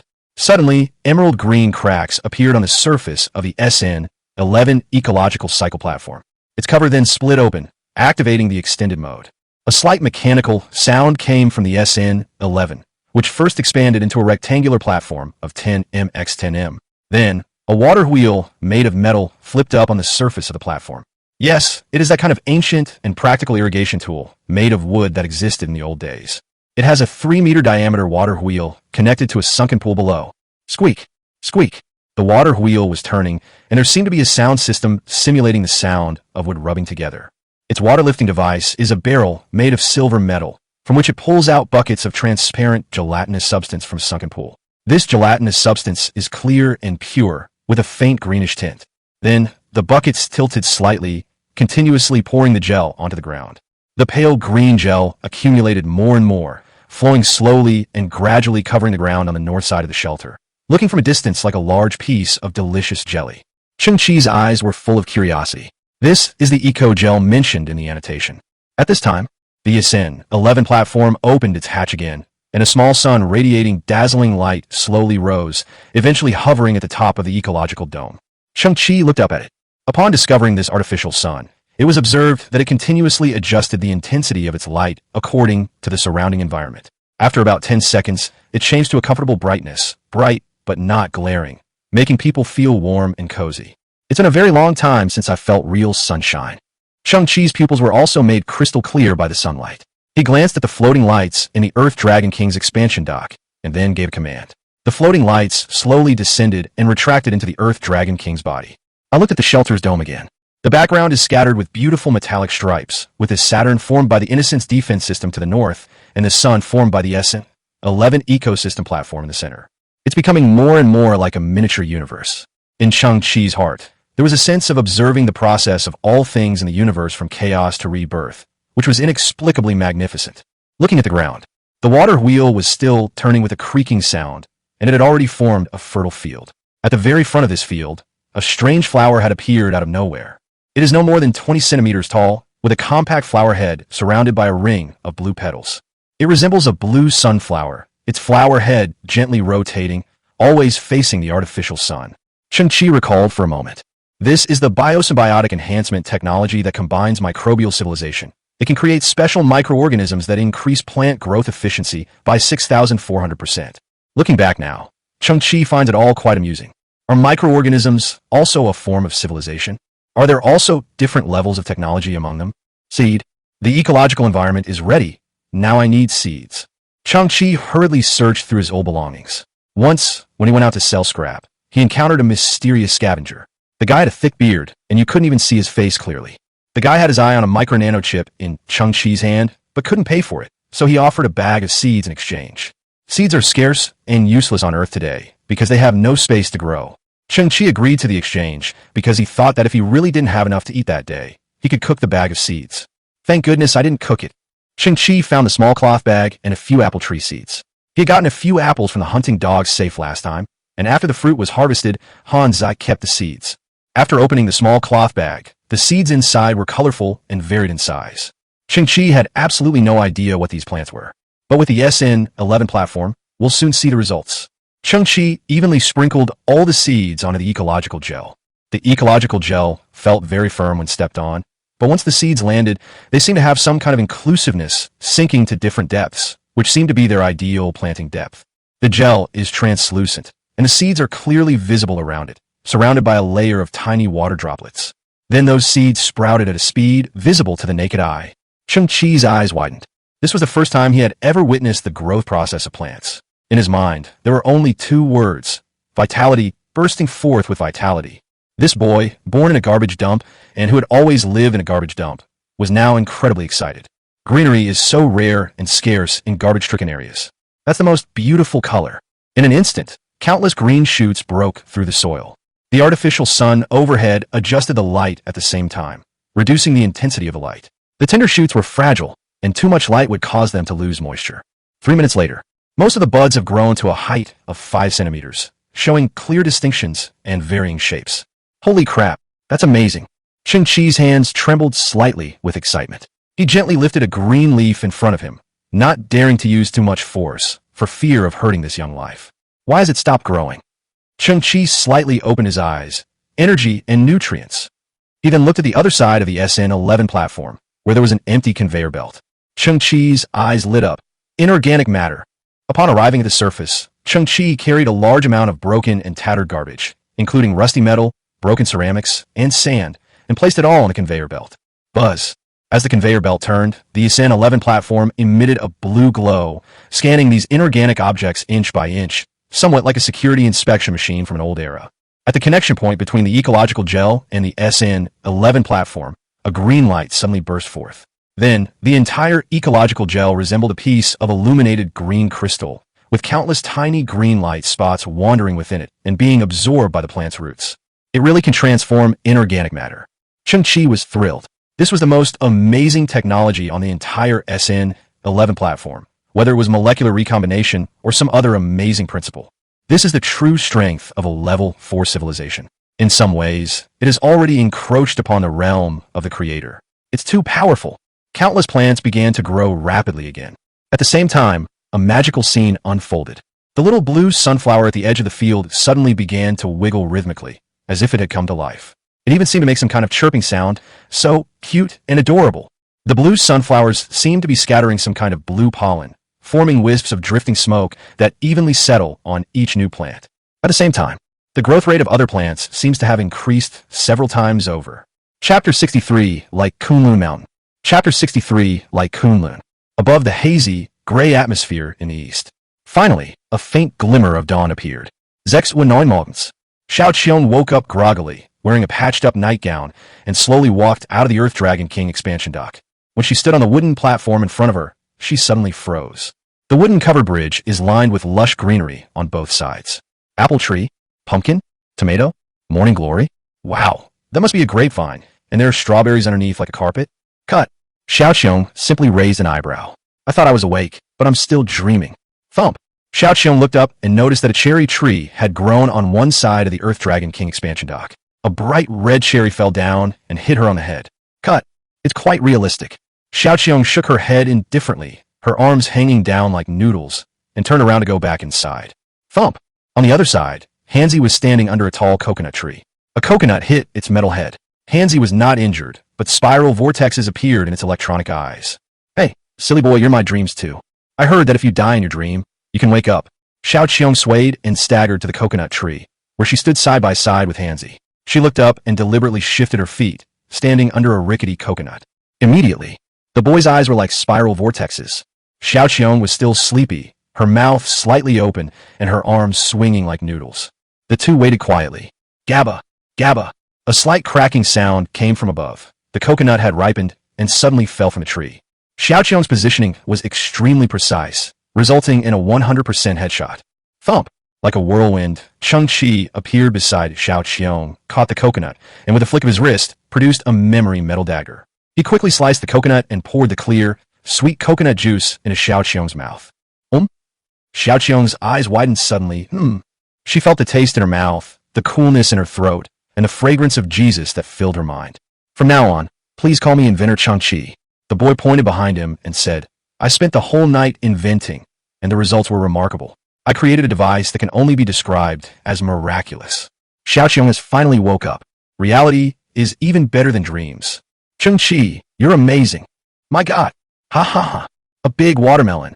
A giant pumpkin. A big persimmon. Xiao Qiong's legs transformed into black dots that flew up and down, and she rushed into the botanical garden. Cheng Qi smiled. In truth, everything before him seemed like a dream to him. He reached out and picked a green apple, taking a big bite with a crunch. The sour taste in his mouth told him that it was all real. Ha ha ha. Big grapes. A giant strawberry. A big chili pepper. Big. Cheng Qi, what is this? Xiao Qiong stood deep in the botanical garden, pointing to a purple plant that was at least 2 meters tall and was somewhat stunned. Xiao Qiong had seen a pictorial magazine before and learned about various plants from it, but she had never seen this thing before. Cheng Qi approached and looked up at the plant. He didn't know what it was either. The plant seeds came from a small cloth bag, and their origin is untraceable. The plant in front of us is very peculiar. Its roots and branches are straight and extend to both sides, forming a standard geometric symmetrical shape. Its purple leaves are 100-degree circles, distributed in the branches, and are also completely symmetrical on both sides. From a distance, this plant looks more like a totem, with its intricate geometric structure and religious design, as if it were a metaphor for something mysterious and ancient. Moreover, this plant grows much slower than other plants. So far, there's been no sign that it will flower and bear fruit.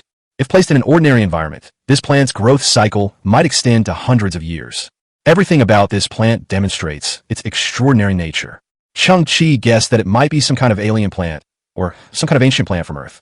What it truly is, we will know once it blossoms and bears fruit.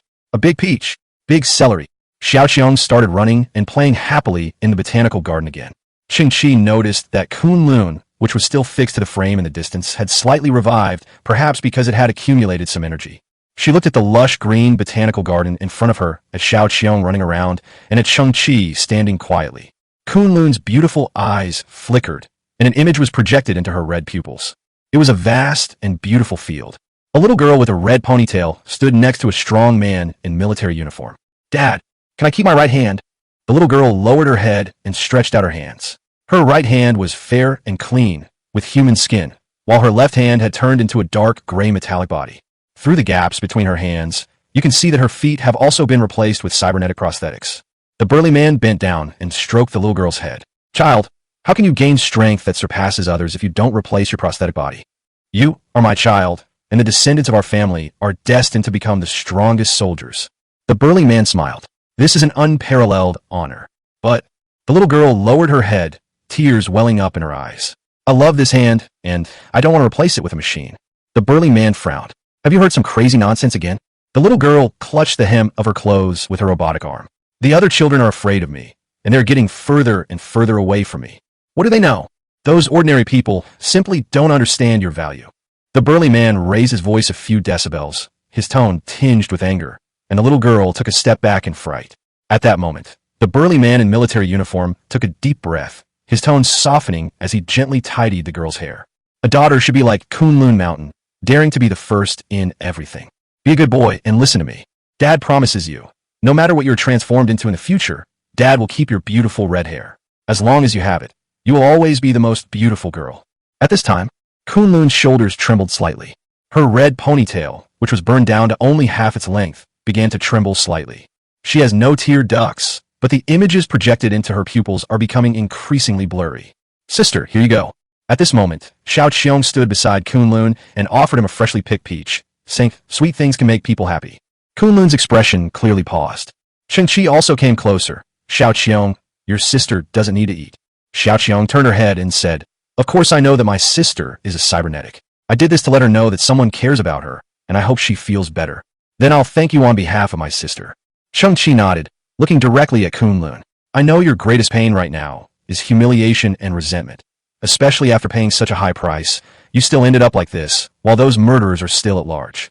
Kunlun's pupils flickered, and his lips trembled. Rest assured, Cheng Qi raised his head. I will help you. What I give you will far exceed your imagination. Chapter 64 Bait. Chapter 64 Bait. It was Kunlun who did it. 6 o'clock in the morning. Lieutenant Colonel Ning stood directly beneath the Harrier starship, staring at the endless pile of garbage before him, his eyes trembling violently. His 3 squads had been missing for a full 6 hours. They were nowhere to be found, neither alive nor dead. It must have been Kunlun who did it. Lieutenant Colonel Ning clenched his fists tightly. On this garbage earth, absolutely no one could wipe out my 3 squads so silently, even blocking their location signals. These trash bugs don't have that kind of ability. She must have installed some kind of garbage limbs on herself. She was, after all, a former Valkyrie. Lieutenant Colonel Ning gritted his teeth. My poor brothers who risked their lives for me. They must have been killed, but where are their bodies? Suddenly, Lieutenant Colonel Ning's eyes narrowed as he spotted a large number of flies swarming over a garbage dump in the distance. Dig that place up. Lieutenant Colonel Ning's voice trembled. Quickly. 3 minutes later, a soldier pointed to the dugout pile of garbage, wrinkled his nose, and said, reporting to Lieutenant Colonel Ning, this is the excrement of those scavengers. Lieutenant Colonel Ning's lips twitched, and he pointed to another spot where flies were swarming. There. Reporting to Lieutenant Colonel Ning, this area also contains excrement. Oh shit. Lieutenant Colonel Ning gritted his teeth. Cheng Qi chuckled to himself in the underground shelter. You wouldn't believe it, would you? Actually, I didn't expect it either. Even flies can become my soldiers. These guys did indeed put on military uniforms during the day and carried out routine search operations. Hasn't the penetrating scanning beam arrived yet? Lieutenant Colonel Ning was somewhat exasperated and shouted angrily. Report, it has been installed on the Harrier starship. Start scanning. Set the depth to 300, no, 500 meters. Dig 3 feet into the ground and find Kunlun for me. One of the Harrier starships instantly released a thick, deep red beam of light that spanned 100 meters and plunged directly into the surface of the garbage-strewn earth. This penetrating beam of light, rooted in the ground, blooms like a lotus flower. In just 30 seconds, they arrived at Cheng Qi's underground shelter. Cheng Qi tilted his head slightly and looked at the small Saturn in the dome. At this moment, its Saturn's rings emitted a faint yellow light, which also bloomed in an instant, forming another yellow light shield, while the deep red beam of light was swallowed up in an instant. Lieutenant Colonel Ning looked at the virtual panel in his hand, which displayed the feedback results of the penetrating beam. The location of Cheng Qi's underground shelter has been completely altered, making it look like a winding strip of gravel. Lieutenant Colonel Ning's gaze swept across the gravel belt without lingering for a moment. Not far away, a fly raised its hind legs and stroked its wings. In its 8,000 compound eyes, 8,000 Lieutenant Colonel Ning were reflected. At this moment, every move and every micro-expression of Lieutenant Colonel Ning was transmitted to Cheng Qi's eyes. Cheng Qi smiled faintly. She gently leaned back in the recliner. Breakfast is here.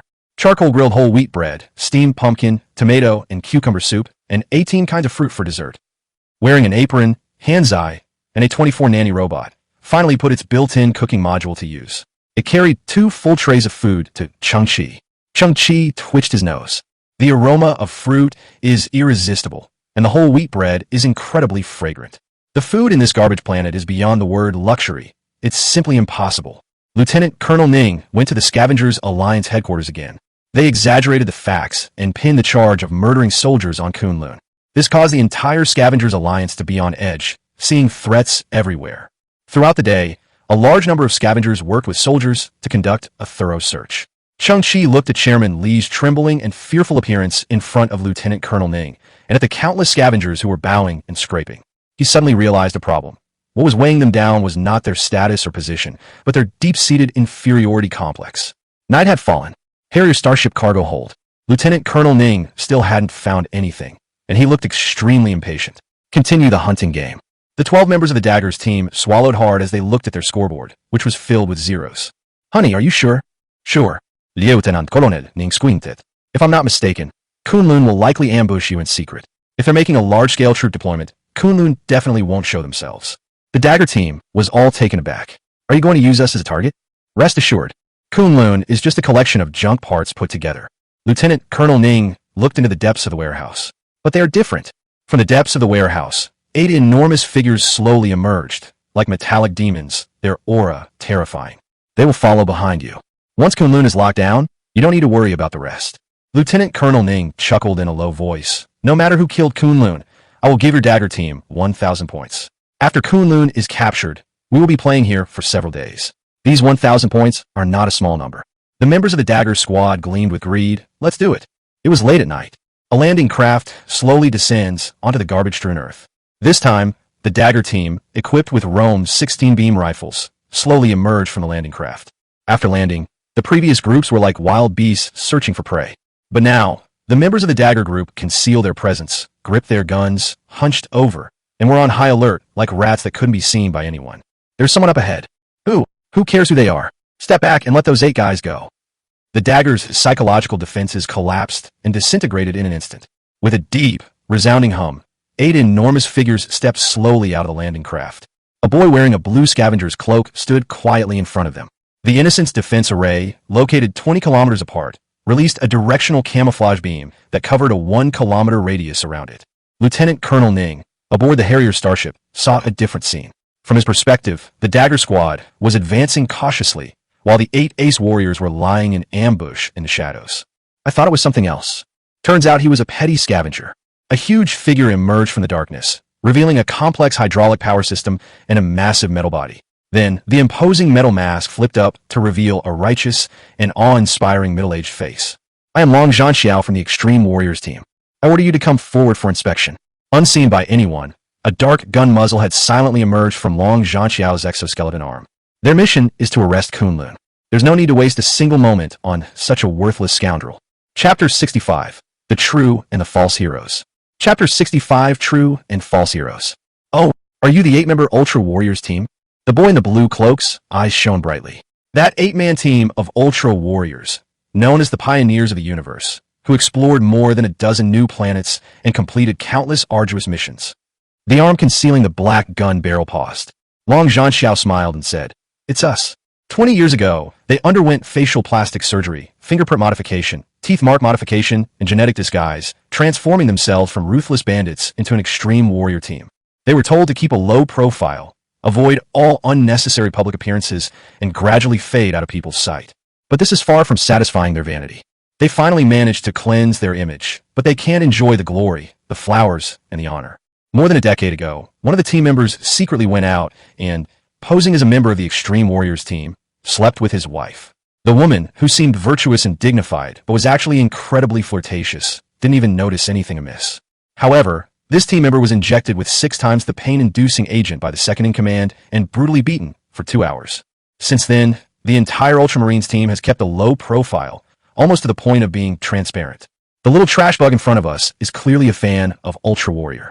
His expression, attitude, and words of praise all made Long Zhanxiao feel quite pleased. He slowly lowered the gun barrel. A warm feeling welled up in Long Zhanxiao's heart. The decision was made to leave the boy with a complete body. The boy tilted his head back, a burning glint in his eyes. What you're wearing should be the X-55 Extreme Warrior-powered exoskeleton, right? He's a die-hard fan. The material is titanium aluminum compound, and the force output is 9,000-9,800 N. Amidst the sounds of machinery and air movement, Long Zhanxiao clenched his fist triumphantly, a puff of white steam shooting out from his elbow. I have good news for you. After completing this special mission, our entire squad will be replaced with the new generation XX-23 Ultra Warrior armor. At that time, we will be several times stronger than we are now. Speaking of which, what you admire is actually this cool exoskeleton. As for who is actually piloting this exoskeleton, that's not important, is it? The massive figure paused for a moment. What I mean is, whether it's me, Long Zhanxiao, or some other Long Zhanxiao, I will become your idol, right? You Long Zhanxiao? What if you were Long Zhanxiao? The boy smiled, took out a soldier's nameplate from his pocket, and held it in the air. Then who are they? With the help of the dim and faint moonlight, the nameplates rotated slightly, reflecting a faint light. These nameplates are made of high-strength aluminum alloy, which is not easily deformed or melted under normal circumstances. The purpose is to ensure that the names engraved on their surfaces can be preserved after the war. Sometimes, even when the owner has turned to ashes, their true identity can still be confirmed through the nameplate. This would at least give him a tombstone with his correct name engraved on it. Looking at that familiar name, Long Zhanxiao's eyes narrowed suddenly, and a cold, eerie light flashed in the gaps between them. He tilted his head slightly and asked one of the team members, who disposed of the bodies of those 8 guys? It was that idiot Ghosthead. Did he throw the corpse into the garbage dump of Earth? Boss, those 8 exoskeletons were badly damaged, and the Alliance has also issued new equipment, so that Ghosthead guy probably threw them away along with the exoskeletons and the corpses. This little trash bug is so prepared. Could it be that he also picked up those 8 outdated exoskeletons? This little thing must have taken some weapons from it to dare to stand in front of us, so presumptuously. Long Zhanxiao's eyes were filled with ferocity as he stared at Cheng Qi and said, "You seem to have learned some incredible information. What an utterly stupid little trash. So what if we're the 8-member extreme team? So what if it isn't? Do you want to avenge your heroes?" After listening to a few stories and watching a few videos, I felt that heroes were very close to me, and I thought that one day I would step into the world of heroes. I'll tell you. With a click, Long Zhanxiao's mask fell off, obscuring his ferocious face. His electronic eyes also emitted a red light. Whether in the old days or now, those stories of heroes are isolated cases because the authorities prefer to push such messages to you. You have always been trained and forced to cultivate that so-called spirit of selflessness. But the truth is, 99% of those who play the hero die without a complete corpse. Boom! Long Zhanxiao's fist collided, producing a loud bang. Then he took a step, his footsteps making a loud, rumbling sound as he charged forward like a locomotive. The opponent's exoskeleton was heavy and outdated. In Cheng Qi's eyes, it was as slow as a tortoise's pace. He raised his hand and leaned the 8 nameplates against an abandoned refrigerator. The surface of the nameplates reflected a silver light, facing the battlefield in front of him. Upon witnessing this scene, Long Zhanxiao was greatly provoked and let out a low, furious roar. For some reason, the light reflected from that small nameplate seemed to penetrate his protective mask, stinging his eyes. He took a few steps and arrived in front of Cheng Qi, extending a mechanical hand that was more than 3 times larger than that of an ordinary person, and directly pinched Cheng Qi's head. But Cheng Qi remained calm, stretched out his right hand, and suddenly swung it. Suddenly, a silvery, liquid-like metal emerged from his sleeve, instantly condensing into countless small diamond-shaped pieces. These modular units instantly enveloped his fist, forming a thin and flexible armor. The 7 Ultraman's expressions suddenly changed in surprise. What is that? That looks a bit like the Ultra Warrior armor made of memory metal. Is that the Science Alliance's concept machine? We applied for a year and 4 months, but we still haven't received a test qualification. Why would a garbage worm have this kind of equipment? I must be seeing things. Even Long Zhanxiao was stunned. He could see it most clearly because it was so close. That's impossible. But the momentum had already been established, leaving him no room for adjustment. Long Zhanxiao clearly saw that the tiny trash bug stepped back with its left leg, and its right hand, covered in silver armor, threw a straight punch. Boom! Cheng Qi's fist struck Long Zhanxiao's palm. In the previous battle, Cheng Qi had not unleashed the full power of the Ultra Warrior armor. At this moment, Cheng Qi held nothing back. A strike force of 130,000 newtons can be understood as the instantaneous impact of a 30-ton heavy truck traveling at 100 kilometers per hour. However, if the area of force application is reduced to the size of a fist, then the impact force will increase exponentially. Long Zhanxiao saw his exoskeleton fist disintegrate in an instant, with broken parts shooting out. Then his entire arm twisted and collapsed, and the mech on his shoulder also cracked instantly. Cheng Qi's punches were unpretentious, yet completely unstoppable. A sharp pain shot through him, and everything went black before Long Zhanxiao's eyes. Then came an even louder, shattering sound and the cracking of bones. All of this happened in an instant. In the end, Long Zhanxiao only felt a gust of wind sweep past his right side. His body swayed, but he did not fall down. When his vision returned, and he looked to his right side, he found that his entire arm, both the exoskeleton and the flesh inside, had completely disappeared, leaving only a gaping hole in his shoulder from which blood was gushing. Behind him, shattered parts and flesh, like a bursting bouquet of flowers, covered the ground. His mind went blank. He couldn't believe it at all. The next moment, suddenly, a hissing sound of electricity came from inside his mask, and the internal screen shattered with a crack. His mask was ripped off and thrown away. Long Zhanxiao saw a boy leaping high into the air, his eyes filled with rage, raising his fist and punching him in the face. Bang! Boom! Long Zhanxiao's facial features contorted instantly. His massive body lost its balance, and he fell backward to the ground. Cheng Qi's fist followed closely behind, smashing into his mask and piercing through the helmet, protruding from the back of his head, causing the ground to tremble. The next second, deep red blood and white brain matter flowed from the helmet of this exoskeleton. Due to nerve reflexes, Long Zhanxiao's legs twitched violently a few times. And then, his entire body relaxed and became completely still. Chapter 66, Not One Less. Chapter 66, Not One Less. Boom! The blazing white flames engulfed Cheng Qi's body. In the distance, an Ultraman exoskeleton released high-temperature flames. The other units flipped out beam machine guns, unleashing beam bullets that resembled oval-shaped insect eggs, slicing through the sky and pouring out. All the firepower was focused on Cheng Qi.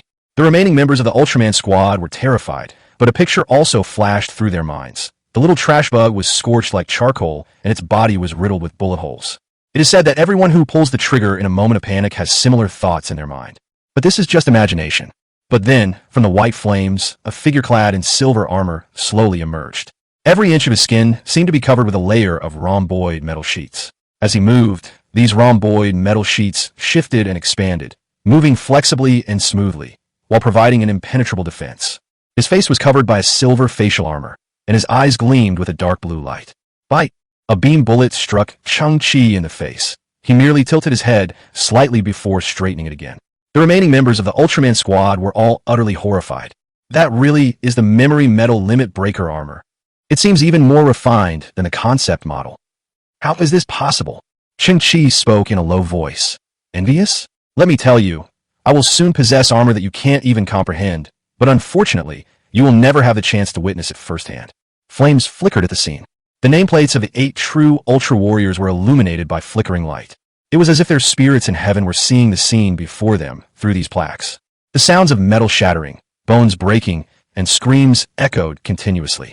Cheng Qi ripped off the masks of the 8 fake soldiers one by one, and then smashed their heads one by one. Although they are both Ultra Warrior armors, there are 2 iterations in between, and the difference is too great. Final. Cheng Qi stood amidst the scattered corpses, slowly turned around, and gazed at the 8 nameplates across the distance. This is a small fan's explanation to you, and also a small fan's explanation to the hero dream in his heart. Right now, the landing craft in the distance was slowly starting up, releasing blue flames from its thrusters. The Dagger Squad was so terrified that most of them had already boarded the landing craft and were preparing to escape back to base camp. The driver didn't care about anything else and started the engine before all the crew members had boarded the boat. Another member of the Dagger Squad was running on the ground. He took 3 steps at a time, jumped, and placed his hands on the hatch of the landing craft, hanging in midair. Fuck you. What on earth is that thing? He wiped out 8 Ultra Warriors in an instant. That's too brutal. How could something like this exist on this garbage planet? What the hell are you going to do with hunting birds? The crew members hanging on the landing craft shouted. Someone pull me up. You bunch of bastards. Fucking pull me up here. A gust of wind swept by, and a shadow moved with the speed of a cheetah, covering nearly 100 meters before leaping into the landing craft. Don't rush. The next second, a figure clad in silver armor leaned out from inside the hatch, stretched out his arm, and said with a smile, I'll pull you out. You, how the hell did you get up there? The knife-wielding team members hanging on the landing craft cried out in alarm. Don't touch me. He released his grip and fell to the ground. At this moment, the ground is clearly safer than inside the landing craft. Whoosh. The silver arm grabbed the hand of the Dagger team member. The boy's smile as devilish as a demon's. How can that be? I won't miss anyone. The members of the Dagger squad stiffened and subconsciously swallowed. Then he was grabbed by that strong hand and lifted directly back onto the landing craft. Immediately, the hatch was slammed shut. Screams, crashes, and a mixture of other sounds. Thump, thump, thump. The landing craft's hull was also smashed open from the inside, creating many bulges. 5 minutes later, the landing craft crashed. 144 points. Cheng Qi shook his arms and slowly stepped out of the landing craft. Behind them, blood seeped continuously from the hatch of the landing craft, accumulating more and more. Adhering to his professional spirit of double-crossing, Cheng Qi returned, dug a hole at random, and buried the Dagger team. They acquired another batch of equipment, including the standard 12 particle-cutting daggers, 12 small signal jammers, and 12 Rohm 16-beam rifles. Cheng Qi then went to the 8 Ultra Warrior exoskeletons. This is what he values most. First, pull out those 8 corpses and bury them in a random hole. Cheng Qi glanced at the 2 enormous ships in the sky, wondering if there would be a second wave tonight. But before that, Cheng Qi decided to complete a series of synthesis. Cheng Qi rubbed his hands together like a fly. Let's start with some appetizers. 16 Beam Rifle. a standard weapon of modern human civilization's legions, containing a built-in energy magazine of 240 rounds, firing high-energy beams at a rate of 900 per second, with a range of 900 meters, generating immense destructive power, penetrating, ablating, or shattering target objects. Let alone 12, just one fully functional beam rifle with a full magazine is enough to dominate a corner of this garbage planet. However, the control of weapon-related waste is extremely strict, and it is almost impossible to piece together a beam pistol for broken parts. Break apart into primordial matter. Start synthesis. Ramron 102 Beam Rifle 6. Cheng Qi glanced at the annotation. The magazine was larger, the power was increased, and the weight was reduced, but it was nothing more than a more advanced rifle. Break apart into primordial matter. Start synthesis. Intelligent High-Energy Particle Cluster Rifle 3. This time, the firearms have changed the beam bullets to high-energy particle clusters, which have nearly increased the lethality by 9 times. They can penetrate various heavy tanks and large mechs. However, because the particle clusters need a fraction of a second to condense, the firing interval has been reduced. However, this gun is equipped with an intelligent aiming system, which can automatically lock onto the target and even assist the user in adjusting the force and posture of holding the gun, greatly increasing the hit rate. Cheng Qi shook his head. Break apart into primordial matter. Start synthesis. Particle Cluster Tracking Rifle 1. A lightweight, handheld weapon capable of launching tracking particle clusters, with a condensation time reduced by 370. The moving particle clusters can alter their trajectory through slight particle oscillations and penetrate 1 to 20 targets as their energy decreases. Cheng Qi picked up the dark red, light rifle in front of him, about 50 centimeters long. Its design was very high-tech, but a small, glass-like scope was mounted on the spine of the rifle, which seemed somewhat outdated. But it is, after all, the product of 3 synthesis. Cheng Qi dared not underestimate him. He gently lifted the rifle, mimicking the gun-holding posture of the regular soldier's mind, his cheek resting lightly on the butt of the rifle, one eye aimed at the small glass scope. Whoosh! The tiny scope actually spread out like a lotus flower, splitting into 20 independent sight lenses. Then, 20 independent images appeared in these lenses, instantly scanning the terrain ahead and displaying 20 crosshairs that moved back and forth. Could it be? Cheng Qi's eyes opened slightly. This weapon also integrates a line-of-sight tracking function. When Cheng Qi paused slightly on 20 targets in front of him, the crosshair changed from blue to red. Click! Cheng Qi pulled the trigger. Call out! A bright yellow particle cluster, about the size of a bullet, was instantly accelerated by the coil and ejected from the muzzle of the gun. With almost no time delay, it instantly pierced through the black iron barrel in front of it. What followed was a scene that surprised Cheng Qi. The bright yellow particle cluster didn't extinguish at all. Instead, it changed its trajectory, like a dragonfly skimming the water at 100 times the speed. In just a moment, the trail of light it created intertwined into a net of light in front of it. Bang, bang, bang. The sounds of penetration almost overlapped, and in the blink of an eye, all 20 targets were penetrated without exception. In the deep night sky, the crisscrossing network of light shattered into countless tiny particles. It's hard to imagine that this is the trajectory of a bullet formed in an instant. It can even make a 90-degree turn while flying at high speed and continue to hit the next target. Moreover, in the last moment before its energy was exhausted, it still managed to penetrate a steel plate that was 3 centimeters thick. Holy crap! Cheng Qi glanced at the gun. The particle cluster explosion effect at this time is just a preset value, only 26. The first iron bucket that was hit still had a hole the size of a football blasted out. The advantage of this weapon lies in infantry melee combat. A single gun and a single bullet can kill 20 people in an instant, and there's absolutely no concern about overheating. It can fire continuously. How strong must this weapon advantage be? Cheng Qi held the dark red rifle in his hands. As far as I know, the Interstellar Alliance squads shouldn't be equipped with this kind of weapon yet, right? Chapter 67, New Armor. Chapter 67, New Armor. Cheng Qi gently placed the dark red rifle to one side. People say that everyone has a love for talent and a love for beauty. In fact, the love for things is something that everyone has. This gun gave Cheng Qi a big surprise. Its lethality may not be the strongest, but in terms of practicality, it is definitely top tier. Cheng Qi didn't want to scratch its paint so soon. Immediately, Cheng Qi looked at the 8x55 Extreme Warrior exoskeletons. This is much rarer than a beam rifle. If it weren't for these imposters traveling thousands of miles to deliver the equipment, Cheng Qi would never have been able to obtain them. The minor losses we just suffered are not a problem. Each STC synthesis will upgrade and refurbish the equipment. Break apart into primordial matter. Start synthesis. Cheng Qi's face was illuminated by the blue beam of STC light. and his eyes were full of anticipation and excitement. XX23 Extreme Warrior Armor 4. XXX01 Memory Metal Extreme Warrior Power Armor 2. Cheng Qi's pupils trembled slightly. Before him were two dark silver battle suits identical to his own, which are the concept machines of the Interstellar Science Alliance. If they continue to synthesize, then it will be something that even the Interstellar Science Alliance cannot imagine, and it must be the creation of an advanced civilization. Break apart into primordial matter. Start synthesis. One of the memory metal armors in front of them slowly turned into white particles and merged with the other one. Cheng Qi nervously rubbed his fingers together. Synthesis successful. The sensory exotrophic armor relies on biological nerves to sense human movement trends, on biological brain electromagnetic signals to receive commands, on biological muscle fibers to enhance the host's physical abilities, and on food to increase its biological energy limit. Please note, it is a living organism. What? Cheng Qi was somewhat taken aback. It's a living being. He had originally imagined that the memory metal armor would upgrade into some kind of more powerful technological creation, with a cooler appearance and stronger combat capabilities, but he never expected that the armor could actually evolve into a living being. Cheng Qi looked at the so-called Type 1 biochemical armor. It actually has an eye that's over half a meter long. Its eyelids were tightly closed, and its entire body was covered with crisscrossing black muscles, like a bunch of old tree roots enveloping a huge eyeball. The reason those things are called muscles is because Cheng Qi can clearly see the muscle fibers inside, and those fibers are even wriggling slightly.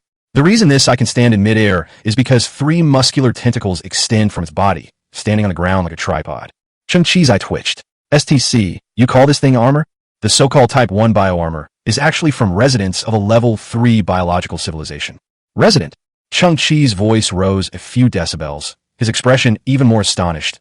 Let me think about it. So this thing isn't equipment from an advanced civilization, it's actually a person from an advanced civilization? I'll emphasize again, it's about advanced biological civilization. They do not classify civilization levels based on technology or technological creations. For them, the level of civilization is based on environmental adaptability, the iteration and evolution of the group, and the continuity of future generations, etc. If one day you travel to the universe and see a planet full of valleys and greenery, where life is still in animal form and needs to eat or drink, it doesn't mean they're a low-level civilization. The universe is wondrous, containing everything.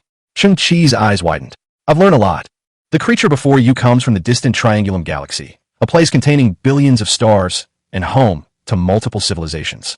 The so-called Type 1 bioarmor is essentially a bioengineered species with its own consciousness. Some civilizations at level 6 or higher in the universe capture young animals and, through various training and modifications, transform them into auxiliary bioengineered armor. The one in front of you is no exception. Please note that it is currently the only Type 1 bioarmor in the entire galaxy. Is the Milky Way the only galaxy? No wonder the dominant life form in the Milky Way is humans, and humans certainly don't have the ability to capture this kind of armor. Cheng Qi looked at the Type 1 bioarmor in front of him and clicked his tongue. Why do I feel a little lost when I think about wearing something like this? I hesitated for a full 3 minutes. Cheng Qi gritted his teeth and stomped his foot. We have to go even if it's tough, because this kind of armor is extremely rare. He slowly opened his arms, and the first step was to remove the memory metal ultra warrior armor from his body. Fine diamond-shaped metal plates appeared on his chest. The entire suit of armor was de-wearing and slowly slid off behind him, forming a silver humanoid figure that stood quietly to the side. Cheng Qi then stripped naked. Those imposters who had previously unleashed high-temperature flames had already burned his ordinary clothes to ashes. His only inner lining was his former memory metal ultimate armor. Now, take it off, and you can walk your bird under the moonlight. Call. Cheng Qi breathed a sigh of relief. None of that matters. A real man's dream is to wear the strongest armor. At that very moment, a ghostly figure suddenly flashed across the distant garbage mountain. It was incredibly fast, appearing behind Cheng Qi in an instant. Its scarlet eyes gleamed coldly in the black liquid, and its wet tongue dangled from the corner of its mouth. In its hand, it held a particle-cutting dagger that crackled with electricity. Laugh. Its movements were fluid and graceful. It slit Cheng Qi's throat from behind. Then, its body left a trail of afterimages as it disappeared into the distant garbage heap. All of this happened in the blink of an eye. What is that? Cheng Qi stood upright, raising his hand to gently touch his neck. Just a moment ago, he had indeed had his throat slit. But Cheng Qi discovered an unexpected surprise. His silicon-based gene sequence appears to have collaborated with a carbon-based sense of crisis. In the instant his throat was slit, the skin on Cheng Qi's neck transformed into a silicon-based life form, the kind of indestructible, dazzling crystal. Touching my neck, I could still feel the localized crystalline formation without a single scratch, but it was burning hot. Cheng Qi frowned. The cut just now did not cause any actual damage, but it generated a considerable amount of heat due to the rapid friction. One can imagine that if it were an ordinary living being, its throat would have ruptured and blood would have spurted out. It's possible that deep cuts could be made to the neck bone as well. Trace. Throat slitting. Cheng Qi's eyes widened suddenly. This guy has been waiting for an opportunity to act. He should also be a member of that group of bandits. He is very likely the real culprit who killed the extreme warrior team. Cheng Qi's guess was correct. Seeing that Cheng Qi had deactivated his armor, that guy instantly revealed himself, intending to deliver a fatal blow. At that very moment, Cheng Qi felt a strong wind whistling from his left. Without thinking, he threw a punch to his left. But he missed, and unsurprisingly, I heard a rubbing sound against my ear again on my neck. After that, the figure vanished like a ghost. Under the cover of night, Cheng Qi was naked, his eyes squinting. This guy's speed is definitely greater than 28 meters per second. He's faster than me. Someone who has a speed talent? What on earth is this thing? Chapter 68, Biochemical Biology. Chapter 68, Biochemistry. Whoosh. Whoosh. Cheng Qi stood still and watched the dark figure move rapidly through the garbage heap. It would occasionally pause, revealing a pair of scarlet eyes, but only for a fraction of a second, before transforming into a rapidly moving black shadow, its eyes trailing a faint red glow. Every now and then, Cheng Qi would hear a shrill laugh, like the mockery of a strange creature. Although the two attacks failed to kill Cheng Qi, the creature didn't seem to be in a hurry, as it had complete control and was currently toying with Cheng Qi. Cheng Qi's gaze shifted slightly, looking at the Type 1 bioarmor. Let's see how it performs in this first test. Cheng Qi looked solemn as he slowly stretched out his arms, his entire body forming the shape of the Chinese character cut in the dim and hazy moonlight. Cheng Qi had expected the Type 1 bioarmor to open its bright eyes and then perform a series of cool and awesome moves before merging into his body. But after waiting for a full 30 seconds, there was no movement from it. Finally, the Type 1 bioarmor's massive eyelids twitched, then extended soft, asphalt-like black tentacles that crawled inch by inch onto Cheng Qi's body. Like a python or an octopus's tentacles, they coiled and moved around Cheng Qi's body. It was in a generally sluggish state and seemed rather unwilling. Then the enormous eye slowly turned and pressed itself against Cheng Qi's chest. At this moment, the black tentacles that covered Cheng Qi's entire body began to become thinner and thinner, increasingly resembling a matte black bodysuit. Two slender tentacles extended from the collar and adhered to Cheng Qi's temples on both sides, spreading out like slime mold to form a spider web-like pattern. Immediately afterwards, the two spider webs seemed to merge into Cheng Qi's skin, flashing a black light before disappearing. The closed eye on her chest also became thinner and thinner, until it was less than a centimeter thick, becoming like a delicate and three-dimensional embroidery. In that instant, a certain link has been completed. Cheng Qi felt a buzzing in his head. Then I saw a strange perspective. This is a red planet. The rocks, soil, and rivers are all red, and three deep red suns float in the sky. All sorts of strange plants grow here. The enormous black flower trembled slightly, releasing white pollen. There are also countless brightly colored, twisted mushrooms. A large bird with more than 20 claws flew across the sky, but it was swallowed by a dandelion with a diameter of 10 meters. There were also many catfish-like creatures standing on the ground, seemingly crying or secreting something, their eyes shimmering with iridescent rainbows. The person taking this view appears to be a rather short creature. There are also 7 or 8 huge black-eyed creatures surrounding the viewer, snatching the food that looked like rotten dragon fruit from its hand. They even stretched out their tentacles and lashed to the viewer. The user, however, could only offer food, cowering in a corner, shivering. 7 or 8 enormous eyes, constantly emitting some strange sound, similar to Zuru. Zuru. I don't know if it's some kind of national curse word, or if the person viewing the video is named Zalu. Suddenly, on the distant red earth, a dazzling light flashed, and a giant plant appeared out of nowhere. This plant is several thousand meters tall, with branches that are horizontal and vertical and symmetrical from left to right. In an instant, countless flower buds grow from its branches, and in the next instant, these flower buds suddenly bloom, revealing huge, colorful eyes inside. All the plants and animals on the red planet made gestures of submission. Some of the plants and animals with legs immediately knelt on the ground and kept bowing. The person in the viewpoint also immediately knelt down and worshipped the huge plant. Cheng Qi suddenly sensed a hint of emotion within it. Only during pilgrimages can the weak creature escape being bullied and harassed, gaining a brief respite. The scene shifts, seemingly to another time. A mysterious and massive starship suddenly appeared on the red planet. It began to capture creatures on the planet. The person in the viewpoint was illuminated by a blue beam of light, and their body slowly floated into the air. It was also captured and forced to leave its home. Cheng Qi shook his head violently. The strange scene disappeared, and what appeared before my eyes was a dimly lit, garbage-strewn earth and a fast-moving figure in the distance. He lowered his head slightly and looked at his own body. At this moment, I felt as if I were wearing a black bodysuit, and the huge, I become a totem on my chest. Was everything that just happened inside the triangular galaxy? So, is this the home planet of the bioarmor set in front of us? STC stated that the so-called Type 1 bioarmor is a captured organism. Was that the view from just now? Is it a bullied, somewhat withdrawn little armor? Cheng Qi's eyes flickered as he tried to pronounce the sound, Zalu. The next moment, a huge emotion suddenly surged in Cheng Qi's mind, and the information was chaotic, but it could be summed up in one word: hunger. Suddenly, Cheng Qi's large eyes on his chest suddenly opened, revealing crimson eyeballs. Its two eyelids seemed to turn into a gaping maw, stretching out a full 2 meters, and it let out a howl. It swallowed Cheng Qi's memory metal extreme combat armor that was standing to the side. Crunch, crunch. Its huge eyelids closed and chewed inside, making a crisp sound. Holy crap, my armor. Cheng Qi's brain immediately shut down. The large eye on his chest now resembled a mouth stuffed full of food. Despite its high hardness, like memory metal, it chewed on it as if it were a peanut. This. Cheng Qi couldn't understand it at all. An eyeball that can eat. Does the eyeball have an organ similar to the stomach and intestines? How does it absorb nutrients? Does it somehow end up inside the pupil? Oh well, since they're a higher civilization, there must be something extraordinary about them. Cheng Qi tried to comfort himself, but a dull ache lingered in his heart. The memory metal armor is very precious, and Cheng Qi originally planned to use it as a backup. After all, the ability of shape memory metal to transform into weapons anytime, anywhere is very practical. Now, the eye on its chest gradually shrank, and the memory metal armor was digested in a short moment. Cheng Qi looked grief-stricken. He didn't even know where the memory metal armor had gone, what form it had taken, or whether there were any remnants. It was at this time, Cheng Qi felt something was off about his palm. He slowly raised his hand, his palm covered with Type 1 bioarmor, as if he were wearing a black silk glove. Suddenly, the black silk gloves changed.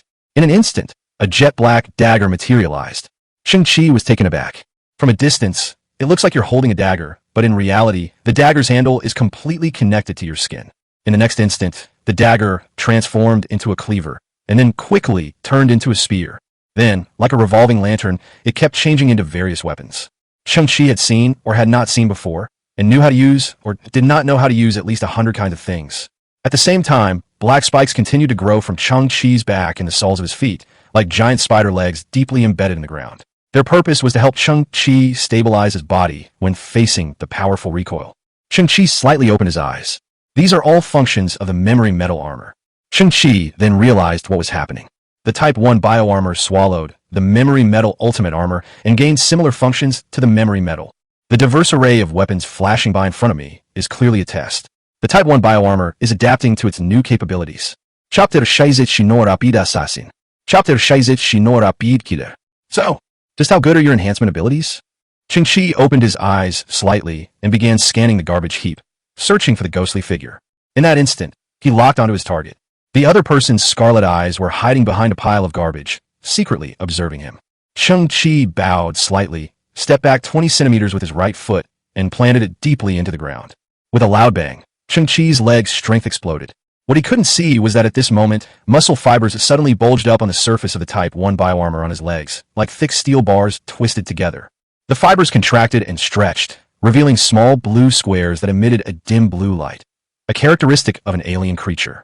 Cheng Qi transformed into a series of afterimages, instantly advancing over 100 meters.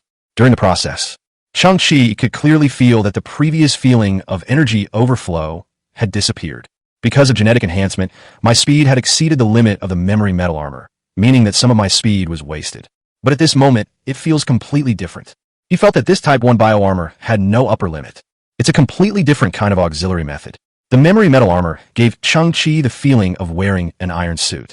Although the reaction speed was very fast with almost no delay, there was still a feeling of being restrained. If some of his movements exceed the limits of his suit, it's as if he's hit a wall, forcing him to withdraw his power.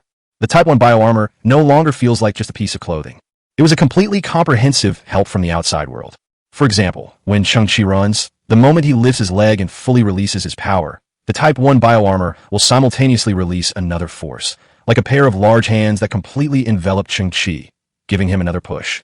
And the level of this help, Cheng Qi savor it carefully. If you exert 3/10 of your strength, then with the help of the Type 1 bioarmor, that strength will become 6/10. If you exert 10 parts of your strength, the final strength will become 20 parts. That's roughly the conclusion. It has no upper limit. It only provides bonuses to Cheng Qi. It's a feeling of boundless freedom, like birds soaring in the sky and fish leaping in the vast sea. It contains the freedom to express oneself and endless possibilities. As for whether this Type 1 bioarmor has a strike force of 130,000 newtons, Cheng Qi had already reached a conclusion. If nothing unexpected happened after the memory metal armor was devoured, this power was also inherited by the bioarmor, and it was very likely that it received a second enhancement. Cheng Qi secretly estimated his speed. It should be double what it was before, 56 per second. It's equivalent to the speed of a strong typhoon, and also equivalent to 1/5 the speed of a handgun bullet. At such speeds, a sense of visual chaos can occur, because some distant scenery, just as it appears in your field of vision, will become close at hand in the next instant. Cheng Qi arrived at the back of the garbage heap almost instantly. The mysterious assassin was completely caught off guard by Cheng Qi's sudden outburst, and he stood there stunned. Cheng Qi finally saw his true face. He turned out to be a gaunt old man with messy, silvery white hair like a bird's nest, a sallow and thin face, and cloudy eyes. Then, Cheng Qi brushed past the old assassin. The old assassin was taken aback. Cheng Qi was also taken aback, because Cheng Qi had just experienced explosive growth and was using the Type 1 bioarmor for the first time. He was very unfamiliar with controlling everything. Boom!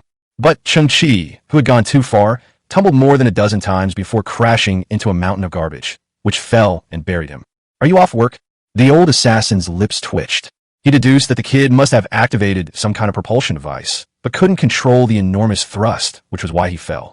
He knew, of course, that the force of the fall wouldn't kill Cheng Qi. His eyes flashed, and then his body transformed into a blur as he changed his hiding place, preparing to look for other opportunities to assassinate. Whoosh! Cheng Qi sprang to his feet from the garbage heap, looking unusually excited. That felt pretty good. With a loud crash, Cheng Qi kicked away countless pieces of trash, and his body shot out once again. The old killer leaped and bounded through the pile of trash with incredible speed. Suddenly, the old assassin saw a smiling young man's face appear beside him. The old assassin's first reaction was to look around. All the scenery was rushing past him, and the wind was whistling in his ears. He didn't have any equipment on him. It's impossible for anyone to be faster than me. The old assassin slightly opened his eyes, secretly increasing his movement speed to the limit. To his astonishment, the boy remained parallel to him. At this moment, Cheng Qi also looked at the old assassin's lower body. There was only a blurry shadow there, and something was moving rapidly. It was clearly not human legs. Gabba! Oops! Boom! Cheng Qi, who was running at high speed, accidentally tripped over a huge piece of trash, rolled over a dozen times, and crashed into a mountain of trash again. The old assassin's expression hardened, and he hissed. The next moment, Cheng Qi sprang up from the garbage heap again, exclaiming, "Exciting!" He transformed into a whirlwind once more, instantly catching up with the assassin. This time, the Type 1 bioarmor seems to have also completed some kind of adaptation and learning. As Cheng Qi sprinted, countless tiny black wings would unfurl from certain parts of his armor, much like the wingtips of an airplane. By recognizing the surrounding airflow, these wings would adjust their angles, thus significantly increasing stability. Squeak! This time, Cheng Qi reached out and grabbed the old assassin by the neck, making a squeaking chicken-like sound. Then, Cheng Qi slammed on the brakes, skidding for dozens of meters on the ground, smashing through countless pieces of trash, before finally coming to a stop. The mysterious assassin in his hand was so tightly gripped that his face turned purple and his eyes rolled back. His lower body finally stopped swaying and remained suspended in the air, twitching slightly. Cheng Qi was somewhat shocked. Those were actually 6 thick calves, without toes or even soles. The whole thing was a cylinder, light gray in color, like a miniature elephant leg. These strange legs were clearly not the killer's own organs. His waist had a huge, exposed stitched wound. This guy's upper body was human, but his lower body had been stitched together with some kind of strange creature. Certainly, it was these 6 seemingly ugly and clumsy legs that gave the assassin superhuman speed. Cheng Qi tilted his head and saw that the assassin was holding a particle-cutting dagger with a clear Interstellar Alliance team stamp on the side of the blade. He used military weapons. They do indeed appear to be Lieutenant Colonel Ning's men. First came the Trash Squad, then the fake Ultra Warrior Squad, and, at the same time, an assassin was also planted in the shadows. The mantis stalks the cicada, unaware of the oriole behind. Lieutenant Colonel Ning was cunning. In his plan, he was determined to kill Kunlun. The assassin made a strange sound from his throat and pointed his thin, bony fingers at Cheng Qi's palm. He tried to speak, but Cheng Qi grabbed his neck. Cheng Qi's eyes flickered, and he slightly loosened his grip. The assassin knelt down on the ground. The assassin's neck was covered with light, gray, fleshy growths. His physical structure had likely been gradually assimilated by those elephant legs. He could no longer make human sounds, but a small speaker hung on the side of his neck, with wires inserted into his throat, which should be able to detect the vibrations in his throat. Sizzle. An old man's distorted and hoarse voice came from the speaker. I was forced into it too. I was reformed by that group of bandits. They stitched alien creatures into my clothes. I was forced to obey their orders. The old assassin trembled as he pleaded. Cheng Qi narrowed his eyes. 20 years ago, you killed the 8 members of the Extreme Warriors group. Did you do that too? I was forced into it too. I was born in a small mountain village, and I don't want to kill anyone. But I have no choice. Because I can't stand a day without licking the blood of humans. The old assassin's voice suddenly turned sharp and fierce, and his weak expression vanished instantly. He grabbed the dagger beside him and stabbed it out like lightning toward Cheng Qi's right eye. In his understanding, Cheng Qi must have taken some kind of drug that could harden his body to some extent, which caused his 2 attacks to fail. However, this medicine also has a weakness. In 99% of cases, the human eye is the weak point. A sharp sound of something piercing leather rang out. The old assassin's face bore a sinister smile. But the next second his smile froze. The tip of the dagger was only 5 centimeters away from Cheng Qi's pupil, but it hovered in midair and did not move forward an inch. The old killer's eyes gradually bulged out. He stared in disbelief at Cheng Qi's palm. Meanwhile, a jet-black spike had somehow materialized on Cheng Qi's palm and pierced through the old man's chest. I've lived on this garbage planet for so long. I've seen far too much about pity, helplessness, and despair. Cheng Qi shook his head. Your acting is so fake. The old killer's entire facial muscles were trembling. How could he be faster than me? He actually saw through me. He clearly looks pretty silly. Why? Roar. Oh woo. Cheng Qi had only slightly poured the cup, and the next second he was completely shocked. The enormous eye on its chest, without warning, transformed into a gaping maw and swallowed the old assassin whole. To be precise, it swallowed the old man's 6 elephant legs in one gulp. The old man's upper body, having lost its support, collapsed to the ground with a thud, bleeding profusely. He was already dead. This half-human body did not arouse the slightest interest in the large eyes. Crack! Crack! The sound of chewing came from within the large eyes again. This time, it was different from chewing on armor. It was clearly chewing on flesh and blood, which sent chills down Cheng Qi's spine. Cheng Qi stretched out his palm, facing down, and slowly pressed down, trying to regulate his emotions. It turns out that the Type 1 bioarmor, in its so-called replenishment of bioenergy, requires consuming other things. Its memory metal armor, 6 alien elephant legs, and the things it eats are all extraordinary. Cheng Qi pondered quietly, then suddenly his expression hardened. Etc. After the Type 1 bioarmor swallows something, it will inherit the corresponding ability and display it in a biological form. So, Cheng Qi lowered his head slightly, then seemed to break down. She discovered that her handsome Appa's long legs had turned into 6 pitch-black, incredibly ugly elephant legs. Chapter 70. The Compromise. Chapter 70 Compromise. The 6 elephant legs appeared only for a moment. The Type 1 bioarmor seemed to have made some kind of judgment, discovering that the speed boost from these limbs was still less than that from Cheng Qi himself, and thus retracted its 6 elephant legs. Right now, Cheng Qi sat quietly on a mountain of garbage. 2 hours have passed. The Harrier starships did not send out a second wave of troops. Is that all for tonight? Cheng Qi felt somewhat unsatisfied. In fact, Cheng Qi had been researching how to merge the 2 starships at once these past few days. First and foremost, it would be best to empty the contents of those 2 starships completely. Secondly, try to maintain the integrity of both starships. If they crash and explode into a pile of debris, they may not be able to be reassembled. Finally, the goal is to find a way to sever ownership of the 2 starships, which should belong to the starship captains. It was previously discovered that the starship possesses a powerful defensive force field. If an attack is launched rashly and a swift victory cannot be achieved, it will instead expose the starship's strength, indicating that the starship is undoubtedly equipped with high-powered destructive weapons. Furthermore, now that they are officially recognized as a regular army, openly making enemies of them would stir up a hornet's nest for the Galactic Alliance. In short, directly confronting the enemy is not a wise choice. Conversely, secretly reaping the benefits is a good compromise. Moreover, Cheng Qi was also planning another scheme. I waited another 3 hours. There was still no movement. Cheng Qi summoned 90,000 eyed flies to occupy the area directly beneath the starship. so he would be the first to know if there was any disturbance.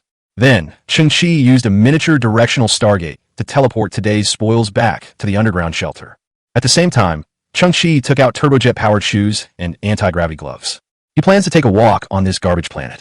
When Cheng Qi retrieved his shoes and gloves, he was terrified that the eye in his chest would swallow them. But in fact, he was overthinking it. The shoes and gloves didn't catch the eye of the Type 1 bioarmor, perhaps because its technology level was too low and it had no desire to devour them. When Cheng Qi put on his gloves and shoes, a strange scene unfolded. Black tentacles surged from the Type 1 bioarmor, enveloping the gloves and shoes, creating a kind of fusion, or perhaps the armor itself possessed strong compatibility. The turbine-powered shoes, once encased, seemed to have melted away, shrinking in size considerably and becoming much thinner, resembling a pair of stockings. The former gravity field gloves, which still had some exposed wiring, have now been completely integrated and transformed into black silk gloves. Cheng Qi tested it and found that the flight function and gravity field adjustment function were still there, and had become more precise and easier to control. The Thousand-Eyed Fly's monitoring system is what Cheng Qi sees as the invisible contact lenses he wears. At this moment, he was also assimilated by the Type 1 bioarmor, and the so-called glasses were completely gone. Instead, he became a transparent nerve attached to Cheng Qi's eyeballs, which could still smoothly adjust the monitoring perspective. Cheng Qi secretly marveled. This makes things so much more convenient. But Cheng Qi also had a headache because he now looked like a pervert. A grown man, wearing a black bodysuit, black stockings, and black gloves. The appearance of the Type 1 bioarmor. Between monsters and characters, I chose SM. Between normalcy and abnormality, the abnormality was chosen. At that very moment, two drunken scavengers were helping each other as they passed by. Hey, what's that kid wearing? Oh, what's so strange about it? This garbage earth is so oppressive. It's perfectly normal for people to experience some abnormal mental states. Hurry up, or that kid will take a liking to you. Cheng Qi pursed his lips. At that moment, the eye embroidery on Cheng Qi's chest suddenly opened slightly, releasing a biological scanning beam that only Cheng Qi could see, scanning the bodies of the two scavengers from top to bottom. Zaelu. Cheng Qi heard the Type 1 bioarmor muttering to itself in his ear. Having eaten quite a bit, it became slightly more active. It was at this very moment. The SM outfit Cheng Qi was wearing underwent a strange change. It even mimicked the appearance of the two scavengers, creating a new set of clothes. Patched-up work pants, a baggy and worn-out shirt, a black face mask stained with oil, and a pair of big, unglued leather shoes. Cheng Qi looked at his own body, his eyes filled with shock. One of the scavengers was dressed exactly the same. He looked at his hands again. The black silk gloves had become completely transparent, revealing his skin. You can even change your appearance? Then I want to look like myself. Cheng Qi closed his eyes and carefully recalled the clothes that had turned to ashes. Zaelu. At the same moment, the simulated outer garment on Cheng Qi's body transformed into a black biological entity, rippling like asphalt, before reforming and being filled with color. That was Cheng Qi's signature attire. He wore black trousers and a denim jacket made of radiation-proof material, with a blue scavenger's cape full of holes on his back. When Cheng Qi opened his eyes, they were filled with surprise and satisfaction. That feels good. A cool breeze blows, and the nights on Earth, besides being pitch black, also possess an indescribable dimness. Cheng Qi walked for a while, his eyes scanning the surrounding garbage heaps. Complete pieces of trash are too few, let alone identical technological creations.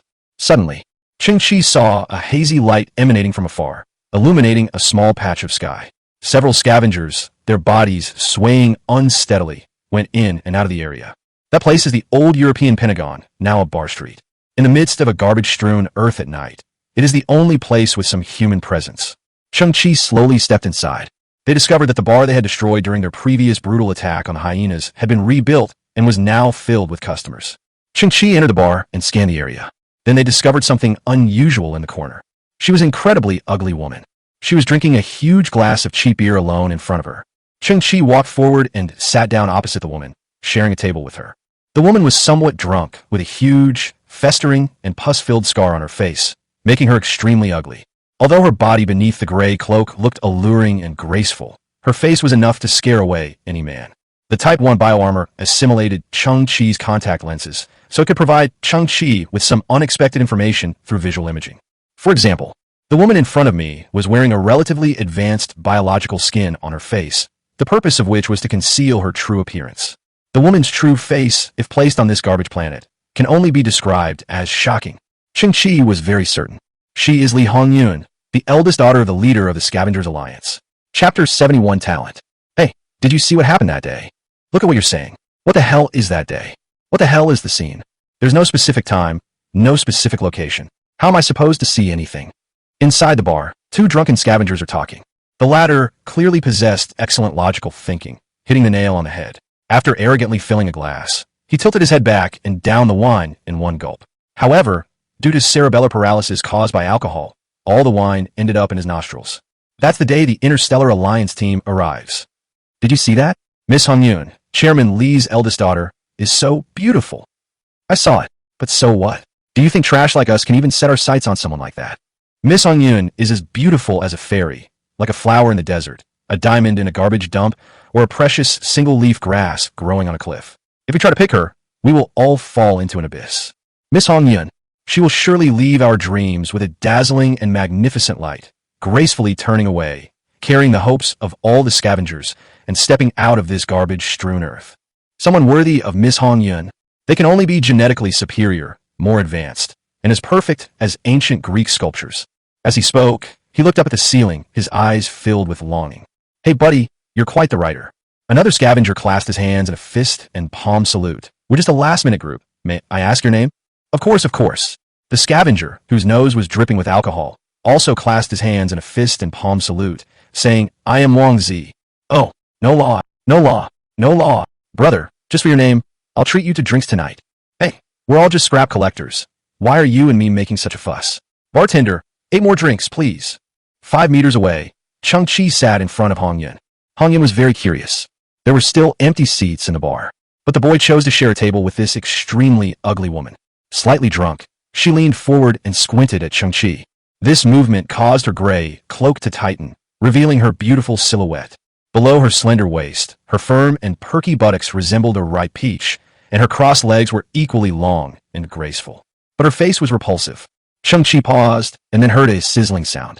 The bioimaging system hidden in her eyes instantly erased the biocamouflage on Hong Yun's face. Hong Yun's true appearance was revealed to Cheng Qi. Her face was stunningly beautiful, and her skin was as white as mutton fat jade, gleaming with a pure white luster under the light. She was slightly drunk, with a faint blush on her cheeks, and her eyes held a hint of dazedness and curiosity. Her face was very close to Cheng Qi's, her breath as fragrant as orchids, carrying a slight smell of alcohol, creating a somewhat ambiguous scene. This woman is so beautiful. Cheng Qi felt a momentary flutter in his heart. Thanks to the Type 1 bioarmor, Cheng Qi saw the real Hong Yun.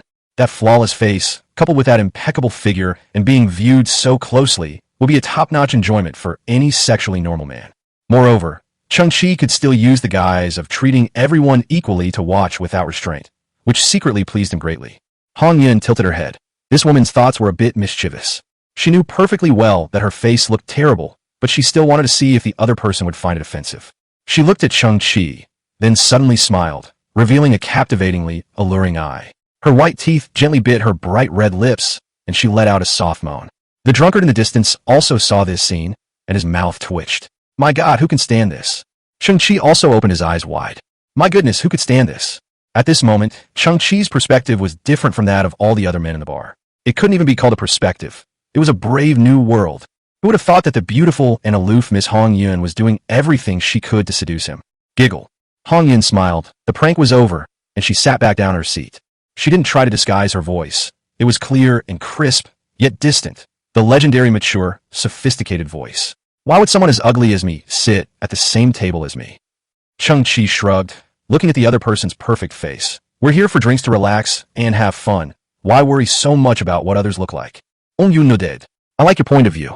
Cheng Qi finally learned the truth. No wonder most of the scavengers had never seen Miss Hong Yun before, and some were even unaware of her existence. So this is how this woman usually presents herself. Cheng Qi looked up at the bar. The bar owner was a plump middle-aged woman with a kind smile, greeting the endless stream of customers. I remember this bar wasn't always this busy. Cheng Qi asked in confusion. Oh, not long ago, some young punk killed the hyena and tore this place down. Then Rita rebuilt the bar. Hong Yun also looked at the chubby proprietress. Rita is very serious and hardworking, so I gave her some ideas, some management methods, marketing methods, and the like, so the business here is gradually improved. Oh, Cheng Qi's eyes flickered. He remembered that Hong Yun was a high-level gene user, while gene users below level C would all have a certain talent or ability. Could it be that her talent lies in business and management? Cheng Qi smiled. What idea did you come up with?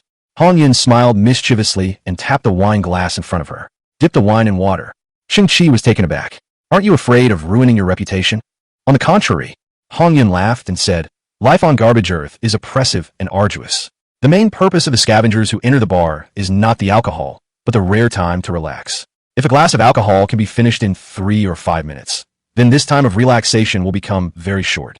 Cheng Qi's eyes flickered. So, what was originally a small glass of wine becomes a large glass after being diluted with water, and thus becomes much more drinkable. Absolutely correct. Hong Yun blinked. This is an unspoken secret among the patrons, but other bars never understand this. They even drive away people who have finished drinking in order to increase their revenue. As a result, Rita's bar has gradually become the most popular shop on the bar street. Cheng Qi clapped his hands softly, smart. Chapter 72 Dream Day. Chapter 72 Dream Day. What's your name? My name is Cheng Qi. What's yours? My name is Yun. Hello, Miss Yun. Hong Yun, holding her wine glass, leaned back in her chair and surveyed the entire bar. Thanks to the protection of those unsung heroes of the Interstellar Alliance Squad, we were able to sit here drinking, healthy and safe from any threat to our lives. Cheng Qi clicked his tongue and slowly said, yes, the reason everyone is so safe is thanks to the protection of unsung heroes. It won't be long before the human traitor Kunlun is arrested. Everything here will get back on track. Hong Yun's eyes gleamed with hope. When the time comes, I'm going to make a big splash. Cheng Qi paused, then suddenly said, have you ever considered that Hua Kunlun might have been framed, and that team might not actually be as legitimate as it seems? Hong Yun put down the wine glass she was holding to her lips. Friend, you probably haven't had a drink yet. You should know that some things are dangerous, even if you just talk about them. Cheng Qi shrugged and changed the subject, saying, you just said you're going to do something big. How are you going to do it? Speaking of which, Hong Yun suddenly perked up, her face beaming with undisguised excitement. I'm in a great mood today because we just received a large amount of relief supplies, so I've decided to designate today as Dream Day for the scavengers. Cheng Qi was stunned. But then Hong Yun lifted her clothes, took a long stride, and stood directly on the table. She raised her glass high and declared, listen up, everyone. I hereby declare that today is a day of dreams for all of us. The drinkers were somewhat bewildered. They looked at the girl standing on the table. She was incredibly ugly and swaying unsteadily, clearly very drunk. What dream day? This girl is drunk.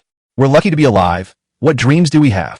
But Hong Yun ignored her, her graceful figure spinning 360 degrees on the table. Shut up, let me speak. Tonight, the entire bill. It's all on me. What? What? At first, the drinkers didn't believe it at all. But when everyone saw that the bar owner Rita was wiping her hands with a towel while smiling, she said, okay, whatever Miss Yun says goes.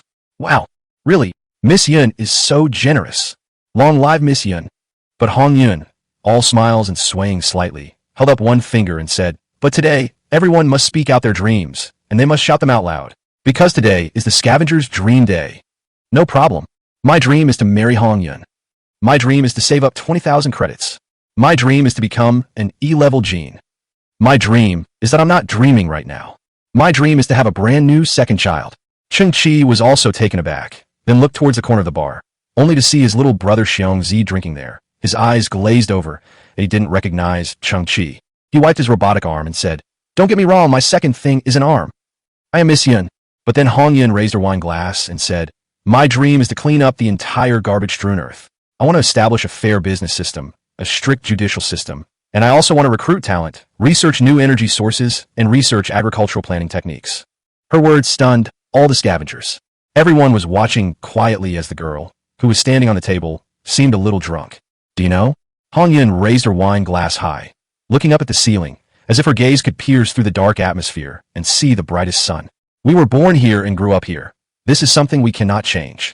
This place is backward. This place is desolate. This is a place that advanced humans despise. But I think we shouldn't give up on ourselves or wallow in self-pity. Do you know? Perhaps due to intoxication, tears welled up in Hong Yun's eyes. She said in a low but powerful voice, self-reliance is the magic of the weak. I believe that each of us possesses unimaginable power within us. I believe that we can change everything within our sight with our own hands.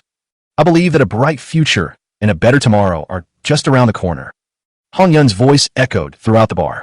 Everyone remained silent, but secretly they all clenched their fists. Yes, why should we passively accept all of this? Why must we be forever shrouded in loneliness and despair? Why don't we resist? Why don't we rebel against this so-called fate? But then Hong Yun raised her wine cup high once more, the wine inside churning. She declared loudly, at that time, I, Miss Yun, will We'll need the support and help of each and every one of you. No problem. We absolutely support Miss Yun. We must follow Miss Yun to break the shackles of fate. Under the influence of alcohol, everyone shouted angrily. The scavenger who called himself Wang Zi was particularly hot-blooded. He swished down a large glass of beer in one go and then collapsed. Cheng Qi watched all of this quietly. This is a bar late at night, and everyone is more or less drunk. They had no idea what they were saying or who they were talking to. Miss Yun is Li Hongyun. She is the eldest daughter of the president of the Scavengers Association, and President Li is already old. Sooner or later, the position of president will be passed on to Hongyun. By that time, only then will the scavengers realize that what he said today, under the influence of alcohol, was not a joke. Cheng Qi's eyes flickered. Li Hongyun is truly different from all other scavengers. She is a person with advanced genes, and from the few words she just spoke, it is clear that she does indeed possess certain talents in management. Can she really change all of this? Maybe yes, maybe no, but she definitely needs a catalyst. Cheng Qi looked at Hongyun's eyes again. Her pupils were now pitch black, indicating that she was wearing some kind of biological camouflage glasses. However, her glasses were of poor quality, and the Type 1 bioengineered armor saw through everything in an instant. In her eyes, there was only a halo. They are the most basic E-level gene individuals. But what she presented to Lieutenant Ning that day was a facade. That was a crazy, reckless act. Hey, Cheng Qi. But then Hongyun, who was standing on the table, suddenly looked down at him and asked, "What is your dream?" Everyone looked over as well. My dream. Cheng Qi smiled and then stood up. My dream seems insignificant compared to everyone else's, and it's hard to say. Oops, today is dream day. Say what you think. No matter what you say, no one will laugh at you. The crowd cheered, creating a lively atmosphere. Caught up in the atmosphere, Cheng Qi put one foot on the stool and shouted, "Then I'll say it. My name is Cheng Qi, the Qian beggar, and my dream is to become the king of garbage on the entire earth." Ha ha ha. Grass. This kid has drunk too much. So be it, that's spirited. Ha ha ha. Hongyun laughed so hard, she almost fell over, her body shaking with mirth. Ha. Cheng Qi, your dream sounds even harder to achieve than mine. Cheng Qi curled his lip. Didn't you say that? Self-reliance is the magic of the weak. Ha, that's right. We all have magic. Hongyun, true to her nature, exclaimed, "Rita, bring everyone some drinks." The plump Rita, with a smile on her face, served everyone glass after glass of drinks. Rita placed a large glass of beer in front of Cheng Qi, who was about to pick it up. Suddenly, a warning was received from the thousand-eyed flies. Lieutenant Colonel Ning dispatched 3 more squads. These men were thin, dressed in night clothes, and moved swiftly. They were likely some kind of spies. Lieutenant Colonel Ning was probably getting impatient, so he sent more men to gather information. Cheng Qi took a deep breath. "Miss Yun, some work has suddenly come up. I have to go." Hongyun turned around and looked at them, her expression somewhat disappointed. "But," Cheng Qi smiled and said, "You treated me to a drink, so as a return favor, I'll treat you to one too." As he spoke, Cheng Qi took out a test tube containing a pale blue liquid from his pocket and gently placed it on the table. Then, Cheng Qi waved his hand, turned around, and walked into the dim night. Chapter 73 Magic. Chapter 73 Magic. The bar was noisy and bustling, but because of the unlimited supply of alcohol, everyone got drunk very quickly. Hongyun sat alone in the corner, becoming increasingly clear-headed. She carefully recalled Cheng Qi's words. Have you ever considered that Hua Kunlun might have been framed, and that team might not actually be as legitimate as it seems? As if possessed, Hongyun suddenly got up and plunged into the night. Using the garbage heap as cover, Hongyun steadily moved closer to the area directly below the 2 Harrier starships. She wanted to know a vague answer, such as whether the 2 starships were currently hovering quietly and unchanged in midair. Suddenly, Hongyun discovered a small team dressed in night clothes. She quickly shrank into a mountain of garbage, and as she secretly observed, Hongyun's eyes widened slightly. What they held in their hands were military-grade particle-cutting daggers. Are they from the Interstellar Alliance squad? But why weren't they wearing military uniforms? What are they doing so late at night?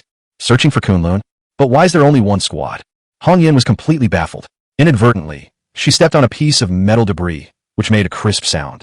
But then they saw that the small team in the distance seemed to have extremely sensitive hearing. The moment the sound came out, they all turned around. Their eyes were covered with some kind of night vision goggles, emitting a bright red and eerie glow. That squad moved with extreme agility. The next second, they surrounded Hong Yun's location. In an instant, Hong Yun's body was exposed to more than a dozen blood-red gazes. Hong Yun trembled, and just as she was about to speak, it was a member of the team who spoke first. A scavenger? How could she be so ugly and disgusting? That's what all scavengers are like. Ugly as they may be, the hunting plan hasn't stopped. Women earn you a point. Take care of her while you're at it. Without any hesitation, one of the team members stepped forward, drew his particle-cutting dagger, and with a flash of cold light, aimed at Hong Yun's ear. In the hunting game, the standard for scoring points is obtaining the ears of the scavengers. Laugh. In the chaos, Hong Yun stretched out her arm to block, and the particle-cutting dagger left a half-finger-long gash on her arm. The assassin grew impatient, twisted his wrist, and held the dagger horizontally, a cold light slicing towards Hong Yun's neck. Kill him first, then take his ears. Buzz. In that instant, an unknown force field, resembling pale green ripples, suddenly appeared out of thin air all around. The assassin opened his eyes, but the dagger he swung could not advance an inch. A chaotic gravity seemed to have appeared all around, interfering with everyone's movements. What happened? The team members reacted quickly. Someone is interfering nearby. They wanted to turn back, but under the chaotic gravity, every movement was extremely difficult, as if a huge downward pressure was coming from above. The bones in their spines and kneecaps cracked, and their bodies were passively and continuously kneeling towards the ground. Buzz. Another wave of chaotic gravity sent the entire squad flying, tumbling more than 10 meters away. Hong Yun was quite surprised, as she was the only one who was unaffected. At that very moment, suddenly, a figure descended slowly from the sky, with dark green bio-flames emanating from the soles of his feet. Hong Yun's eyes widened. Unfortunately, she was positioned right behind the figure, and due to the darkness of the night, she couldn't see the person's face. All she saw was that the man seemed to be wearing a tattered scavenger's cloak, and he stretched out his palm, from which some kind of pale green ripples were released, impacting the fallen squad wave after wave. Hong Yun's heart grew increasingly horrified. What kind of equipment is that? Unprecedented. Furthermore, he actually dropped garbage from the sky onto Earth, where no-fly zones exist, so no flying equipment can be retrieved. Moreover, that kind of equipment is probably not something you could just pick up anywhere. The newcomer was Cheng Qi, who had just dealt with another spy squad. After being made compatible with the Type 1 bioarmor, the gravity field regulating gloves and jet turbine-powered shoes underwent a complete change in their mechanism of action. The released gravity field and jet flames all turned into green, representing biotechnology. Moreover, the performance has been improved by nearly 50%. Cheng Qi found it easy to use and felt more at ease than before. Buzz. The green ripples emanating from the gloves are becoming increasingly dense, and the gravitational field is becoming stronger. The scout team ahead could only lie sprawled on the ground, growling menacingly, but they couldn't even get up. Uft.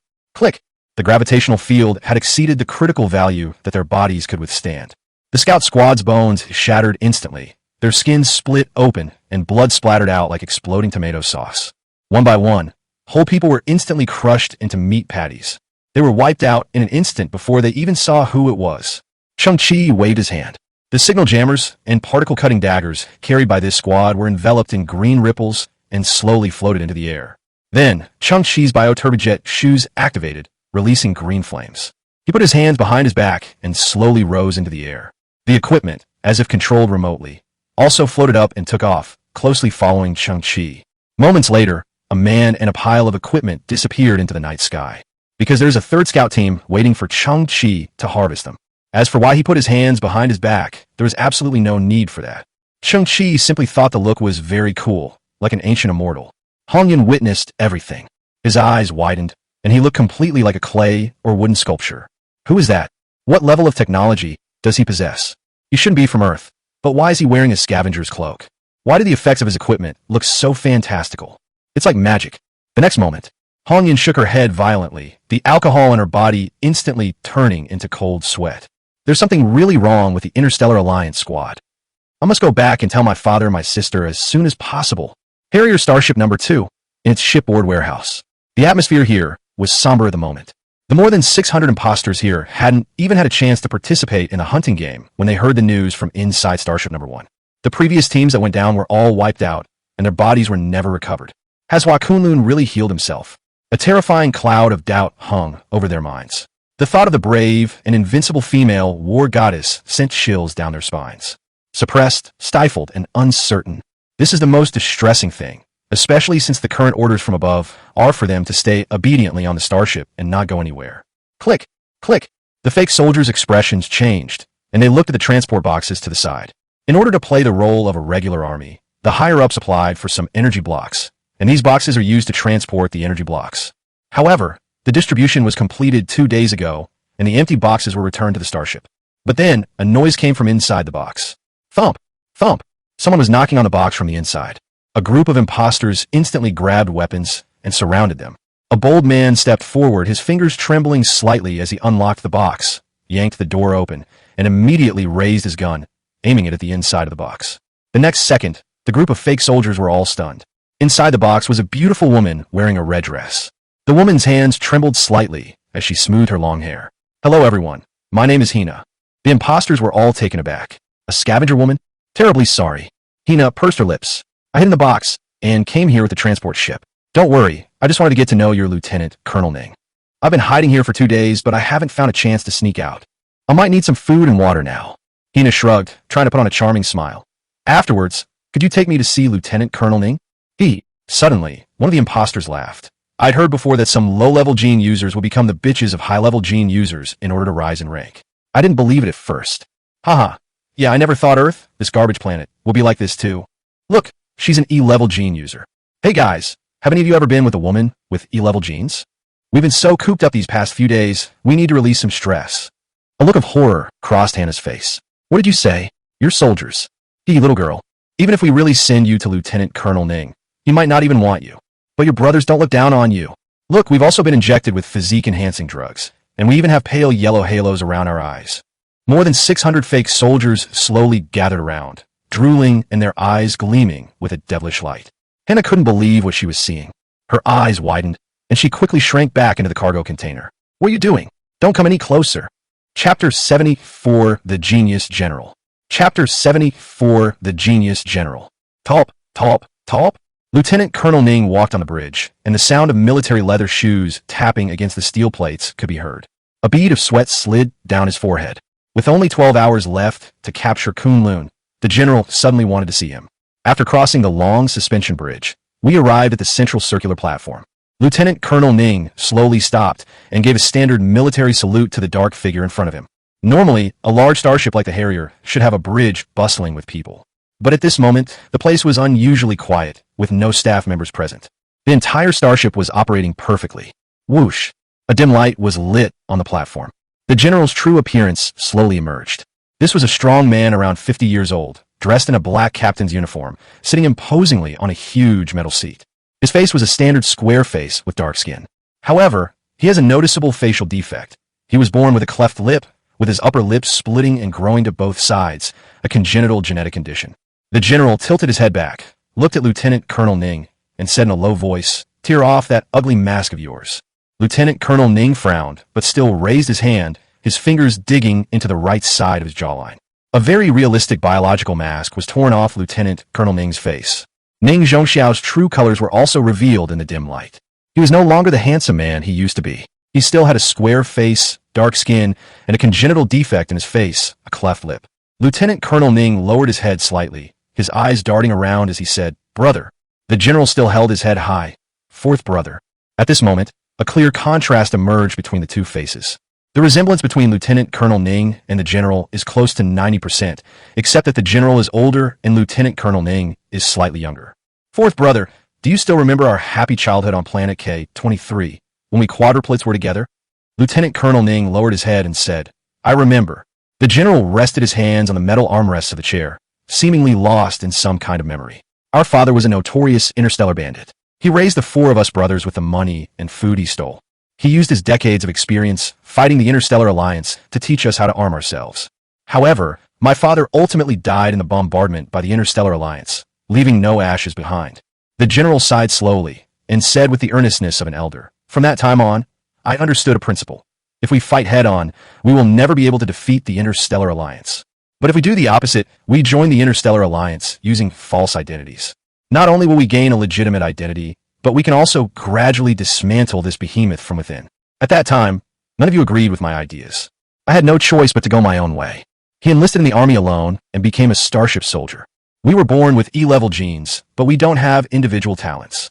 However, because we are quadruplets, our genetic nature is symbiotic genes in the special gene catalog.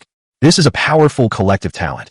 We brothers possess abilities such as telepathy and coordination. In the most extreme cases, what one person sees and hears can be completely known by the other. After years of hard work and struggle in the military, I finally became the captain of a small attack ship. It was at this time that the advantages of the 4 of us brothers became apparent. My father gave us 4 brothers very nice names. Wind, rain, mountains, and rivers. My name is Ning Feng, and your real name is Ning Chuan. And Ning Yu and Ning Shan made a huge contribution to paving the way for me. The general leaned forward slightly. Only then did they realize that he was wearing a huge helmet on his head, and the back of the helmet was connected by a dense network of metal wires, like a string of dreadlocks tied up by an African woman. These lines extend all the way to the Harrier starship's main control console. Inside the Harrier starship's main control console is a transparent glass cabinet. Inside the cabinet was a completely exposed pink brain. Below the brain were special tubes that supplied nutrients, while on the surface of the brain were tens of thousands of tiny silver needles that acted as signal sensors. That's my second brother, Ningyu. The general clasped his hands together, looking at the brain with a loving gaze. I linked him to the entire Harrier starship, and I, through the symbiotic genetic talent between us brothers, connected with him. Only we brothers can do this. Only in this way can the starship exert its strongest combat power and the fastest reaction speed, and allow the starship and its commander to form the most perfect and tacit whole. It hasn't been easy for us to get here. Ningyu and Ning Shan have always been by my side. They kept moving and being installed on one starship after another. From small warships to today's super large warships. With them, I can perform the most difficult piloting maneuvers. No one has a faster reaction time than me, and no one knows my warship better than me. The general opened his eyes, for halos flashing in his pupils. With their help, I gradually became the most dazzling genius commander in the entire Interstellar Alliance, and also one of the 20 great generals of the Interstellar Alliance. As he spoke, the general's imposing gaze shot over. It was also me who transformed you, a mere interstellar bandit, into Lieutenant Colonel Ning. Lieutenant Colonel Ning's body trembled uncontrollably. Yes, his elder brother was one of the 20 great generals. His achievements today are due to the sacrifice of his second and third brothers. The second brother's brain is on this starship. Meanwhile, Ning Shan's brain is on another Harrier starship. In this way, the eldest brother can perfectly control 2 Alpha-class main starships all by himself. The eldest brother once considered removing his brain and transforming it into his third puppet so that he could pilot another large starship. But my elder brother also needs some people around him, which is why I'm able to stand here today. That's why my older brother once said that. If you can't find Kunlun's brain within 72 hours, you don't deserve to have your own brain.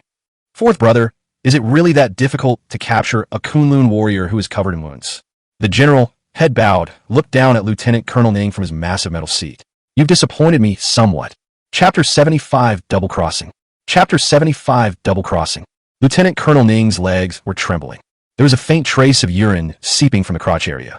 He was terrified. He didn't want to become a brain, a shipboard brain forever imprisoned, commanded, and destined for a life of darkness. That was simply the cruelest and most inhuman punishment in the world. He had once heard human cries coming from the ship's communication device in the dead of night. He wasn't sure if those were the souls of his second and third brothers. Ning Chuan. The general shook his head helplessly. I've spoiled you since you were little. I won't lay a hand on you unless it's absolutely necessary. My physical condition isn't as good as yours. In the future, someone will have to continue our family business. Do you remember our goal? We must climb step by step to the highest level of the Interstellar Alliance. Then a coup d'etat will be staged. We want to become the true official power in the galaxy. We will run rampant here, and no one will dare to stop us. We are not strong enough now, and Kunlun knows our secret. We absolutely cannot let her pass the message out. Lieutenant Colonel Ning was still trembling. Although his elder brother softened his tone, the way he looked at me was always like a wild beast staring at fresh flesh. But faced with the current situation, Lieutenant Colonel Ning didn't know what to do. I'll show you something. The general shook his head, looking disappointed. Suddenly, a signal line behind his head flashed with light, flowing like water into the starship's core control console. Above them, the Harrier starship's imaging system suddenly activated and projected a void image. The image shows the landscape of a garbage-strewn Earth. The landing module of a Harrier starship slowly landed, and 3 scout teams filed out. Lieutenant Colonel Ning was somewhat puzzled. This footage was taken about 10 minutes ago, when he was also monitoring everything through the starship's scanning system. These 3 squads were acting on his orders to find out the whereabouts of the Ultra Warrior Squad. As of now, the scout team is still searching, and Lieutenant Colonel Ning has not received any feedback. The general's voice suddenly came. What you see is all an illusion. Lieutenant Colonel Ning's eyes widened in surprise. What? The scene before us focused on one of the spy squads. But strangely, the image became increasingly blurry, as if someone was adjusting the resolution. More and more mosaics appeared on the screen, and in the end, the team members even turned into humanoid mosaics. Suddenly, another figure, covered in mosaics, descended from the sky. Immediately afterwards, clusters of red mosaics erupted from the bodies of the scout team. The scene resembled a system for protecting minors. There was no bloodshed or any clearly visible mutilated corpses, yet the audience could clearly discern that those squad members had died a horrific death. Lieutenant Colonel Ning's face gradually turned bloodless. Then his eye began to twitch, but according to his feedback, the life signals of the scout team were still normal. I have previously been awarded the first-class merit citation 7 times. The Interstellar Alliance rewarded me with a visual detector that had been abandoned by a Type 4 civilization. It took me nearly 7 years to repair this probe before I was able to install it on a Harrier starship. I turned it on before, but it ran out of power in just a few dozen seconds. The engineer said it was no longer usable. The general's eyes flashed coldly. The enemy's signal barrier is very strong. If it weren't for that detector, we wouldn't even be able to see these images. Lieutenant Colonel Ning was horrified. Only a level 4 civilization detector can see a bunch of mosaics. The general said in a low voice, "Someone is overestimating themselves, playing the role of a guardian in the shadows." Lieutenant Colonel Ning stared wide-eyed at the extremely blurry 33-second clip. That looks like Kunlun. He seems to be wearing a blue cloak. Is he a scavenger? How could there be such a scavenger? What is he doing? It looks like he's digging a hole. Lieutenant Colonel Ning was overwhelmed by the series of vague messages, to the point of a mental breakdown. His feelings were very difficult to describe. In their minds, Earth is a rotten, stinking garbage dump, and those who live here are a bunch of useless people struggling on the edge of life and death. The scene before us was like a maggot emerging from cow dung, suddenly standing up and overturning a strong bull. Lieutenant Colonel Ning pondered for a long time, still somewhat dumbfounded. How is this possible? It's obvious.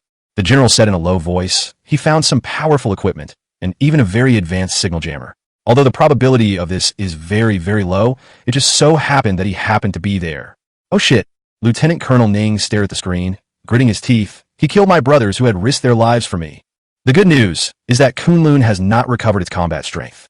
The general leaned back in his chair. The bad news is that a lone hero has stepped forward from among thousands of scavengers. Of course, even if he's incredibly lucky, he'll have used up all the high-level signal jammers he finds by the time he finds them. As for his fighting skills, although he has some tricks up his sleeve, but if he shows his face in front of me, I can kill him instantly. However, this guy might also have some connection with Kunlun. I need you to find him. As for the method, the general narrowed his eyes. Next, you need to, within reasonable limits, pin a crime on those scavengers, then carry out a large-scale arrest. If they resist, shoot them on the spot. And that man in the blue cloak, doesn't he want to be a hero? He'll definitely show up. Brother, don't worry. I will definitely become your most capable assistant. I will definitely play an important role no less than the ship's brain. I will never let you down again. Lieutenant Colonel Ning stared at the projection in the void, his chest rising and falling slightly. Perfectly carrying out his elder brother's orders and being a useful person was his only way to survive. The figure in the blue cloak in the picture is standing on the ground, looking up at the 2 Harrier starships in the sky. Behind this figure were the scattered lights of the scavengers. Hero. He's like a mantis trying to stop a chariot. Lieutenant Colonel Ning gritted his teeth. No one can stop Big Brother's path. Lieutenant Colonel Ning walked rapidly inside the Harrier starship, his brow furrowed. The adjutant followed in his footsteps. Master, it seems a bit difficult to pin charges on those scavengers. Disaster. Lieutenant Colonel Ning had once again donned that handsome mask, but his eyes were filled with gloom. Do you still remember Chairman Li's eldest daughter? That woman named Hong Yun. The adjutant nodded. That girl was pretty good looking, and she had D-grade genes. I remember her well. Level D. Lieutenant Colonel Ning Smile. I've taken gene serum many times and failed many times. My current D-level gene is hard one.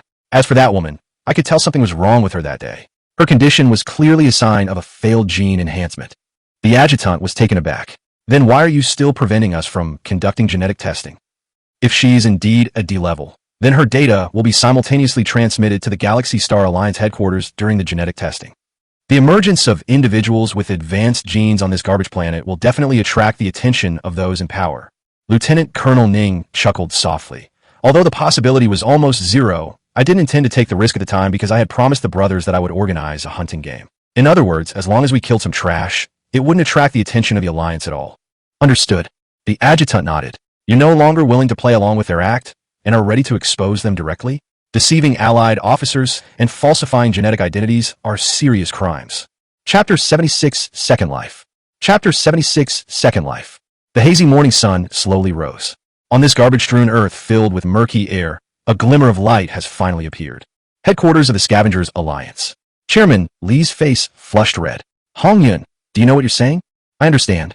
Hong Yun raised her arm. revealing the somewhat charred wound. Only a particle-cutting dagger, standard issue for Interstellar Alliance squads, could cause such an injury. Chairman Li stared, wide-eyed. What if some bandits found the particle-cutting dagger? Hong Yun also looked up. What if the Interstellar Alliance team is actually a bandit group? You. Chairman Li trembled. Beneath his anger lay a deep-seated fear. Where did you get these terrible thoughts of yours? Hong Yun remained composed and said, It was a scavenger named Cheng Qi who reminded me.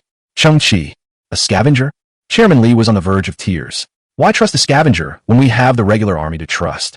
Hong Yun, are you crazy? Do you know that we've always lived in the cracks? If the squad really treats the lives of scavengers as worthless as you say, then why are we still alive and well? Chairman Li banged on the table. And why are they bringing us food?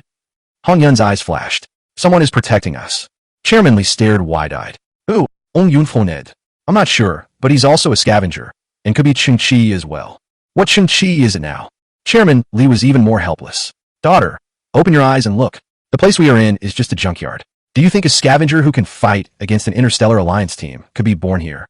Our entire Scavenger Alliance only has 7 cobbled-together beam pistols, with a total magazine capacity of just 110 rounds.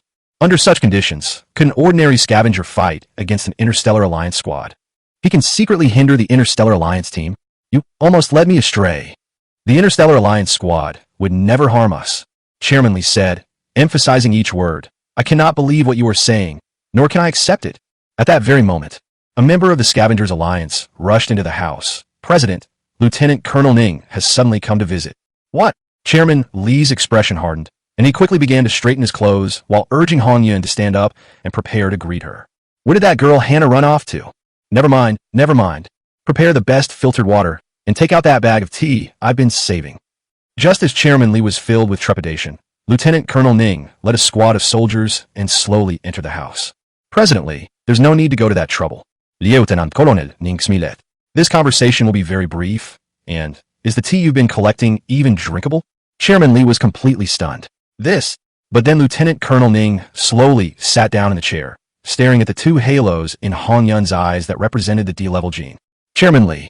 Lieutenant Colonel Ning slowly crossed his legs. Do you know what the consequences of falsifying one's genetic identity are? These words were spoken. Chairman Li's face seemed to be instantly coated with a layer of white paint. His hands began to tremble, but he tried to control them and hid them behind his back. Medium-level offense, level 3 to 5. But Hong Yun slowly said, the forgers and all those who cover them up will be arrested and face up to 10 years in prison. Miss Hong Yun is well-versed in the regulations. But what you said isn't comprehensive.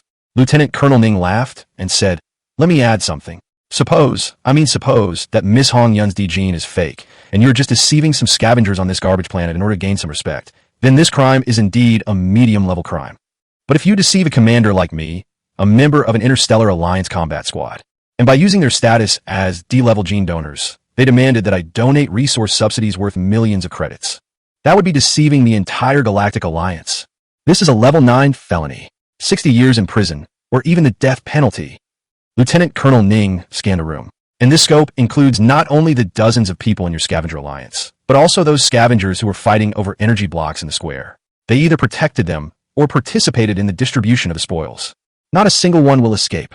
Lieutenant Colonel Ning suddenly gritted his teeth and said in a chilling voice, if that's really the case, I will suppress the entire garbage earth. Do you understand what suppression means? If there are any resistance, I have the right to kill them on the spot.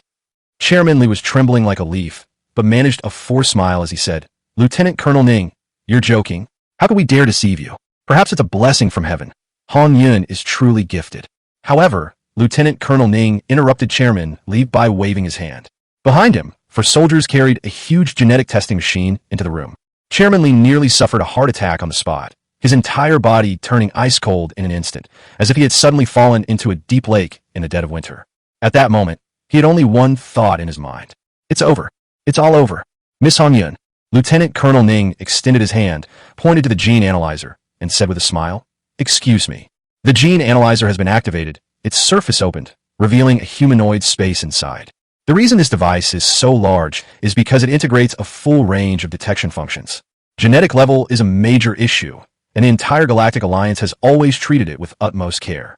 Once a test subject enters the device, 12 tests will be conducted, including blood tests, DNA tests, and pupil recognition, with the aim of achieving 100% accuracy. But Hong Yun, with a calm expression, walked step by step into the testing machine. Laugh.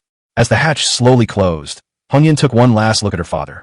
Chairman Li was completely frozen in place, his heart filled with despair. The gene sequencing instrument's casing glows with a vibrant blue light as it rapidly collects samples and continuously generates massive amounts of data. Groups of characters began to appear on the display screen. Ultimately, those characters coalesced into 2 lines of Chinese characters. Detection complete. The test subject has high-level genes. President Li could no longer control his weak legs and collapsed to the ground. Hong Yin was originally an E-level gene, which is indeed within the category of advanced gene individuals, so the machine's assessment was to be expected. But this is only preliminary information. The next specific level is where the real fatal blow comes from. I didn't expect you to have such a good foundation. Lieutenant Colonel Ning sneered, his gaze fixed on the display screen.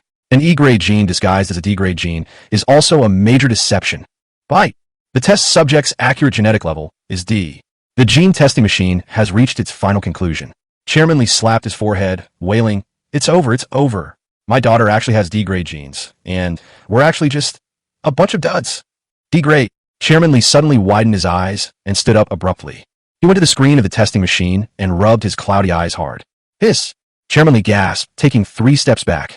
Hong D. It really is rank D. What's going on? Fortunately, he reacted quickly and swallowed back what he was about to say. Laugh. The test machine's hatch slowly opened. The first thing that caught everyone's eye was the 2 azure halos in Hong Yun's eyes. Hong Yun's face was already stunningly beautiful, and now it was adorned with 2 mysterious and noble halos. Her aura became even more aloof and arrogant. Lieutenant Colonel Ning was completely frozen in his seat, his eyes filled with disbelief. Did I see it wrong? How could that be? Her appearance that day was clearly a consequence of the drug's backlash. She even used makeup to cover it up. But gene testing machines don't make mistakes. Lieutenant Colonel Ning's mouth was slightly open, his head tilted slightly, and he stared blankly at Hong Yun.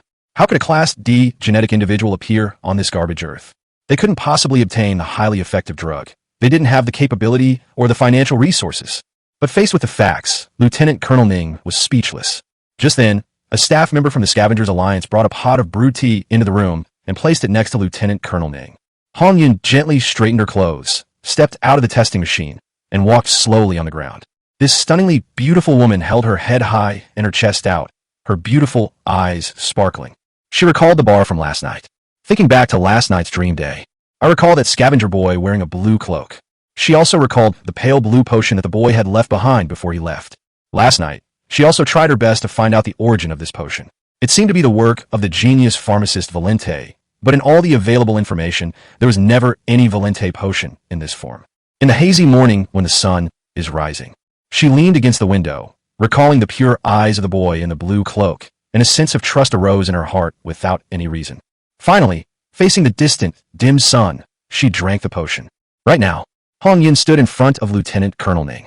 With her graceful figure, she extended her fair and slender hand, gently picked up the teapot, and poured a cup of tea for Lieutenant Colonel Ning. Then, Hong Yin stood to one side, raising her fair chin, and said, "Lieutenant Colonel Ning, this tea does indeed come from the garbage planet Earth, and it has indeed been covered in dust for a long time. But the truth cannot be made false, and the false cannot be made true. Now, with new help and nourishment, it has been magically given a second life. It's genuine and of good quality, with a pleasant fragrance. Would you like to try some?" Lieutenant Colonel Ning's arm even trembled slightly. He subconsciously took the teacup, staring into Hong Yun's eyes, his face still showing disbelief. How so?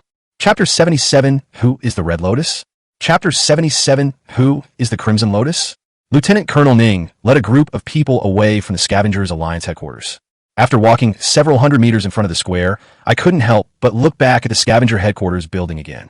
Gritting their teeth, they returned defeated. Hong Yun's genetic level was not falsified, which prevented him from having a chance to flare up. Unbeknownst to him, he arrived in front of the landing craft. Because he was so focused on turning back to vent his anger, he tripped on the climbing ladder, stumbled forward a few steps, and knelt on one knee. "Lieutenant Colonel Ning, are you all right?" Several attendants gathered around.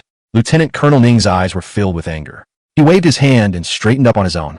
He looked back at the Scavengers headquarters building again and gritted his teeth, saying, "Have someone transport the wreckage of the 24th Fleet of the Flower Kunlun here and scatter it evenly outside the Earth's atmosphere. Also, collect the remains of the old Flower Kunlun subordinates." The adjutant raised an eyebrow. "What's this?"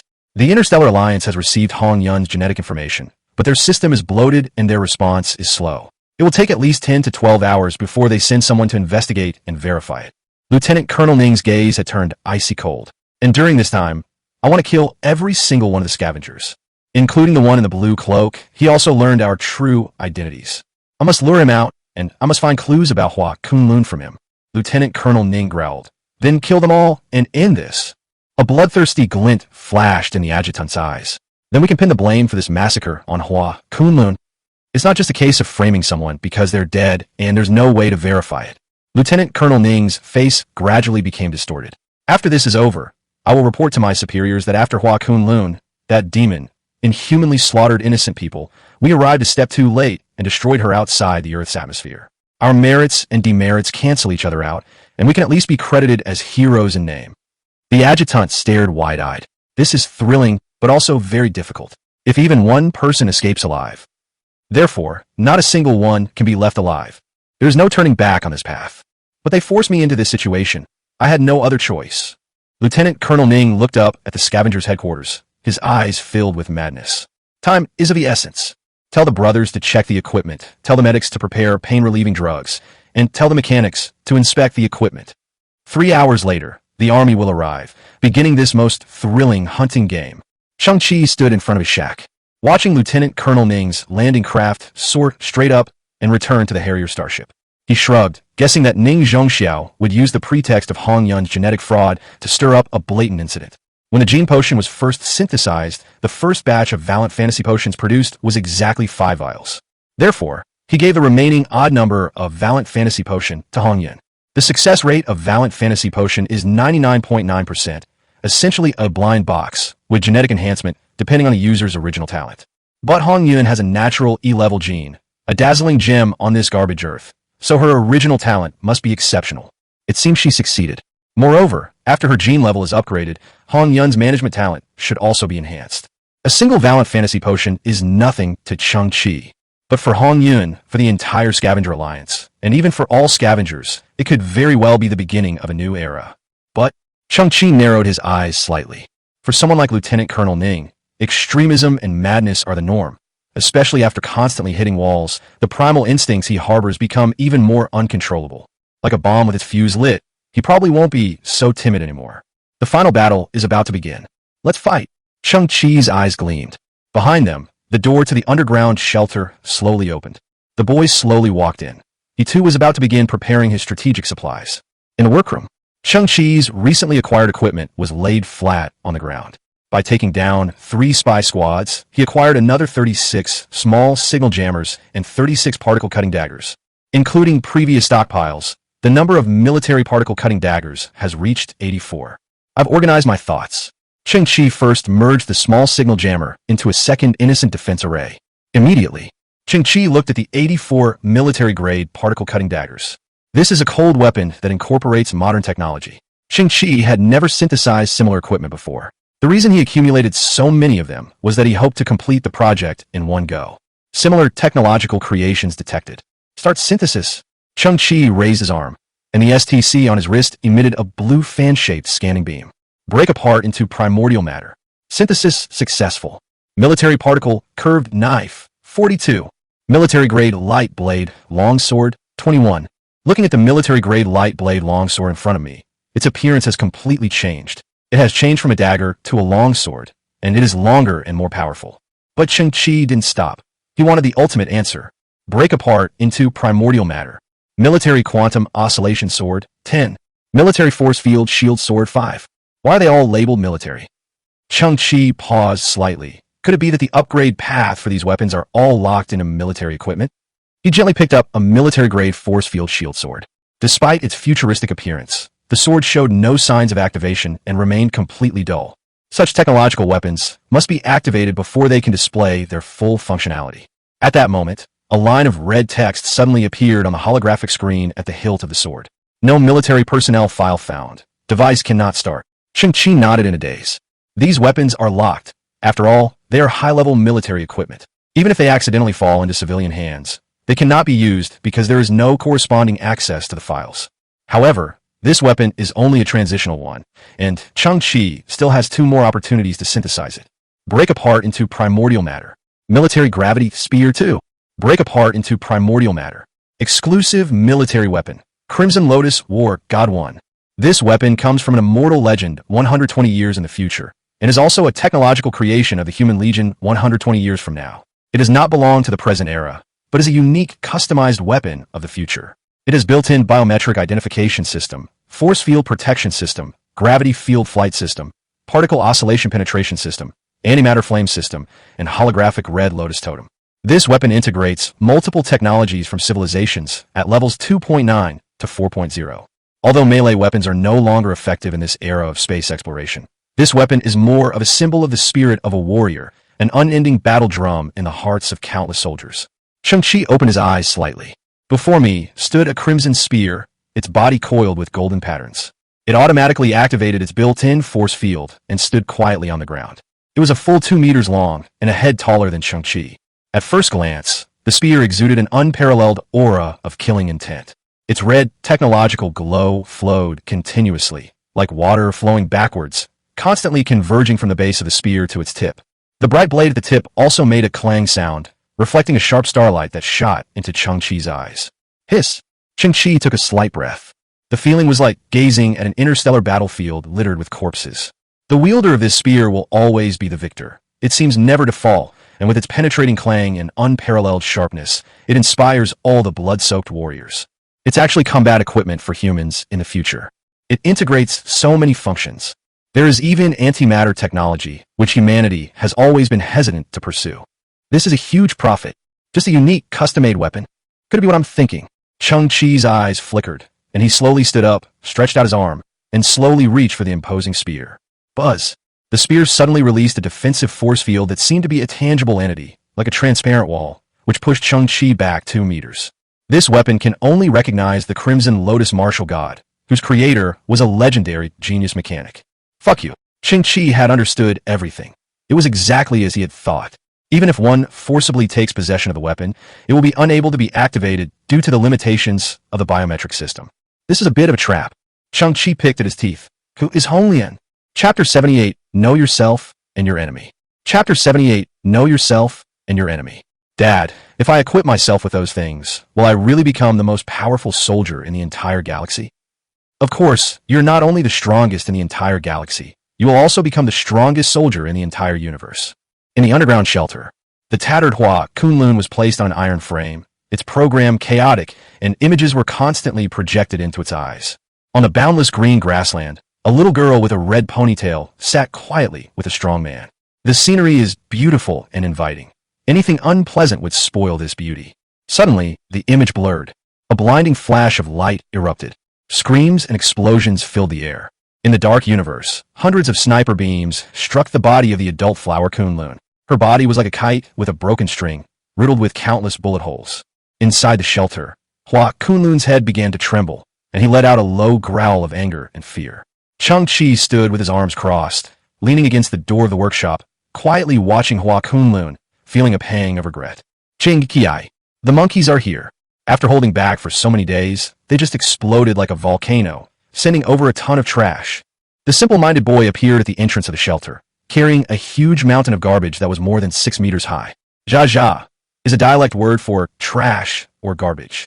Among the trash that the simpleton was carrying, 80 were broken cybernetic implants, with every part of them represented. Cheng Qi saw the mountain of garbage in Hansi's hand and nodded in satisfaction. I give the monkeys a thumbs up in my heart. These guys are incredibly fast and incredibly capable. Hua Kunlun struggled to turn her head. Due to damage to the control chip, she could only open one eye wide. After the other eyelid opened to a certain position, it began to tremble mechanically. Are you really going to help me? This will put you at great risk. Hua Kunlun looked at Cheng Qi and said, I know that it's impossible to find suitable parts on this garbage planet. I will never make excessive demands or expectations. Asking you to repair all my functions would be too much to ask. All I need is a pair of usable legs to give me a chance to escape the encirclement and return to the Alliance headquarters. Of course, whatever you do will be a great help to me in my desperate situation. As he spoke, a burst of electricity shot out from Hua Kunlun's neck. She made a nodding gesture with all her might. Kunlun will always remember Mr. Cheng Qi's helping hand. Thank you. Cheng Qi smiled and said, I know. Inside the workroom, Cheng Qi looked at the cybernetic body on the ground. Currently, there is no shortage of parts, and even artificial lung lobes are available. But these cybernetic prosthetics almost all have the same problem. They have no surface armor or artificial skin. They're all skeletons or fragmented cores. Cheng Qi picked up a cybernetic arm. In reality, it was now just a black metal arm bone with teeth marks from an unknown creature. It was probably one of the creatures of the squeaky cry who had gnawed on it in the garbage dump and found it inedible. Cheng Qi stretched his shoulders, his eyes flashing. Then, let's begin. Only a tiny bit of residual energy remained in Hua, Kunlun's body. But she didn't want to hibernate. Her eyes were wide open, her beautiful red pupils fixed on Cheng Qi's workspace. Inside the workshop, which was merely a dilapidated wooden plank and metal structure, a blue light flickered continuously, suggesting that some kind of welding operation was taking place. She hoped that the young mechanic could use those scraps and junk to piece together a usable body for her. Under such conditions, this is far too much to ask of people. But this was Hua Kunlun's only chance. She kept praying in her heart that as long as she could move, as long as she could act, that would be enough. 20 minutes later, Cheng Qi, clutching a pile of pitch-black cybernetic skeletons, walked out of the workshop. Because the module was damaged, Hua Kunlun's vision was somewhat blurred. She was very surprised that Cheng Qi had managed to assemble those discarded bones in such a short time. But as Cheng Qi drew closer, his vision became clearer. Hua Kunlun's eyes suddenly opened. It was a set of cyber skeletons that had been completely refurbished. The rust has disappeared, and the damaged areas have been repaired, resembling a matte carbon fiber material. But the skeleton is covered with small spiral patterns. Wrong. Due to the intense emotional turmoil, a string of sparks flew from the back of Hua Kunlun's head. Is that like a miniature rotor skeleton? With hundreds of built-in micro-rotor matrices, it generates power through the high-speed rotation of gravitons, increasing the attack and movement speed of the prosthetic body while ensuring lightweight design, making the prosthetic body move more quickly and giving it a strong advantage in combat or operation. Hua Kunlun found it hard to believe. This technology is the pinnacle of artificial prosthetics technology within the Galactic Science Alliance, a level above even one's own body. Cheng Qi actually mastered this technology too. But how exactly did he master it? This technology is unlikely to be leaked, and even if it were, it would never reach the garbage planet Earth. Hua Kunlun's eyes suddenly trembled violently. This technology, which Cheng Qi developed himself, happens to overlap with the Galactic Alliance's top-tier technology. Hua Kunlun was increasingly incredulous. She had only one thought in her mind. Cheng Qi's talent was incredibly powerful. But how can bone remodeling be completed and micro-rotor technology integrated in such a short time? Hua Kunlun stared at the few wooden houses. Does his workshop have some kind of large production line? We have limited materials, so let's just make do with what we have. Cheng Qi came to Kunlun and took out an arm to connect with Hua Kunlun's body. In that instant, countless hair-thin tentacles extended from the end of that arm bone, meandering through the air before slowly piercing Kunlun's tattered shoulder and beginning to merge with her electronic nerves. Hua Kunlun's heart trembled once again. The rotor skeleton does not have this connection technology. The trochanter skeleton, she understood, used a physical hard connection method. Those black filaments look like some kind of nanoscale biological nerve. Is this an upgraded version of the rotor skeleton? The warnings from the emotion support module are becoming increasingly strong. As Hua Kunlun grew increasingly shocked, he found it increasingly difficult to comprehend what was happening before him. I suspect those fake soldiers will soon tear off their masks of hypocrisy. Cheng Qi meticulously examined each and every miniature rotor bone, scapula, arm bone, ribs. Hua Kunlun's expression gradually became serious. I have a plan. Cheng Qi continued working, saying, if they really dare to disregard the consequences, then I'm prepared to leave them here forever. Hua Kunlun paused for a moment. Cheng Qi then said, the ideal situation is that they are all dead, and I can render the starships incapable of fighting without destroying them. Hua Kunlun paused again. In her heart, keeping everyone here was already an impossible task.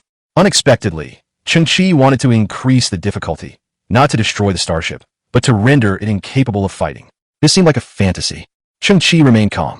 The saying goes, know yourself and know your enemy, and you will never be defeated, but I know nothing about those two starships. The captain of the Harrier starship is named Ningfeng. He is the most talented commander in the Interstellar Alliance in the past 20 years. His greatest asset is two fully armed Harrier starships. Hua Kunlun frowned and said, if you fight him, the moment you show your face, he can easily activate the Star Destroyer on the starship and kill you instantly. In the Alliance, people often use the term harmony between man and nature to describe the relationship between Ningfeng and the starship. Cheng Qi paused in his actions. What exactly is the power of the Star Destroyer? Due to the limitations of shipboard size, it is equipped with a secondary star-destroying energy cannon. The instantaneous pressure caused by a single attack is 30 times that of the Earth's core. Star Destroyer cannon, as the name suggests, is used to annihilate stars. That is a force that no single individual can withstand. Hua Kunlun's red pupils gleamed. Even at my peak, I couldn't do it. Okay. Cheng Qi's voice was unusually calm. 2 starships, only equipped with 1 planet-destroying cannon, right? How can we stop it from firing a second time? Hua Kunlun's expression froze for a moment. She didn't understand what Cheng Qi meant by second shot, because for countless living beings, experiencing the power of the planet-destroying cannon the first time was the last. The Harrier-style defensive force field, codenamed Sky Shield, is one of the most robust force field shields in the Galactic Alliance. To stop the Star Destroyer cannon from firing a second time, we must penetrate the Sky Shield and destroy the main body of the Star Destroyer cannon. The only way to break through the Sky Shield is to concentrate a high-energy, high-density beam of light on one of the diamond-shaped units. If the attack power is sufficient, the Sky Shield may suffer unit-level damage. That is, a small gap will appear. But the Sky Shield has a total of 7 layers. Even if these 7 layers are breached in an instant, the entire Sky Shield will rotate like a Rubik's Cube, with each of the 7 gaps shifting in an instant, turning into a giant maze. And 30 seconds later, the Star Destroyer will launch a second attack. No one can get in. Hua Kunlun's expression was complicated. It's unrealistic for you to break through the heavenly shield on your own. Okay. A certain glint flashed in Cheng Qi's eyes. Hua Kunlun was puzzled. He had described Ning Feng's strength, but Cheng Qi, who was preparing to declare war, only said a faint "I know." If I can repair you, Cheng Qi suddenly asked, will you help me when I fight against the fake army? Hua Kunlun didn't hesitate at all. I'll help. Cheng Qi nodded. But actually, your best option is to take advantage of the chaos, to return to the Interstellar Alliance headquarters and report the whole situation truthfully. Hua Kunlun was silent for a moment. First, you gave me a second life, and I must repay your kindness. Second, the Scavengers are also residents of the Interstellar Alliance, and I am a soldier. If I know they are about to be killed, and I just stand by and do nothing, it will keep me up at night. I must do something. Cheng Qi pouted and nodded. Actually, this set of black, skinless bones is really not worthy of my reputation as a great genius, Cheng. At this time, Hua Kunlun suddenly realized. After talking for so long, Cheng Qi simply laid the miniature rotor skeleton flat on the ground in front of him, without installing it on himself. But Cheng Qi picked up all the bones at once, a smile on his face, and said, wait a moment. Chapter 79, Cyber Civilization. Chapter 79, Cyber Civilization. Break apart into primordial matter. Start synthesis. Inside the workshop, Cheng Qi's face was bathed in a blue, technological glow. After confirming Hua Kunlun's true intentions, Cheng Qi decided to give her a bigger chance. The previous miniature rotor skeleton was just a trial. In fact, Cheng Qi only used half of the discarded prosthetic body. With the addition of new raw materials, the final product can be upgraded to 2 different levels. Synthesis successful. Carbon-2-4 magnetic cyber prosthetic skeleton, arm bone 2. Carbon-2-4 magnetic cybernetic prosthetic skeleton, scapula 2. Carbon-2-4 magnetic cybernetic prosthetic skeleton, ribs 2. STC, as if descended by the creator, has once again initiated a major synthesis. The tattered junk equipment in front of me was transformed from 8 to 4, and from 4 to 2, and then miraculously renewed in a radiant glow. The brand new bionic skeleton is complete, including all parts. Carbon-24. This is a completely new form of carbon, which should have already surpassed human technology. Cheng Qi looked at the annotations on the skeleton and said, it is extremely lightweight. Not only has the micro-rotor technology been upgraded, but magnetic control technology has also been added. The basic combat data of this skeleton has more than tripled. But this is still excessive. Cheng Qi was filled with anticipation, his blood rushing to his head. Disperse it into primordial matter and continue the synthesis. STC, I have to say that. It's no use you saying it. All right, come here. Break apart into primordial matter. Start synthesis. Based on the synthesized materials, the user's synthesis goals and trends are predicted, and the overall solution synthesis module is activated. Cheng Qi paused. The overall plan? Synthesis successful. Level 3.5 Cyber Civilization Core Structure 1, also known as the Level 7 Cyber War Skull. 620 years later, human civilization continues in the universe and has not perished. One way for humanity to continue its civilization is through cybernetic transformation of all humans. Therefore, a new civilization has also been born in the universe, the Cyber Civilization. The Cyber Civilization only retained the human brain, while all other organs were replaced with cybernetic prosthetics. Due to the rampant spread of electronic drugs, most cyber life forms have suffered mental distortions, leading to the split of cyber civilization into the orthodox cyber civilization and the cyber underworld. The two sides gradually ignited a cyber war that lasted for a century. The Level 7 Cyber War Skeleton is the pinnacle of combat power in the cyber underground civilization, and is equipped with a unique 2-minute and 1-second red temperature mode. When this mode is activated, its combat power is second only to the Cyber Emperor 8. This technology integrates all cybernetic bionic bone technologies, including, but not limited to, iterative nano-nervous systems, ultra-miniature rotor matrices, prosthetic energy packs, and the strength and lightweight properties of carbon-24-2 fibers. It features a built-in BCM5241 integrated processing chip, enabling comprehensive chip capabilities such as enhanced computing power, improved reaction speed, and combat skill assistance. The chip also incorporates augmented reality (AR) technology, allowing for the transmission of complete operational guidelines to the biological brain within a virtual environment and facilitating all-round combat training. Cheng Qi looked at this annotation. My second reaction was that this equipment was terrifyingly powerful. The first reaction is that the universe is vast, all-encompassing, with all kinds of civilizations blooming like 100 flowers, mysterious and attractive. We had previously learned about microbial civilization, plant civilization, and biological civilization, and now we have cyber civilization. A look of longing appeared on Cheng Qi's face. One day, I must venture into the vast universe to explore, witness, and discover. Regain your composure. Cheng Qi looked at the brand new creation before him. That's when I understood what STC meant by the overall solution module. Before me stood a pale red skull, about 170 centimeters long. First of all, it is no longer a collection of scattered bones, but a whole. Secondly, many details were filled in. For example, there are 2 cybernetic eyes in the eye sockets, a human brain assist chip on the forehead that emits red light, a brand new mechanical spine, and a bionic heart in the chest cavity. Moreover, its skeleton also features biomimetic muscles formed by red fibers coming together. Only because its skull is empty inside, requiring the implantation of a human brain, can the entire skeleton be activated. STC's overall solution module essentially calculates Cheng Qi's core objective and then synthesizes it all at once, eliminating steps similar to assembly and getting it done in one step. If it's not this feature, Cheng Qi still needs to synthesize the cyber bones one by one, and then attach them to Kunlun's body one by one. That's so humane. Zaelu. Hey, I'm telling you, you can't eat this. After a moment of panic, the workshop door was pushed open. Cheng Qi slowly walked out.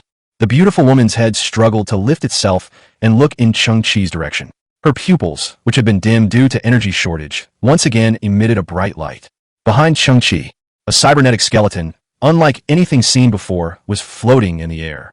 The skeleton's wrists and ankles emitted a pale, red ripple force field, causing its body to float vertically in the air. As expected of the second strongest force of a level 3.5 cyber civilization, even in its inactive state, it stands like a war god. Hua Kunlun could clearly sense the power and unknown nature of the skeleton. Having once possessed the most powerful prosthetic body in human civilization, she was well aware that the technology before her probably did not belong to human civilization. To the best of her knowledge, she had no idea what kind of technology or level the cyber skeleton in front of her was made of. Hua Kunlun looked at Cheng Qi, overwhelmed with too many questions and too much shock, leaving her speechless. You have truly exceeded my expectations. The red pupils of the beautiful woman's head shimmered. The transplantation of a biological brain is a complex and precise process. I will try my best to share my experience of being modified to help you complete this procedure. Unnecessary. Cheng Qi tilted his head to the side, and the KP-03 Quantum Intelligent Repair Cluster on one side suddenly started. Hundreds of thousands of nanorepair robots drifted in like black smoke, landing lightly on the beautiful robot's head. They began to analyze her brain's neural connections and instantly devised a safe transplant plan. The next instant, tiny, fine arcs of electricity flickered inside Hua Kunlun's head. The quantum repair cluster has already begun operation. Hua Kunlun's eyes were wide open. The passive safety system tells her that the transplantation process currently underway in her brain is far more precise than that of the Galactic Science Consortium. Get rid of all those outdated chips in her brain. Cheng Qi's voice came through. Hua Kunlun was taken aback again, slowly turning his eyes toward the pale, red cyber skeleton standing to one side. In the center of its forehead was a chip that flashed with a red light. The red light flickered, and for some reason, it seemed to be issuing a fateful call to Hua Kunlun. It's still not quite there. The upgrade path for this equipment is ultimately still the endoskeleton. Cheng Qi stroked his chin, frowning. It seems that the exoskeleton and endoskeleton of cyber life are 2 separate systems. To be honest, Kunlun is now just a red technological skeleton. Going out like this would scare little girls to tears. Hua Kunlun could hardly hide his surprise. This is already very, very good. How could I ask for so much? But Cheng Qi was still pursing his lips and shaking his head. Hua Kunlun added, moreover, there shouldn't be any armor materials on Earth that can match this skeleton. Cheng Qi tilted his head to the side. Look at the ground on the other side of the shelter. There, another type of trash brought by the monkeys was neatly arranged. There are 15 metal smelting crucibles among them. This small device is typically used by scavengers to melt down various alloys and eventually extract some precious metals. I gathered up a pile of crucibles. Cheng Qi plunged headfirst into the workroom again. Break apart into primordial matter. Start synthesis. Polymer high energy, crucible 7. Halo smelting furnace 3. Moros, forging intelligent manufacturing production, line 1. It can melt and forge 223 kinds of rare alloys and incorporates the lifelong forging skills of forging master Moros. It integrates forging, design, and spraying. The final performance of the product is closely related to the forging material, with a maximum increase of 300 toughness, and adheres to Moros' design philosophy of pursuing the ultimate mechanical aesthetics. Every item produced by this production line will undoubtedly become a hot commodity in the interstellar collectibles market. Looking at his masterpiece, Cheng Qi nodded and smiled. This was indeed what he wanted, even more suitable than he had imagined. He turned around, opened the wooden door to the workshop, leaned against the door frame, and gazed at the beautiful woman's head from afar. Well, General Hua Kunlun, you're really lucky to have met me. You must have saved the galaxy in your past life. Hua Kunlun, standing in the distance, frowned with difficulty. I don't quite understand what you mean, and if I may be frank, I've only saved the Milky Way twice in my life. Cheng Qi was stunned. Fine, you win. Chapter 80 The Thousand-Faced Demon Lord. Chapter 80 The Thousand-Faced Demon Lord. Cheng Qi buried himself in his work for another 20 minutes. He just sat down, wiped the sweat from his forehead, picked up a bright red apple, and took a big bite. The endless synthesis is exhilarating. Researching and crafting machinery are equally rewarding, making one eager to get into the game. Warning! Warning! The tiny Saturn on the ceiling, which is the Innocence Defense Array, suddenly flashed a crimson light and issued a warning. Cheng Qi was slightly taken aback, then frowned slightly. Suddenly, the scene above the ground appeared in the field of vision. A small garbage transport boat landed near Cheng Qi's shack, and this garbage ship actually bore the insignia of an Interstellar Alliance squad. Upon further investigation, Cheng Qi discovered that the small transport ship originated from one of the Harrier starships. What's going on? Why did they come here? Cheng Qi slowly stood up, his gaze never leaving the garbage transport ship.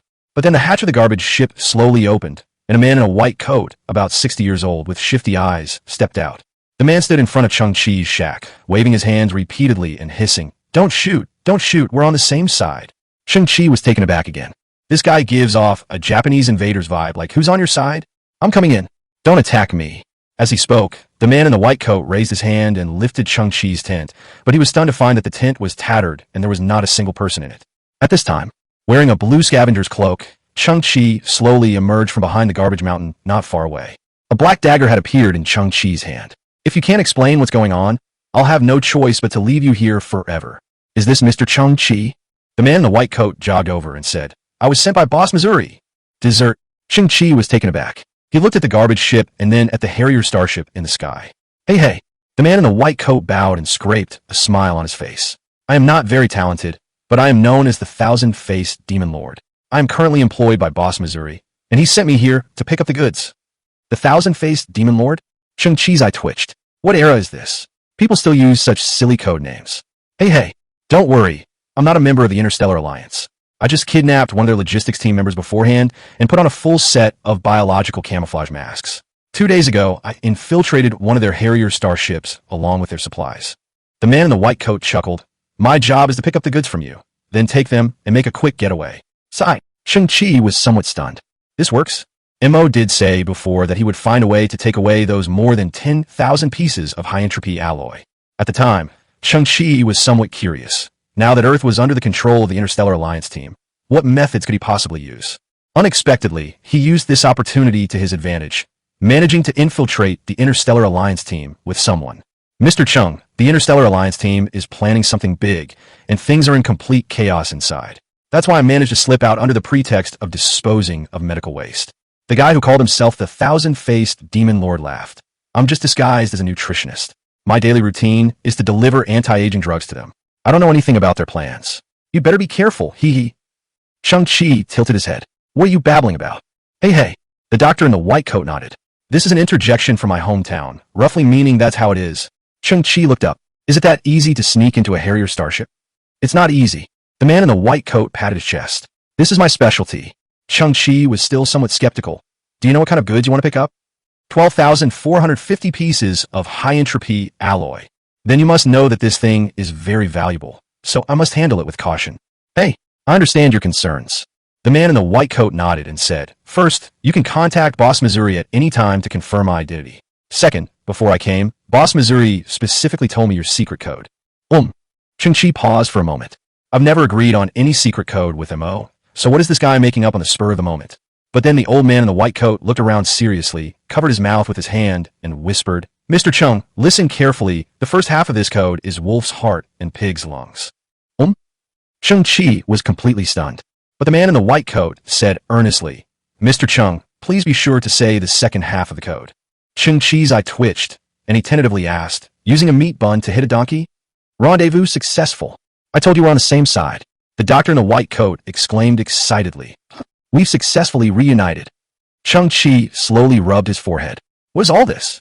After that, to be on the safe side, Cheng Qi contacted MO through a dedicated radio. Sure enough, this mysterious thousand-faced demon lord was indeed the person he had hired to pick up the goods. MO also said that this guy is very capable, with a good reputation, credibility. Looking at the entire interstellar black market, his business ability is second to none, and high-entropy alloys can be entrusted to him with confidence. Mr. Cheng Qi, the quantity of this goods is incorrect. At this moment, the thousand-faced demon lord frowned. Boss Missouri made it very clear that the total is 12,450 yuan. How come there's a full 450 yuan short? Cheng Qi's expression remained calm. I used him just now. The thousand-faced demon lord was taken aback. What exactly is it that requires so much high-entropy alloy? Cheng Qi smiled and said, I have the right to keep this a secret. Oh, that's natural. The thousand-faced demon lord nodded. But I will report this truthfully to Boss Missouri, and this portion will naturally be deducted from the remaining payment. Suddenly, Cheng Qi asked, So, are you going to return to the Harrier starship next? I'm not going back. The thousand-faced demon lord said, non-committally, the interstellar team is spreading something outside the atmosphere. I took the opportunity to drive the transport ship and escape as soon as possible, and deliver the goods to Boss Missouri immediately. Can you do me a favor? Cheng Qi slowly took out a metal device about the size of a playing card. Help me put this inside the Harrier starship. This. The thousand-faced demon lord was taken aback. It's not impossible, but that would increase the risk, and we have to pay more. Cheng Qi suddenly smiled.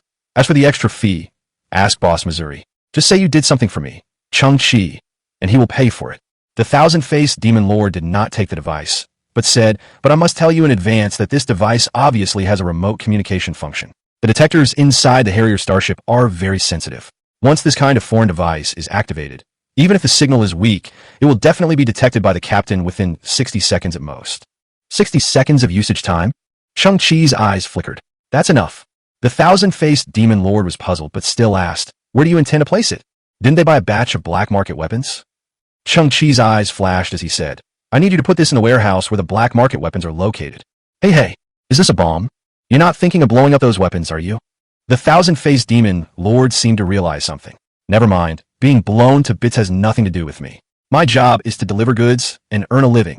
Immediately, the thousand-faced demon lord finally accepted the playing cards from Cheng Qi's hand. Mr. Cheng, I'll take this order. Chapter 81 Prologue. Chapter 81 Prologue.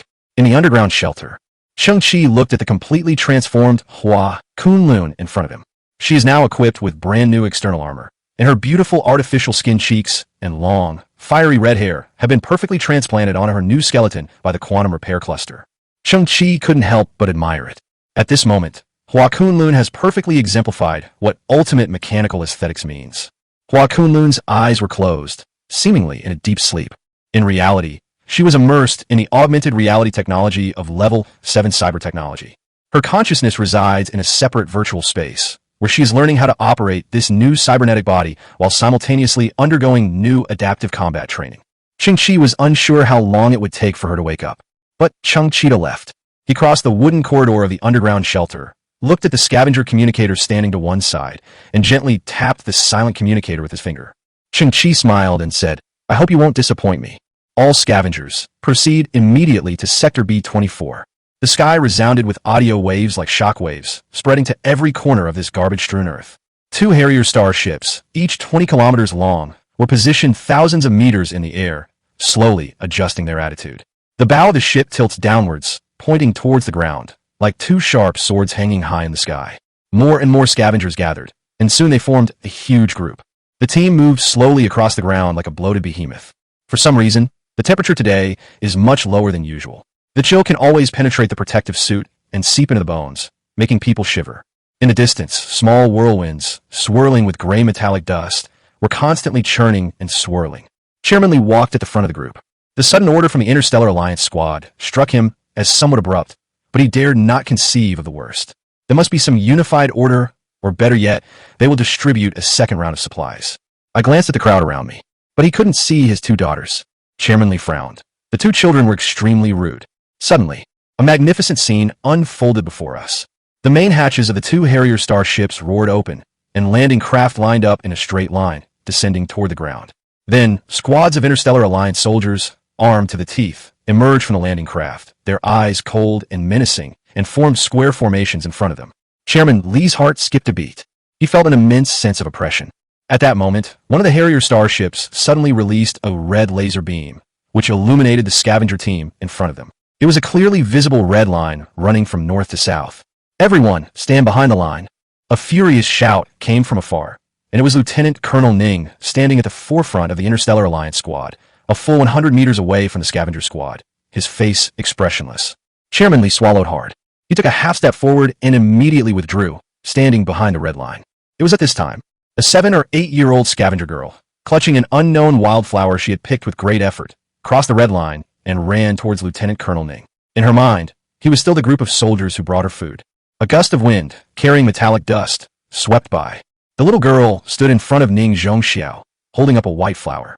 Lieutenant Colonel Ning looked past the flowers and at the little girl's weathered and cracked face and her pale lips.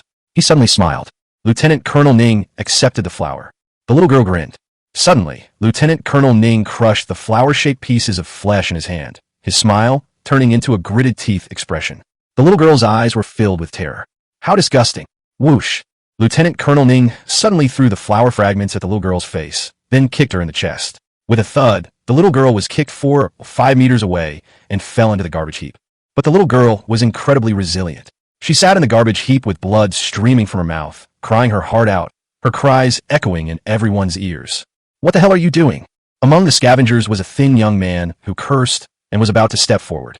"Are you deaf? Stand behind the line."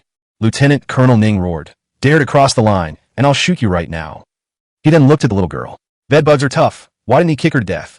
Many scavengers held onto the thin young man tightly, and the young man struggled and shouted, "Let go of me, that's my sister." This gaunt young man was none other than the monkey who had been collecting garbage for Cheng Qi. Chairman Lee trembled, but ultimately did not cross the line. His facial muscles twitched, and his voice was filled with terror. "Lieutenant Colonel Ning, what are you doing? I finally don't have to pretend in front of you trash bugs anymore." Lieutenant Colonel Ning's eyes flashed with a fierce light. "If it weren't for this overconfident fool, you would have been a river of blood 3 days ago." Chairman Lee's expression suddenly changed. "What?" At this time, a Star Alliance soldier activated a void imaging device. A giant screen unfolded, revealing a blurry, pixelated figure. Only a vague outline could be discerned. A boy wearing a blue scavenger's cloak. "You don't know yet, but there's a fool who's been secretly protecting you all along, do you? This is the guy who killed 8 of my squads last night." Lieutenant Colonel Ning erupted in anger. These 8 squads were supposed to be playing a hunting game, and the target of the hunt was you. I have never considered you as human beings. You are a bunch of vermin in a garbage dump, disgusting, worthless, and utterly meaningless. Chairman Lee trembled violently. "What?" The little girl who had been kicked away by Lieutenant Colonel Ning sat down in the middle of the 2 camps, crying her heart out. "How annoying." "Lieutenant Colonel Ning Frognet. Kill her." A group of soldiers pulled the bolts of their rifles, stepped out of the ranks, and walked toward the little girl. The monkey broke down and cried uncontrollably, but was held back tightly by the other scavengers. "Stop right there. If anyone dares to take another step forward, I'll shoot." A beautiful figure appeared on the distant garbage mountain. Her gray cloak fluttered and billowed, revealing her perfect figure in tight shorts and a short jacket. Chairman Lee's eyes widened. Hong Yun. Behind Hong Yun, more figures gradually emerged. It was the guard squad of the Scavengers Alliance, a small group of about 30 people. They stood in a row behind Hong Yun, their faces resolute. Self-defense forces? Lieutenant Colonel Ning turned his head and looked at them, a hint of disdain gradually appearing on his face. his gaze fixed on the strange weapons in the hands of Hong Yun and the others. I wonder where they got these ugly weapons from. Lieutenant Colonel Ning waved to a small squad behind him. Kill them all. A 20-person Interstellar Alliance squad took a step forward. They had just raised their guns when Hong Yun moved. With a flick of her wrist, Hong Yun cocked the crimson-painted gun in her hand. The moment she raised the gun, the single scope suddenly split open like a lotus flower, becoming 20 independent sights. Buzz! The instant Hong Yun pulled the trigger, a yellow beam bullet shot out. Lieutenant Colonel Ning opened his eyes slightly. He had no time to react.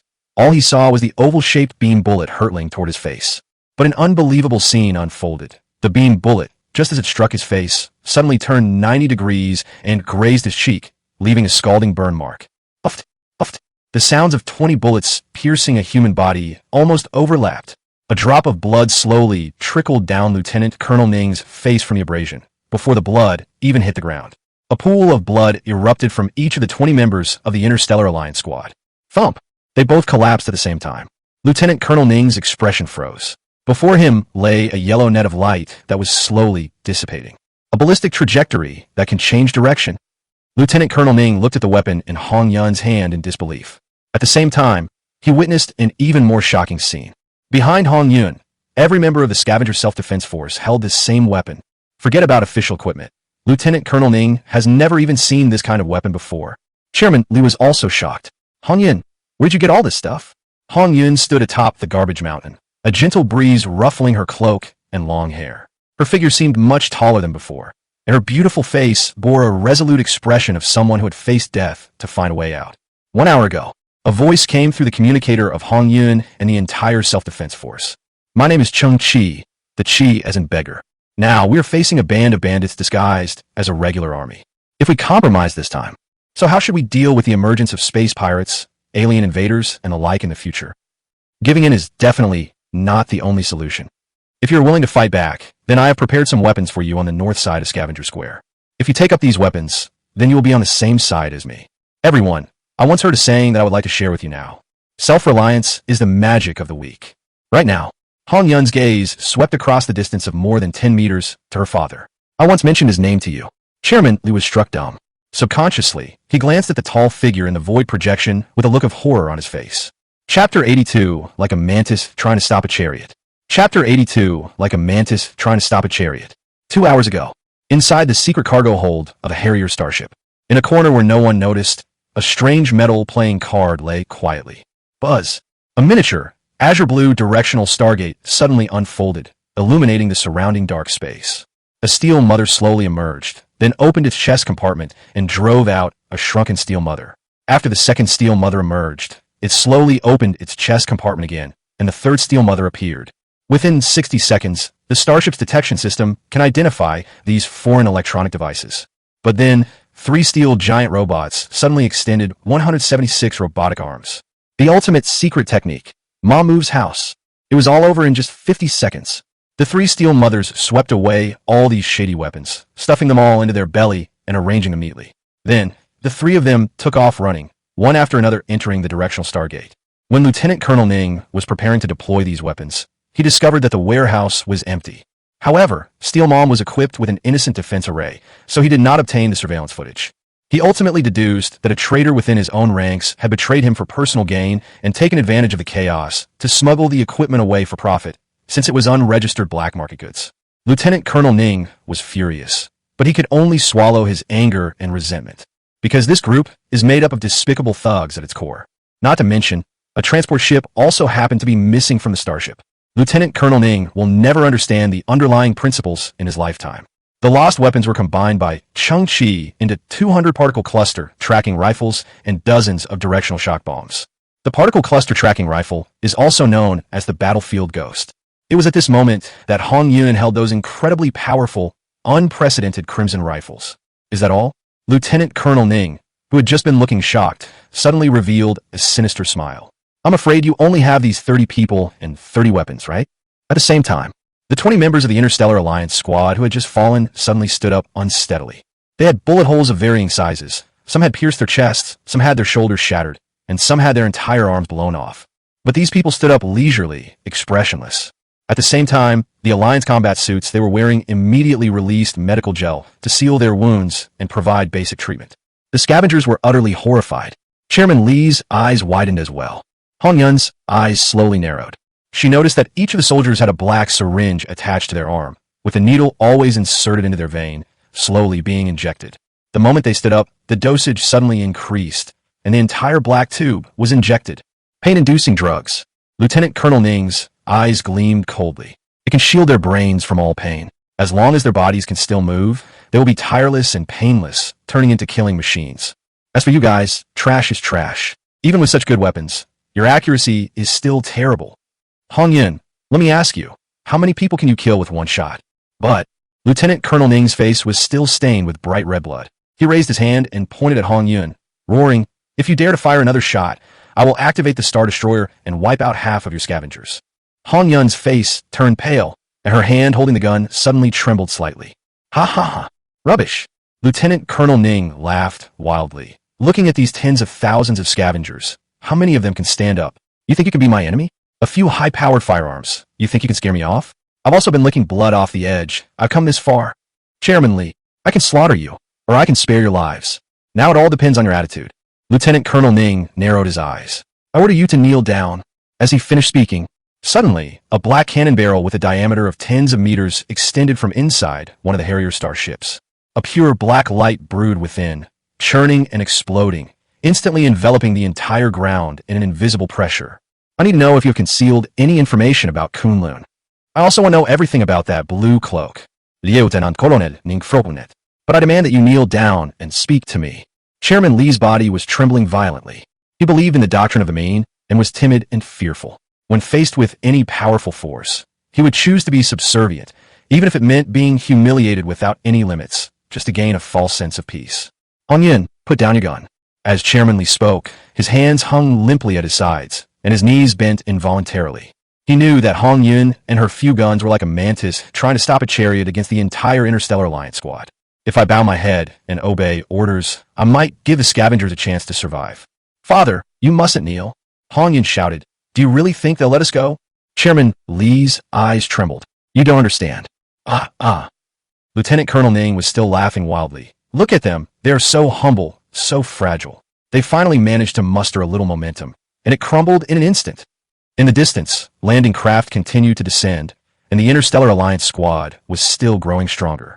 Suddenly, a bright red figure was thrown out of the landing module, hovering in midair. The red dress fluttered in midair, while its owner seemed unable to move, falling straight down from the sky. Bang! The figure crashed into a nearby garbage dump, kicking up a cloud of dust. Chairman Li stared intently, his cloudy eyes widening in shock. Hona! At this moment, Hannah was lying diagonally on a metal plate, her red dress torn to shreds, revealing her bare breasts. Her snow-white skin was covered with purplish-blue bruises. Blood trickled from the corner of her mouth, and she tilted her head back, staring blankly at the Harrier starship in the sky. The passing wind could no longer stir her thick hair. Hona! Chairman Li was heartbroken, crying out, What did you do to her? Hong Yun froze on the spot for a moment, her eyes wide open. She offered herself up. Lieutenant Colonel Ning smiled indifferently, so I turned a blind eye and gave my soldiers a good reward. There weren't many, only a few hundred. Lieutenant Colonel Ning squinted. She's just a lowly woman. It's already an honor for her to be able to play such a role. Chairman Li was hit by one blow after another, and his vision went black. Kneel down. I'll make you kneel down. Kneel before me, and I might spare your life. Lieutenant Colonel Ning revealed a crazed expression. The mask on his face, due to the newly formed wound, had cracked and drooped, hanging on half of his face. Chapter 83 Defensive Array. Chapter 83 Defensive Array. Chairman Li remained frozen in place, his knees bent halfway. My mind flashed through all the compromises and grievances I had made throughout my life. At the same time, he finally realized that these people in front of him were beasts in human form. They had no humanity at all. Perhaps past groveling could have earned us a brief period of survival. But this time, even if I break my spine, bury my knees in the ground, and kowtow until my head bleeds, the outcome probably won't change. A wrinkled arm braced itself against the ground, kicking up a cloud of dust. It was Chairman Li who held his body up. Tears streamed down his face as he gritted his teeth, glancing at Hannah, whose fate was unknown in the distance, and then at Hong Yun, who stood with a gun in her hand. I will not kneel. The elderly Chairman Li uttered these 3 words with trembling hands. Then he used his palms to support himself on the ground and slowly stood up. He finally straightened his back, but tears streamed down his face. He growled, You're all a bunch of beasts. I won't kneel before beasts. I'd rather die than kneel. Is it too late for us to awaken to this newfound awareness? A hint of panic flashed across Lieutenant Colonel Ning's face, but in that instant, the voice of his elder brother Ning Feng rang in his mind. The Star Destroyer cannon has finished warming up. Lieutenant Colonel Ningis relaxed. He had been bluffing and using a tough attitude to suppress the Scavenger's morale.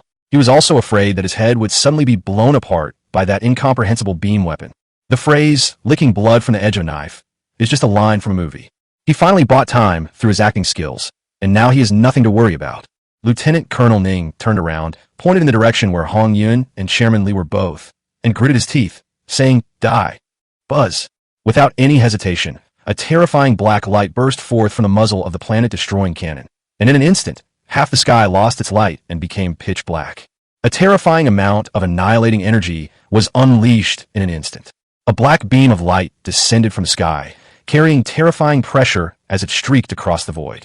The target of the Star Destroyer cannon was a 300-meter radius area centered on Chairman Li and Hong Yun. This area, located behind the red line, is densely packed with nearly 1,000 scavengers.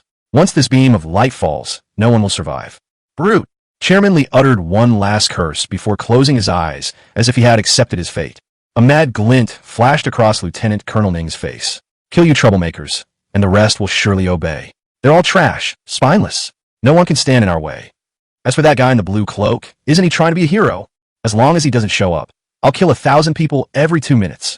Suddenly, the easternmost side of the entire site, a figure arrived in an instant at a speed that almost distorted space and time. Lieutenant Colonel Ning was startled. What is that? Then the figure stood between Chairman Li and Hong Yun, making a gesture as if raising something high above his head. Buzz. A bright yellow spherical light shield instantly bloomed, dazzlingly bright, and enveloped a space with a radius of 500 meters. Boom! In a mere fraction of a second, a deafening collision resounded. The earth trembled, the air currents roared violently, and an extremely bright light blinded everyone. Even the scavengers further away were instantly blown about. The sky darkened, and sand and stones flew everywhere. Two immense energies collided, consumed each other, and then vanished. As everything gradually calmed down, the surrounding temperature suddenly rose by nearly 10 degrees Celsius. Lieutenant Colonel Ning and the others retreated in shock, looking ahead in horror. The Star Destroyer cannon's energy was completely depleted, but the bright yellow light shield remained intact. At that very moment, the bright yellow light shield gradually became transparent, and the remaining energy contracted back into the core. At the core of this defensive shield was a small, bright sphere resembling Saturn, and this sphere was now floating quietly beside a boy in a blue cloak. The Innocence Defense Array, a Level 3 civilization creation, has a built-in ionized plasma defense shield system that can be passively activated once, with a maximum withstand capacity of 20 million pressure. Cheng Qi immediately recognized the key to this technique. It was an incredibly powerful, life-saving skill. Lieutenant Colonel Ning's eyes widened. My gaze shifted back and forth between the boy in the blue cloak and the ethereal image. Suddenly, Lieutenant Colonel Ning's pupille contracted sharply. It's you! It wasn't just Ning Zhongxiao. All the scavengers, including Chairman Li and Hong Yun, stared at the boy in shock. Chairman Li had already fallen to the ground, his cloudy eyes slightly open. It's him. Suddenly, I remembered that hacker from before. Now, the two figures gradually merged in his mind, becoming exactly the same.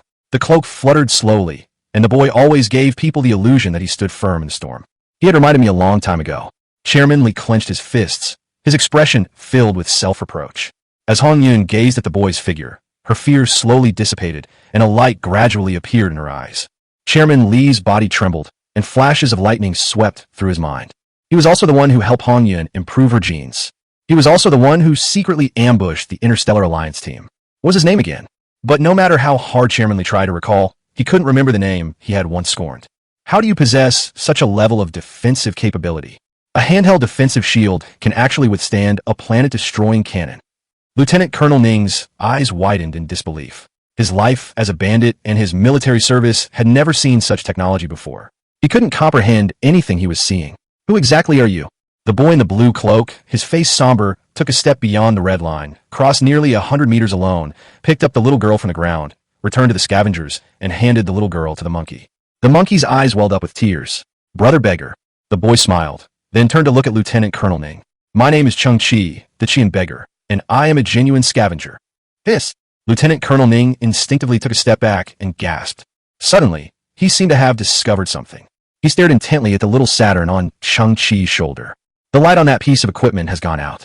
It consumed a huge amount of energy, and it can't withstand a second attack. Lieutenant Colonel Ning suddenly shouted to the sky, "Big brother, launch the second attack immediately."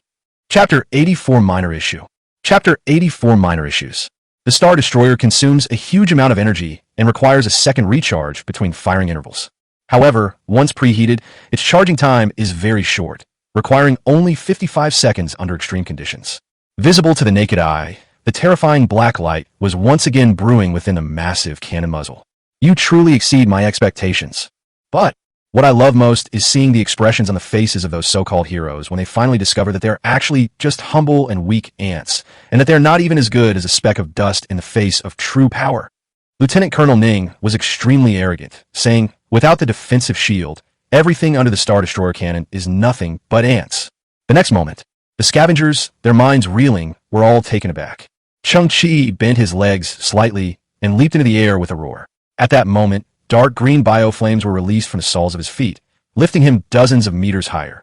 The scavengers were horrified. He actually has flight equipment. "Hi." Lieutenant Colonel Ning looked up, his face contorted with rage, and said, "The Star Destroyer cannon is locked on, but it's useless." But then Cheng Qi flipped his wrist, and a device resembling a crystal flashlight appeared in his hand. Without any hesitation, he pointed his sword at the sky, and an invisible tremor suddenly spread out. A thin, white energy, as fine as a hair, silently streaked across the sky. Buzz! At that very moment, the Sky Shield defensive force field on the exterior of the Harrier starship revealed its true form. A blue light appeared out of thin air. Countless rhomboid modular units, shimmering with blue light, are tightly connected, forming layer upon layer of energy defense shields. From a distance, it looks like 7 semi-transparent spheres, enveloping the Harrier starship layer upon layer at its core. He wants to destroy the Star Destroyer. Lieutenant Colonel Ning guessed Cheng Qi's purpose, but he still gritted his teeth and said, "Wishful thinking. He can't possibly break through the heavenly shield." This moment, suddenly, an unbearable tinnitus appeared in everyone's ears, as if a needle had pierced their eardrums. Cheng Qi has already pushed the first generation of the Musi catalytic machine to 100% release. The power of 10 superscript 1 times was condensed into a hair-thin strand, with its energy density increased by hundreds of times, reaching an extremely terrifying level. But the slender white beam of light released by Cheng Qi seemed unstoppable, piercing through the 7 layers of Heavenly Shield's protection in an instant. The corresponding 7 rhomboid force fields, riddled with cracks, shattered into fragments in an instant. Unfortunately, the energy of the Musi, which travels at the speed of light, was also exhausted when it broke through the last layer of the Heavenly Shield. Lieutenant Colonel Ning staggered, as if struck by lightning. What kind of technology is that? And how can something so small contain such enormous energy? It was at this time. The Sky Shield force field has activated its ultimate mechanism. The 7-layered spherical energy shield suddenly began to rotate chaotically, like the core of a precise clock. The gap that originally formed a straight line suddenly became dazzling and disappeared among the many rhombus-shaped blocks. Lieutenant Colonel Ning seemed to have just escaped death. He couldn't get in, but it was only for a few dozen seconds. Those gaps would automatically fill in. It was at this time, to the utter disbelief of the countless scavengers, an unidentified flying object suddenly appeared in the distant sky. It is equipped with 8 unprecedented particle engines, and the whole thing is almost a streak of light, arriving in an instant. Everyone was horrified. That looks like a ground effect vehicle. How can it fly so high and so fast? As if he had completed a relay race, Cheng Qi, who was nearly 1,000 meters behind the Harrier starship, did not make any further moves, but instead looked up at the unidentified flying object. Lieutenant Colonel Ning panicked for a moment. What is that thing? Its flight speed is astonishing. It seems to be entering the defensive shield. Open fire. Shoot it down. On the ground, countless soldiers raised their guns, and in an instant, countless beams of light and bullets were fired, like a volley of arrows. But the aircraft was extremely agile, performing all sorts of difficult dodges in the air, with the air of passing through a field of flowers without getting a single petal on it. But fantasy is fantasy, and reality is reality. Thousands of people opened fire, and the bullets were too dense. Boom! Boom! Boom! However, thick black smoke billowed from 5 of the aircraft's engines, which were clearly no longer functional due to being punctured. However, countless soldiers, including Lieutenant Colonel Ning, were filled with shock. 5 out of 8 engines were destroyed. How could he still be so fast? Under normal circumstances, it should have crashed long ago. To the soldiers' disbelief, the aircraft escaped the range of ground weapons and plunged into the first gap in the sky shield. Then, with its superb piloting skills and compact size, the aircraft found gap after gap in the energy shield, passed through layer after layer of the sky shield, and rapidly approached the main body of the Star Destroyer cannon. The crowd could vaguely hear a boastful voice. "No problem, no problem. I once flew 120 kilometers in extreme conditions with only half an engine left. I, Crow, am always incredibly steady when I fly a plane." The scavengers were horrified. That was a Crow. Chairman Li was still slumped on the ground, his pupils trembling violently. Even crows dare to defy the Interstellar Alliance squad. Chairman Li turned his gaze to the boy wearing a blue scavenger's cloak. Some scavengers seemed to have undergone a tremendous change without anyone noticing. The cause of this change is probably none other than the boy in front of us. At this moment, Cheng Qi narrowed his eyes slightly. Previously, I learned about the Harrier Starship's Star Destroyer cannon and Sky Shield defense force field from Hua Kunlun. Although the Innocence defense array is a product of advanced technological civilization, it is small in size and has limited energy. It can only withstand one planet-destroying cannon attack. After that, the blade hanging over our heads must be removed as soon as possible. As previously confirmed, the Thousand-Eyed Demon Lord, due to his status as a nutritionist, does not have the authority to approach the Star Destroyer cannon. So, an hour and a half ago, Cheng Qi contacted Crow. After I explained the situation to him, he was indeed as passionate as ever. Then, Cheng Qi had him retrieve the engines scattered along the flight path and synthesized 8 wind chaser particle turbine thrusters for him. After some modifications, the Crow gained the ability to soar into the sky. At this moment, Crow was carrying 10 directional shock bombs that Cheng Qi had synthesized using those illegal equipment. Before you know it, it only took Raven 43 seconds to rush into the last layer of the sky shield, while the Star Destroyer cannon's charging countdown had only 8 seconds left.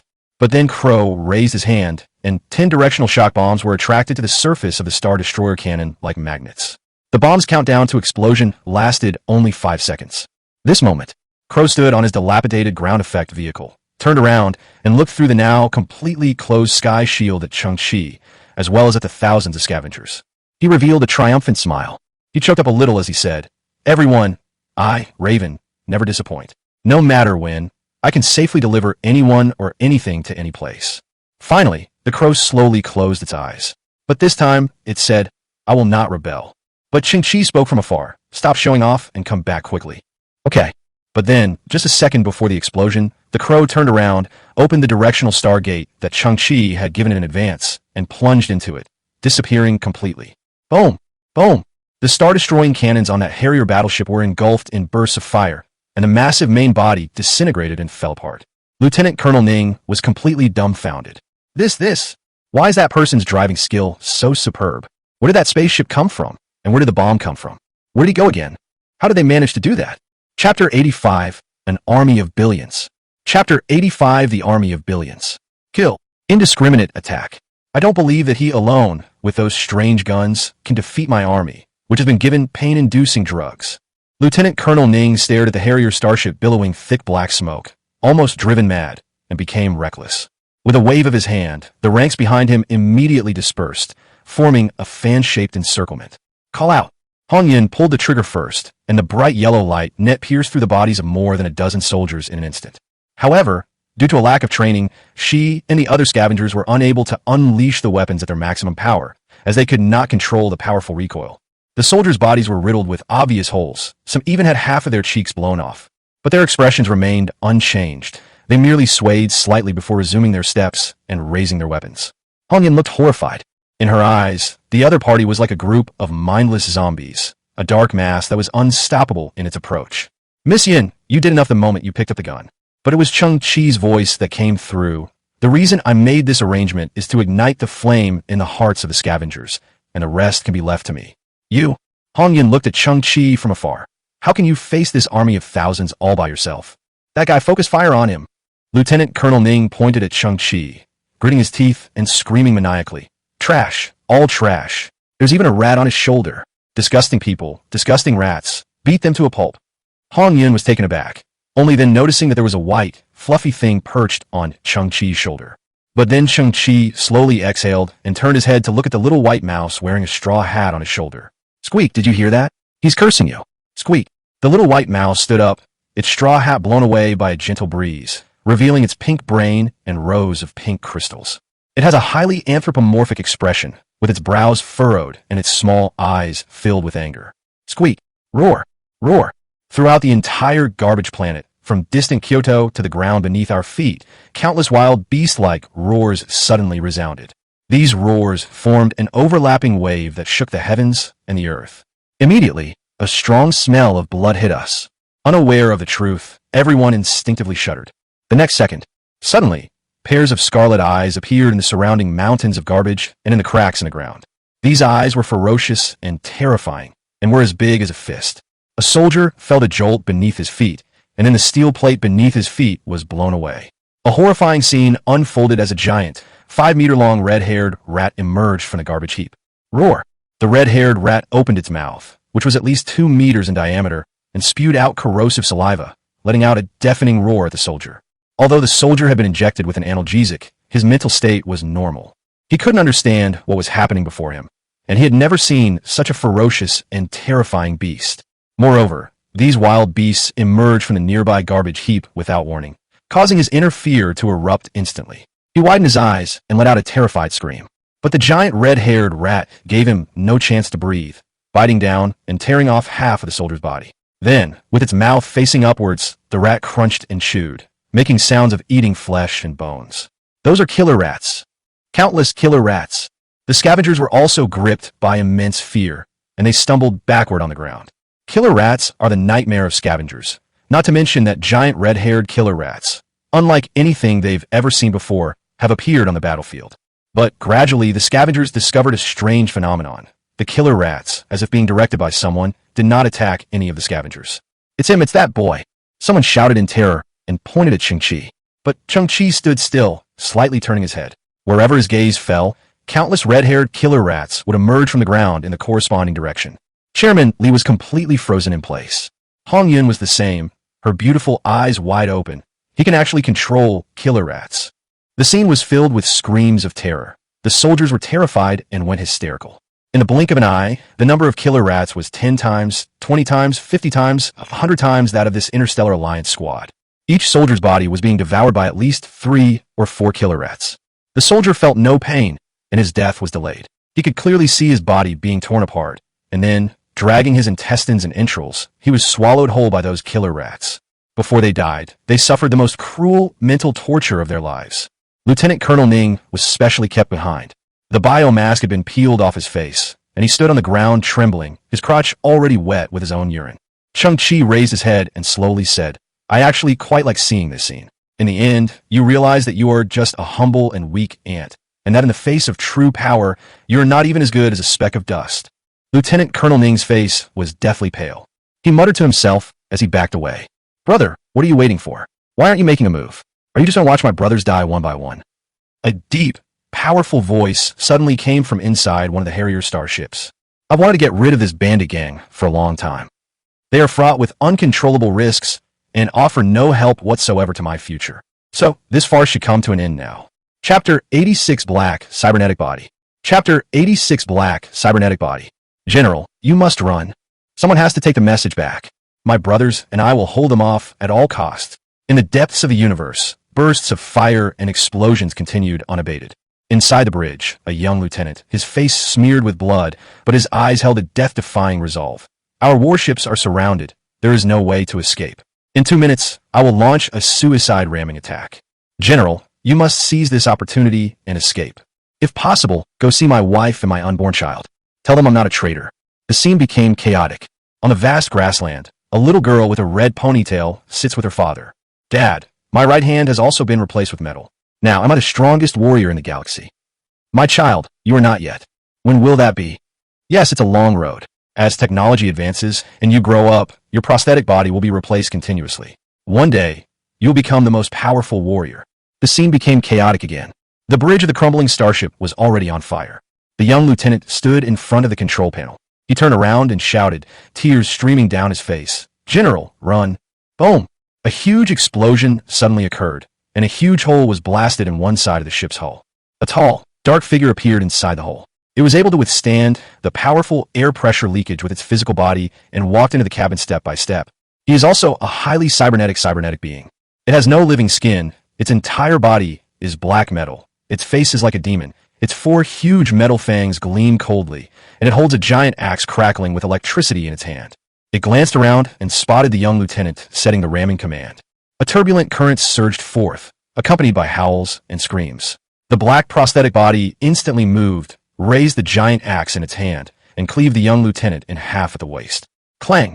The person in the scene rushed forward immediately, raising their silver spear to block the falling giant axe. The black cybernetic figure roared, unleashing terrifying power from its hands. Its giant axe crackled with electricity, and with a sharp crack, the silver spear was severed in two. Laugh! Immediately afterward, the young lieutenant's body was also cleaved in two. The viewer is filled with despair and anger. She extended her cybernetic arm, and a burst of explosive flame erupted from her palm. Using the recoil, she quickly retreated and rushed into the deep space through the gap in the ship's hull. She turned around and saw the black cybernetic body, holding half of the young lieutenant's corpse in its hand, standing like a demon god, watching her from afar. Buzz! Boom! A high-energy sniper beam struck her body, severing her at the waist and causing her legs to explode into countless fragments. Buzz! Boom!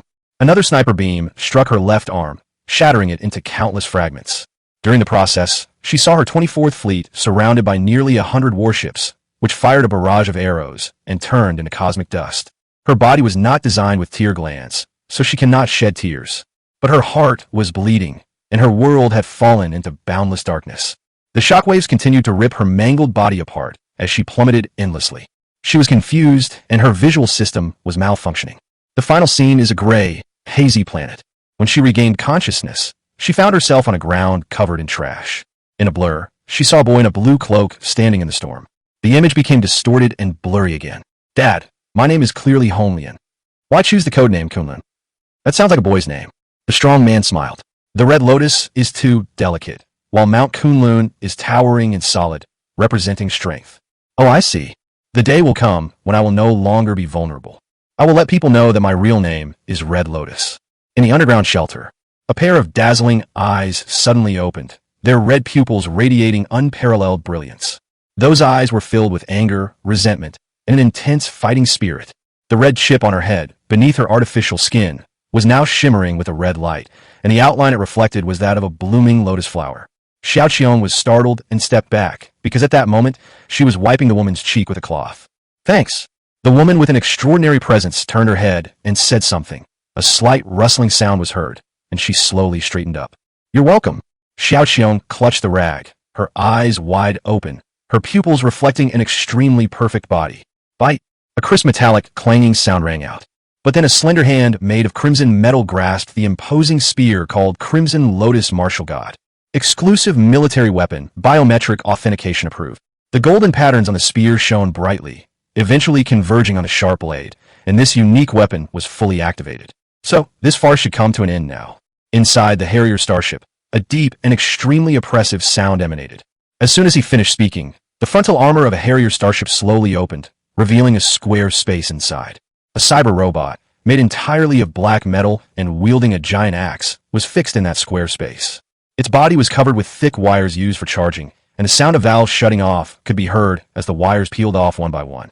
In that instant, explosive electric currents crackled on the giant axe, and a terrifying roar, like that of a wild beast, came from the head of the cyber robot with its four metal fangs.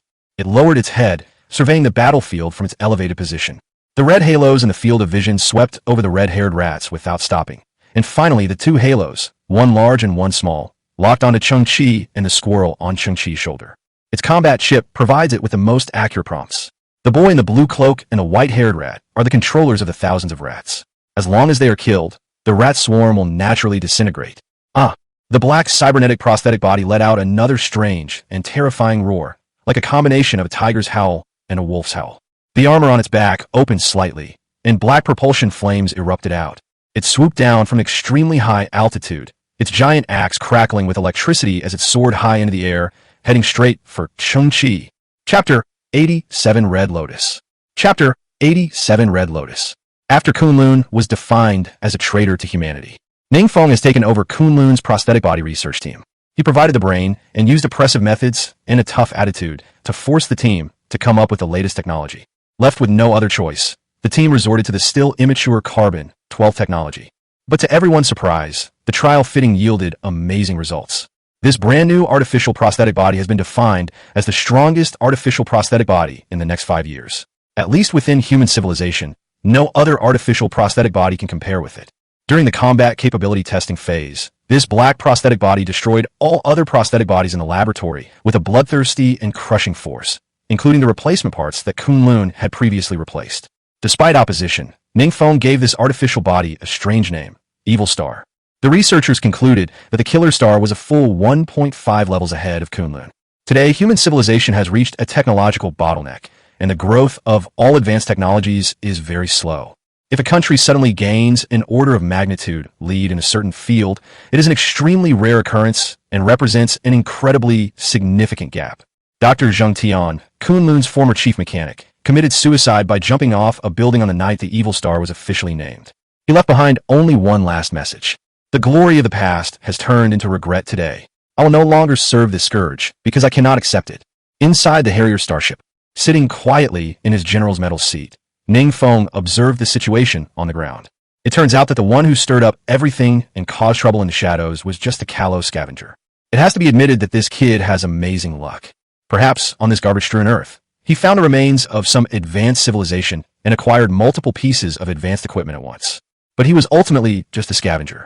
As for the beam device that pierced the sky shield before, although it had amazing energy, it was just a handheld device. Whether it could cause damage depended entirely on the user. This method cannot destroy the Evil Star, whose dodging speed and movement speed are beyond human comprehension. One look is all it takes to behead him. With that guy down, everything is settled. This guy is interesting. Cheng Qi looked up at the black cybernetic body, swooping down, and slightly moved his arms. What is that? Suddenly, the scavengers behind them cried out in surprise. Cheng Qi paused, turning his head to look at the distant sky. On the horizon, the gray clouds were